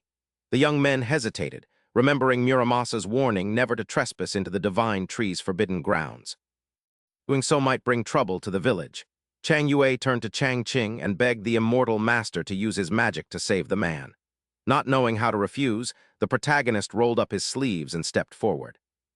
He told them he would handle it, as he didn't believe in man-eating trees. He was certain it was just a playful child who had fallen and made up a story to avoid being scolded. The young men were astonished to see Chang Qing approaching the ancient tree and asked what he intended to do. He replied that he was obviously going to climb the tree to save the man. The crowd protested vehemently upon hearing this, calling it insolent. "Back away quickly, do not provoke the divine tree's wrath." "That's right, come with us and beg the divine tree for forgiveness." Chang Qing tilted his head, a contemptuous smirk playing on his lips. He thought to himself how foolish they were, believing a man-eating tree could actually exist. Even a science documentary wouldn't dare film such a ridiculous scene. Having finished his thought, he turned and walked straight toward the ancient tree with a confident smile. "On the contrary, I want to see exactly what is so special about this man-eating tree." Just as he finished speaking, a loud shout echoed from afar. "Who dares to make a ruckus in the forbidden sanctuary? Do you have a death wish?"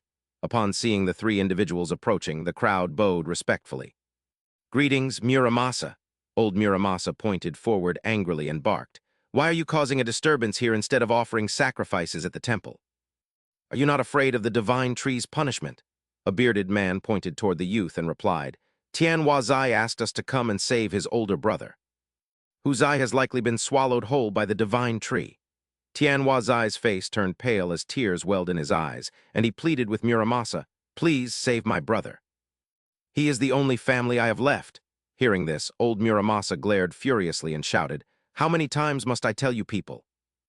Everything we possess is thanks to the divine tree's mercy. We must only worship it with sincerity. But as he spoke, he suddenly fell silent. His eyes widened as he saw Chang Qing climbing the tree. Damn it, he actually dares to scale it. Chang Qing calmly gripped the trunk, ascending step by step. As his hands tightened around the trunk, shimmering sparks of light immediately appeared while his feet braced against the wood to maintain balance.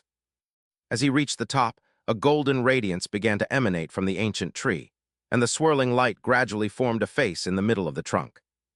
Furious eyes glared downward, and soon after a grotesque face was revealed, sporting teeth as sharp as a rake. Seeing this, the crowd knelt and kowtowed repeatedly, crying out that the divine tree had manifested. The tree stared intently at Chang Qing, sensing that by consuming him, it would achieve immortality and become a celestial deity. What a stroke of luck! Meanwhile, Chang Qing remained oblivious, casually spitting on his hands and muttering about how slippery the cursed tree was. He then slammed his hand against the trunk, releasing a surge of golden spiritual energy that enveloped the entire tree, yet he continued his ascent without hesitation. The ancient tree's eyes bulged as it roared, what is happening? Where is my spiritual power to control the branches? Just then, Chang Qing stepped directly onto the tree's face to boost himself upward. In an instant, he reached a hollow in the tree and chuckled, hee, this makes climbing much easier. That brat dared to step on my face? This is infuriating. Where has my spiritual power gone? Old Muramasa stood hunched, looking up and thinking that the compassionate man was about to become nutrients for the divine tree. The divine tree's power is increasing again. At that moment, Zhang Yue stepped forward and looked at old Muramasa with suspicion. If that tree is a man-eater, then why haven't you reported this to the imperial court? Old Muramasa's face flushed with rage as he glared at Zhang Yue and shouted that the divine tree had cultivated for ages. Weak Taoists would only provoke it, bringing disaster upon the entire village. We dare not enter the forbidden area but cannot leave, so we live on the mountainside and return daily to worship it. No wonder the village is deserted. You've all moved to the mountains. Zhang Yue turned to the curious villagers and asked, but why is it that you cannot leave this place? Standing behind them with a grim aura, old Muramasa explained that according to village records, every resident is implanted with a seed by the divine tree at birth. Once someone leaves, the tree activates the seed, causing it to take root and sprout, turning them into a tree. Passers-by would see only clothed trees, with no trace of humanity left. Travelers passing through also become new nutrients for the divine tree. To avoid this fate, one must submissively offer sacrifices on time so the tree does not destroy the village. Having said that, he pointed toward the divine tree and shouted, if you dare provoke the divine tree, you will be devoured just like that stranger. As he finished, a young villager pointed toward the tree and stammered, Lord Muramasa, that man. The old man turned around. His eyes nearly popped out when he saw Chang Qing stomping directly on the divine tree's face. How can this be happening? Zhang Yue folded his arms and closed his eyes. With an authoritative voice, he asked, do you still not know who he is? He is the immortal master of Chang'an, whose Taoist arts are unrivaled under heaven. Seeing such a terrifying tree demon, the villagers are delighted, believing they will witness priest Shen perform divine arts for the first time. Since the priest is from Chang'an, he can definitely handle the sacred tree. Look, the tree doesn't even dare to move. Wonderful, we're saved. However, unlike the joyful crowd, the village head's face darkens as he mutters, a priest from Chang'an. Atop the evergreen tree, Chang'an looks down, thinking the villagers were simply terrified into believing this tree eats people. He believes man-eating trees don't exist, but suddenly his face pales as he slumps down on the tree's crown. Looking down, he realizes his stomach is in knots. Just then, he spots a young boy's legs sticking out of a hollow in the tree. I found the boy. He's alive. I'll pull him out. Chang'an pulls hard as the boy cries out, bracing himself against the tree. Damn, he's stuck. Gripping the boy's legs, Chang'an pulls hard. Kid, can you hear me? Let's pull together. The tree glares in rage, refusing to let go of its meal. At that moment, Chang'an's stomach gives way, and he accidentally releases a foul-smelling atomic bomb right onto the tree's face. The tree turns blue, gasping for air with its tongue out. Chanking thinks, crap, I exerted too much and farted. How embarrassing. Even Chanking can't endure the stench and covers his nose. God, that's rank. Good thing no one's here to see this. The tree's eyes water. Is this a human fart? It's too much. I'm going to puke. Finally, the sacred tree could no longer hold it in. It vomited the boy out, shocking Chanking. Though confused, he laughs as the boy escapes. Haha, this kid is impressive. He even crawled out on his own. He carries the boy and announces the rescue. Changyu smiles, thinking Priest Shen is truly an immortal. She believes he subdued the demon just by pinching his nose. Chanking carries the boy to the crowd, reassuring them he only fainted from fear. The village head approaches with his staff, praising him, as expected of Priest Shen from Chang'an, truly formidable. Even the sacred tree dared not touch you. Changyu then whispers to Chanking that the old man was the one who started the man-eating rumors. He is surprised to learn the old man is the source. The village head then gestures toward the village, inviting them to stay as guests. Chanking suspects a trap and whispers to Changyu, he has ill intentions, we can't go. She nods, worried their driver and horses were captured. He glances at the village head, thinking that no matter how strong an outsider is, dealing with local powers is always difficult. The village head speaks again, startling him. Why do you hesitate? His men glare with murderous intent, terrifying Changyu. Her face turns pale as she clings to Chanking's arm. Priest, he is clearly a villain. Please use your immortal arts to punish him. He is stunned to hear the words immortal arts, knowing he has none, and wonders why they shouldn't just report this to the authorities. Just then officials arrive. Their leader brandishes a blade and shouts, Village head, shouldn't you be at the temple for the ritual right now? Why are you all gathered here? Chanking and Changyu sigh in relief. The village head asks, Constable Wang, what brings you here? Wang replies he was just passing by and found the gathering strange. Changyu points at the village head, arrest him immediately. He spread the rumors and kidnapped our driver and horses. The village head retorts, Girl, I have no grudge against you. Chanking whispers to Changyu, Princess, we must investigate the matter of the driver and horses thoroughly. We can't convict him without evidence. Changyu remains firm, I am a princess. Do I really need evidence to arrest him? Hearing this, he stands with his hands on his hips and says firmly, Because you are a princess, we must uphold justice and reason even more. Otherwise, it would bring shame upon the royal family. Changla hesitated before admitting, the immortal master is correct. I was being foolish. Chang Qing added, Princess, can you order these guards to stay? With them here, that old man won't dare to act recklessly. We can investigate without revealing our identities, Changla nodded. Rest assured, immortal master, I will handle it. After their discussion, Changla walked straight toward Head Constable Wang and his men, declaring, I am Princess Changla traveling in disguise. You are to remain here. Be ready to follow my commands. Upon hearing this, Head Constable Wang and his men sneered. One of them spoke up. What is this? Who did you just say you were? You shouldn't speak so recklessly. This little girl is quite pretty, though. If you're willing to come with us brothers, we might overlook what just happened. From a distance, old Muramasa called out. Head Constable Wang, though this girl talks nonsense, her clothes are very expensive. Why not take her to the magistrate's office? It will surely be to your benefit. The two constables looked at each other with lewd grins. Immediately, Changla pulled out an Imperial Palace medallion. This is a royal token. Do you recognize it? Seeing the medallion, Head Constable Wang and his men broke into a cold sweat. Their faces turned pale as they instantly bowed. Forgive us, Princess. We have sinned, Changla replied sternly. If you dare reveal my identity, I will have your entire families executed to the 9th generation. Standing behind her, Chang Qing watched the constables stand stiffly before Changla. He thought to himself, are these three into street dancing or something?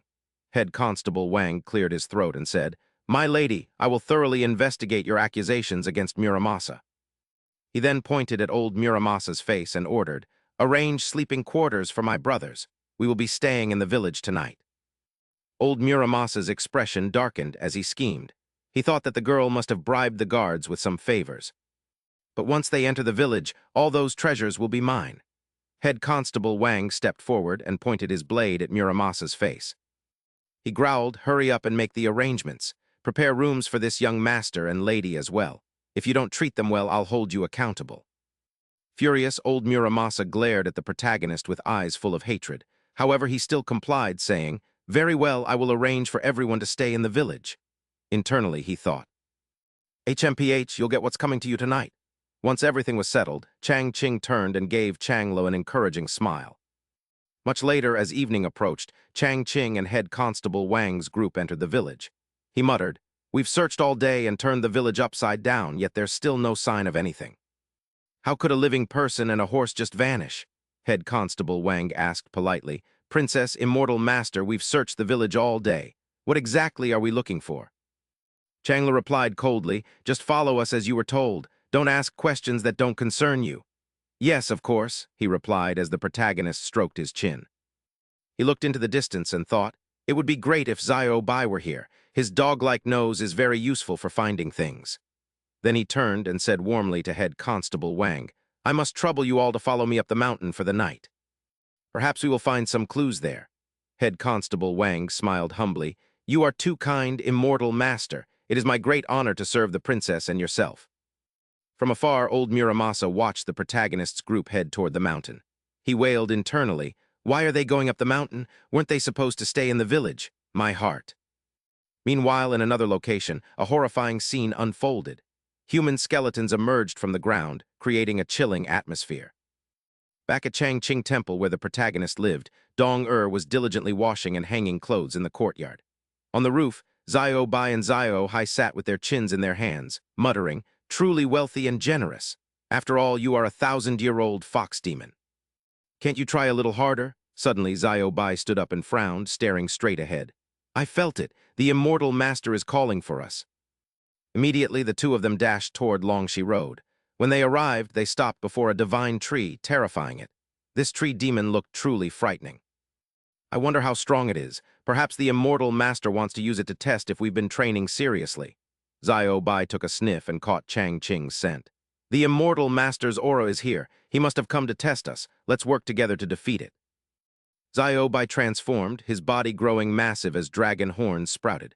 With sharp eyes and a powerful aura radiating from him, he said, "Let me see what it's capable of, immortal master. I won't disappoint you during this test." Then Xiao Bai roared and unleashed a fire-based technique, creating a flaming vortex that scorched the divine tree's foliage. The divine tree's eyes widened as it cried out in panic, "Eh, a dragon-horned fox demon." Xiao Hai was also astonished. "How did you become so strong if you sincerely follow the immortal master?" "You will become just as strong," Xiao Hai thought seriously. "Once we return, I must seek guidance from the immortal master to grow more powerful myself." Xiao Bai gazed at the golden spiritual aura, realizing that since even he could defeat this demon, the immortal master must have sent them here for a different purpose. Xiao Bai imagined himself taking on a human form and bathing with the master, thinking that his good performance this time might earn him a reward. Xiao Hai asked in surprise what the master's intention could be, while Xiao Bai transformed his face into Chang Ching's and asked the rotten wood if it had seen a Taoist recently. "He looks just like this," Xiao Bai said, and the divine tree, not daring to hide the truth, admitted to seeing him rescue a child and follow the villagers up the mountain today. Xiao Bai turned to Xiao Hai, suggesting that if the master saved someone without slaying the demon, it must be a test of their cultivation, moving Xiao Hai to tears of joy. Xiao Bai took a deep breath, sniffing the air and catching a familiar scent before he began to dig into the ground frantically. Xiao Hai watched in amazement, wondering what was buried there, until Xiao Bai eventually unearthed a pile of eerie, mud-covered white bones. "Hey, you're a 1,000-year-old fox demon. Stop acting like a dog and maintain some dignity as a celestial fox." A voice mocked as Xiao Bai continued digging a deep hole. Staring down, he snapped back, "What do you know? This is what's down here," revealing Bai Susu trapped in the pit, bound by roots and covered in dirt. It was Lady Bai. Xiao Hai asked in surprise if they were acquainted, and was told she was one of the bone demons the master had previously subdued, who had gone missing after saying she wanted to visit home. "I see, the master sent us here to rescue Lady Bai as part of our test," Xiao Bai realized, prompting Xiao Hai to remind him that he had already fought the tree demon. "What a beautiful dream. Why don't I just do your cultivation for you too?" Xiao Hai joked, before they both rushed over to pull Bai Susu out of the pit with their mouths. "I'll put in a good word for you when the time comes, all right," Xiao Hai said, and after rescuing Lady Bai, they decided it was time to go find the immortal master. "The immortal master truly goes to great lengths for our cultivation," they thought, while the divine tree fumed with rage over the strange Taoist and these two powerful demons. The divine tree glared down and growled, realizing it had to assert its power at all costs, while the master sat happily soaking his feet as the princess praised him. Taoist Shen's method is truly incredibly relaxing, she praised, to which he replied it was a technique from foot massage parlors, leaving him speechless when she asked if that was an immortal's dwelling. Why is the wind so strong and the leaves rustling so much? He wondered, but Chang Yue looked confused and reminded him that there weren't any trees in the courtyard. Realizing she was right about the lack of trees, Chang Qing's eyes widened in shock as he quickly hurried over to the window to investigate. Then what is that shadow on the window?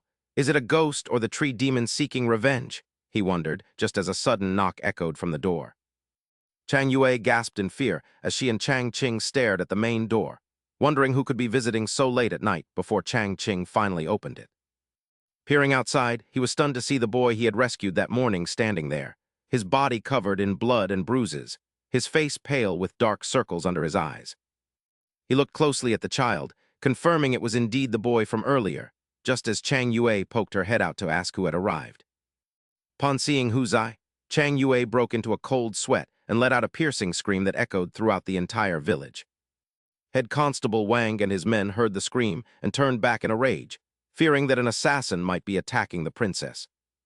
The three of them immediately gathered by the door, prepared to flee if there was an assassin, as Head Constable Wang cautiously peered outside. Seeing only a filthy child in the courtyard, he realized the boy must have frightened the princess and saw it as a perfect opportunity to prove their worth. Head Constable Wang kicked the door open and shouted for the princess not to be afraid as they had come to her rescue, while his two subordinates rushed forward. They pinned Hu Zai to the ground and restrained him while Wang brandished his blade, swearing to protect the princess with his life, leaving Chang Qing speechless and Chang Yue forced to smile awkwardly. It seems you're all being a bit too dramatic. He's just a child, and didn't I tell you not to reveal my identity? She said, as Hu Zai looked up with a face full of terror. Please save my younger brother. He was taken by the tree god. Hearing this, Chang Qing immediately sat down beside Hu Zai and asked urgently, What tree god? What exactly happened? That night, Tianhua Zai had brought a bowl of water to Hu Zai. Brother, it's a good thing that Taoist was there today or I wouldn't have seen you again. Indeed, I heard he's staying at the village chief's house. We must go thank him properly tomorrow. While they spoke, Tianhua Zai suddenly glanced out the window. Seeing his brother's dazed look, Hu Zai asked, Brother, what's wrong? Brother, do we have a scholar tree in our yard? Hu Zai laughed heartily. Haha, you silly boy, we don't have any trees at our house. Tianhua Zai pointed at the window, his eyes fixed on Hu Zai as he spoke clearly. But brother, look at the shadow on the window. Doesn't it look like a scholar tree? Hu Zai looked over. Suddenly his face turned pale and sweat poured down his face. In an instant, Tianhua Zai vanished without a trace. Recounting this, Hu Zai's voice trembled with fear. My brother was taken by the tree god and I was lucky to escape. Hearing this, Constable Wang and his men were stunned. That's impossible. Does the tree god really eat people? I thought it was just a legend. Is it too late for us to flee? Changla's face was drenched in sweat. But the protagonist remained composed. Immortal, does the tree god truly devour humans? Impossible. Someone is definitely playing tricks here. Just then the village chief entered leaning on his staff. What's this? Why all the noise in the middle of the night? Chang Qing looked at him suspiciously, thinking he was up to something. Constable Wang gritted his teeth and pointed at Hu Zai. Village chief, this boy says his brother was taken by the tree god. The village chief approached Hu Zai. He pressed, Hu Zai, are you sure your brother was taken by the tree god? I saw it with my own eyes, how could I be wrong? The village chief glanced at Constable Wang. Taoist, a child's words may not be reliable. Why don't we all go to Hu Zai's house to check? Constable Wang shouted angrily, go there now. If the tree god is real, aren't we just walking into our deaths? Chang Qing stroked his chin and glanced at the village chief. This old man was too calm, something was wrong. He then said sternly, since the village chief suggested it, let's gather everyone and see what's going on. Constable Wang and his men were terrified. Miss, are we going too? It sounds dangerous, maybe we should stay. Changla smiled brightly. With the immortal here, what's there to fear? Let's go. Fine, let's call more people. A moment later, the village chief and the protagonist's group prepared torches and gathered to search the village. After a while, the village chief turned back to the protagonist. That's Hu Zai's house over there. We must watch this old man closely. The group looked ahead. They were struck with horror. My God, before them stood an ancient tree wearing Tianhua Zai's clothes. Huzai's face turned purple as he clutched his hair. "This tree is my brother." Huzai then collapsed and fainted, making the villagers scream in terror. "Huzai is dead. He just fainted." The villagers pointed at the tree and whispered frantically. Did Tianhua Zai really turn into a tree? Is the legend true? I've only heard of the tree god turning people into trees, but now I've seen it myself. The village chief said calmly, Huzai was the sacrifice chosen by the tree god. But because he was rescued, the tree god grew angry and turned Tianhua Zai into a tree instead. He turned and pointed at Changqing, shouting through gritted teeth, "Tianhua Zai is suffering the tree god's wrath in his brother's place." "This is all your fault," the villagers joined in, shouting and scolding. "The village chief is right. These outsiders offended the tree god in the forbidden area. That's why he punished us by turning Tianhua Zai into a tree." Another person asked anxiously, "Will the tree god punish us too?" Someone else shouted, "What are you waiting for? Drive these outsiders away. Then we must all go to the ancestral hall and beg for the tree god's mercy." The village chief glared and snapped, "What are you still doing here? Do you want to be the next tree? Drive them out." The villagers went wild at his command. They raised their hoes and shovels, shouting fiercely, "Yes, drive them out. Don't let the tree god punish us. I'll pray for 8 hours straight." Changqing watched the scene, sweat beading on his face. He thought, "This is bad. The villagers are being led by the nose by the village chief. A riot is about to break out. These bailiffs won't be able to stop them." On the roof, Susu, Xiao Bai, and Xiao Hai were watching the commotion. Xiao Hai's fur bristled. Infuriated that this old man dared to plot against the immortal master, Xiao Bai remained surprisingly calm, crossing his arms while gazing at the sky. "Look at the immortal master. He clearly has a plan in mind, so why are you all so anxious?" Head Constable Wang stands beside Changla, gritting his teeth as he warns the princess that a riot is imminent. Suggesting they summon troops from the nearby barracks, a sweating Changla looks at the protagonist and urgently asks the immortal master what they should do while Changqing ponders calmly. He realizes that the damage to the tree was man-made and that the situation can be turned around, so he tells the princess not to panic over such a trivial matter. The protagonist approaches old man Muramasa and boldly tells the village chief that he has a talent for manipulation and would have been a top-tier keyboard warrior in the future, leaving the old man annoyed. Taoist Master Shen, I do not care about being a hero, but if you do not leave now, do you wish for the tree god to turn you into a tree as well? Changla stands with her hands on her hips and shouts at the bailiffs, asking why they are trembling and ordering them to draw their weapons as she tries to maintain her royal pride. Changqing feels helpless and decides he cannot rely on the bailiffs, so he waves his hand at the villagers and shouts for them to step aside as subjects of the Great Tang. "If there is nothing serious to attend to, I am about to start putting on a show, so are you frightened yet?" Hearing Changqing's shout, Xiao Bai suddenly leaps up from his seat. This startles Xiao Hai and Susu, but Xiao Bai calls them fools for not understanding that the immortal master was actually addressing them. They wonder if it was a 1,000-mile voice transmission, since they heard nothing, yet they are convinced the immortal master's words were meant for them. Realizing the immortal master knows they are being lazy and is urging them to help with a serious matter, Xiao Hai's eyes widen in surprise. Dazed by the gravity of the situation, Xiao Bai smiles and explains that the immortal master will handle the old man while they take care of the rest, realizing it was all part of his plan. Believing this is the trust the immortal master has placed in them, Susu, Xiao Hai, and Xiao Bai depart together, determined to perform their duties well. Below, Changqing walks toward the tree with his hands behind his back, noting that while Hu Zai was covered in blood and everyone was shocked, only the village chief remained calm. He asks if the chief knew this would happen, pointing out that the clothes on the tree are neatly arranged as if someone dressed it, and the soil at the base is still fresh. It was clearly just planted, so he asks the village chief if he planted the tree himself and conspired with Hu Zai's brothers. Head Constable Wang glares at old man Muramasa and angrily asks if the immortal master is right, threatening to take him to the yamen for questioning as he realizes they must act quickly.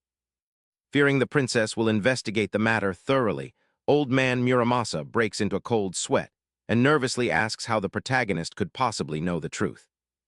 Changqing explains that the truth is often simple despite how mysterious a matter seems, privately amused that these people believed a person could turn into a dressed-up tree. He muses that even kindergartners would use a tree as a substitute if they lacked players, while the chief admits that the immortal master from Chang'an is truly impressive. The chief confesses that his plan could not escape notice and that he arranged everything, while the protagonist wonders why he didn't even try to make an excuse. Realizing he has been completely seen through, the old man decides to abandon his greed for money and focus on saving his own life. The villagers are deeply moved by old man Muramasa's confession and demand to know the truth about whether the divine tree actually devours people. They ask what he meant by arranging everything, and old man Muramasa stares ahead, preparing to explain the dying wish of the previous village chief. He explains that the former chief wanted him to fulfill his dying wish of bringing glory to the village, but the young people kept leaving for Jiangnan and Chang'an until none were left. With only the elderly and children remaining, the village became desolate, filling him with an anxiety that the villagers now begin to sympathize with. They agree that in recent years, the youth would rather work as servants elsewhere than stay in the village after seeing the outside world. The protagonist strokes his chin and asks if the chief faked the divine tree's presence to terrify everyone into staying in the rural area. The old man calmly confirms this, explaining that he simply took advantage of the existing legends about a man-eating demon tree to further his goals. The more terrified everyone is, the easier they are for me to control. To ensure this, I led the villagers to settle on the mountain. Everything was stable until you rescued Hu Zai, which made the villagers doubt the tree god. Driven by necessity, I devised this plan. Tonight, I met with the Tianhu brothers and instructed them to fake an attack by the tree god to restore the villagers' faith in its existence. As soon as he finished, Hu Zai suddenly bolted upright and protested, "Village chief, what are you talking about? When did you ever come to see us?" The village chief was startled and asked, "Hu Zai, when did you wake up?" Hu Zai insisted, "That's not true. My brother and I were attacked by the tree god half an hour ago. My brother was taken, but I was fortunate enough to escape." Hearing this, the villagers fell into a state of panicked confusion, wondering what was actually happening. "Village chief, was this part of your plan too? We are completely lost." Having heard everything, Chang'an turned his head and said, "There is no longer any need for the village chief or Hu Zai to lie. Your stories contradict each other, leaving only one possibility. The person you met was not Tianhua." The village chief gasped, breaking into a cold sweat as he cried out, "What?" After a moment of shock, he stared ahead and muttered, "If the person I saw wasn't Tianhua, then who was it? Could the tree god have truly manifested?" Chang'an turned to press Hu Zai for answers. "If the tree god attacked you and your brother, how did you manage to get away?" Hu Zai began to tremble. His face turned deathly pale as he replied, "We were dragged into an underground cavern. Being stronger, I managed to break free from the branches and clawed my way out through the dirt." Hu Zai then pointed toward a hole in the ground. "I still remember exactly where that cave is." Chang'an and the villagers looked toward the opening as the village chief frowned. "Are you saying the tree god captured you and took you into that cave?" "Yes." Immediately, the village chief and the villagers behind him erupted into a noisy panic. "Is the tree god still down there? This is terrifying. I don't want to be turned into a tree." At that moment, the three head constables nearby hurriedly hoisted Chang'an up. They fled in a panic, crying, my lady, please forgive us. This place is too dangerous. We must escort you away at once. Blast it, put me down right now." Chang'an watched the scene unfold, frowning in surprise at their haste. He then sat by the hole and peered down thoughtfully. What exactly is inside this cave, if the tree god is real? It captured the brothers but took on Tianhua's form to speak with the village chief. What is its goal? The village chief admitted the man-eating tree god was a lie he invented. Yet now, everyone is even more convinced of its existence. Could this be another layer of the village chief's plan to deceive everyone? He might have anticipated my logic and confessed early to counter me by staging the tree god's disguise. He is a cunning old fox. How should I proceed? The villagers are convinced the tree god is real and that I am their enemy. If I don't resolve this, we might never be able to leave this place. Wait, the village chief mentioned the tree god appeared at the village. Let's check the locust tree. If it's still there, the rumors will naturally vanish. Having made up his mind, Chang'an glanced at the village chief. "Everyone, why don't we head to the locust tree to see if the tree god was truly behind tonight's events?" "The truth will be revealed there," the villagers immediately protested. "Go to the locust tree? That's a death sentence. Does this man want us all dead?" Chang'an grew furious at their reaction. "Immortal Shen has spoken. He wants to go to the locust tree. Order the villagers to follow him immediately." "Princess, you saw it too. That locust tree must be the divine tree." Chang'an glared at them with an irritated expression. "Just do as you're told and I will promote you by 3 ranks. The head constable's eyes widened in amazement. A 3-rank promotion? To hell with the tree god, as long as the princess commands it. We would charge through fire and brimstone. With that, the head constable stepped toward the village chief and the crowd. Since immortal Shen wants to inspect the locust tree, everyone is going. Anyone who refuses can look forward to rotting in a jail cell. Faced with the head constable's threats, the village chief and the villagers did not dare to resist. Fine, we will go. Changqing looked at Changyu and smiled, though her use of force was improper. It was indeed effective. With a solemn expression, he frowned and looked up at the sky, knowing the entire truth would be revealed once he reached the locust tree while Bai Susu's group was soaring through the sky. Are you certain the immortal elder ordered us to eliminate that tree demon? Otherwise, what else would there be for us to do here? Xiao Hai stared ahead with wide eyes and exclaimed that if he had known, he would have finished off that tree demon earlier. Exactly, had I realized the village chief intended to use those 2 children for his scheme against the immortal elder, I would have dealt with him right then.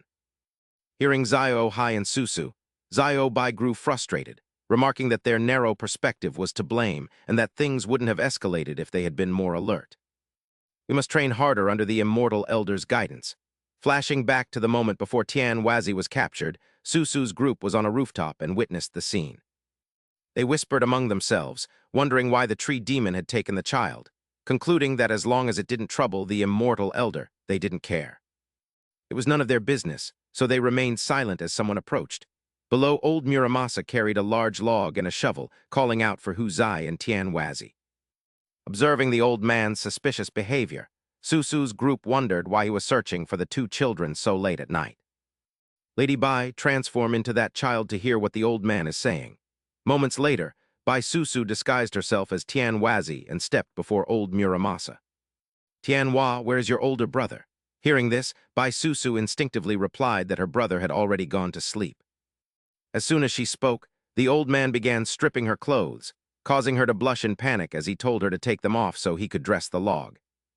He then told her to hide and have her brother find him to say the tree god had taken her. When she questioned him, he told her to just obey.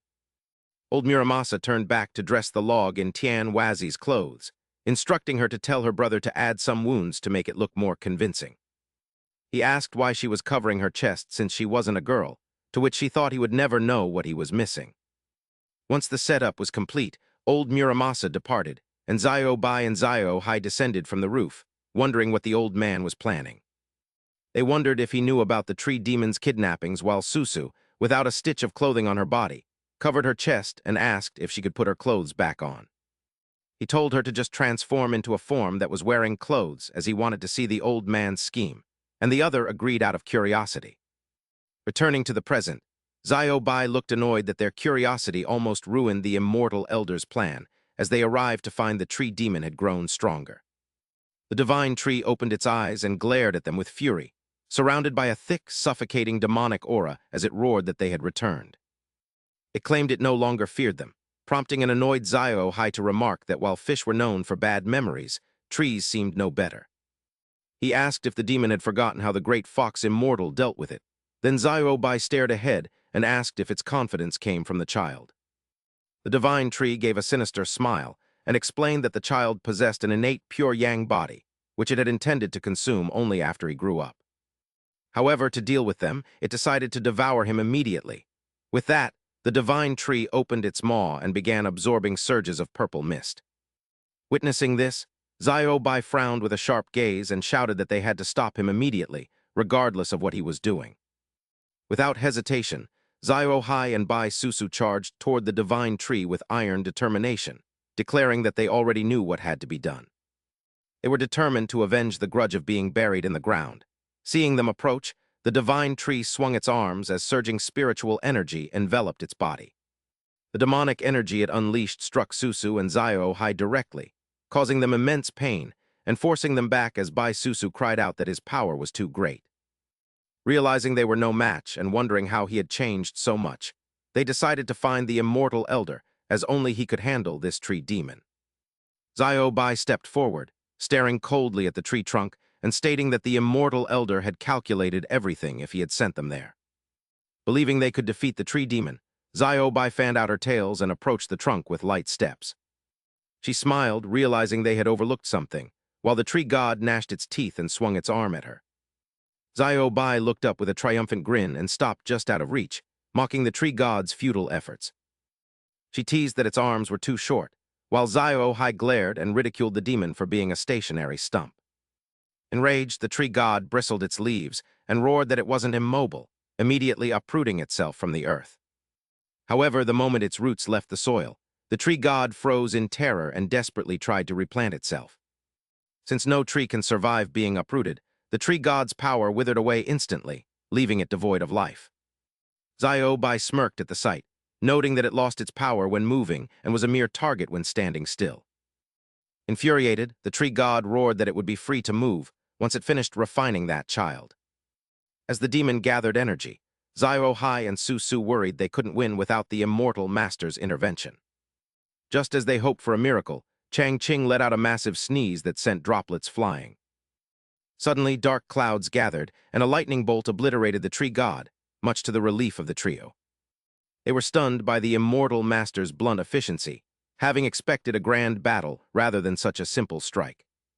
Ashamed of their weakness, they vowed to train harder as Chang Qing's group arrived at the site of the burning tree. While the fire raged and Diane Wazai lay unconscious, the stunned villagers wondered why their tree god was burning. They feared the outsiders had provoked the deity, while a trembling old Muramasa realized his plans had turned to ash. Chang Qing looked on smugly, remarking that it was only natural for lightning to strike a tall tree during a storm. He dismissed the tree god as a fraud, noting that the heavens had exposed the village chief's lies at the perfect moment. He laughed at the sky with his hands behind his back, while Su Su's group watched from above, feeling encouraged. They giggled, convinced the immortal master was praising their performance and touched by his kindness. Chang Qing announced to the villagers that they no longer needed to fear the legend of the tree god. The villagers rejoiced, realizing the stories of the man-eating tree were nothing more than the chief's fabrications. Chang Qing gave old Muramasa a cold smile before the scene shifted to the golden tent of the Western Turkic Khaganate. A frantic messenger arrived at a secluded village, demanding an audience with the Great Khan regarding urgent news from Chang'an. Inside the tent, dancers performed for a portly, bearded man who sat regally while enjoying his meal. This was Zai Shi, the Great Khan of the Western Turks, who sat wondering if their plans in Chang'an had failed. He watched the door with narrowed eyes until another man entered to offer him reassurance. Mr. Zheng, the strategist, insisted their plan to spread a plague was foolproof and could not fail. He detailed their three-pronged attack involving palace spies and a 1,000-year-old cat demon to destabilize the Great Tang. After explaining the scheme, he stroked his beard and grinned wickedly at the dancers, suggesting they continue the festivities. Good news is on the way. Just then, a subordinate rushed in frantically, holding up a letter. Kagan, urgent intelligence from Chang'an. Zili smiled and accepted the letter. It's finally here, let me see it. Mr. Zheng sat nearby, watching Zili read the letter with delight. Kagan, Li Shimin is both foolish and headstrong. He possesses a great talent but fails to utilize him, which is why they sought you out. I have played a major role in this and surely deserve a marquisate. But at that moment, Zili's expression soured like a pile of dung. He frowned and glared at Mr. Zheng with fury. What merit? Have you had too much to drink? Startled by the harsh words, Mr. Zheng gasped in shock. Why do you say that, Kagan? Has something gone wrong? Retracting his previous tone, he maintained a calm facade, raised his hand, and smiled smugly. Please do not be angry, Kagan. I have a 3-in-1 strategy. Even partial success would be enough to plunge the Great Tang into chaos. Upon hearing this, Zili threw the letter directly into Mr. Zheng's face. He roared in a rage, but you didn't succeed at a single one. You're utterly useless. Mr. Zheng picked up the letter and read it through gritted teeth. The ghost plague with a century of cultivation killed countless people, and the cat demon with a millennium of power was known as a celestial. Those spies had even become the crown prince's confidants. How can these be considered failures? The spies within the imperial palace have been wiped out. The ghost plague was slain and the cat demon was captured. It was all caused by that Taoist Shen Chanking. Zili clenched his fists, his face turning ashen. Years of schemes had ended in total failure. Who exactly is that Taoist? He then angrily dismissed the dancers. Get out, all of you. A subordinate placed a hand over his heart, sweat rolling down his cheek. Reporting to the Kagan that Shen Chanking is the most trusted Taoist of the Tang Emperor. Even the crown prince's 1-year confinement was his doing. Zili grimaced and asked, "You say the crown prince's punishment was also because of Shen Chanking, then let the prince deal with him. Doesn't the Tang emperor trust Shen Chanking the most? I want to see who he chooses between his own son and that Taoist. Mr. Zheng, I am leaving this task to you. Eliminate Shen Chanking at any cost." Mr. Zheng stared straight ahead and nodded solemnly. "Rest assured, Kogan. I will definitely destroy that man named Shen." The scene shifts to a remote mountain range. At the foot of the mountain, the Tubo cavalry was advancing. Gampo led the way alongside old Durrani, looking ahead. "We have finally returned to Tubo, Your Majesty, after reflecting throughout the journey." "Have you reached a decision?" Gampo turned to Durrani and asked tentatively, "Elder, if Tubo and Great Tang go to war, can the esoteric sect help us deal with Shen Chanking? Taoist Shen will not intervene. In war, his power would break the world's balance, leading to countless disasters. Our esoteric sect is no exception." Hearing this, Gampo's face darkened. "In that case, the esoteric sect can just watch. I will send troops to attack the Great Tang. I must make them realize." He looked up, his eyes filled with killing intent.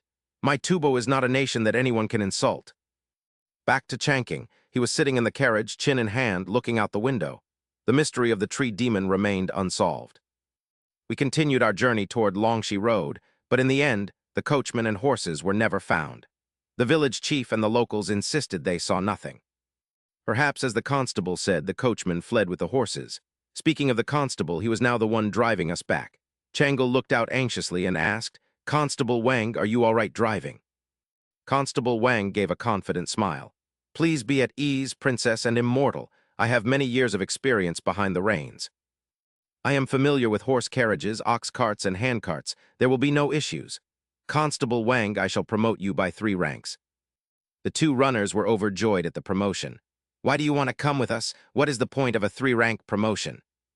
Wouldn't you still be stuck in this local county? But following the princess is different. It is a chance to see the world. I want to go further." Before he could finish, Constable Wang suddenly slammed on the brakes. The carriage jolted, and Chanking tumbled onto Changle, his face hitting her chest. He panicked and quickly pulled away from those 2 fair, rounded mounds, stammering, "Princess, I am sorry." "It is fine." Chanking turned to Constable Wang. "What happened? Why the sudden stop?" "Immortal, someone is blocking the road." Standing before them was a youth in pale yellow robes accompanied by 2 ordinary young men. The city god of Dingxi County bowed to greet Immortal Master Shen. He pleaded for Immortal Master Shen to save the people of Dingxi, as the scene shifted to a humble and impoverished village within the county. Chanking and Changyu followed the city god there, learning that for months, villagers had suffered from hair loss, blindness, and agonizing deaths. 2 young men with patchy hair and anxious faces wept, explaining that many physicians had been summoned, but the cause of the illness remained unknown. They begged the Immortal Master for salvation as they faced death. Hearing this, Changyu's eyes widened with worry since medicine had proven ineffective. She wondered if demons were secretly causing harm, but Chanking sighed and shook his head, recognizing these as clear symptoms of heavy metal poisoning. Deciding to play along with the local customs, he raised a finger and solemnly suggested that a monster related to metals or minerals might exist there. The city god frowned and spoke with gravity, praising the Immortal Master's divine insight and claiming he truly lived up to his reputation. Chanking glanced at him, wondering if such flattery was necessary, as the city god mentioned a rock demon, a mineral spirit from the mountains. It had been missing for a long time, and he suspected it had released toxins that sickened the village. Changyu curiously asked why the city god hadn't intervened. The city god shook his head, stating he couldn't find its scent or trail, while Chanking folded his arms, thinking it impossible to find something non-existent. Thinking that the ancients had quite the imagination, he turned to the 2 youths and asked to be taken to their homes for a closer investigation. They reached a small house where an old woman with thinning hair lay unconscious. The youth introduced her as his mother and noted his wife was also ill. Chanking gently reassured her that he was there to help. When she asked if they could be saved, he held her hand and promised she would recover. The old woman suddenly felt better and cried out in joy, leaving the city god wide-eyed with shock at witnessing such a miracle firsthand. Chanking glanced back with annoyance, thinking the city god was a sycophant from a comedy troupe, before turning back to the old woman to ponder her symptoms. The symptoms of hair loss and blindness leading to death perfectly matched thallium poisoning, making him wonder if red thallium ore was nearby. When Chanking asked if any new minerals had been found, the city god gave a thumbs up and beamed, praising the immortal master's brilliance. He confirmed a beautiful cinnabar deposit was recently found, while Chanking explained that red thallium ore looked very similar to cinnabar. He noted that red thallium was radioactive and the true culprit behind the illness, leaving the city god and the youth looking at each other in confusion. Realizing they didn't understand radioactivity, he explained that a wicked monster had recently contaminated the local water and soil. He told them they must relocate immediately, prompting the city god to ask if moving away would ensure everyone's full recovery. Chanking explained that removing the source would stop the illness from worsening and promised to contact divine physician's son, Samil, for medicine. Assured they would recover, the city god and villagers bowed deeply, thanking immortal Master Shen on behalf of the entire county for his great kindness. Chanking told them not to overdo the gratitude since he hadn't done much, urging them to focus on the urgent task of relocating the people. As the group left the house, Bai Susu watched from the roof, noting that the immortal master had resolved the issue on his own. She lamented their lack of opportunity to help, while Xiao Hai asked Xiao Bai what her recent divination had actually revealed.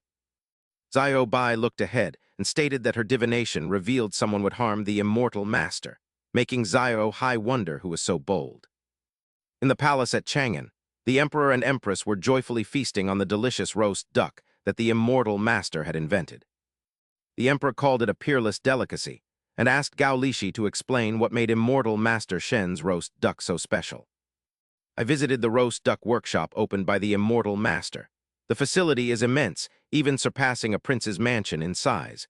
The windows are all crafted from glass, numbering in the hundreds. The emperor frowned upon hearing this and asked, "Is that so?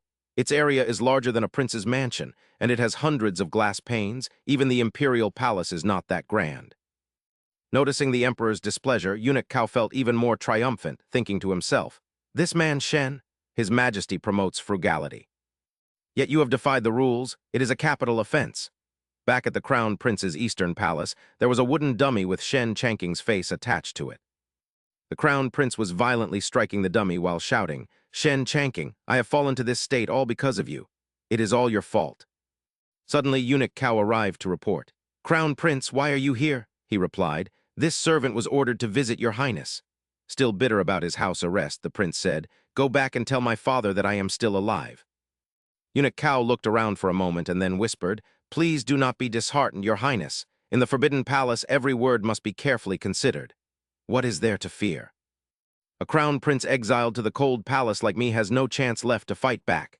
Eunuch Cao stepped closer and whispered into the prince's ear, "Are you serious? That man Shen Chanking dared to violate the regulations. I have already reported this to his majesty. Although he is furious, he has not punished him yet." The crown prince rested his chin on his hand, contemplating. "The Shen family has served his majesty, so it will not be easy to penalize him. Do you think you can bring him down with such a trivial matter? Do not be so naive." "Is it impossible for us to deal with the Shen family?" The crown prince replied coldly. "You are of low status, so you cannot. But the imperial court is a different story. This is the perfect time to throw the situation into further chaos. I heard that Shen is on his way back to report. Very well, I shall write a few letters. Find a way to smuggle them out. When Shen Chanking returns, there will be a fine show to watch." Both men sneered. "As long as Shen Chanking is destroyed, I still have a chance to return." "He, indeed, your highness will surely turn this crisis into an opportunity and reclaim your position." Inside the palace, the emperor was holding an audience. At this moment, Shen Chanking had returned to report. The emperor laughed heartily. "The immortal master's words are always unique. You have performed a great service this time. I shall reward you handsomely." "It will certainly satisfy you," Shen Chanking thought joyfully. "What will the reward be? I feel like I am about to reach the pinnacle of my life." Suddenly, a minister stepped forward to petition. "I, Minister Chen Shuda, accuse the Taoist of Shanking Temple, Shen Chanking, of the crime of exceeding his station." "Wait," Shen Chanking pointed at himself in shock. "What did I do? Beloved Minister Chen, do you have any evidence to accuse Taoist Shen?" "Of course, I am the witness myself. Taoist Shen's temple is no less extravagant than the imperial palace. Indeed, the buildings are even larger than those of the princes. Recently, I visited several brothels and heard the citizens discussing Taoist Shen's temple with great excitement. Its splendor is no different from the imperial palace. Out of curiosity, I conducted a secret inspection. I was stunned by what I saw. Every window in the temple is made of high-quality glass. By my rough count, there are over 100 pieces per square foot. Some are nearly as tall as I am. Hearing this, Shen Chanking nodded. Your count is quite precise. The minister turned to press the charges. With such a vast amount of glass, the value is at least tens of millions of silver taels. Even the damning palace does not possess such luxury. How does a mere practitioner like Shen Chanking dare to be so ostentatious? Hearing this, the officials shouted together. Your Majesty, building the damning palace only cost 1,000,000 taels, yet Taoist Shen's glass windows alone exceed 10 million. Is this not a violation of protocol? He clearly disregards the palace rules and harbors improper motives. Your Majesty, I implore you to strictly punish Shen Chanking according to the laws of the land. The officials spoke in unison. I concur.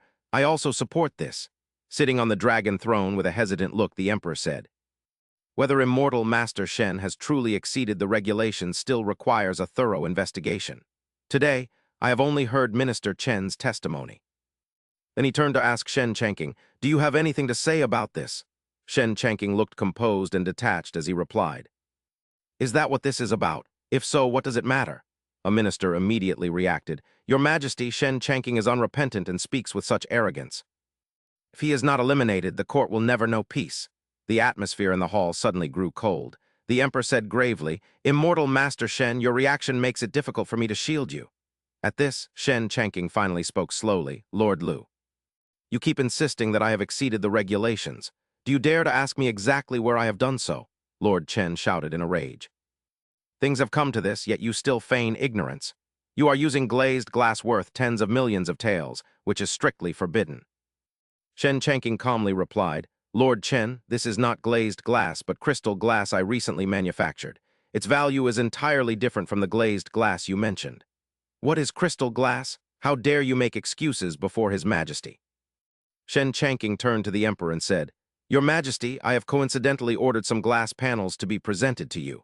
By now, they should have arrived. The emperor was surprised. Is that so? Gao Lishi nearby quickly replied, Let this servant go and verify.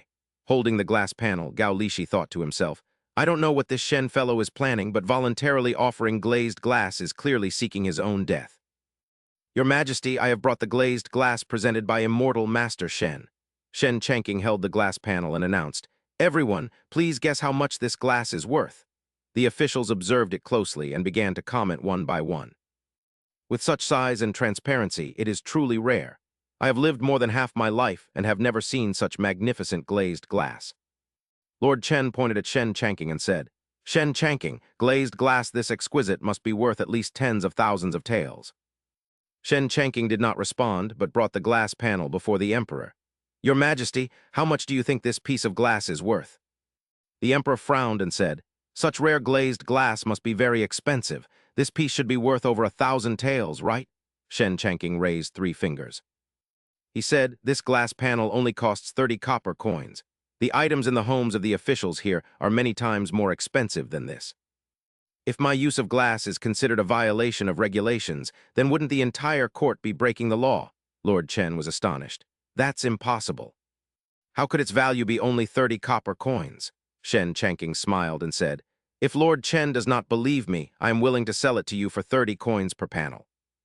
I can provide as many as you want. What do you think? In his heart, Shen Chanking was confident that if this item were truly expensive, no one would sell it so cheaply. This way, they would have to believe it was inexpensive. However, Lord Chen's reaction was not what Shen Chanking had anticipated. He shouted angrily, Taoist Master Shen, do you realize what you are doing? Shen Chanking, you dare to sell me an item worth 1,000 gold for only 30 coins right in front of His Majesty. This blatant act of bribery is clearly an insult to me. Damn, could his reaction be because he thinks it's too expensive? Right, I should calculate more carefully. In that case, I will give him an even lower price. If Lord Chen still finds it expensive, then how about 15 coins? Cutting the price in half made Lord Chen even more furious. Shen Chanking, why are you insulting this old man? Old Chen, you are being unreasonable. I gave you the cost price and you still complain it's too expensive. Fine, if the deal with the court succeeds, I can use this to advertise the glass a bit. It won't hurt. Thinking this, the young man offered a final price. Then 5 coins it is. I'm even willing to cover the labor costs myself. It is enough that we are all good friends." At this point, Lord Chen was driven mad with rage. "Lord Chen, are you all right?" "It is nothing. I am just momentarily overcome with anger." Witnessing this, the bewildered Shen Chanking was speechless, thinking, 5 coins and he still thinks it's too expensive. Lord Chen is truly too stingy. I cannot do business with him. Having heard the entire conversation, the emperor thought, immortal Master Shen regards wealth as nothing. Even losing tens of millions of taels is no different to him than a few silver coins. But why must he use this matter to provoke Lord Chen? It seems the immortal master has indeed gone a bit too far. I must test him a little. At this point, the emperor spoke up. "Immortal master." Regarding the glazed glass, Chanking immediately raised his hand to interrupt him. "Your Majesty, I plan to build a glass factory and will split the revenue 50-50 with the court." Seeing the potential for profit, the emperor became visibly pleased and said, "We shall end the discussion of glazed glass here. Since immortal Master Shen is prepared to build a factory, I grant my permission. Production must certainly begin as soon as possible. This glass is a rarity, and once it enters production, it will surely expand the market. Truly is a great bargain, haha. Immortal Master Shen always brings me unexpected joy." Gao Lishi broke into a cold sweat of anxiety. Such a major violation of regulations, yet it is dismissed so lightly. At that moment, another official stepped forward. "Your Majesty, your servant Hu Junji has a question for immortal Master Shen." Standing behind him, Shen was also startled. "Hu Junji? Is that the man who was executed for a failed rebellion? What does he want with me? I have often heard that immortal Master Shen is profoundly knowledgeable and also well-versed in military strategy. Therefore, I wish to ask the immortal master a few questions. Hu Junji is a talented general, yet he seeks my guidance on military strategy. There must be a trick afoot. I must be cautious." With that thought, Chanking laughed heartily and said, "General Hu, you flatter me. You are a distinguished commander yourself. How could I possibly be worthy of discussing the art of war with you? Does the immortal master look down on Junji? Are you unwilling to share your insights? Damn it, I gave this old man a way out, yet he refused to take it. Does he truly think I am a pushover, even if I know nothing of military tactics? I am quite well versed in history. Since General Hu insists, I shall show off my meager skills before a master and discuss strategy." Hu said with satisfaction, "Immortal Master Shen was victorious against Tubo at the Great Dharma Assembly. The people of Tubo have always been vengeful. Immortal Master Shen, what do you think they will do next? This is what they call shooting oneself in the foot. When it comes to Tubo, I know them best. It is simple. Tubo will soon launch an attack on the Great Tang." Upon hearing this, everyone gazed at Chanking with solemn expressions. Hu pressed further, asking, "Immortal Master Shen, you believe Tubo will attack our Great Tang? What is the reason?" Shen replied, "Songtsen Gampo, the leader of Tubo, is a cruel and ambitious man. He seeks more than just titles or rewards from the Great Tang. He wants us to acknowledge their growing power. Having failed to secure a political marriage, Tubo will use other means to prove their strength and intimidate neighbors."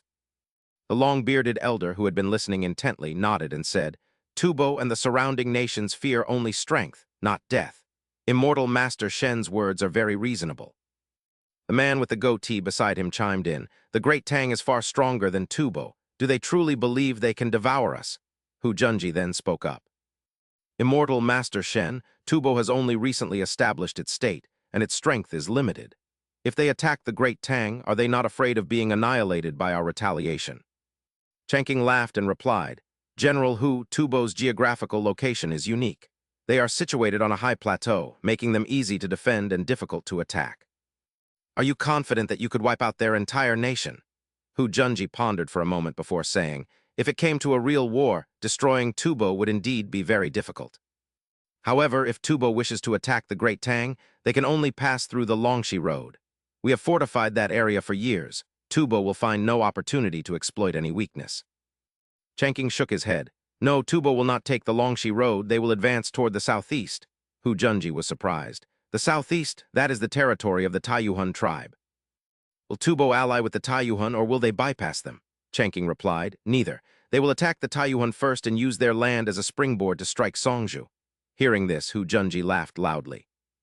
"I thought immortal Master Shen truly understood military strategy, but it turns out to be nothing more than armchair theorizing."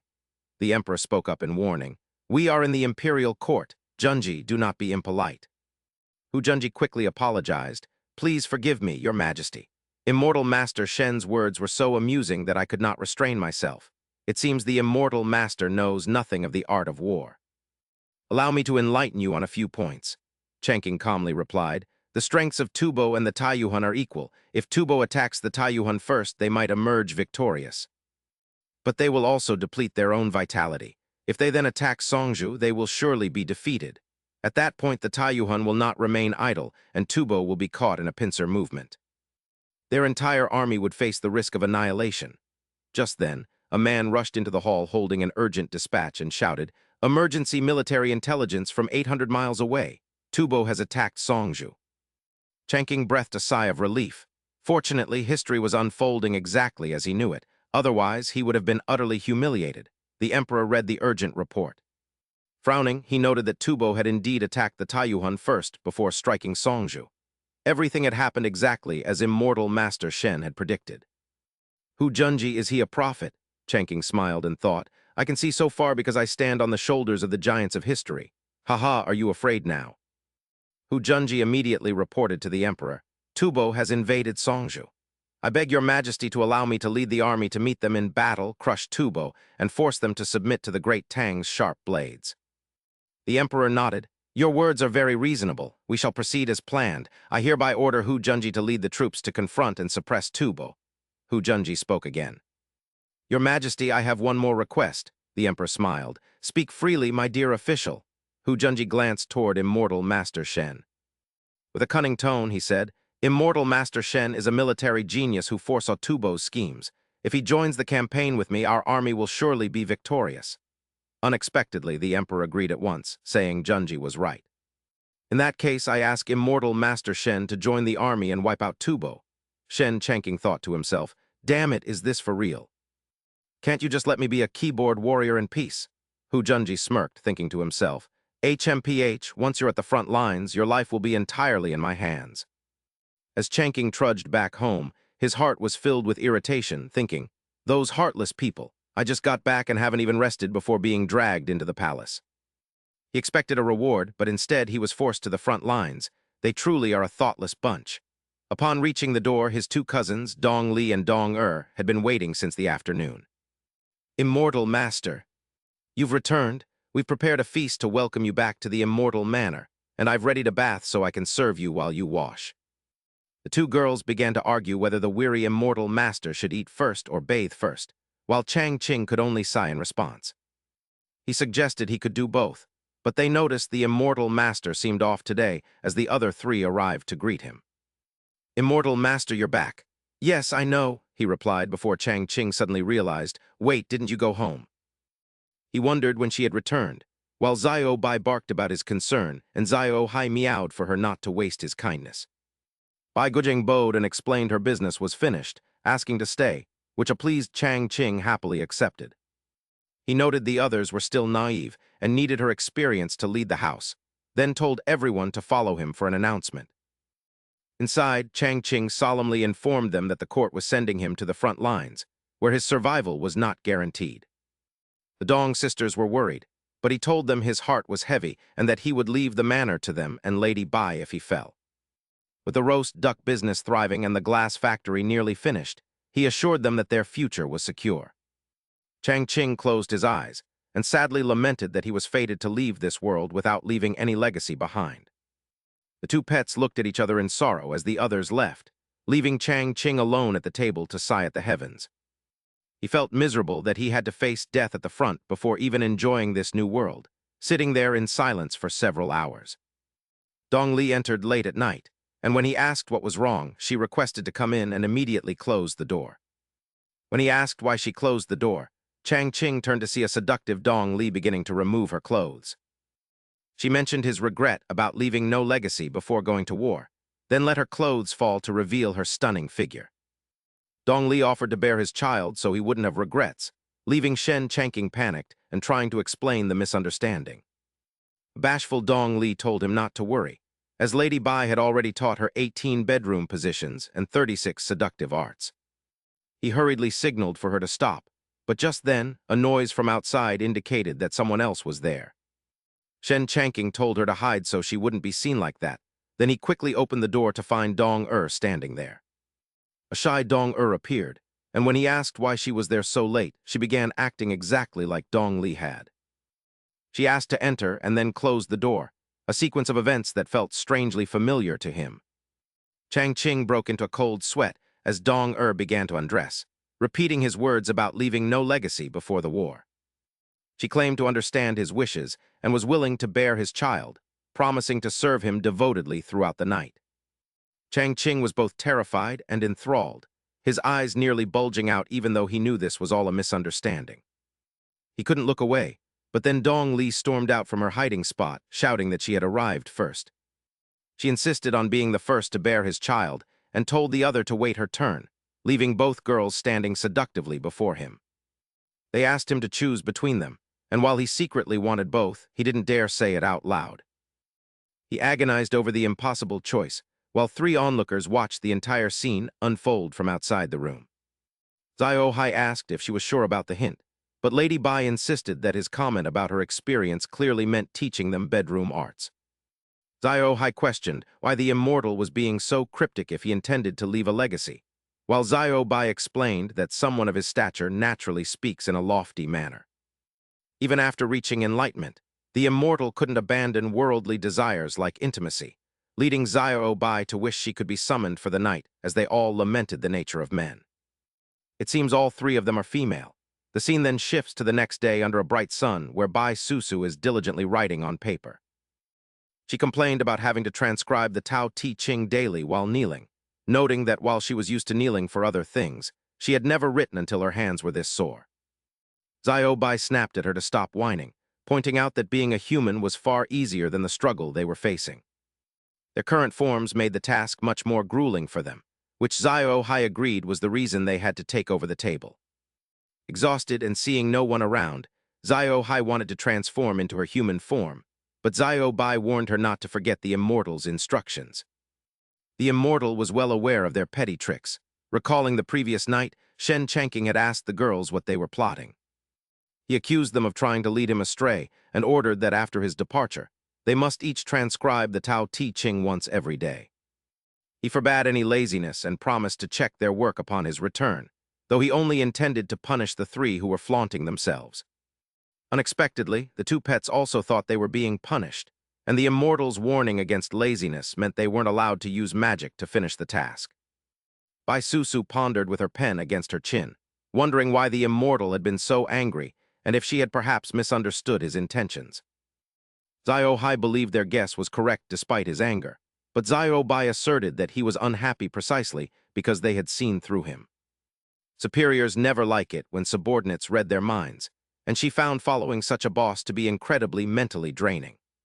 If not for her cultivation prospects, she would have preferred to just sleep, calculating that the immortal should have reached the Songju front by now.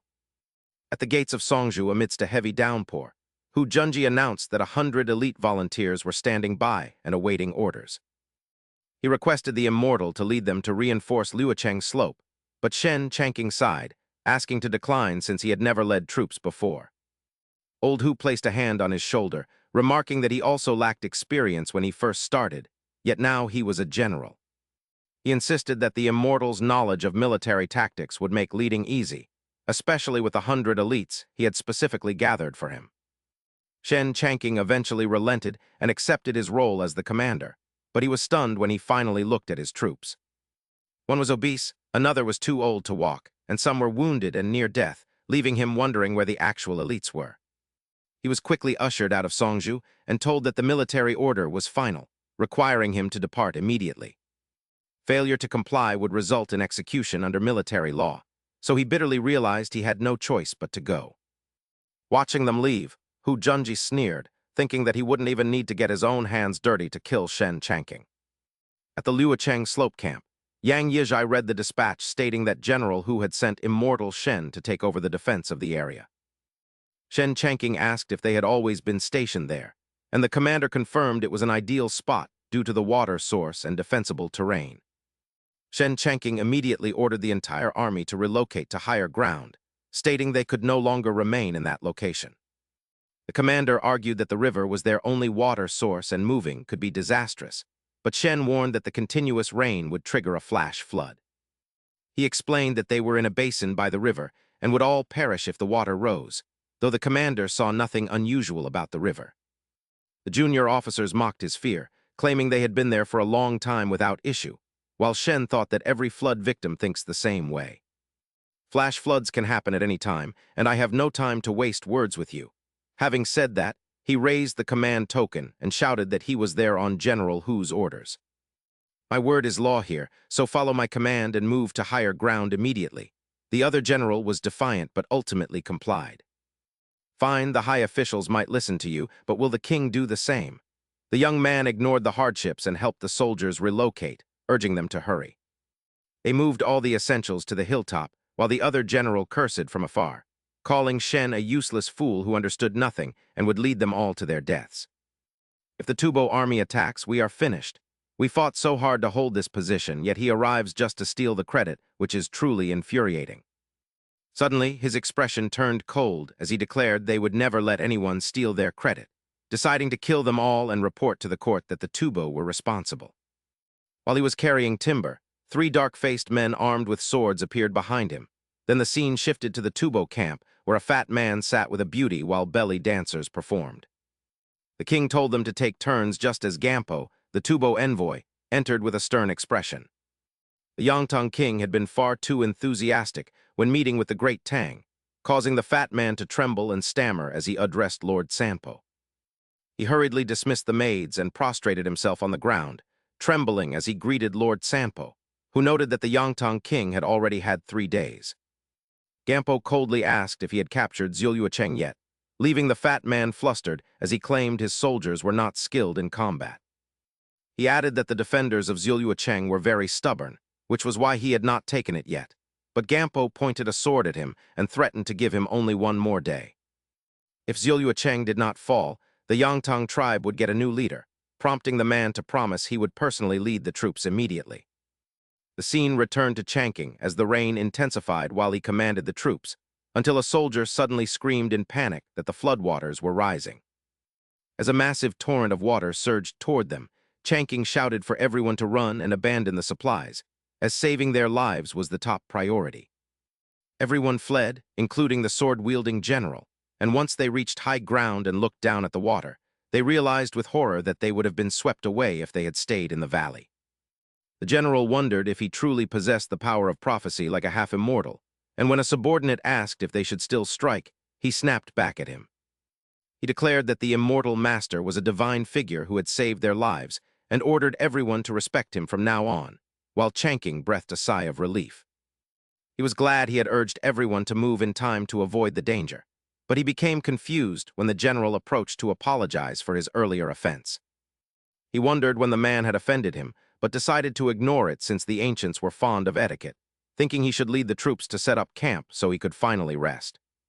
He then instructed General Yang to gather everyone and count the remaining supplies so they could quickly move to higher ground to set up camp, and the general immediately obeyed. As the rain continued, Changqing inspected the area and realized the saturated soil posed a high risk of landslides, so he ordered the camp to be moved back 30 zhang to stay safe. An officer questioned the decision, worrying that retreating 30 zhang would prevent them from using the rugged terrain to defend against a Tubo attack. Another man argued that leaving a 30 zhang gap would give the Tubo army an opening to charge, but Changqing explained that the heavy rain had lasted for days. He warned that the mountain was prone to landslides, and staying there was too dangerous, leading General Yang to order everyone to follow the immortal master's lead. They acted immediately, and by nightfall, Changqing was sleeping soundly in his tent while the 2 guards outside listened to his snoring. They whispered that he must be certain of victory to sleep so well before a battle, noting that great Tang generals often slept deeply before combat, just as someone arrived to report to General Yang. When asked if the sloping side really required no guards, General Yang replied that there must be a reason if the immortal master had given such instructions. They decided to follow his arrangements, but late that night under a bright moon, the Tubo army launched a surprise attack as the fat man laughed and ordered his men to kill everyone. However, as the attackers advanced, he suddenly screamed for them to stop and not move, prompting the leader to ask what was wrong. Could the Tang army have set an ambush? The fat man wondered. They're stationed on the peak, so why is it pitch black ahead? Is there no one on guard? Another man behind him guessed. Perhaps they're short on men. Or maybe their leader is a fool who doesn't know to post night sentries. Hearing such nonsense, the leader barked angrily, ridiculous. If he were truly that stupid and we still couldn't defeat them, wouldn't that make us even bigger fools? Something is definitely wrong here. This place feels off. I'll take a few men ahead to scout. The rest of you stay on guard and wait for my signal. With that, the leaders crept forward stealthily. At that moment, Zhang Qing stepped out of his tent, yawning and muttering, "I drank too much water. I can't hold it anymore. Time to drain the tank." Under the brilliant moonlight, he intentionally sought out a dark spot. Seeing this, a guard tried to stop the immortal master, but General Yang intervened. "What are you shouting for?" "The immortal master can divine the future. Do you really think you can tell him what to do?" The old man stroked his chin in admiration. "They say those who have attained the Tao can see clearly in the dark. Seeing the immortal master today, it's truly as they say." Two men behind him asked. "General, what is the immortal master doing over there? Is he going to relieve himself? It looks just like when I wake up for a midnight leak." General Yang scolded them. "The immortal master is a living prophet. How could he do something as mundane as urinating? Do you think everyone is a commoner like you? What are you staring at? Get back to your night watch immediately." Meanwhile, Zhang Qing was indeed relieving himself. "Phew, what a relief. Nothing in life beats a good piss when you've been holding it in." "Hee, that's a massive puddle." Seconds later, cracks appeared around the wet ground. Just as he was enjoying the moment, a cold blade pressed against his neck. "Make a sound and I'll kill you." Terrified, he pleaded for his life. "Don't talk too much. Answer what I ask. How many men are in your camp? Where is the leader?" Judging by the attire, these were Tubo soldiers. To think they dare raid the camp at night. Quite bold, aren't they? Realizing the enemy's identity, he said, "Listen, Tubo hero, stop throwing your life away for Tubo. Do you truly believe Tubo can defeat the Great Tang? Are you trying to make me surrender? Your life is in my hands. I'll send you on your way then. The main Tang force is at Songju City. If you kill me today, you'll be buried with me tomorrow. Is this the outcome you want? If not that, then what? The Tsenpo ordered us here. How could we refuse? Your life belongs to you. Power belongs to the capable. If someone must be the Tsenpo, why can't it be you?" Oh, just like that, the fool was manipulated and began to loosen his grip to think. True, why couldn't it be me? Suddenly, a landslide triggered by his puddle erupted ahead, sending the Tubo soldiers tumbling down in a mess. While the leader was in shock, Zhang Qing slipped behind him and delivered a kick, sending him flying down with his comrades. "Go join them." After that, the young man sprinted back toward the camp, shouting, "Oh no, a landslide!" Despite his efforts, he couldn't escape. He fell along with tons of earth and rock. "I'm doomed! I'm falling!" The massive commotion sent General Yang's group rushing out in a panic to see what happened. "What's going on? What happened?" Before the three men stood a steep cliff created by the landslide. "Ah, there really was a landslide." General Yang broke into a cold sweat. Trembling, he realized that if they hadn't moved the camp, the entire army would have been wiped out. "The immortal master is truly a god." Then, the old man noticed he was missing. "Where is the immortal master? Wasn't he just urinating, admiring the flowers over there? Wait, where is he? Could he have been swept away by the landslide? Don't be ridiculous. An immortal with such profound Taoist magic can ride the clouds and wind with ease. Why would he fear a landslide?" The two men looked up but saw no sign of him flying on a broom. Looking closer, they realized something was wrong. "Holy crap, look over there." The immortal master wasn't on a broom. He was riding a massive tree trunk sliding down the slope. As expected of the immortal master, this is even better than riding the clouds. The young man laughed as he balanced on top. "Luckily, I learned how to ski before. Haha, well, that was snow, and this is dirt, but it's certainly a unique experience." As he sped toward the bottom, he saw a hand reaching out from the debris. "Please, have mercy." The young man reached out and yanked the person up with a toss. The man landed behind him on the branches. It turned out to be the fat man who had held a knife to his throat earlier. "Oh my, look who it is. We meet again, huh? I can't worry about you anymore. I need to find a place to stop first." Shortly after, the ride came to a halt. He turned to the fat man and asked, "Are you awake?" "Haha, meeting me truly means surviving a great disaster." Having regained his senses, the fat man gnashed his teeth in anger. "You again? Where are we?" The area around them was now nothing but dark debris. He calmly replied, "The mountain collapsed and I saved you. We are likely at the foot of the mountain now." The fat man was startled. "Ah, then what about my brothers waiting for orders on that slope? Haven't they?" He coldly interrupted. "You still had men on the mountainside." Then there is no hope left. HMPH, this is all your fault, the fat man roared. I will kill you to avenge my brothers, he sighed. Enough, stop your incompetent rage. Your brothers died in a landslide. If you want to blame someone, blame the one who sent you here. The fat man fell silent. The one who sent us. The image of Gampo flashed in his mind. A moment later, he turned to leave, saying as he walked, You saved me, so I won't kill you. We're even. He frowned. Wait, how are we even? Is everyone's way of showing gratitude these days this strange? He closed his eyes and sighed. Forget it, I should still inform General Yang. I'll dig up the bodies of those buried Tubo soldiers and give them a proper burial. But then, remembering something, he clutched his head in distress. Wait, doesn't that mean I have to climb the mountain again? Please, not this. Back at the Tubo camp. The fat man stood before a tray of wine with a grumpy expression. Suddenly a voice called out, Yangtang King, making him jump in surprise. The newcomer was Gampo. He asked bluntly, I heard your raid last night failed. The fat man regained his composure, turned and bowed. Greetings, Lord Senpo. Gampo growled, I am asking you, why did you fail? The fat man replied, The Liucheng slope collapsed, burying everyone I brought with me. Gampo questioned him further. Then how are you still alive? The fat man replied, I was lucky. I grabbed onto a large tree and escaped. Gampo snorted and ordered, Since you aren't dead, take your troops and attack Liucheng slope again. Half of the one-day deadline has passed. The fat man hesitated. Senpo, I heard the main Great Tang force has reached Songju. If we keep fighting, do we really have a chance?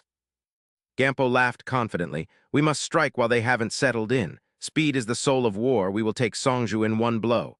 He clenched his fist decisively. Once Liucheng slope is taken, the army can march straight to Songju without worry, wherever the Tubo blades are pointed. Victory is certain. Yangtang King, your responsibility is heavy. If you miss this chance, you will be a criminal of Tubo. The fat man gave a strange smile. Pouring the wine, he said, Senpo, please, this is fine wine brewed by our Yangtang tribe. Gampo took the cup, sniffed it, and threw it to the ground. Even dogs wouldn't drink this low-grade swill. Once Songju falls, I will reward you with several jars of fine Great Tang wine. The fat man stared at the cup rolling on the floor and gritted his teeth. He recalled Zhang Qing's words, If someone must be the Senpo, why can't it be you? He muttered, That's right, why can't it be me? Gampo turned and asked, What are you mumbling? The fat man quickly changed his expression and smiled flatteringly. Senpo, I have secret intelligence to report. Gampo immediately dismissed the guards. A guard said tensely, Senpo, we are ordered to protect you. We cannot leave. Gampo laughed. The Yangtang King is loyal to Tubo. How could he harm me? You can leave without worry.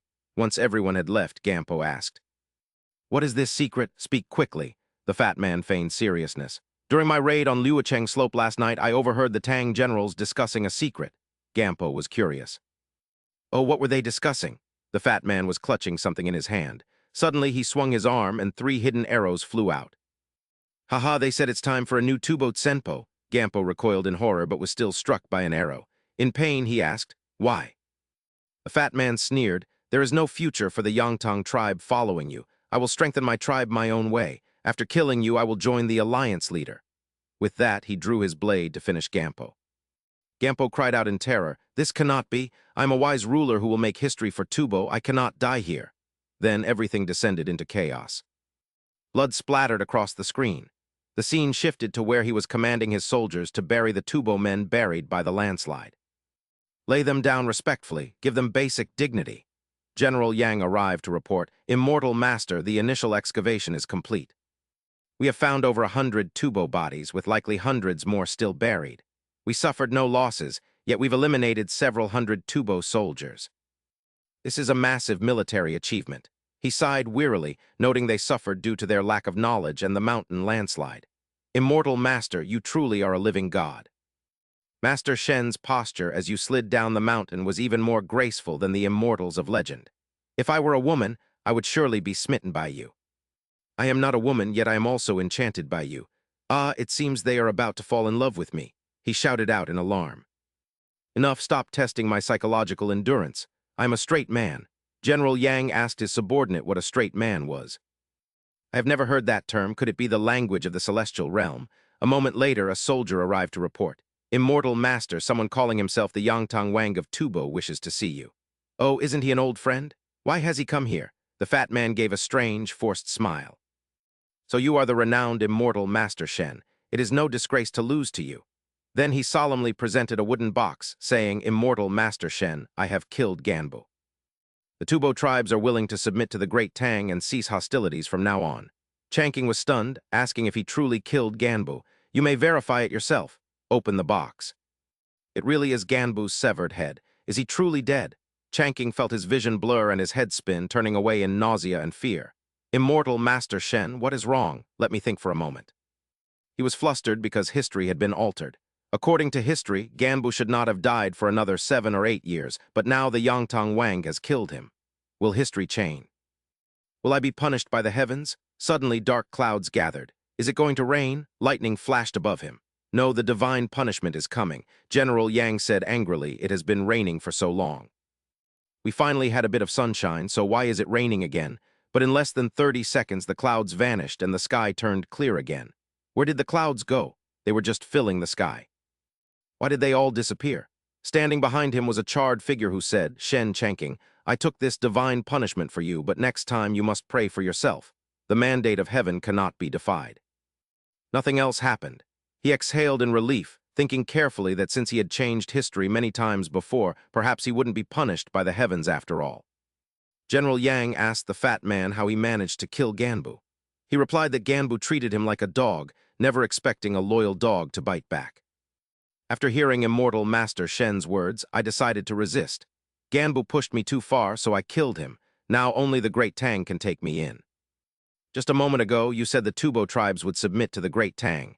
That is correct. If the Great Tang helps me become the Tsenpo of Tubo, I will lead the tribes to surrender. It sounded like a scam, leaving the two young men looking completely dazed.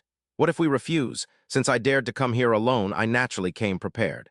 With that, he threw a sharp hidden weapon into the sky. The hidden weapon soared high and exploded into a brilliant light. It turned out to be a signal flare. Immediately, bright red flags unfurled on both sides of the mountain, fluttering in the wind. General Yang was terrified. Why had no one detected the Tubo ambush? A soldier nearby replied that the Immortal Master said there was a risk of landslides there and told them not to approach. Therefore, we were off guard. Did you think that because you defeated us last night you could sleep soundly? That slope was left completely undefended. Haha, the initiative is now in my hands.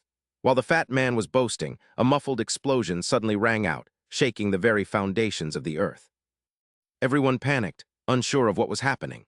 Looking back at the hillside where the ambush lay, they saw that earth and rock had buried the flags, leaving them scattered in total disarray. The fat man quickly knelt, saying, "Benefactors, on behalf of the Yangtang tribe, I will follow Immortal Master Shen to the end, even if I must walk through fire and water." Damn, that was a fast turnaround.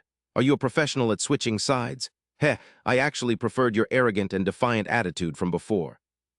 The scene shifts to Songju City, where the old Hu Junji stood before a massive map. He asked the generals behind him if there was any news from Juleking.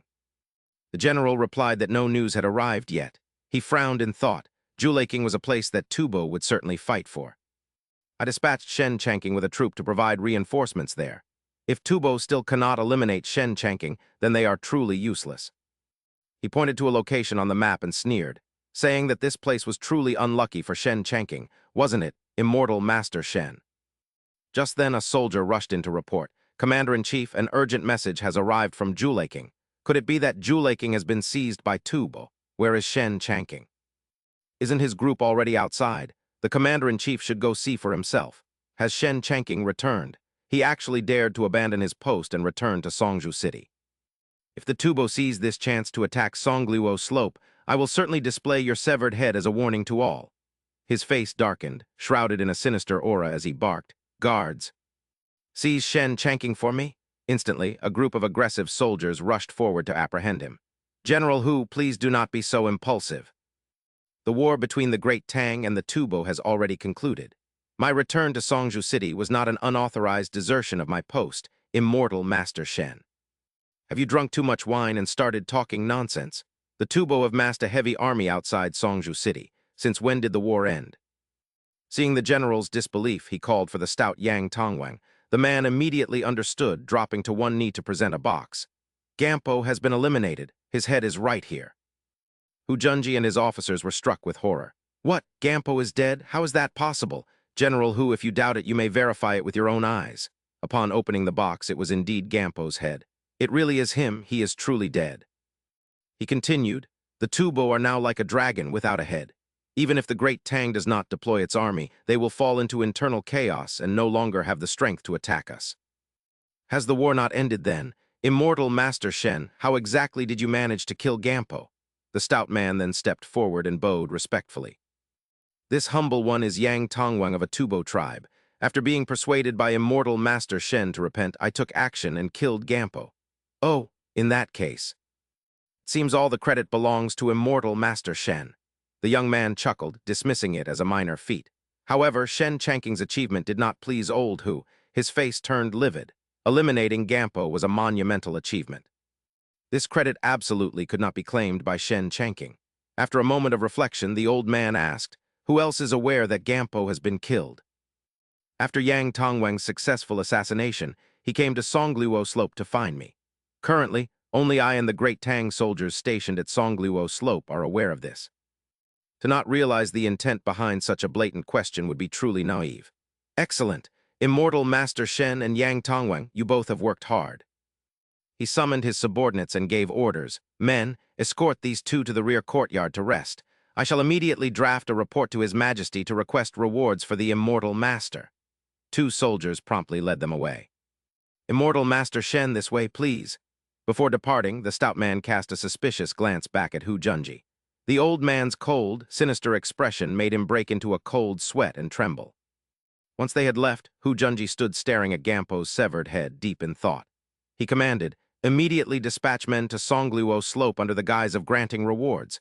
Ensure everyone is present. Do not let a single soul escape. He pulled a subordinate aside and whispered, is it enough? Wipe them all out. Yes, make it a clean sweep. Dispatch reliable men to investigate if Shen Chanking had contact with anyone on his way here today, anyone he encountered. Must be silenced. Shen Chanking, an ordinary man, is innocent, but his treasure makes him a target. If you must blame someone, blame yourself for achieving such monumental merit. Upon reaching the guest quarters, Chanking collapsed onto a chair. He let out a long breath of relief. Sigh, being back in the city is truly comfortable. The stout man glanced around cautiously before leaning in to whisper, Immortal Master, I fear something is not right. We have already informed General Hu of Gampo's death. We just need to wait for our rewards. What could be wrong? When we were leaving, I caught a glimpse of Hu Junji. His eyes were filled with clear murderous intent. I suspect he intends to harm us. Hu Junji has murderous intent toward us. Are you certain? Recalling the scene, the man felt a surge of terror. The look of someone wanting to kill cannot be hidden. Hu Junji is clearly the same kind of person as I am, someone who will stop at nothing to achieve his goals. Is there any other evidence? Hu Junji asked who else knew of Gampo's death. Why would he ask that? If he intends to silence the witnesses and claim the credit for himself, then everything makes sense. Hearing this, he fell into deep thought.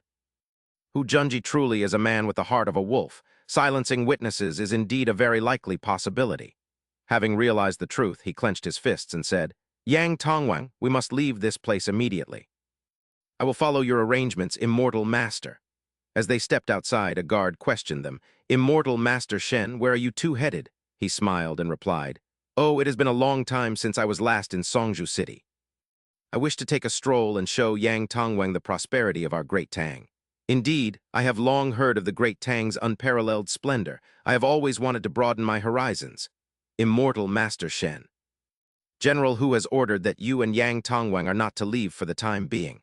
I'm merely following orders. I hope you can understand. In that case, may we see General Hu?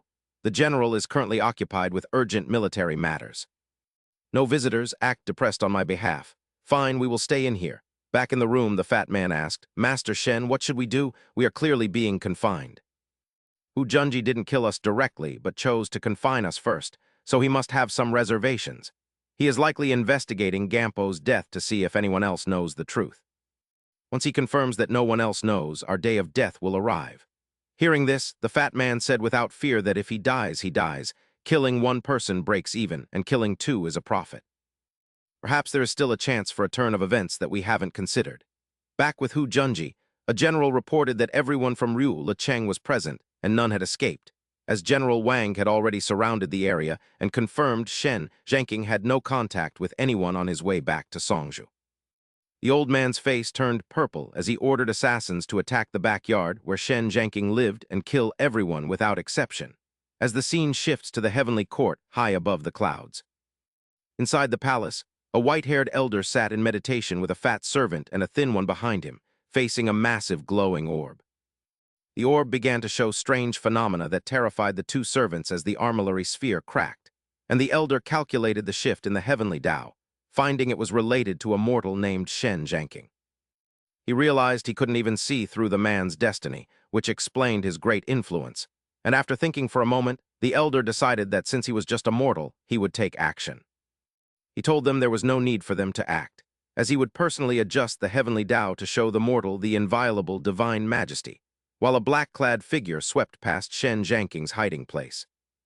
He ordered his subordinates to kill everyone in the courtyard and leave no one alive, leaving Shen Jianqing and his fat friend terrified as they saw the crowd of assassins and wondered if they were destined to die.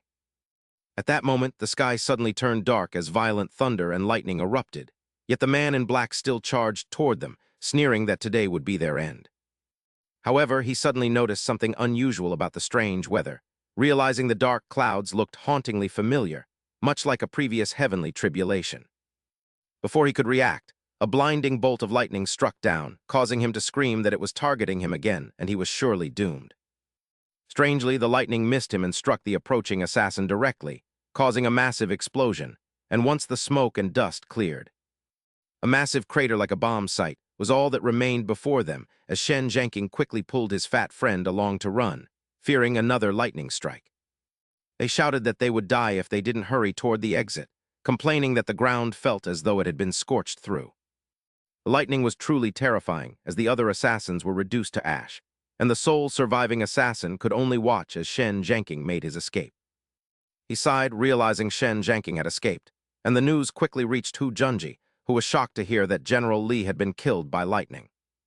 With Shen Jianqing missing, they had sent men to search everywhere, but Hu Junji coldly ordered all of his people to withdraw. Zhongzhou City was far too vast, making finding two people like searching for a needle in a haystack, and a massive search would only cause a commotion that would be harder to manage. He sighed and closed his eyes, deciding to rethink his plan and order a report to the imperial court to claim credit for Shen Jianqing before asking if Ryu Licheng had been dealt with. He warned that no flaws could be left behind, noting that while the man was lucky to survive this time, he might not be so fortunate again as the scene shifts to two ugly women sneaking through the Zhongzhou City gate. Upon closer inspection, it was Shen Jianqing and his fat friend in disguise, and the fat man whispered that he had expected the gates to be blockaded and everyone searched to find them. Shen Jianqing replied that Hu Junji didn't dare cause a scene without a valid reason to arrest them, and when the soldiers saw the two, they were repulsed and told the ugly women to get out of their sight.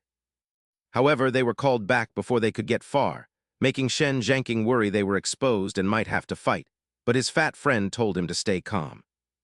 He reasoned they would have been arrested already, so they turned back with a faint smile and asked the soldier what was wrong, only for him to warn them about barbarian troops stationed 100 miles away.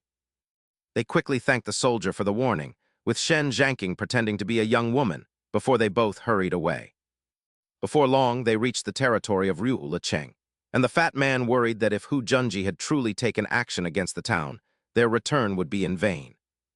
Shen Jianqing insisted they had to check regardless, but they were both startled when they saw smoke rising from the distant mountains, realizing something was wrong. Something had happened on the mountain, proving Hu Junji's methods were truly ruthless, and the fat man warned Master Shen not to rush and to be wary of potential ambushes. Upon arrival, the scene before them was horrifying, with the bodies of Tang's soldiers and Tubo warriors scattered everywhere, raising Shen Jianqing's suspicions.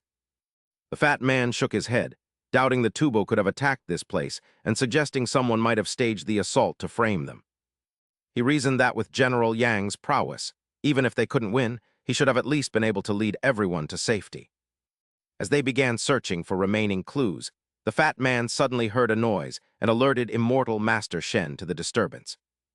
He followed a faint voice coming from nearby, which turned out to be a heavily wounded General Yang weakly calling out for the immortal master. When asked what had happened, General Yang revealed that General Li had arrived from Zhongzhou Prefecture with a group of men. They claimed to be delivering rewards from Grand Marshal Hu, But once they confirmed all the brothers were present, they suddenly began the massacre. Changking clenched his fists in rage, realizing Hu Junji had indeed sent them, while General Yang explained he survived because the tent collapsed over him. After the slaughter, they set the camp ablaze, but his past years as a grave robber taught him how to dig and use breath-holding techniques to stay alive. He lamented that his brothers died by their own people's hands rather than the enemy's, coughing weakly as he asked Yang Tongwang if there were any skilled doctors nearby. The general told the immortal master it was useless as he was beyond saving, but he had one final request before he passed away. He urged the man to speak, and General Yang begged him to seek vengeance for them before closing his eyes and dying in grievance. Holding General Yang, Changking's face darkened with a resolve for revenge that forever changed his perspective on this world, prompting the fat man to ask for their next move. He noted that Hu was cunning, as any investigation would merely conclude the Tubo attacked the camp, leaving no evidence of his involvement. He admitted that since arriving, he had only wanted a leisurely life of wealth and fame, drifting along without any real purpose. But now he only wanted to kill, leading the fat man to ask how they could possibly take down Hu Junji without any proof. Realizing his question was foolish, the fat man punched his own palm and broke into a sinister grin. He remembered the immortal master's profound Taoist arts and suggested using heavenly thunder to strike him down just like the previous assassins. Surrounded by a chilling, murderous aura, he replied that he wanted Hu Junji to be disgraced and executed in front of everyone instead. When asked how he would achieve this without evidence, he declared that he would simply create the proof himself. He planned to expose Hu Junji for conspiring with the crown prince to rebel, ensuring he would be beheaded once the plot was revealed. Back at the Great Tang Palace, the emperor felt uneasy as the Tubo forces were massing at the border despite the presence of his commanders. The emperor sighed, noting that the national treasury was low and that any prolonged war would be an immense financial burden. Silver-bearded official suggested accepting Gambo's marriage alliance proposal to stabilize the situation and save resources for the long term. Gray-bearded official agreed, stating that a marriage alliance was the best choice to secure the borders without draining the treasury. The emperor's expression darkened as he searched for another way, until a minister stepped forward to share a secret. He revealed that Taoist Master Shen was confident in a swift victory, prompting the emperor to wait for his report before making a final decision. Another official mocked the idea of trusting a lowly Taoist, just as a eunuch rushed in to report that they had achieved a great victory. Lord Ruan smirked at the stunned Lord Chen, remarking that he had clearly underestimated the Taoist master's capabilities. However, the emperor's joy vanished when the letter stated that Taoist Master Shen and Yang Tongwang had disappeared while fleeing from assassins. He then ordered General Hu to find Priest Shen immediately, warning him not to return if he failed, while General Hu's men were currently gathered at Priest Shen's roast duck shop. The tutor chuckled and praised the roast duck as a true worldly delicacy, while the black-robed men chimed in, agreeing it was the most delicious thing they had ever tasted. One man asked Mr. Qin why they were feasting in Chang'an, instead of carrying out General Hu's orders to deal with Priest Shen. He calmly explained they were merely gathering information, but Mr. Bai grew irritated and reminded them of their two primary objectives for coming here. First was to eliminate Shen Chang'an, and second was to take his demon cat. Since Shen Chang'an was absent, Mr. Bai decided to seize the cat first, prompting another to ask if they should let him go alone. If he actually caught the demon cat, they would lose their excuse to stay and enjoy themselves, but Mr. Qin took on a sinister look and asked if they truly believed he had been idle these past few days. At Shanking Temple, a plump pig was devouring herbal medicine while being pampered, leaving the bone demoness puzzled as to why a large white pig had suddenly appeared in the house. She explained that the priest had brought back this auspicious white pig. It was originally meant for the Ministry of Revenue, but they were too afraid to raise it and sent it here instead. The priest had named it Beiji, though she didn't understand the meaning, and after eating its fill, the pig arrogantly flopped onto a pile of straw to sleep, unaware that its behavior might make it a prime candidate for a feast. On the roof, the two cats were debating whether the pig was a demon, but Xiao Hu confirmed that he couldn't sense any demonic energy from it. It seemed to be just an intelligent pig, so Xiao Hu turned to warn Xiao Hai that 4 powerful demons in Chang'an appeared to be targeting him. Xiao Hai remained indifferent, confident that they lacked the strength to invade while he was present, and suggested that Xiao Hu was overthinking things. Suddenly catching the scent of food, Zio Hu dashed off excitedly, leaving Zio Hai lounging on the roof, unaware that Mr. Bai was watching and thinking how easy it would be to capture the little demon given the lax security. He lunged downward with a terrifying face and a long tongue, but he suddenly reverted to his true form as a green snake and thudded onto the ground, wondering where his demonic power had gone. Just then, a grumpy Beiji approached, demanding to know if the snake dared to steal his sleeping spot, while the snake realized he couldn't let the pig make a sound or it would alert the demon cat. He believed one bite would turn the pig into a pool of blood, but to his surprise, Beiji easily dodged his strike and then sent him flying with a powerful blow. Meanwhile, Mr. Chin's group had purchased the house next door to Shanking Temple, confident that Shen Chanking would never suspect they were waiting for him right there. Suddenly, an unconscious Mr. Bai collapsed before them after being struck by Beiji, causing the group to panic and wonder if they had been discovered. They feared that he had been hiding in Shanking Temple all along and had finally come for them, with one man even shouting that he would risk his life to fight him. The black-robed demons remained in a state of panic, wondering if his cultivation had reached such a height that he could blend into the world and remain undetected by them.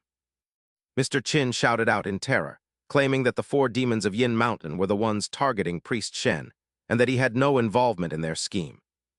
The demons were furious at this betrayal, but Mr. Chin continued to babble, telling the priest that every debt has its debtor and that he should deal with the demons while ignoring him. The enraged demons lunged to execute the traitor first, causing him to scream for the priest's help, until Mr. Bai finally spoke up and revealed that it was a fat pig, not Shen Chanking, who had injured him. Mr. Chin was baffled, questioning how a mere pig could wound someone with 1,000 years of cultivation, leading them to conclude that the pig must be a ferocious beast with a unique constitution. Mr. Chin then began to lie, claiming his earlier betrayal was just an act to lure Shen Chanking out, and the other demons shamelessly agreed, saying they were merely playing along. Mr. Bai watched this display with pure contempt, recognizing them all as the same kind of scum, and vowed to return to Shanking Temple for revenge once his injuries had healed. Meanwhile, the man they were hunting had been wandering the forest for days, having lost his way, when he suddenly encountered a red-eyed creature and drew his weapon, only to find a cute panda. As he was introducing himself, a net suddenly dropped and trapped all 3 of them. They feared it was the general's men, but it turned out to be ordinary villagers out to catch the panda. Their faces lit up upon seeing other people, realizing they were no longer lost, and the hunters provided them with food and water while Shen curiously asked why they were capturing the panda. It turned out that the mischievous panda frequently raided the village and destroyed their crops, so they had captured it this time to turn it into a delicious barbecue feast. Chang Qing advised them against killing it, claiming it was a lucky mascot, which left them puzzled until he explained the emperor cherished such creatures.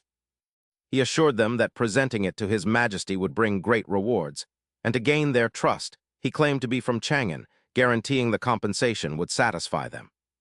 The 3 hunters calculated that killing it wouldn't provide enough food for the whole village, so receiving an imperial reward seemed more logical, and they decided to follow his lead. Meanwhile, at his home, Zio Hai was caught stealing Dong Er's grilled ribs, and though it fled when discovered, she wondered why a cat would prefer ribs over fish. Zio Hai hid in a corner and looked around cautiously before reverting to its true form, revealing it was actually Zio Hu in disguise just to sneak some food. A large bird flew down from the sky, initially mistaking her for a mere cat, but Zio Hu's eyes turned cold as she realized the creature had seen through her facade. The bird demon grew suspicious, wondering if the white dog was actually a spirit beast, until Zio Hu glared at it and unleashed her true power as a fox demon. The bird demon collapsed to the ground in a daze as Zio Hu approached with a terrifying gaze, declaring that since the beast had seen her disguised as Zio Hai, she had to silence it. Recalling the immortal master's advice against killing, Zio Hu decided to use a memory-wiping technique instead, dragging the bird to a water barrel while menacingly telling it that it saw nothing. The dim-witted bird failed to understand, so Zio Hu repeatedly dunked its head into the water, determined to continue until its mind was completely blank. Dong watched the scene in total confusion, wondering why they were playing such strange games in the summer heat, while the bird demon was eventually left in a state of utter stupor. The bird no longer knew where it was or even if it was a bird, while at the neighboring house, the demons were discussing the whereabouts of old Leng, who had gone to scout.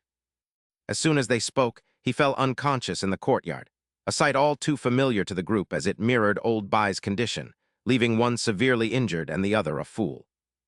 The other two demons furiously vowed revenge for their brothers, but Mr. Chin stopped them, insisting they hide for now. As long as the green hills remain, there will be wood to burn. At the same time, Chang Qing arrived in Chang'an with the panda group. While in the palace, the emperor was grieving because he could not find immortal Master Shen. He was then informed that Songzhou Prefecture had sent a lucky gift delivered by immortal Master Shen, causing him to laugh with joy at the news of the master's return, while the panda ate in the bamboo garden. The princess and her servants found the creature adorable, confirming it was indeed brought by the immortal master, while the emperor and Chang Qing spoke nearby. It turned out the immortal master had been away just to catch a panda, and King Yangtang subsequently gained the support of the great Tang to become the successor of Tubo. Once the others had left, the emperor asked him to speak of any grievances so he could settle them. But Chang Qing felt helpless, knowing he lacked the evidence to arrest General Hu and preferred to handle it himself. The emperor smiled as if he understood and quickly mentioned a strange occurrence at Lord Fang's manor, where 3 people drowned despite there being no physical signs of drowning. He asked immortal Master Shen to uncover the truth behind these anomalies, signaling that it was time for him to utilize his detective skills once again. At the Eastern Palace, the Crown Prince was using a portrait of him for target practice, when an eunuch arrived with an imperial decree stating he was no longer under house arrest. Instead, he was ordered to assist Shen Changqing in solving the case, which left the Crown Prince bewildered as the eunuch addressed him. The emperor commanded him to go to Lord Fang's manor immediately, where immortal Master Shen was already waiting, prompting Cheng Qian to ask whose idea this was. The eunuch replied that it was immortal Master Shen's request to the emperor, and urged the Crown Prince to depart for Lord Fang's residence without delay. He pondered the request and realized that since Shen Changqing had nearly been assassinated by General Hu, he must have understood the situation. Believing that one needs a strong backer to survive in the imperial court, he looked pleased, thinking of his aging father and his own future reign. Cheng Qian assumed Shen Changqing was trying to flatter him and decided that if the man was taking the initiative to submit, he would grant him the opportunity. At the manor, Lord Fang reported to the Crown Prince and the immortal master that the body of the most recently deceased servant was being kept in the side wing. When Chang Qing asked about the previous 2 victims, Lord Fang explained that the first had already been buried, while the second had been taken by the local magistrate for an autopsy. He calmly replied that at least a corpse had been left for them. The old man pleaded, "Exalted immortal, my entire family is terrified by this, and many servants have already fled. Please resolve this matter for us." Changqing confidently beat his chest and told Lord Fang to rest easy as he would handle it. Seeing this, Changqian coughed lightly from the side, prompting him to add boldly, "The Crown Prince and I will handle this and provide you with a satisfactory answer." Changqing covered his face and turned to the Crown Prince. "Let us begin." The prince looked uninterested and told him to proceed. Changqing did not forget to instruct Lord Fang to lock the courtyard doors. "Do not let anyone disturb us," Lord Fang respectfully replied. "Rest assured, immortal, I will ensure no one bothers you." The 2 entered the room and approached the corpse. Changqing asked if the prince needed protective gear, fearing the body might be too gruesome, but Changqian replied smugly that he had followed his father since childhood. "I have been to battlefields and killed enemies. What haven't I seen? Is a mere drowned corpse supposed to scare me?" He turned away to begin. "If your highness says so, I am relieved." However, the prince's face turned pale with nausea the moment he saw it. Changqian quickly turned away, covering his mouth, while Changqing sighed in disappointment. "I warned you that a decomposing corpse is truly horrific." He continued his work and analyzed the situation, noting that the forensic report stated the victim had no contact with water yet died of drowning.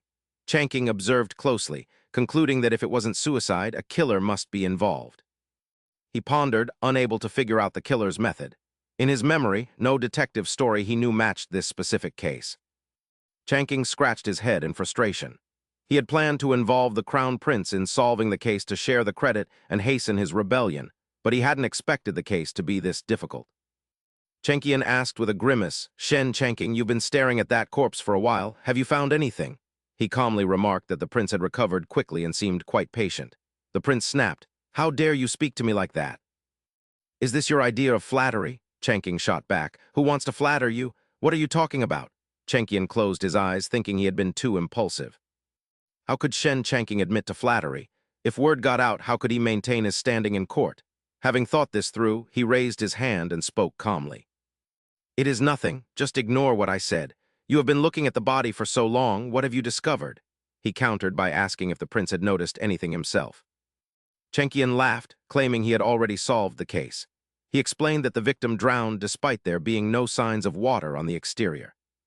There is only one possibility. He wondered what it was. Chenkian pointed professionally and declared, the victim was killed by a water ghost. This case is actually the work of demons. Suddenly, the atmosphere turned deathly silent. Changking looked helpless and asked, Your Highness, is this your grand discovery?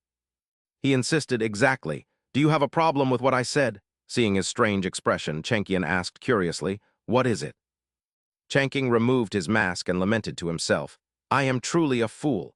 Why did I believe this idiot would discover anything, and I even wanted to help him?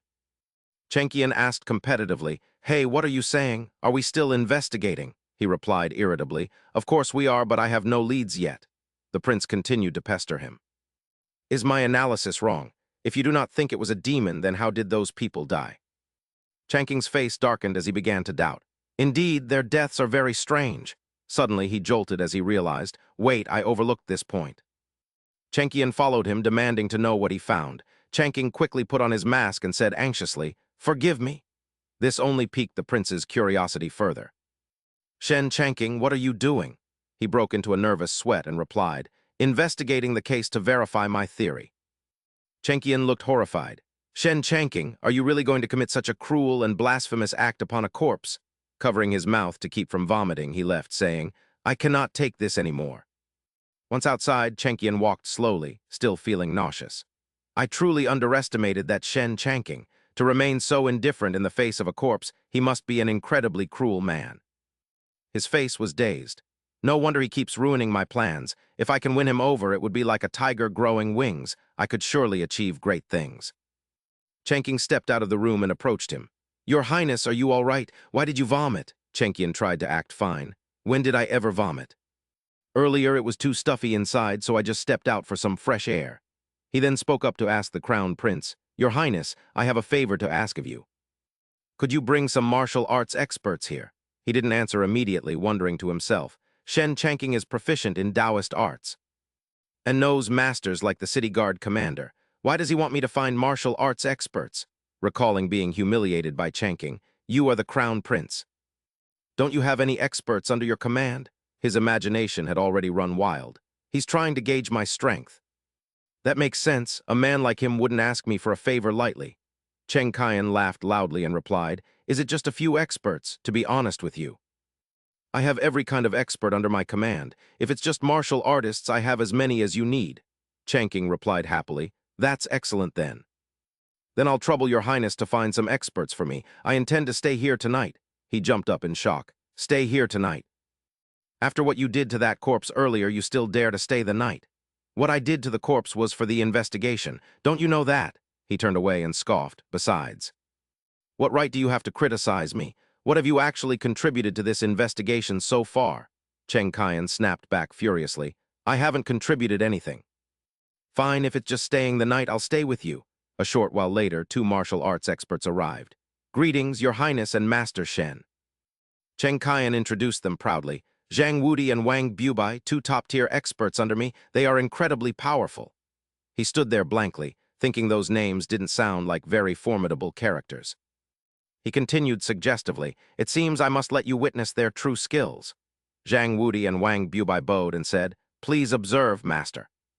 They smashed stones against their bodies until they shattered to prove their toughness. Cheng Kaian asked confidently, Well, impressive, right?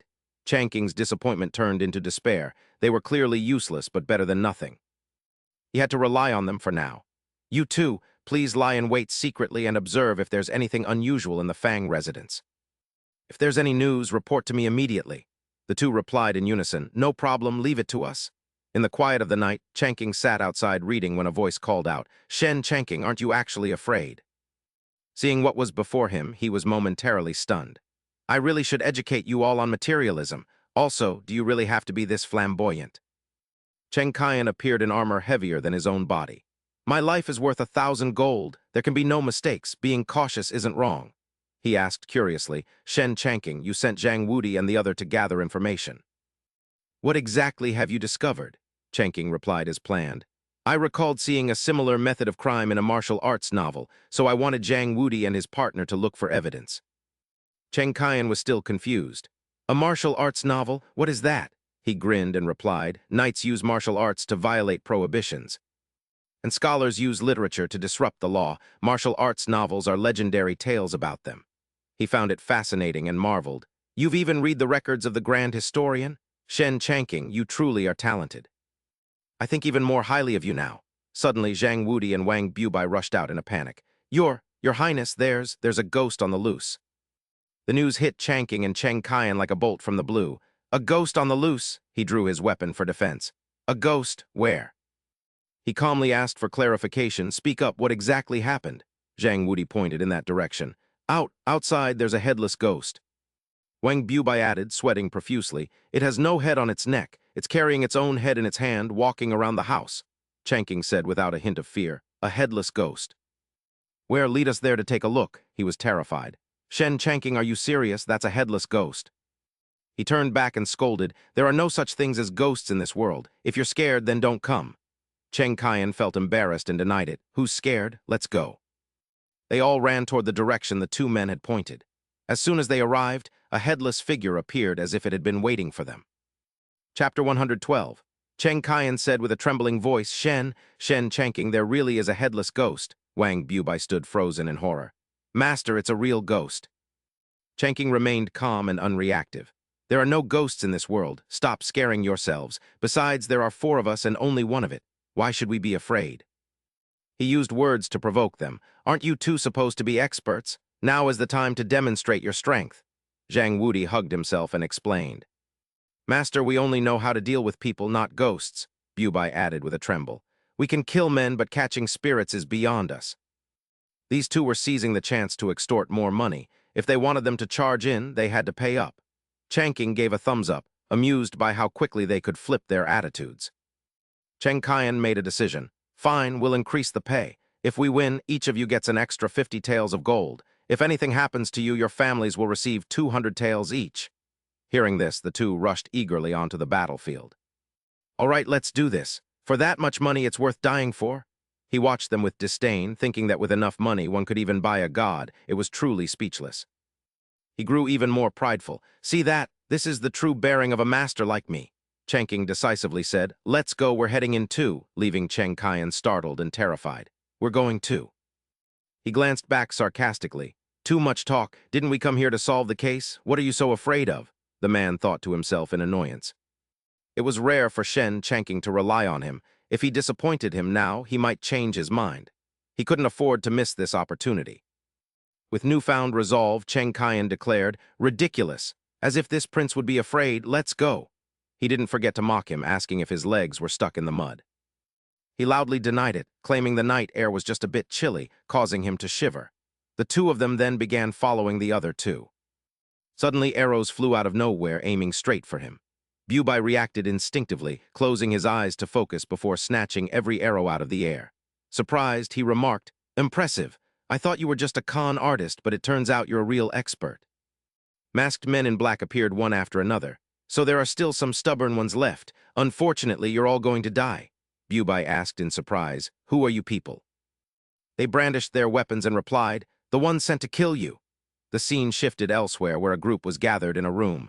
A man angrily questioned Mr. Qin. Didn't we come to Chang'an to help the Crown Prince deal with Shen Chanking? Why did you send assassins after the Crown Prince instead? Mr. Qin explained that he had received intelligence suggesting the Crown Prince and Shen Chanking were conspiring together. If true, they both had to be eliminated. He stated gravely that they had 2 goals, to punish Shen Chanking and to destabilize the Great Tang. Tonight, he would kill 2 birds with 1 stone.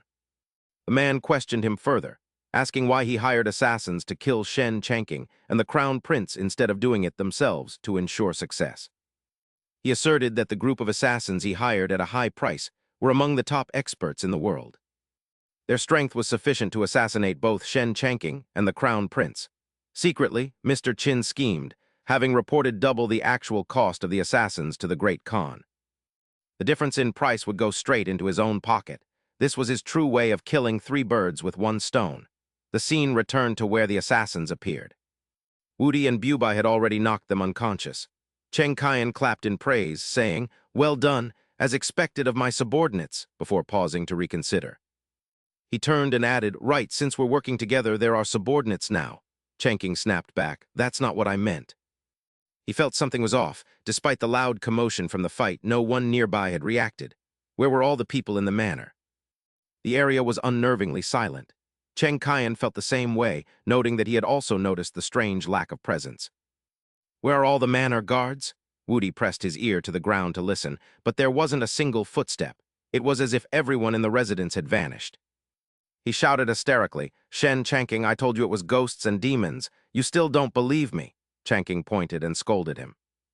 "There are no such things as ghosts in this world. Everything has an explanation, and the answer likely lies with that headless ghost." He went to investigate on his own. Cheng Qian ordered the other 2, "What are you looking at me for? Follow him." Meanwhile, near the city gate, a headless figure appeared holding a water jug. He spoke in a hesitant, trembling voice. "Is that a headless ghost washing its hair?" Wudi stammered, paralyzed with fear. "I've never seen anyone wash their hair like that." Buba groaned, "Oh my God." "I'd rather face a group of assassins than witness this," he muttered. Ignoring them, Changqing called out, "Hello there." Cheng Qian and the other 2 were startled out of their wits, snapping at Shen Changqing, "If you want to die, don't drag us down with you. Why are you shouting?" As he drew closer to the figure, Wudi wondered aloud. Immortal Master Shen is calling out to that ghost, yet it hasn't even bothered to turn around and look at us. "Is it really that arrogant?" Bubai speculated. "Or perhaps it can't hear because it doesn't have a head." He gave a playful thumbs up. "That actually makes sense," one of them remarked. Standing behind them, he barked, "How can you 2 still be joking at a time like this?" Meanwhile, Changqing held up a flame, preparing to act. Cheng Qian desperately tried to hold him back. "Shen Changqing, have you lost your mind? Get back here." Reaching the mysterious figure, he let out a faint smile. It was Wu Niang, bowing her head as she poured water into a kettle. Changqing felt relieved. It was as he suspected. "I knew it. I was just wondering if we had misidentified that headless ghost." He rubbed his chest in relief. "It's just a blind old woman scrubbing a pot. You nearly scared us to death." He noted that her silhouette truly did resemble a headless spirit. Cheng Qian spoke up confidently. "I told you so. Our great Tang is at the height of its power, with a stable government and a harmonious populace. How could any demons exist here? Wudi and the others were just scaring themselves." He then addressed her. "Old lady, Lord Fang invited us to investigate the murders in the manor, and we have some questions." When she walked away without responding, he called out again, "Ma'am." Just then Xiao Wu appeared and spoke up. "It's no use. She is old and frail, both deaf and blind. She relies entirely on memory to move around and do her chores." Having lived in the manor for many years, he asked, "Are you gentlemen here to investigate the murders? Perhaps I can provide the answers you seek." He stood there with his arms crossed. "Who are you and what do you know?" Xiao Wu gave a mysterious smile. "I am the culprit, so naturally I know everything." Everyone was stunned by his confession. He continued, "Since you've managed to track down Wu Niang, you must have already deduced that I am the killer." Changqing cut to the chase. "Who exactly is Wu Niang?" Cheng Qian demanded, "Who are you? Why would we have guessed you were the murderer?" Xiao Wu looked surprised. "Wu Niang is the old woman you just saw." "Have you really not investigated her yet?" he asked. Changqing replied bluntly, "Not yet. We only encountered her by chance. We actually thought she was a headless ghost. That's why we followed her here." Hearing this, he paused for a moment. "So you haven't actually discovered anything? It was all just a coincidence?" He scratched his head, trying to guess their next move. "Actually, I had already deduced that the murders in the manor were committed by a martial arts master." Xiao Wu's expression darkened as he released a murderous aura. "Well, it doesn't matter anymore. Once I eliminate you all, these secrets will remain hidden forever." Wudi and Bubai stepped forward to face him. "Then let's see if you actually have the skill to do it." No sooner had they spoken than an invisible demonic force gripped their throats. The 2 fell to the ground, paralyzed. Cheng Qian recoiled in terror. "What is this?" The pressure emanating from Xiao Wu was suffocating. "Now it's your turn." Cheng Qian scrambled to hide behind Changqing's back. "Shen Changqing, quick, stop him. Use your Taoist arts on him." Hearing this, Xiao Wu was taken aback. "Are you Shen Changqing, the famous Taoist master Shen who has recently gained renown in Chang'an City?" Cheng Qian stepped forward smugly to taunt him.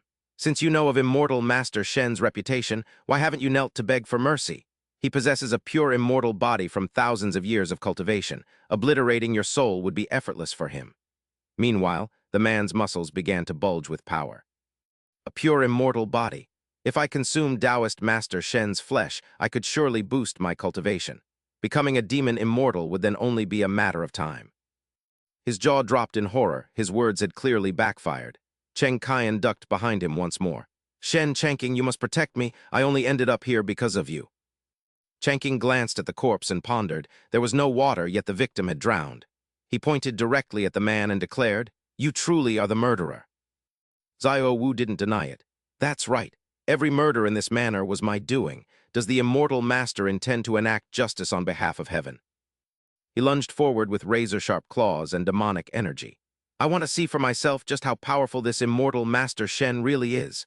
He barely had time to react, only managing to raise his hand. He was incredibly fast, but before he could strike, he collapsed face first, leaving them speechless as he lay there sweating and gasping. "My demonic power." Xiao Wu gazed at him with a pitiful expression and asked what he had done, leaving Shen Changqing utterly bewildered by the situation.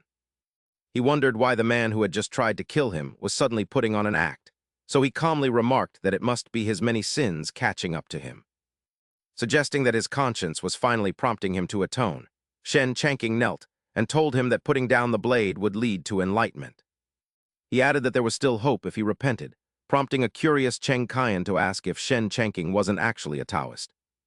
Cheng Qian questioned why he was using Buddhist teachings, but Shen Changqing ignored him as Xiao Wu repeatedly asked why his strength and demonic energy had vanished.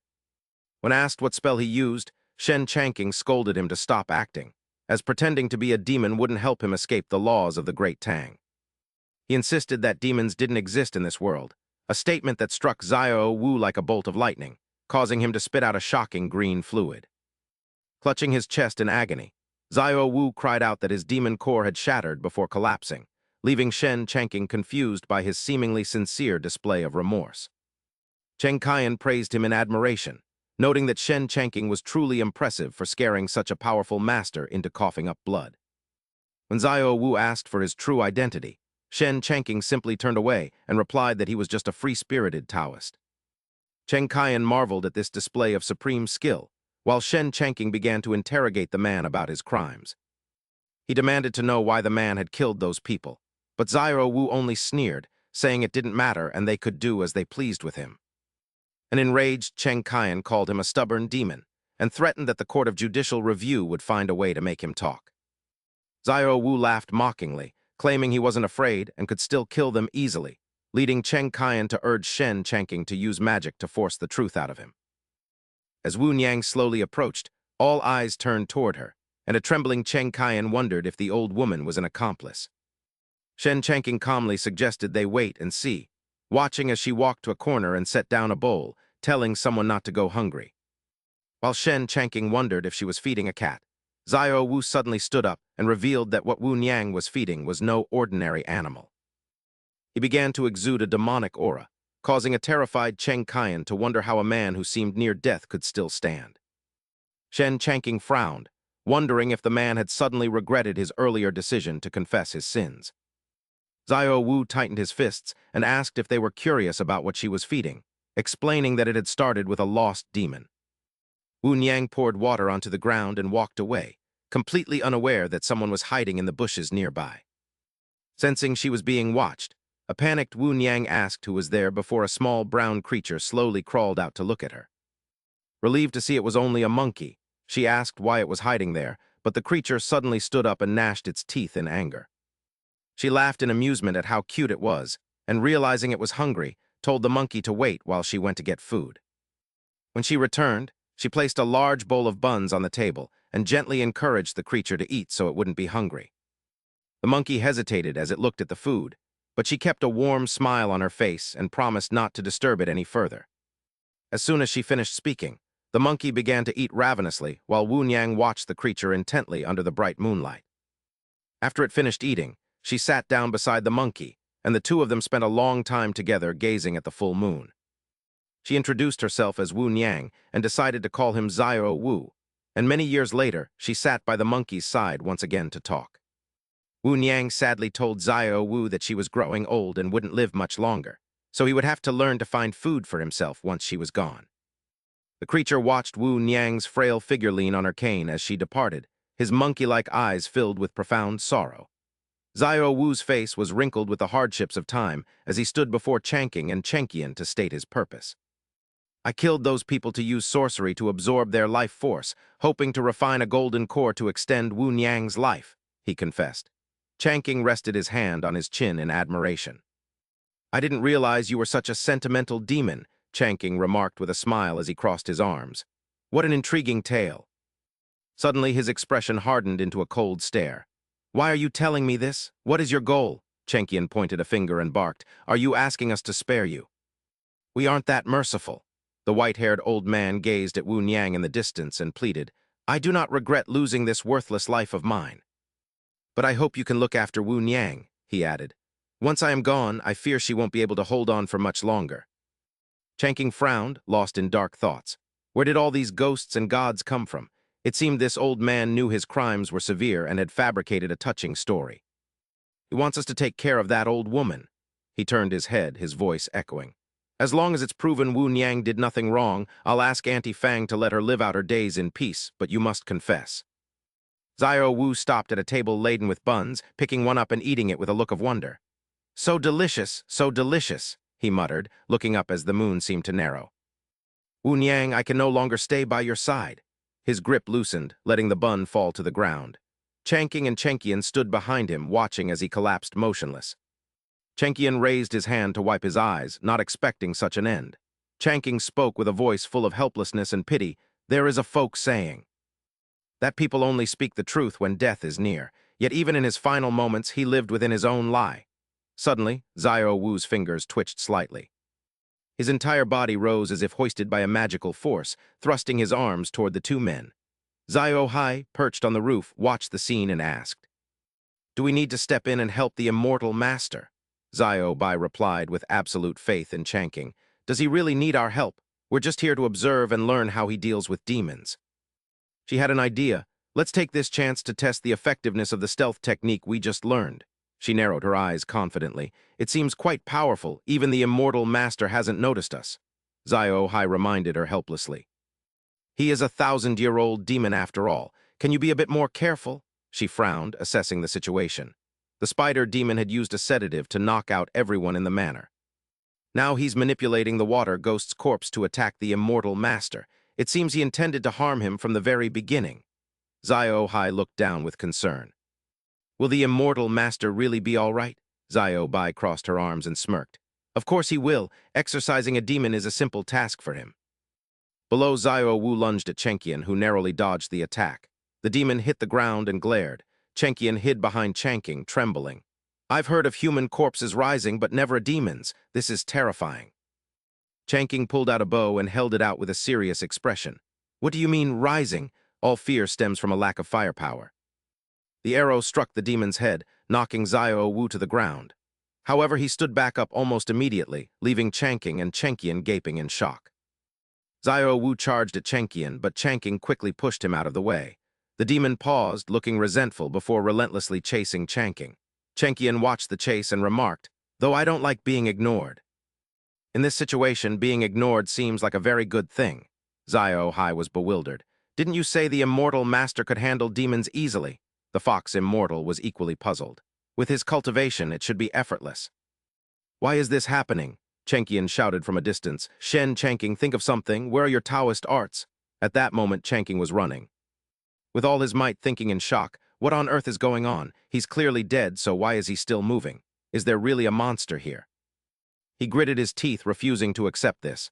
Damn it, am I really going to die here? Sweat poured down his face as he suddenly remembered something. Wait, as the crown prince. He must have hidden experts protecting him. Why haven't they acted yet? His eyes brightened as he looked at Chengqian with a devious grin. They must think the crown prince isn't in danger, so they aren't intervening. Prince, I'll have to sacrifice you a little. Seeing Changqing's scheming look, Chengqian shuddered. Shen Changqing, why are you looking at me like that? Changqing rushed toward him. Changqing frowned and shouted loudly, You friend hiding in the shadows. Do you plan on just watching the show? Chengqian ran frantically, grumbling, Shen Changqing, what are you doing? Why are you dragging me into this? Changqing shouted back tiredly. The crown prince is in danger. This is your chance to shine. Above, Xiao Hai misunderstood and cried out in surprise. It appears the immortal master was aware of our presence all along, having seen through my concealment spell that day. She remarked composedly, I already informed you that his prowess far exceeds anything you could imagine. You were skeptical before, but are you convinced now? Watching the pursuit below, she questioned why the immortal master appeared to be struggling if he truly possessed such great power. Xiao Bai responded swiftly, asking if he had heard the immortal master's words about paving the way for them.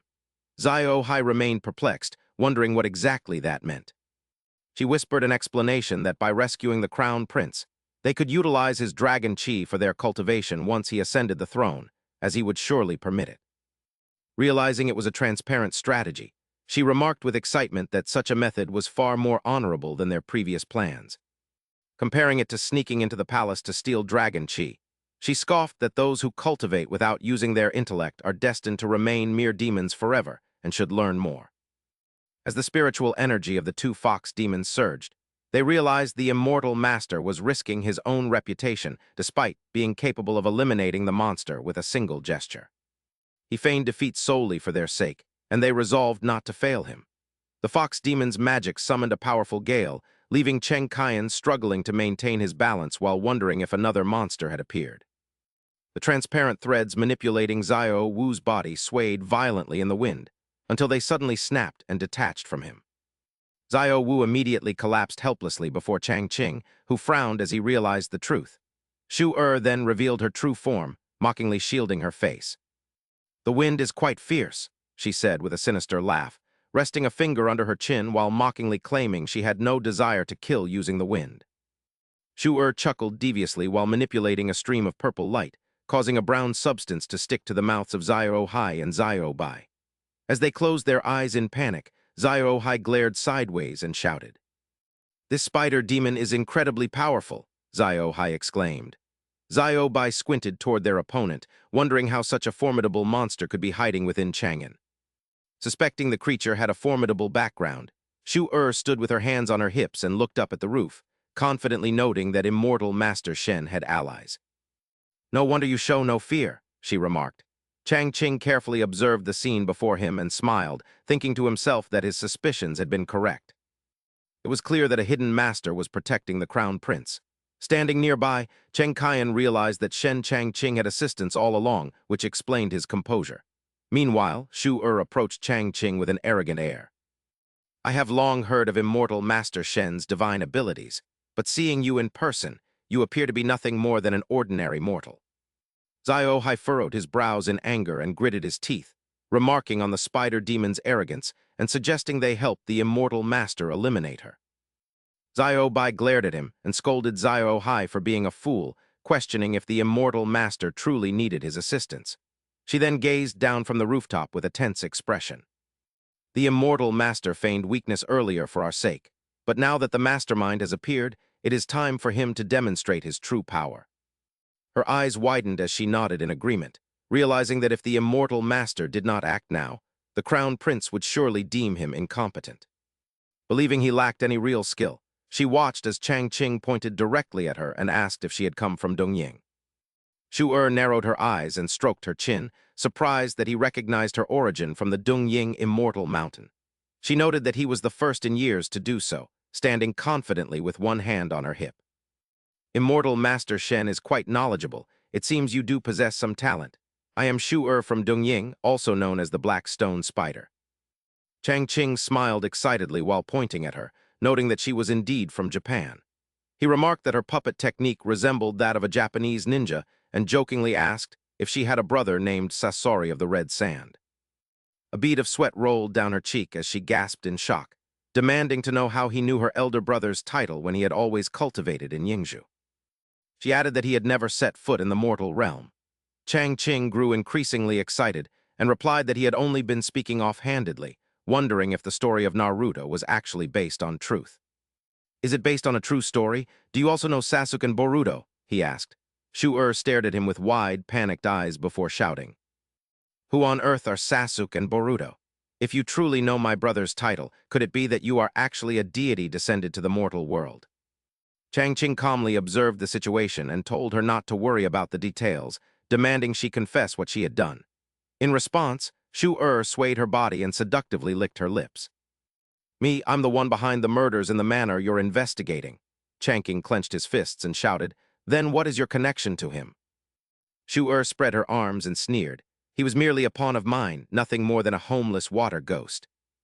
Without my secret guidance, how could he have taken human form so quickly? Naturally, I also told him to kill people to condense a demon core. To save the fifth lady, see how kind I am? I'm even telling you the truth myself. Cheng Gan glared at her and growled, so you're the real mastermind. Immortal Master Shen, eliminate her quickly to protect the people. Chang Qing watched her closely, thinking to himself, another overactor. What does their involvement even mean? Suddenly, he realized something terrifying. I've got it. In his imagination, Chang Qing handed her over to the emperor and reported, Your Majesty, the manor murders were caused by a demon. The demon has been brought to justice. Shu glanced at him with contempt. I'm no demon. There are no such things as monsters in this world, Shen Chang Qing. You've fallen into a trap, you fool. Sweat poured down his face as he hurriedly backed away. What? You're tricking me again. The emperor angrily pointed and shouted, Shen Chang Qing, you are incredibly gullible and foolish. You are stripped of your rank and barred from office forever.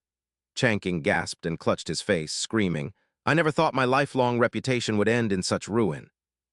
Now Chang Qing crossed his arms and calmly closed his eyes. Stop acting, you're still trying to plot against me. Did you think this little trick could fool me? Shu looked puzzled. I've told you the whole truth, what's left to hide? Then Chang Qing glared and pointed straight ahead. You aren't monsters at all, you're clearly just violent martial arts masters. Do you think calling yourself a demon will help you escape punishment? Shu watched him intently and spoke up. Shen Chang Qing, can't you tell whether I'm a demon or not?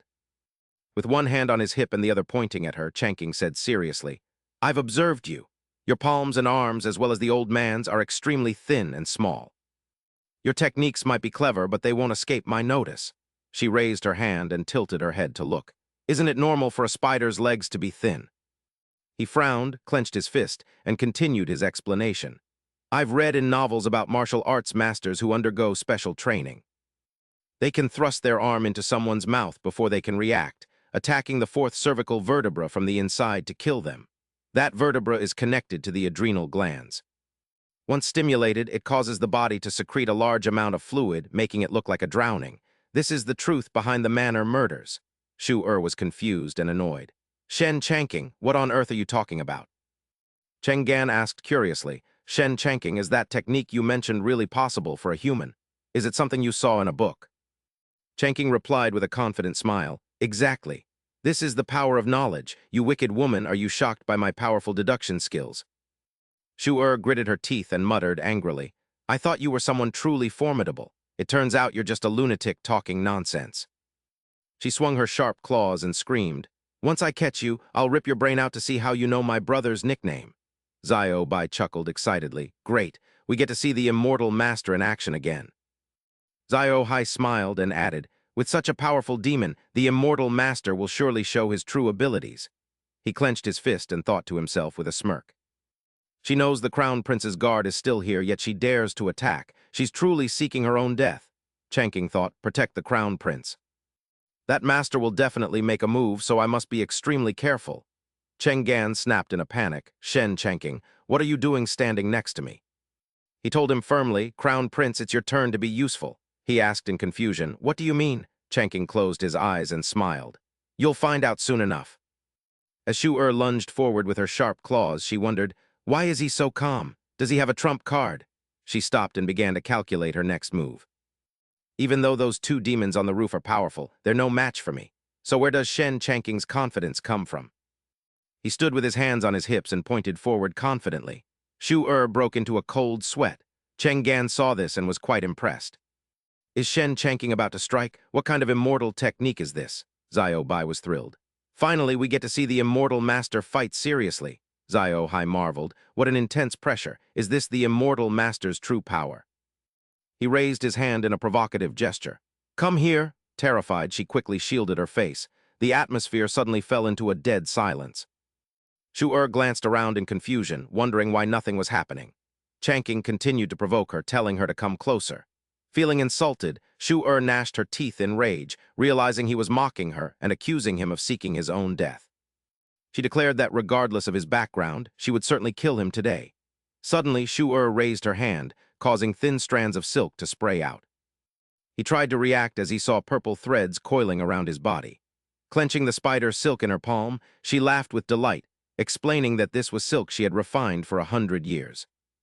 It was impervious to fire, water, and blades. She claimed he was trapped and could never escape. Suddenly, Shu-er's eyes widened in shock as she noticed the light fading from her spider silk. Her demonic energy had vanished, leaving her bewildered. Shu-er shouted at him, demanding to know why her power disappeared the moment she got close to him. Xiao-bai was equally puzzled. Xiao-bai wondered why their demonic energy always vanished near the immortal master. Xiao-hai looked surprised, admitting he had been curious about this for a long time.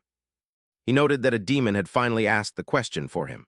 Chanking thought to himself, wondering if she was still acting at a time like this, and decided to play along since she was so committed to the performance. Chanking threatened her loudly, claiming his blade technique permitted no supernatural existence to remain. Panicking, she scrambled backward. She realized he had reached the realm of the Tao. Xiao-bai was amazed, concluding that the immortal master's path was the overbearing Tao. Xiao-hai was struck with terror. He finally understood why they lost their demonic energy before the immortal master. Cheng Qian gradually realized the situation, deciding it was time for him to show his worth. He tried to draw his sword but found it stuck in the scabbard. Frustrated, Cheng Qian raised the sheathed weapon and charged, determined to beat the wretched demon to death. Chanking was stunned by the sight. He had told the prince to dodge, not to charge in himself. The hilt of the sword struck her face, causing it to swell. Shu-er was pummeled repeatedly, unable to fight back. Without her demonic energy, she couldn't even defeat a mere mortal. Drenched in sweat and barely able to stand, she cursed and told him to get away. Cheng Qian laughed heartily, feeling as though he had finally slain a demon.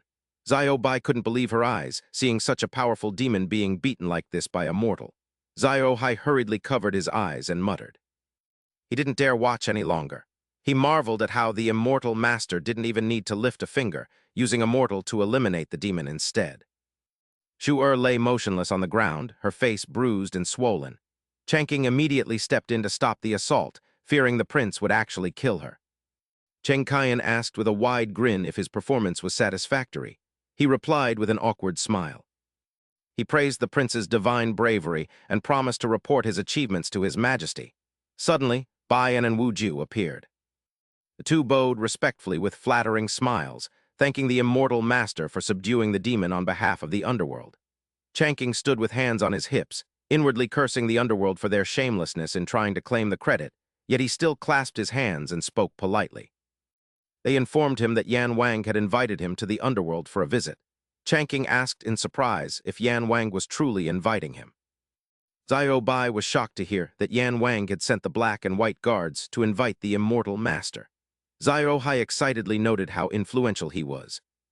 It seemed they had chosen the right person to follow. Yan Wang narrowed his eyes and stroked his beard, thinking that if they could recruit Shen Chanking as an ally, then the powerful demons lurking in Chang'an City would no longer be a concern. Cheng Qian was impressed, noting that even Yan Wang wanted to meet Shen Chanking. He looked up with suspicion, wondering what business Yan Wang had with him. Both Baiyan and Wu Ju looked down at the unconscious Shu-er. Yan Wang had witnessed the scene of him attacking her with the sword from above. Wu Ju cursed, noting that this spider demon's cultivation was profound, and they had failed to capture her many times before, yet Shen Chanking had handled it. Baiyan agreed, recalling how he was nearly killed by her during their last attempt. He turned to Yan Wang, wondering why Shen Chanking would even want to help them. He doubted a master of such high cultivation would be willing to act as their subordinate, especially since other powerful rogue immortals had refused them before. Yan Wang closed his eyes and ordered them to handle the negotiations themselves. He leaned in close and made it a mandatory requirement that they convince Shen Chanking to help them eliminate demons. The two gasped in panic before Baiyan clasped his hands sincerely and confessed to the immortal master that many ancient demons were actually hiding within Chang'an City. It would be fine if they behaved, but some were untamable. Wu Ju added that while they should handle it, the underworld was overwhelmed, so they hoped he would lend his assistance, leaving him scratching his head in a difficult position. "You want me to help exorcise demons? I don't know how." Wuju smiled flatteringly. Immortal, please don't joke. If you don't know how, then no one in the world does. You even captured Shunai, such a powerful spider spirit. Chanking thought to himself, they want to rely on my deduction skills, but are hesitant to say it clearly. He crossed his arms and asked, so what's in it for me if I help you? Wuju scratched his head hesitantly. Immortal, you have divine powers. Ordinary money surely won't interest you. Bian stood nearby in a panic, adding, the underworld can extend life and change a person's fate. But with your cultivation, you don't need our help for eternal longevity. Chanking looked visibly annoyed. So that means there are no benefits at all. Wuju smiled brightly and asked, does accumulating merit count? He then added more flattery, immortal, by eliminating evil for the people, the commoners will be grateful to you. He showed a look of disdain and judged them. As expected, these people from the underworld want a free ride. How can such a stingy organization achieve great things? Then Chanking refused and stated, consider my previous help as a duty. As for helping you further, forget it. Both Bian and Wuju tried to salvage the situation. Immortal, perhaps you should reconsider. He irritably reminded them again, I won't say it twice. If you keep pestering me, I won't give you this person either. Terrified, Wuju's voice trembled. Immortal, please don't be angry. We shall take our leave. He stared at them and cursed, these freeloaders are truly troublesome. Chankian, standing behind him, was extremely excited. Shen Chanking, only today did this prince realize what it means to be unyielding and powerful. I didn't expect you to be so firm with the deities of the underworld. Chanking turned his head with a look of annoyance. You are the crown prince, after all. Can't you show some of the dignity you're supposed to have? He beamed with pride. That's right. Now that I have your help, I truly don't need to care about the underworld anymore. Chanking stood with hands on his hips looking down. The matter at the Fang residence is considered finished. After dawn, tell Lord Fang the details so they can look after Wu Niang. He followed behind, pleading, indeed, I must also go to the palace to report to my imperial father. This prince's contribution this time is not small. Shen Chanking, you must speak well of me. He didn't care, shaking his hands and yawning. I've been busy all night. I need to find a place to sleep for a while. At that moment, Chankian's voice echoed through the silent night. Shen Chanking, speak well of this prince, don't forget. This prince will surely reward you handsomely. Chanking impatiently replied to him dismissively. Fine, I get it, you're so talkative. Xiao Bai was so sleepy that she let out a wide yawn, covering her mouth with her hand. Everything has been resolved smoothly. It's time to go home. Xiao Hai turned her head to the side with a puzzled expression. By the way, since the immortal has returned, should we tell him about the 4 demons living next door to Chanking Temple? Xiao Bai gestured forward and smiled with an extremely proud look. There's no need. The immortal didn't even care about a 1,000-year-old spider spirit. Would he really care about those few demons? As long as they don't harm Chanking Temple, just leave them be. Xiao Hai smiled and nodded in agreement. That makes sense. If they don't bother us, we won't bother them. There's truly no need to mind them. At that moment, Xiao Hai raised her head and watched the scene across from her with great excitement. I've noticed that since following the immortal, our perspective and way of looking at things have become completely different. Xiao Bai reached out toward Xiao Hai and smirked. If you can realize this, then your time following the immortal hasn't been in vain. Xiao Hai proudly closed her eyes with a smile on her lips. We cannot bring shame to the immortal. Warm rays of sunlight embraced the palace, making the already exquisite structure appear even more magnificent. Shimin wore a satisfied, encouraging smile and closed his eyes. You have handled the matter at the Fang residence very well. This emperor is most impressed. Chanking clasped his hands together, bowing respectfully with a smile. The crown prince contributed greatly this time, fortunately with his assistance. The matter was resolved smoothly. Standing nearby, Chankian wore a sweet smile, looking quite well behaved. It is all thanks to the immortal's excellent guidance. Shimin glanced to the side and instructed Chankian, since the crown prince has merit, his service shall atone for his faults. Your confinement is lifted. From now on, follow the immortal to learn. Chankian smiled excitedly and replied to him, Thank you for your grace, imperial father. A drop of sweat rolled down Shimin's cheek. While closely observing Chankian's face, he said, Cut ties with those delinquent friends of yours. Do not forget you are the crown prince of the Great Tang. Chankian hastily knelt before Shimin, bowing his head and closing his eyes. Your son understands. Chankian's brows furrowed tightly as he spoke with a tone of great determination. Your son will certainly draw a clear line between himself and his past. The sun hung in the sky, casting warm rays upon the ancient house. Mr. Chin glanced down with an excited smile while holding a book and a fan, looking intently at the Spring Palace paintings. A mysterious man in a black cloak knelt before him and reported that the crown prince of the Great Tang had sent word. He mentioned an urgent matter and requested a meeting, causing Mr. Chin to frown deeply as he asked with suspicion. The crown prince has already sided with Shen Changqing, so why is he contacting me? The brown bear growled, glaring ahead in a fit of rage. What exactly is going on? Give me the details, the fierce eagle muttered, while the cloaked man kneeling on the ground replied that he didn't know the specifics. The crown prince's men approached me, and I came to report immediately, as Mr. Chin sat on the couch with his eyes closed, stroking his beard. The prince sent someone to find you, and you came straight here to report. Mr. Chin suddenly stood up in a panic, gripping his fan tightly with a tense expression. This is bad, it's a trap. Our location has been compromised, a man with a top knot exclaimed while bowing respectfully toward Cheng Kian. Your Highness, the Tuju people have entered that courtyard, he reported, as Cheng Kian frowned and watched the house across from them intently. Those Tuju dogs are quite bold to dare stage an ambush near Changqing Temple, he remarked, as one of his subordinates tilted his head in confusion. Your Highness, if the Tuju are ambushing so close to Changqing Temple, how could Immortal Master Shen not notice? Another subordinate wondered. Could Immortal Master Shen be allowing those Tuju scouts to stay near his home? Cheng Kian pondered, looking up thoughtfully with his hand on his chin. You have a point. Someone as powerful as Immortal Master Shen couldn't have missed them, so why hasn't he reacted at all? Suddenly, a memory of Li Shimin's worried face surfaced, reminding Cheng Kian of his father's advice to sever ties with his wicked companions. Don't forget that you are the Crown Prince of Great Tang, he recalled, causing Cheng Kian to widen his eyes and gape in realization. That's right, father told me to cut ties with those bad influences, and Shen Changqing, being favored by father, must understand his intentions. It's not that he didn't notice, he's leaving them for me to deal with personally, Cheng Kian thought, his brow furrowing deeply.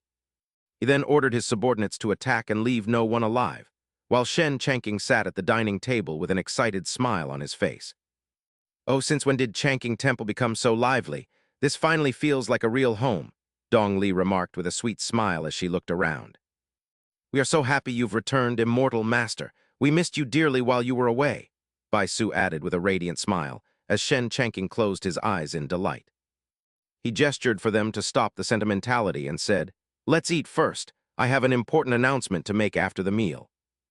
At that moment, Xiao Hai lowered his head to grab a fresh fish, while Xiao Bai beside him shyly nibbled on a chicken leg from the plate. Shen Changqing turned to Dong with a gentle smile and asked if anything had happened during the days he was away. Dong looked at Shen Changqing and replied with a smile, touching her chin as she mentioned that they seemed to have new neighbors. Dong Li and Bai Su both glared at Dong as Dong Li thought the Immortal Master must have sensed the strong demonic aura long ago, while Bai Su thought she was a blabbermouth. Does she really have to show off? Bai Su wondered, while Dong Li looked at the others in confusion and asked why they were staring at her. Shen Changqing stood up and leaned on the table, looking excited as he said, Oh, new neighbors, I must go and greet them. I cannot be impolite. Xiao Bai and Xiao Hai watched his back as he walked toward the door, while the man with the top knot knelt and reported in a panic. Your Highness, the enemy had two powerful figures we couldn't stop, so they escaped, he said, prompting Cheng Kian to clench his fist and shout for them to give chase. Cheng Kian's face contorted with rage as he ground his teeth, muttering that they had to be eliminated, or his secret dealings would be exposed. Suddenly, Shen Changqing appeared behind Cheng Kian with a bright smile and said, Hello, leaving Cheng Kian sweating in terror and unable to speak. Gasping, a drop of sweat rolled down Shen Changqing's cheek the moment he saw Cheng Kian's face, and he pointed forward, calling out to the Crown Prince. Cheng Kian's eyes widened in shock as he shouted Shen Changqing's name, while the latter smiled cheerfully and observed the man standing before him.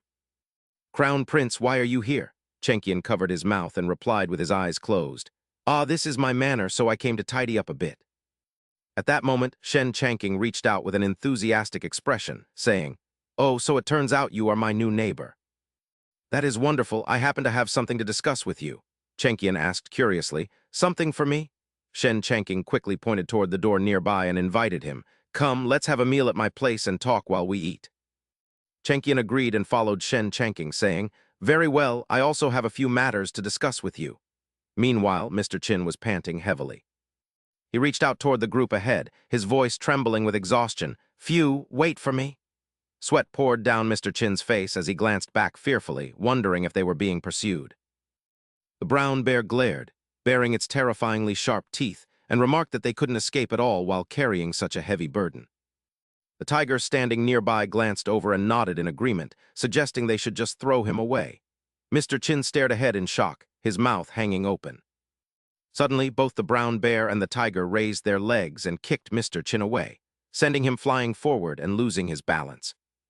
The brown bear furrowed its brows angrily, saying, "Mr. Chin, once our third and fourth brothers have recovered, we, the four young masters of Yin Mountain, will surely bathe Changking Temple in blood to avenge you." The tiger, standing behind, glanced sideways with a cruel smile on its lips. "So for now, we can only sacrifice you first." Xiao Hai stared intently at Shen Changking and Chengqian, speaking up with a questioning tone. "Isn't that the useless crown prince? Why is the immortal master relying on him to eliminate demons?" Xiao Bai turned her head with a frown and replied, "Those demons aren't even worthy of the immortal master's personal intervention. He just finds an assistant to handle it." Xiao Hai then broke into a bright, excited smile and scratched her head, saying, "First, he suppresses the crown prince to make him lose his status. Then he uses the investigation to help the crown prince regain his authority, making him feel grateful and dependent on the immortal master. Except for those four demons next door, everything is perfectly linked without a single flaw. The immortal master's realm is truly far superior."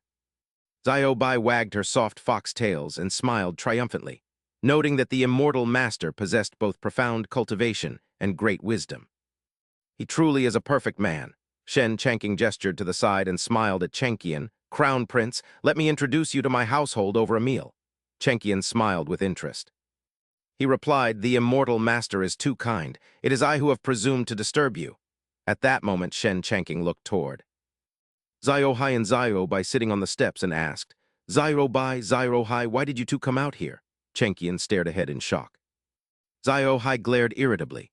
Chengqian was startled, his eyes widening in horror as he pointed forward and asked with a trembling voice, "That black cat, could it be?" Shen Changking held Xiao Hai and stroked her while looking up at Chengqian, calmly replying, "Yes, it is the same black cat from the palace. Imperial concubine Wei felt it was unlucky, so I adopted it. Don't worry, Xiao Hai isn't dangerous." Sweat rolled down Chengqian's cheek as he watched the scene intently, thinking to himself, "A dignified cat immortal, yet she submits to Shen Changking. This man is clearly showing off his power to me. I must have been possessed to oppose him before. Luckily, we are allies now."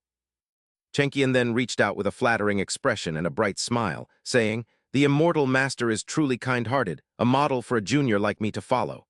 Shen Changking smiled and replied, "You are right, Crown Prince. I have put on some weight lately and I am a shut-in, so I truly live up to the phrase, kind-hearted homebody." Shen Changking laughed so hard his eyes closed, thinking of his kind heart. It was truly mind-boggling, while a sweating Chengqian looked at him in confusion. "Why are you laughing, immortal master? I don't quite understand what mind-blowing means." Changking turned his back to him, extending his arm as he replied nonchalantly, "Fine then. It seems that whether in ancient or modern times, puns and homonyms are never truly appreciated. Forget it, let's head inside to discuss business." Chengqian broke into a cold sweat, panicking as he stared intently at Changking's back, wondering to himself why Shen Changking had suddenly become so despondent. "Could I have offended him just now?" Changking placed one hand behind his back while gesturing toward three beautiful young women with the other. "Your Highness, these are the people of my household, my family." Dong Li, Bai Su, and Dong Er all smiled gently, closing their eyes as they spoke in unison. "Greetings, Your Highness."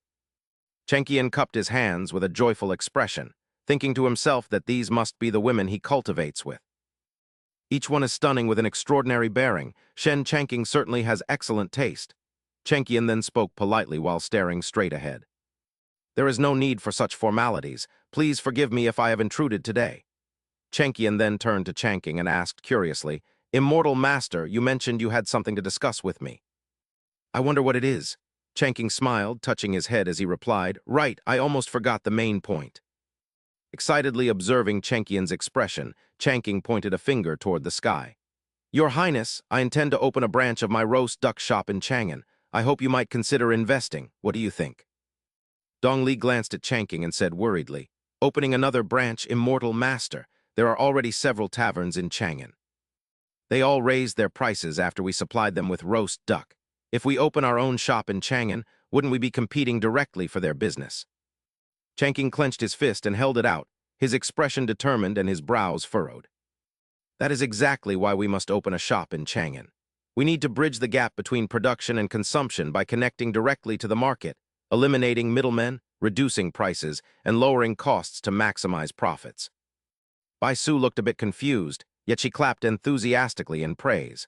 Although she didn't fully grasp the Immortal Master's meaning, she felt it sounded very impressive.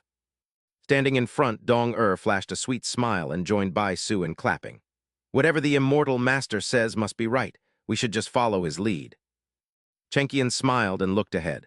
"I have tasted your roast duck before, and it is truly a worldly delicacy. Since it is so rare, I am willing to provide the funds to open the shop. Have you chosen a location yet?" Changking replied awkwardly, gesturing forward. "The rent in the bustling areas of Chang'an is quite expensive, so I haven't decided yet." At that moment, Chenkian placed a hand on his chest with a serious expression. With a confident smile, he said, "Leave this to me, just wait for my good news." 3 days later, a sign was posted on a locked wooden door, "The #1 shop in Chang'an, Changking Roast Duck. Opening soon, everyone is welcome." Passers-by stared at the notice on the door, buzzing with excitement. "Changking Roast Duck, isn't that the shop from Jing County?" a man in brown clothes asked with a cheerful smile. "I heard it belongs to Immortal Master Shen. I must go and try it on opening day," a brown-haired girl and a man in red agreed. With expectant looks, they said in unison, "Me too." Chenkian looked down at the crowd gathering below with an excited expression. "Immortal Master Shen, is this location acceptable? The storefront is ready. You just need to recruit and organize the staff." Changking smiled with satisfaction and replied, "It's more than acceptable, it's perfect. Only your highness could have secured such a prime spot." He then turned to face Chenkian, speaking joyfully while gesturing forward. "Your highness, here's to a successful partnership from now on." Chenkian immediately smiled and reached out to shake Chenking's hand. "Indeed, a successful partnership. With your help, it's like a tiger has grown wings." Young Master Dong stood in the building opposite Chenking's shop, hands behind his back, watching the bustling crowd. The butler standing beside him glared down, speaking irritably. "Young Master, this Shen Changking is demanding extra alliance fees for his roast duck, yet now he's openly opening his own shop in Chang'an. This is truly disgraceful." Young Master Dong furrowed his brows and snapped. "Shen Changking dares to be so reckless in Chang'an. Does he really think our Jiangsun family is an easy target?" The butler behind him cupped his hands respectfully. "The other owners have all agreed to follow your arrangements, young master." Dong glared down and replied calmly, "Good. They will certainly need more labor for the new shop. Let's arrange some for them." At that moment, young Master Dong wore a confident and arrogant smile. "Shen Changking, you may be skilled at slaying demons, but when it comes to business tactics, you are still quite naive." An armored young man on horseback charged furiously, swinging his sword at the crowd below. "Brothers, the Tubo barbarians can't hold out much longer." The cavalrymen behind him shouted in unison, "Charge!" as Junjai sat atop his horse. He watched intently as the white smoke dissipated. "Inform King Yangtong that his final opposition has been crushed. He can now rule as the leader without worry." The youth behind him tilted his head toward Junjai. "Master, King Yangtong keeps using the reorganization of the Tubo tribes as an excuse to avoid seeing you, sending only jewels and beauties instead. He clearly has other plans." Junjai closed his eyes wearily and replied, "King Yangtong is colluding with Shen Changking, so it's only natural he's afraid to face me. As long as he remains a loyal dog of the Great Tang, I won't bother with him." Junjai glared ahead with resentment and furrowed his brows. "The enemy I truly care about is Shen Changking." The armored youth approached Junjai and spoke angrily. "Master, Shen Changking has already sought the Crown Prince's protection. He is now on the same side as us. Why do you still consider him an enemy?" Junjai lowered his head and looked down. "Once an enemy, always an enemy. His reliance on the prince doesn't mean he's not afraid of me." He tightened the reins and galloped forward. "Only a dead man can truly put my mind at ease." The young soldier rode off to make arrangements. Meanwhile, young Master Dong stood behind a wine counter with his hands behind his back, adjusting a fake beard on his face. "In Chang'an at the Jiangsun family's tavern, that man Shen Changking is full of devious schemes. I've come personally to see what they're plotting." The butler gave a flattering thumbs up. Young master leading the charge is truly admirable. A stout man smiled and added, Indeed, the young master is quite formidable. A thin man behind the butler praised him. To manage the Jiangsun family's tavern at such a young age. The young master is truly talented. Young Master Dong glared ahead with an excited smile. Once you've successfully infiltrated Shen Chanking's roast duck restaurant, wait for my signal. He thinks he'll have a smooth opening, in his dreams. The stout man nodded and smiled. Please rest assured, young master. The thin man beside him maintained a sycophantic expression. Doing good is difficult, but sabotage is easy. Young Master Dong stood tall and walked forward confidently with his hands behind his back. Let's go see what Shen Chanking is up to. Sweat rolled down young Master Dong's cheek as he stared in shock, his mouth agape and speechless. Shen Chanking sat on a chair and smiled at young Master Dong, holding up a sign. The first trial, an assessment of physical appearance. Young Master Dong panicked, sweat pouring down his face. Is this a concubine selection? It's just a job, so why are there so many requirements? His two followers were dejectedly rejected. Young Master Dong held a brush in surprise as his fake beard fell off. The second trial, a test of cultural knowledge. Young Master Dong looked up in a panic, sweating profusely. Is this the top scholar exam? Why must we be tested on astronomy and geography? History and mathematics, we have to be tested on all of this. The butler turned aside helplessly and spread his arms. Rejected, there's no way, it's too difficult. Young Master Dong looked around, sweat streaming down his face. He gasped in shock. The third trial, a test of physical endurance. Shen Chanking stood with his hands on his hips, pointing to the sky as he explained to the crowd. We are in the service industry. Only staff with great stamina can provide the most attentive and enduring service to our customers. Now, the final test begins. Physical fitness test, run one lap around the city walls. Young Master Dong's brows furrowed as he sweated. Is he hiring workers or recruiting soldiers? Why a lap around the city? Shen Chanking smiled excitedly and gestured toward Chun Feng. Those who can persevere and finish the run will qualify. Chun Feng, you lead the way. Chun Feng bowed respectfully. Yes, master. As soon as Shen Chanking spoke, Chun Feng sprinted forward with incredible speed. The trial begins. Young Master Dong immediately gave chase with a determined look, gritting his teeth. Good heavens, I've come this far, I can't afford to fail now. He staggered forward with trembling legs. An hour later, sweat soaked his face and his fake beard fell off. He sighed and looked up.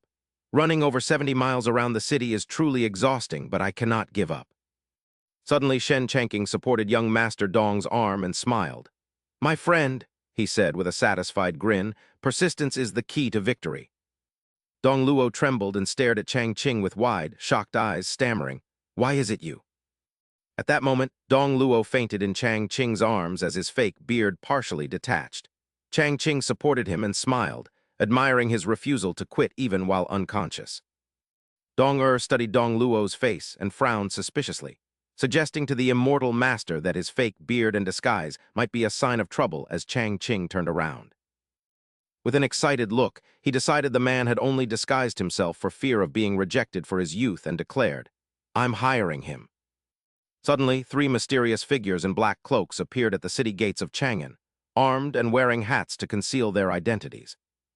The young man, whose face was hidden except for his eyes, adjusted his hat and announced that they had reached Chang'an and the Grandmaster had given the order. Tonight, we begin the operation to eliminate Shen Changqing. Dong Luo slowly opened his eyes, looking dazed and exhausted as his mouth began to mumble.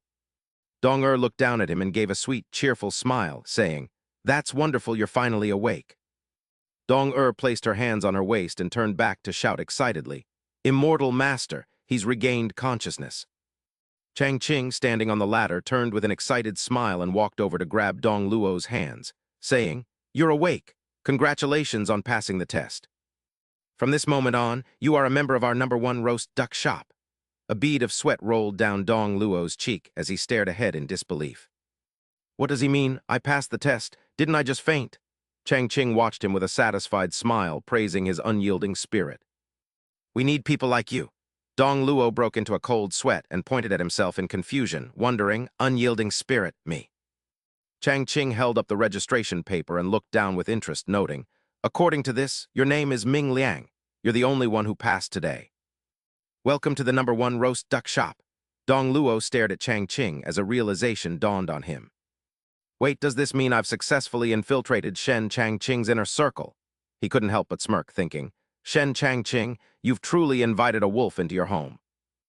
Outwardly, Dong Luo maintained a grateful tone and said, Thank you for your recognition, immortal Master Shen. I will certainly do my best.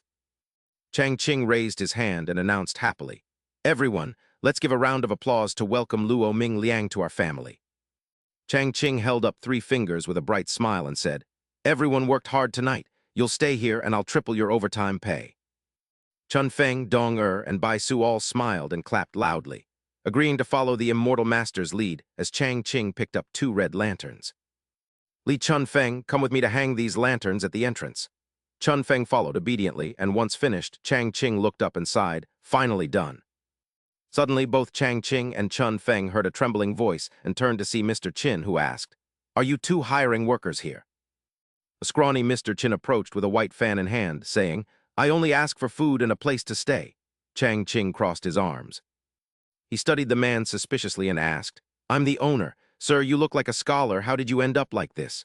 The man bowed humbly and sighed, I was robbed by bandits and lost everything. I've been wandering the city for days. Mr. Chin's brow furrowed as he recalled his recent troubles. Betrayed by those 4 demons. If I hadn't been quick enough to hide in the sewers to evade the pursuers, I would have been killed by now. Changqing put his hands on his hips and frowned sympathetically at the man's misfortune, while Chun Feng pointed at him. Chun Feng asked, We don't take in idle people. Do you have any special skills? Mr. Chin smiled with confidence. He gripped his folded fan and replied, This humble one has some education. If the boss doesn't mind, feel free to test me. Changqing pointed at him with interest and said, Fine, let me ask you this. We just opened a new shop, so how can you make us famous in a short time? At that moment, Mr. Chin thought excitedly to himself, unable to suppress a smirk. Spreading rumors to stir up the public was a tactic he knew all too well. Turning his back to Shen Changqing, Mr. Chin held his head high and closed his eyes, stating he would compose several catchy jingles about the shop before the grand opening. By teaching local children to spread the word, the news would soon reach every street corner, ensuring everyone remembered the shop. Shen Changqing smiled, pleased with this viral marketing strategy. Mr. Chin turned around and pointed at Shen Changqing while glancing aside, suggesting the owner use his connections to find prominent figures to staff the counter. Shen Changqing grew more intrigued as he listened. He struck his palm with his fist, recognizing the power of the celebrity effect to draw attention, while Mr. Chin spread his arms wide with confidence. Closing his eyes with a smile, he explained that the final step was to have regular customers tell others how excellent the establishment was. This would foster a sense of public approval. Shen Changqing stood with one hand on his hip and the other stroking his chin, looking thoroughly satisfied. Realizing this was free word-of-mouth advertising, Shen Changqing rushed forward and grabbed Mr. Chin's hands, excitedly praising him as a true talent and expressing his joy at finding 2 such capable workers. He declared that from now on, they were both his prized talents, causing Mr. Chin to knit his brows and open his eyes in shock. Staring at Shen Changqing's face, he asked if he was truly the immortal Master Shen of Changqing Temple. Shen Changqing nodded heartily, confirming his identity as Mr. Chin bowed with hidden resentment. He gritted his teeth and thought that since he had accidentally stumbled into Shen Changqing's shop, killing him would be a massive achievement upon his return.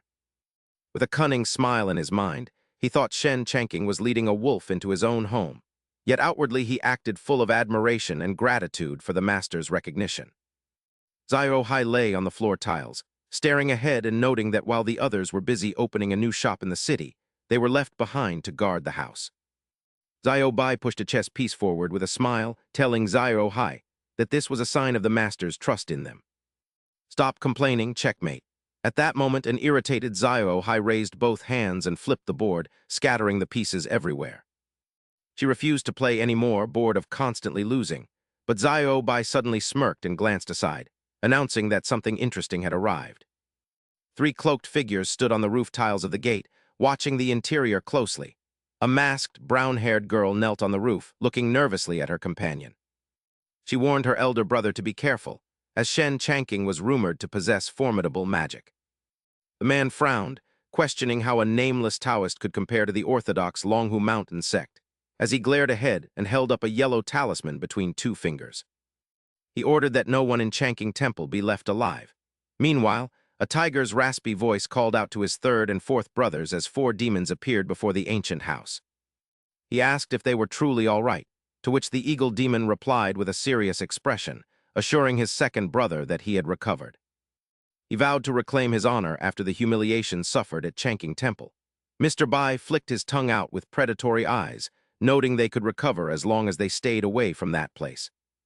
The tiger bared his sharp fangs and extended his claws, stating he had investigated and confirmed that Shen Chanking was not home today. Only the black and white cats remained in the temple, making this the perfect opportunity to capture the black one.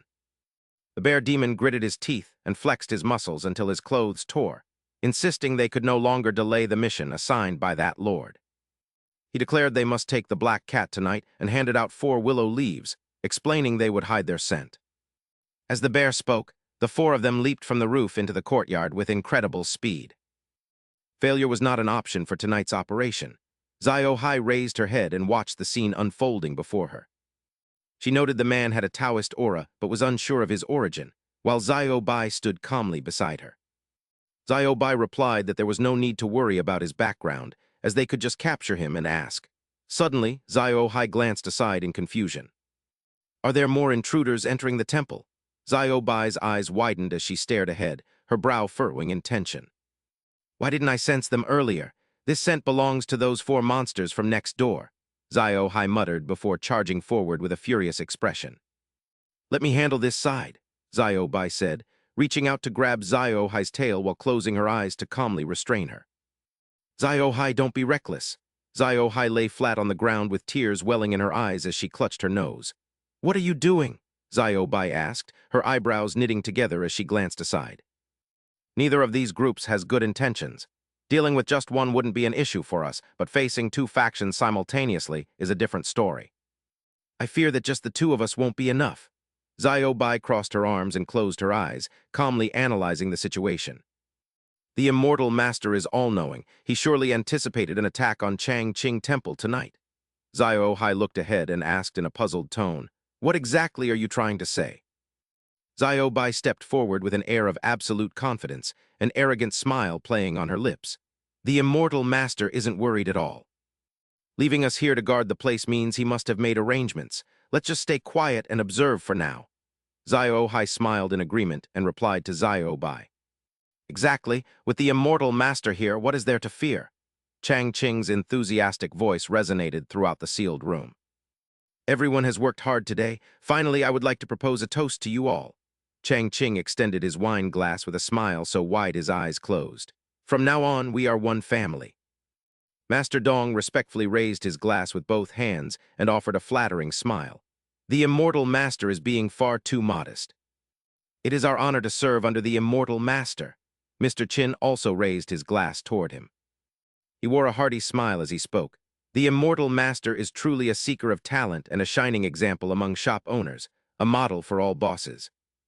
Changqing looked around happily before standing up and gesturing toward the table filled with delicacies. It's getting late, so everyone should get some rest for tomorrow's busy schedule. I'm feeling a bit tipsy, so I'll head to bed first. Seeing this, Dong Li immediately rushed over to support Changqing's arm with a worried look. Be careful, immortal master. Dong also stepped forward to embrace his waist, echoing, Please be careful. Dong Li's brow furrowed in irritation. She glared at Dong and snapped, I can take care of the immortal master myself. Not backing down, Dong retorted, It would be better if I were the one to look after him. At that moment, Changqing spread his arms and pulled both Dong Li and Dong into a tight embrace with an excited smile. Don't argue, either way is fine with me. Dong glanced sideways with a hint of regret, a forced smile appearing on her face. So the immortal master wishes to enjoy the blessing of having many wives. Dong nestled shyly into Changqing's arms and looked up at him. If that is what you wish, then we shall do as you say. Both Master Dong and Mr. Qin watched blankly as Changqing walked away, holding the 2 beautiful women in his arms. Afterward, Master Dong and Mr. Qin stood up together, cupped their hands in respect, and said with a smile in unison, It's late. We shall head to bed as well. Mr. Qin stared ahead with a frown, while Master Dong wore a confident and excited smile. 3 figures clad in black robes descended from above into the building's courtyard, some wielding bows while others held swords. The girl watched the scene before her intently with a serious expression while gripping an arrow in her palm. Is there no one in the temple? Another man reached out to grasp the hilt of the sword at his side and replied, even if no one is there, we must find something. The slant-eyed young man glanced to the side with furrowed brows when suddenly, a tiger lunged down from above at the man in black, attacking with its sharp claws. The girl immediately released her grip, sending the arrow flying from her bow as it erupted into a blazing flame, the Lee fire arrow. The tiger gritted its teeth and swung its arm to create a shield, blocking the arrow and causing a small explosion. The tiger then glared at the group in black with a furious expression, gritting its teeth and thrusting its arm forward. They are from the Taoist sect. It seems they are servants left behind by Shen Chanking to stage an ambush. The slant-eyed youth gripped his sword hilt with both hands and pointed it forward with an angry tone. It appears this is Shen Chanking's ambush. He has actually colluded with demons, an unforgivable crime. 4 demons stood opposite the 3 mysterious figures in black, creating an incredibly tense atmosphere. Dong-er and Dong-li helped Chanking into the room together. With a radiant smile on her lips, Dong-li looked at him and asked, Immortal Master, do you truly want both of us to stay and serve you? Dong-er looked at Chanking and said happily, Immortal Master, it is enough for just me to stay. He suddenly placed his hand on Dong-li's shoulder, filling her with anticipation. Chanking placed his other hand on Dong-er's shoulder, making her call out excitedly, Immortal Master. He gave a bright smile and pushed both girls out of the room, speaking cheerfully, Why keep both of you here? I can just sleep on my own. Immediately after, Chanking slammed the door shut, leaving Dong-li and Dong-er stunned outside. Dong-li placed a hand on her hip and looked at the girl beside her with a mocking smile. The Immortal Master didn't keep us for the night. Someone must be quite disappointed right now. Knowing she was being ridiculed, Dong-er did not lose her composure and curled her lips in response. Whoever is disappointed knows it in their heart. With that, neither girl showed any courtesy to the other. They both let out a cold snort and turned to walk in opposite directions. Dong-li suddenly paused, her brows furrowing as she thought to herself, This won't do. What if she sneaks into the Immortal Master's room in the middle of the night? She stealthily turned around and used her hand to fire a burst of magic toward Chanking's door, creating a barrier. Let's see how she manages to crawl into the Immortal Master's room now. On the other side, Dong-er also frowned with the same thought. What if she sneaks into the Immortal Master's room late at night? She suddenly turned her head, giving Dong-li a start. Sweating profusely, Dong-li hid her hands behind her back and asked with a forced smile, Sister Dong-er, is something the matter? Dong-er smiled gently and said to Dong-li, The Immortal Master said that from now on, I will be in charge of the household affairs, including the shop's business. I really want to seek your guidance, sister. Dong-li's expression softened as she agreed. Very well, ask whatever you wish. Dong-er took Dong-li's hand and spoke softly. Then let us talk all through the night. Please don't find me bothersome, sister. Dong-li happily squeezed her hand back and said, Of course, let's light some candles and have a late-night chat. Dong-er thought, satisfied with achieving her goal. As long as I keep her occupied, she won't have time to go to the Immortal Master. Dong-li looked at her with a bright face. From a distance, Mr. Chin watched their retreating figures and plotted, Shen Chanking is in room number 2. The 2 young wives have gone downstairs, and there is no one else in the room now. This is the perfect time to strike. He held a small bamboo tube in his hand. One end was already lit as he thought with a sinister smile, I'll use this 7-colored, gut-wrenching smoke to send Shen Chanking to his grave. Mr. Chin poked the bamboo tube through as he approached the window with a malicious thought. After inhaling this smoke, he will die from bleeding through his 7 orifices in half an hour. Even the gods couldn't save him. I have already hidden the antidote. Even if they capture me, they won't be able to save Shen Chanking. He slowly inserted the bamboo tube and prepared to blow the poison into Chanking's room. However, as Mr. Chin blew, the toxic gas surged backward, forcing him to inhale it. Terrified, he began to cough violently and roared in a panic. Damn it, I've inhaled the poison. Mr. Chin's face turned pale as his entire body trembled. He reached out his hand and struggled to speak. The antidote! I must find the antidote immediately. Chanking remained completely unaware of what was happening outside his door, sleeping soundly on his comfortable bed. Downstairs, Dong-er and Dong-li chatted animatedly, oblivious to Mr. Chin's presence outside his room as the dim moonlight cast a faint glow. At the Chanking Manor, Mr. Bai hovered in the air, looking down at the man in black. The figure, clad in black from head to toe, held 3 talismans in his hand and shouted, Take this. He was horrified to find a series of talismans already stuck to his body. Oh no, I can't move. In an instant, a cloud of white smoke erupted, and Mr. Bai was forced back into his original form as a snake. Seizing the opportunity, the butcher-like man charged forward with his massive blade toward Jai Dao, who cried out in panic that it was all over. The man clad entirely in black roared to slay the demon, but as his blade neared Mr. Bai, a tiger beast appeared and contemptuously blocked the strike with its head, mocking the mediocre skill while a brown bear beast unleashed a palm technique from the other side. Take this, he shouted, causing the man in black to cry out in alarm as another black-clad figure appeared behind the brown bear, drawing his bow to fire an arrow. Vile demon, do not be so arrogant, he barked, while Ching Qiu and Liu Li sat upon the roof, observing the chaotic scene and rising smoke below. She asked in shock how they could possibly defeat these two groups, as Ching Qiu's aura flared with a visible and immense rage that shook the surroundings. The immortal master told us to stay inside, yet you dare to cause such a commotion here. You clearly have no respect for us, she said, as Liu Li reached out to touch the enlarged Ching Qiu. With a hint of sarcasm, she asked why she was so agitated now when she was usually so calm while advising others, prompting the other to frown in annoyance and ask what she meant. Liu Li looked at her and calmly explained that since the immortal master had ordered them to stay inside, he must have already prepared a contingency plan. Ching Qiu began to grasp Liu Li's meaning and asked if she was suggesting that everything was actually proceeding according to the immortal master's plan. She crossed her arms and partially closed her eyes, tilting her head back as she replied that it was obvious, for otherwise, what else could his backup plan be? Ching Qiu's expression relaxed as she regained her cheerful demeanor, realizing that the immortal master had long ago foreseen that these two groups would clash. We only need to wait and reap the rewards, she said, looking at Liu Li with praise, noting that she had improved and was now even more insightful than herself. Feeling proud of the compliment, she remarked that she had to have learned something after following the immortal master for so long. While below, the battle between the black-clad men and the beasts grew increasingly intense as one man muttered in confusion. The powerful demonic energy from before vanished instantly. Could a great demon within this temple be driving these lesser monsters? He wondered, to which another agreed, prompting their leader to declare that they must now take the fight seriously.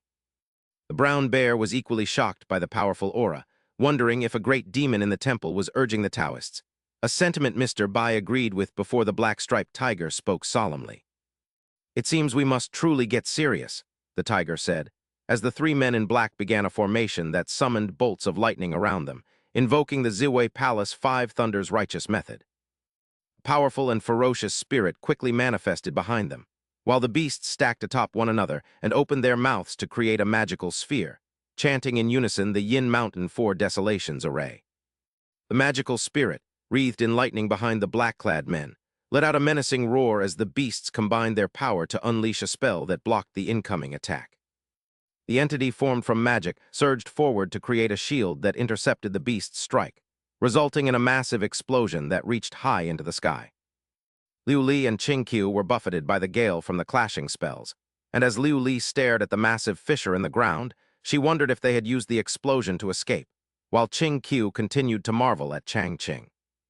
The immortal master is truly divinely brilliant. He subdued the enemy without us even needing to lift a finger, she said, before smiling brightly and posing a question. But was the destruction of the temple also within his calculations? She asked, as Ching Qiu expressed a fervent hope that the immortal master would not hold them responsible. Elsewhere, the black-clad men fled with all their might, their leader tensely remarking that Shen Changqing was indeed formidable if even his 4 house pets were this powerful. "Big brother, what should we do now?" his companion asked anxiously, to which the man replied that it seemed they alone were not enough to assassinate Shen Changqing. The leader commanded that since the situation at Changqing Temple was so complex, he would immediately send word to Longhu Mountain to request reinforcements from the sect.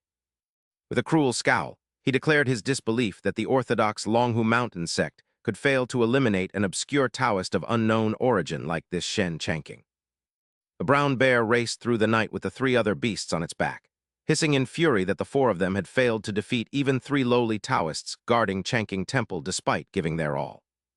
"For the sake of our plan, we must ask the Great One to intervene personally," he said, and Mr. Bai agreed, noting that Shen Changqing was so powerful that seeking the Great One's help was the only way.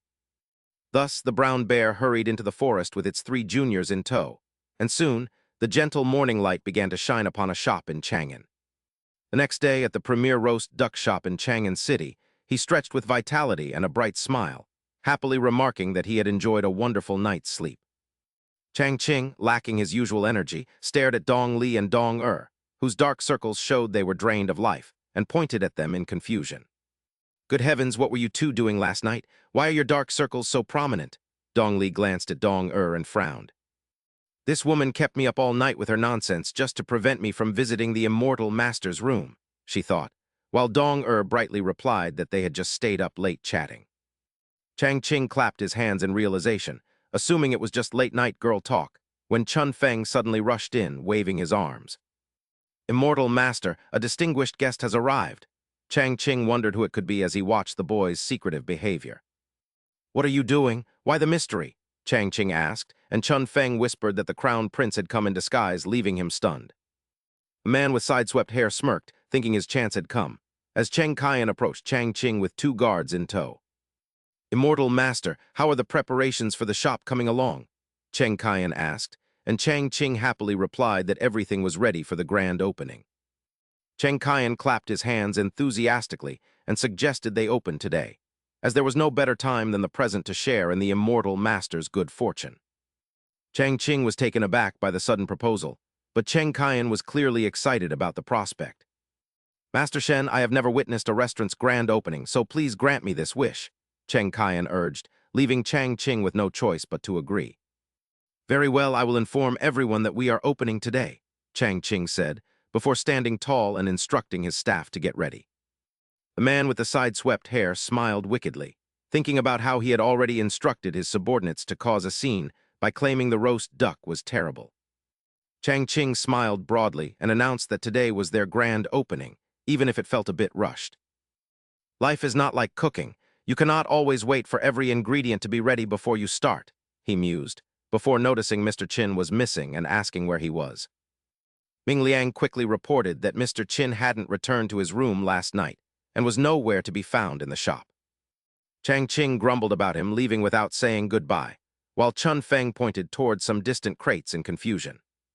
"Forget about Mr. Chin for now. The grand opening is more urgent," Chang Ching decided, and Dong Li nodded in agreement. Chang Ching began assigning tasks, putting Dong in charge of the counter, Chun Feng at the door, and Lady Bai and Dong Li as servers. Dong touched her chin in surprise, questioning why women were being asked to serve when such roles were typically for men. Lady Bai was equally shocked, noting she had never heard of a tavern using female servers, but Chang Ching insisted this was a modern business strategy. "Just trust me on this," he said, before turning to Ming Liang and telling him to handle the roast duck in the kitchen. "Are you familiar with the technique?" he asked, and Ming Liang cheerfully replied that he had mastered it. Suddenly, the man with the side-swept hair realized that if he was the one cooking, any trouble that occurred would be blamed directly on him.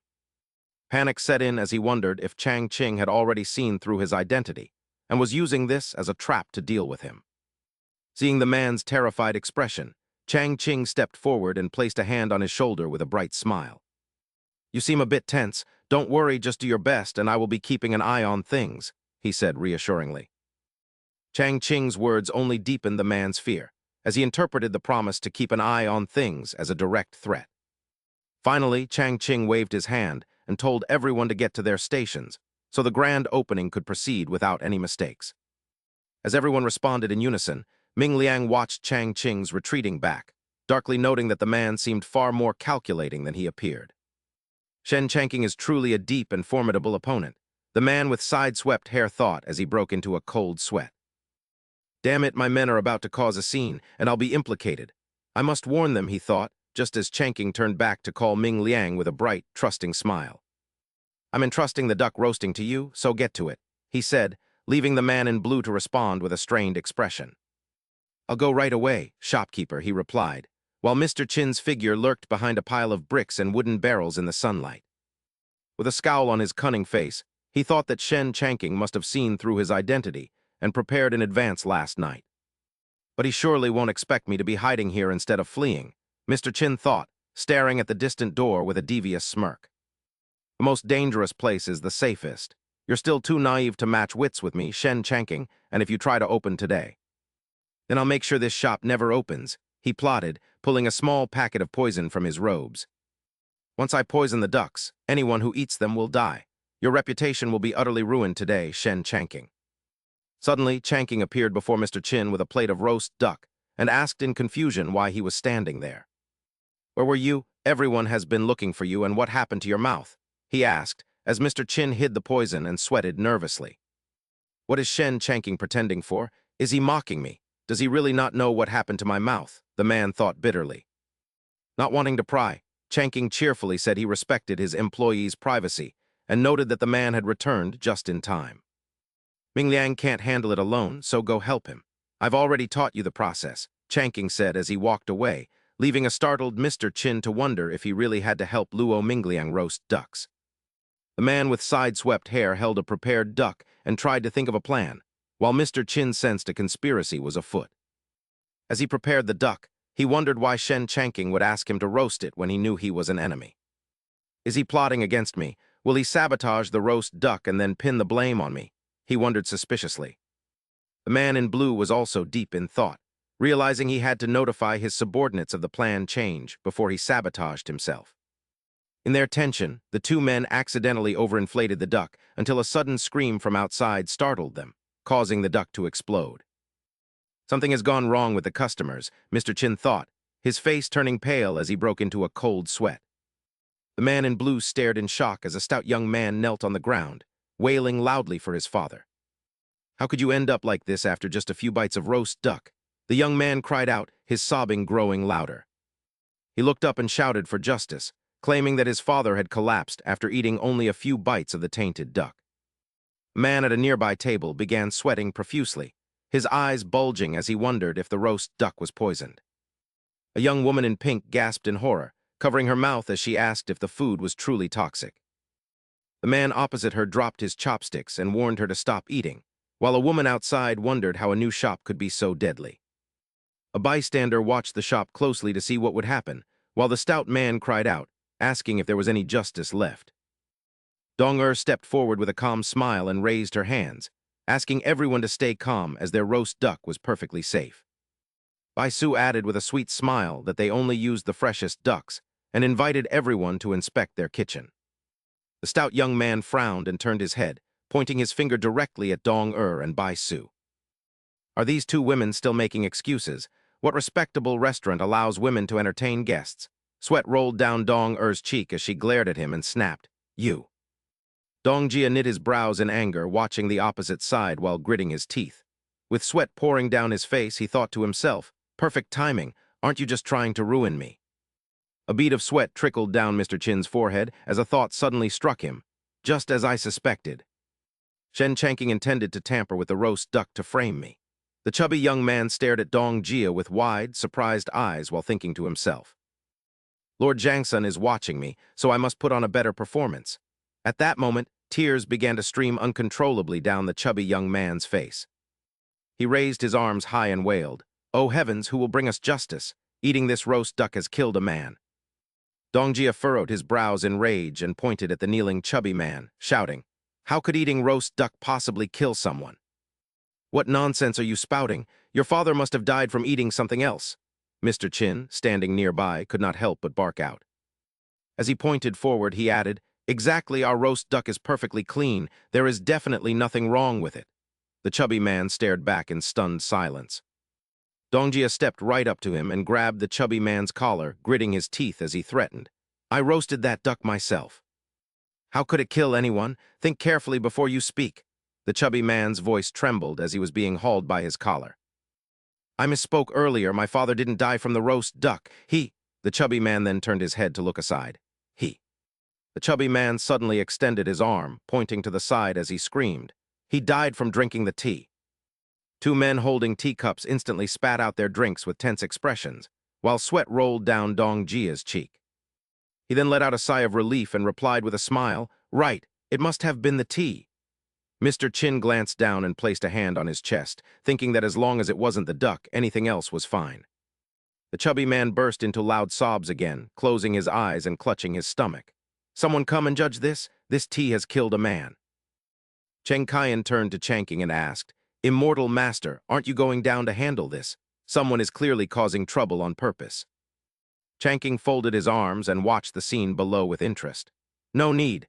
This is a good chance to test everyone's ability to handle a crisis." The chubby man lifted his head, sobbing hysterically as he gestured around. "This is an illegal restaurant. Even drinking tea can kill someone." Dong Li knit her brows and looked at the chubby man, asking in an angry tone, "Who sent you here?" At that moment, the chubby man stepped up to Dong Li, clenching his hands into fists as he replied, "Who sent me? As if that's any of your business. Get your manager out here. He must give me an explanation today or I'm going to the authorities." Dong Li lowered her head and answered him, "I am the manager. If there is truly an issue with our food, I will provide a proper explanation. But if you are intentionally framing us, I certainly won't let you off." She frowned and glared at him with an irritated expression. "Let me ask you, if you and your father ate the same thing, why did he collapse while you are perfectly fine?" Sweat drenched the chubby man's face as he glanced toward Dong Jia and stammered. "That's because—" Dong Jia knit his brows angrily, thinking to himself, "Think of something and get this over with." The chubby man then turned back to Dong Li and replied, "My father has a weak constitution. Naturally, he isn't as healthy as I am." He then began to sob piteously while pointing at the man lying on the ground. "My poor father worked hard his whole life to raise me, and today was his birthday. I just wanted to treat him to a nice meal, but I never expected this." An elderly woman with silver hair could not help but shed tears of sympathy. "He seems truly pitiful." Another man shook his fist at the shop and cursed, "What a fraudulent restaurant! How can a place like this be allowed to operate in Chang'an?" Dong Li watched the scene unfold intently while raising her hand, causing a rope to manifest from her palm. "Still putting on an act? It seems you're trying to set a snake on people," the stout man exclaimed in a panic, quickly dodging the snake-like rope. "Fine, you actually dared to set a snake on me. Everyone, please seek justice for me." The rope landed on the unconscious man, who immediately bolted upright in terror.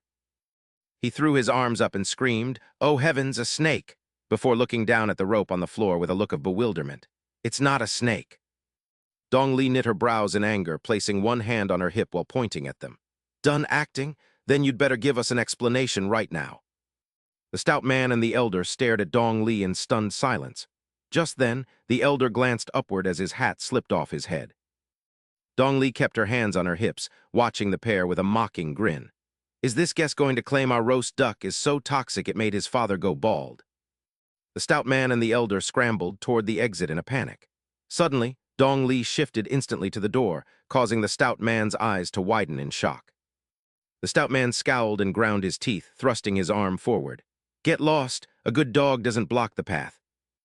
Dong Li calmly extended her arm, releasing a burst of blue light that sent him flying backward. The stout man crashed into the elder, leaving both squinting in agony.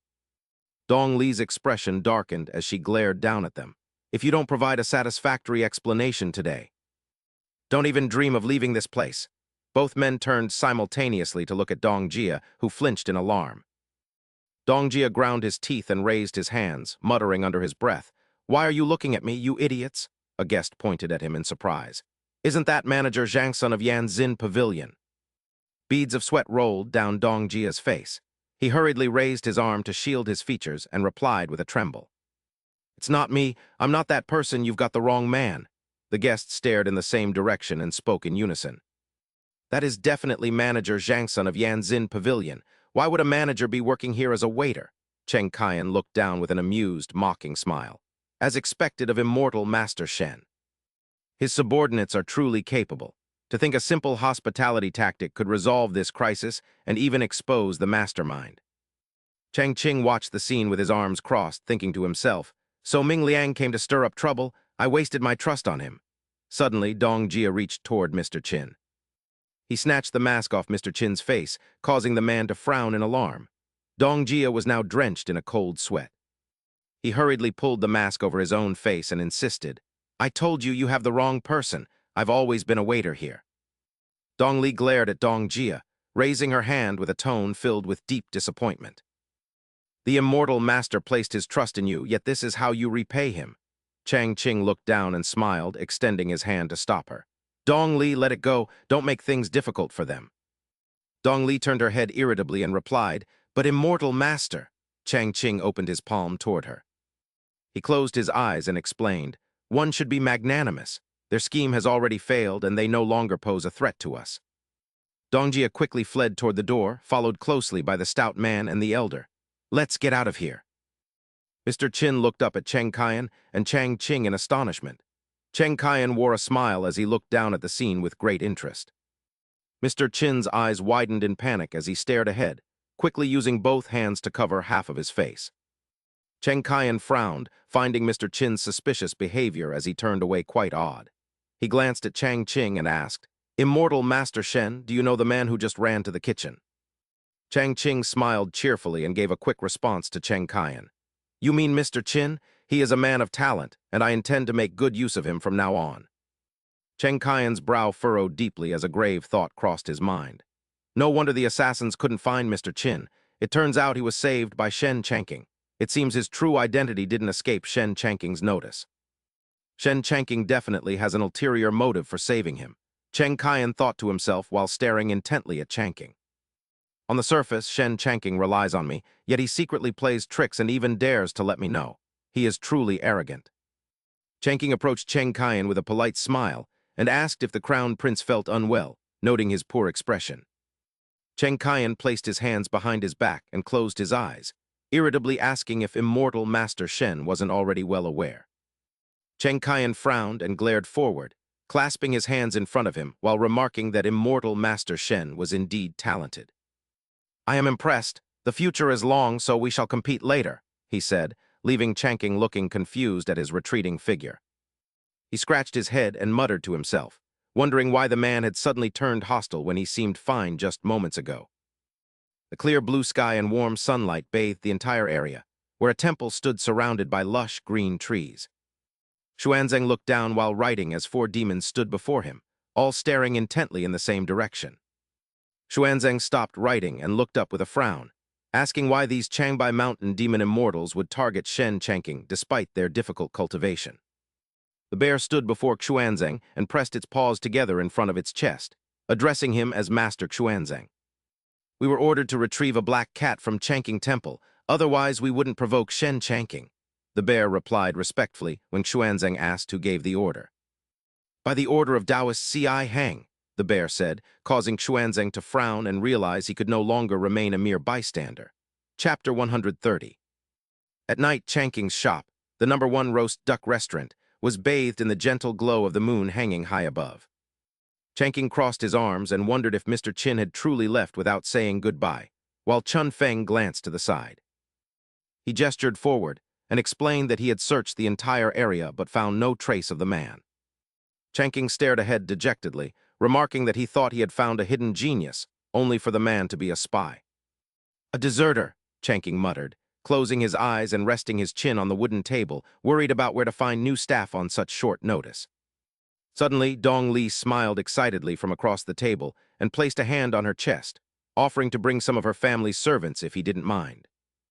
Chanking stood up quickly and leaned on the table, looking at Dong Li with great excitement and exclaiming that it would be wonderful.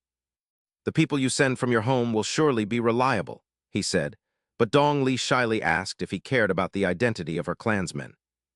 Chanking put his hands on his hips and smiled broadly, gesturing forward as he asked if he seemed like the type to discriminate, telling her not to worry. "Everyone is equal to me. As long as they work hard and treat this place like home, they are welcome," he said, prompting a determined Dong Li to pump her fist. "Understood, immortal master. I will ensure my clansmen work hard," Dong Li promised, before casting a provocative smile toward Dong Er. Chanking noticed Dong Er's mood and asked if she was unhappy, as she sadly lowered her head. She clasped her hands together and spoke dejectedly about how Sister Dong Li could help the immortal master solve such a big problem. "Well, I can't do anything," she added, but Chanking smiled comfortingly and offered a solution, asking why she thought that. "Tomorrow, Dong Li will manage the shop, and you will come with me to hand out flyers," he suggested, making Dong Er respond with joy. "Really, that's great," Dong Er exclaimed, glancing at Dong Li with a newfound look of confidence. Chanking looked to the side with a half-smile, rubbing his chin as an excited expression crossed his face. "Tomorrow, go to the busiest part of the city to hand out flyers for the roast duck shop and attract more customers." Cheng Kian sat on a wooden chair, his voice harsh and interrogative. "Now speak. What is your connection to Shen Chanking? Mr. Chin knelt before Cheng Kian, bowing his head and trembling as he replied, I was truly just trying to make a living. I only ended up at Shen Chanking's eatery by chance. Mr. Chin pressed his hands against the ground, stealing a glance upward as he continued to explain. I only found out it was his shop later and intended to stay to deal with him. Cheng Kian's brow furrowed in anger as he looked down, his voice sharp with irritation. Are there really such coincidences in this world? Shen Chanking's Taoist arts are divine. He can see the past and future. Do you think he couldn't see through your identity? Do not take this prince for a fool. Cheng Kian then calmly closed his eyes, gesturing forward as he gave the order. Forget it, it seems I won't get anything out of you. Kill him. As two soldiers dragged Mr. Chin away, he screamed in panic, the wrinkles on his face deepening with terror. Crown Prince, I am loyal to you, please spare my life. As the doors closed and the room fell silent, Cheng Kian muttered with a hint of regret. I thought Shen Chanking would rely on me, but it was all just an act. At that moment, Cheng Kian's eyebrows knitted together tightly. He gnashed his teeth in fury. An enemy truly can never become a friend. This prince wants to see just how long you can keep up this performance. In the morning, both Chanking and Dong-er were smiling brightly as they handed out flyers to passers-by for their newly opened roast duck shop, offering many deals and benefits. Chanking held a stack of flyers against his chest and raised his other hand while a couple led their child to a scholar. The man, surnamed Ma, pointed to his son and smiled at the gentleman. Sir, my name is Ma. Could you please bestow a name upon our son? The young scholar slowly turned to a new page in his book, looking down before offering his reply. Living in a humble home brings peace, but loyalty is what leads to success. Why not name the child Ma Luobai? Mr. Ma looked at his wife with excitement. Ma Luobai? What a fine name. Our son will surely excel and surpass others in the future. The woman in pink smiled sweetly, adding, he might even become a great poet. Hearing this, Chanking's jaw dropped in shock as he thought to himself. They clearly had no idea what that name would mean in the future, even though their son did indeed become a famous poet. Chanking suddenly recalled a classroom scene where a teacher was lecturing on literature. Today, we will study a Tang poem by the poet Ma Luobai. Sweat poured down Chanking's face as he quickly shook his head to dispel the thoughts racing through his mind. Realizing how absurd it was, he knew he had to stop them. Chanking stepped toward the couple, reaching out with a smile. He explained gently, what's so good about the name Ma Luobai? A name suggesting one who travels the world on horseback is much better. How about Ma Shifang? Mr. Ma smiled, intrigued by the suggestion. Shifang is a good name too. It's catchy and sounds quite grand. The woman in pink nodded in agreement, noting it sounded better than Luobai. The young scholar, however, gripped his book tightly in anger and frowned as he approached Chanking. This is my stall. Stealing my business so openly like this is quite inappropriate, don't you think? Chanking smiled calmly and gestured toward the young man. I'm actually saving you. You wouldn't want to be infamous for eternity, would you? I'm just naming a child, the scholar retorted. How could that lead to eternal infamy? Chanking then looked down at the chubby little boy with an affectionate expression, reaching out to pat his head. From now on, your name shall be Ma Shifang. Suddenly, Xuan Zhang appeared behind Chanking and interrupted him. Immortal Master Shen is a master of the Taoist path, so why use a name from our Buddhist sect? Could it be that you wish to join us? Chanking turned his head and glanced sideways, asking curiously, and who might this be?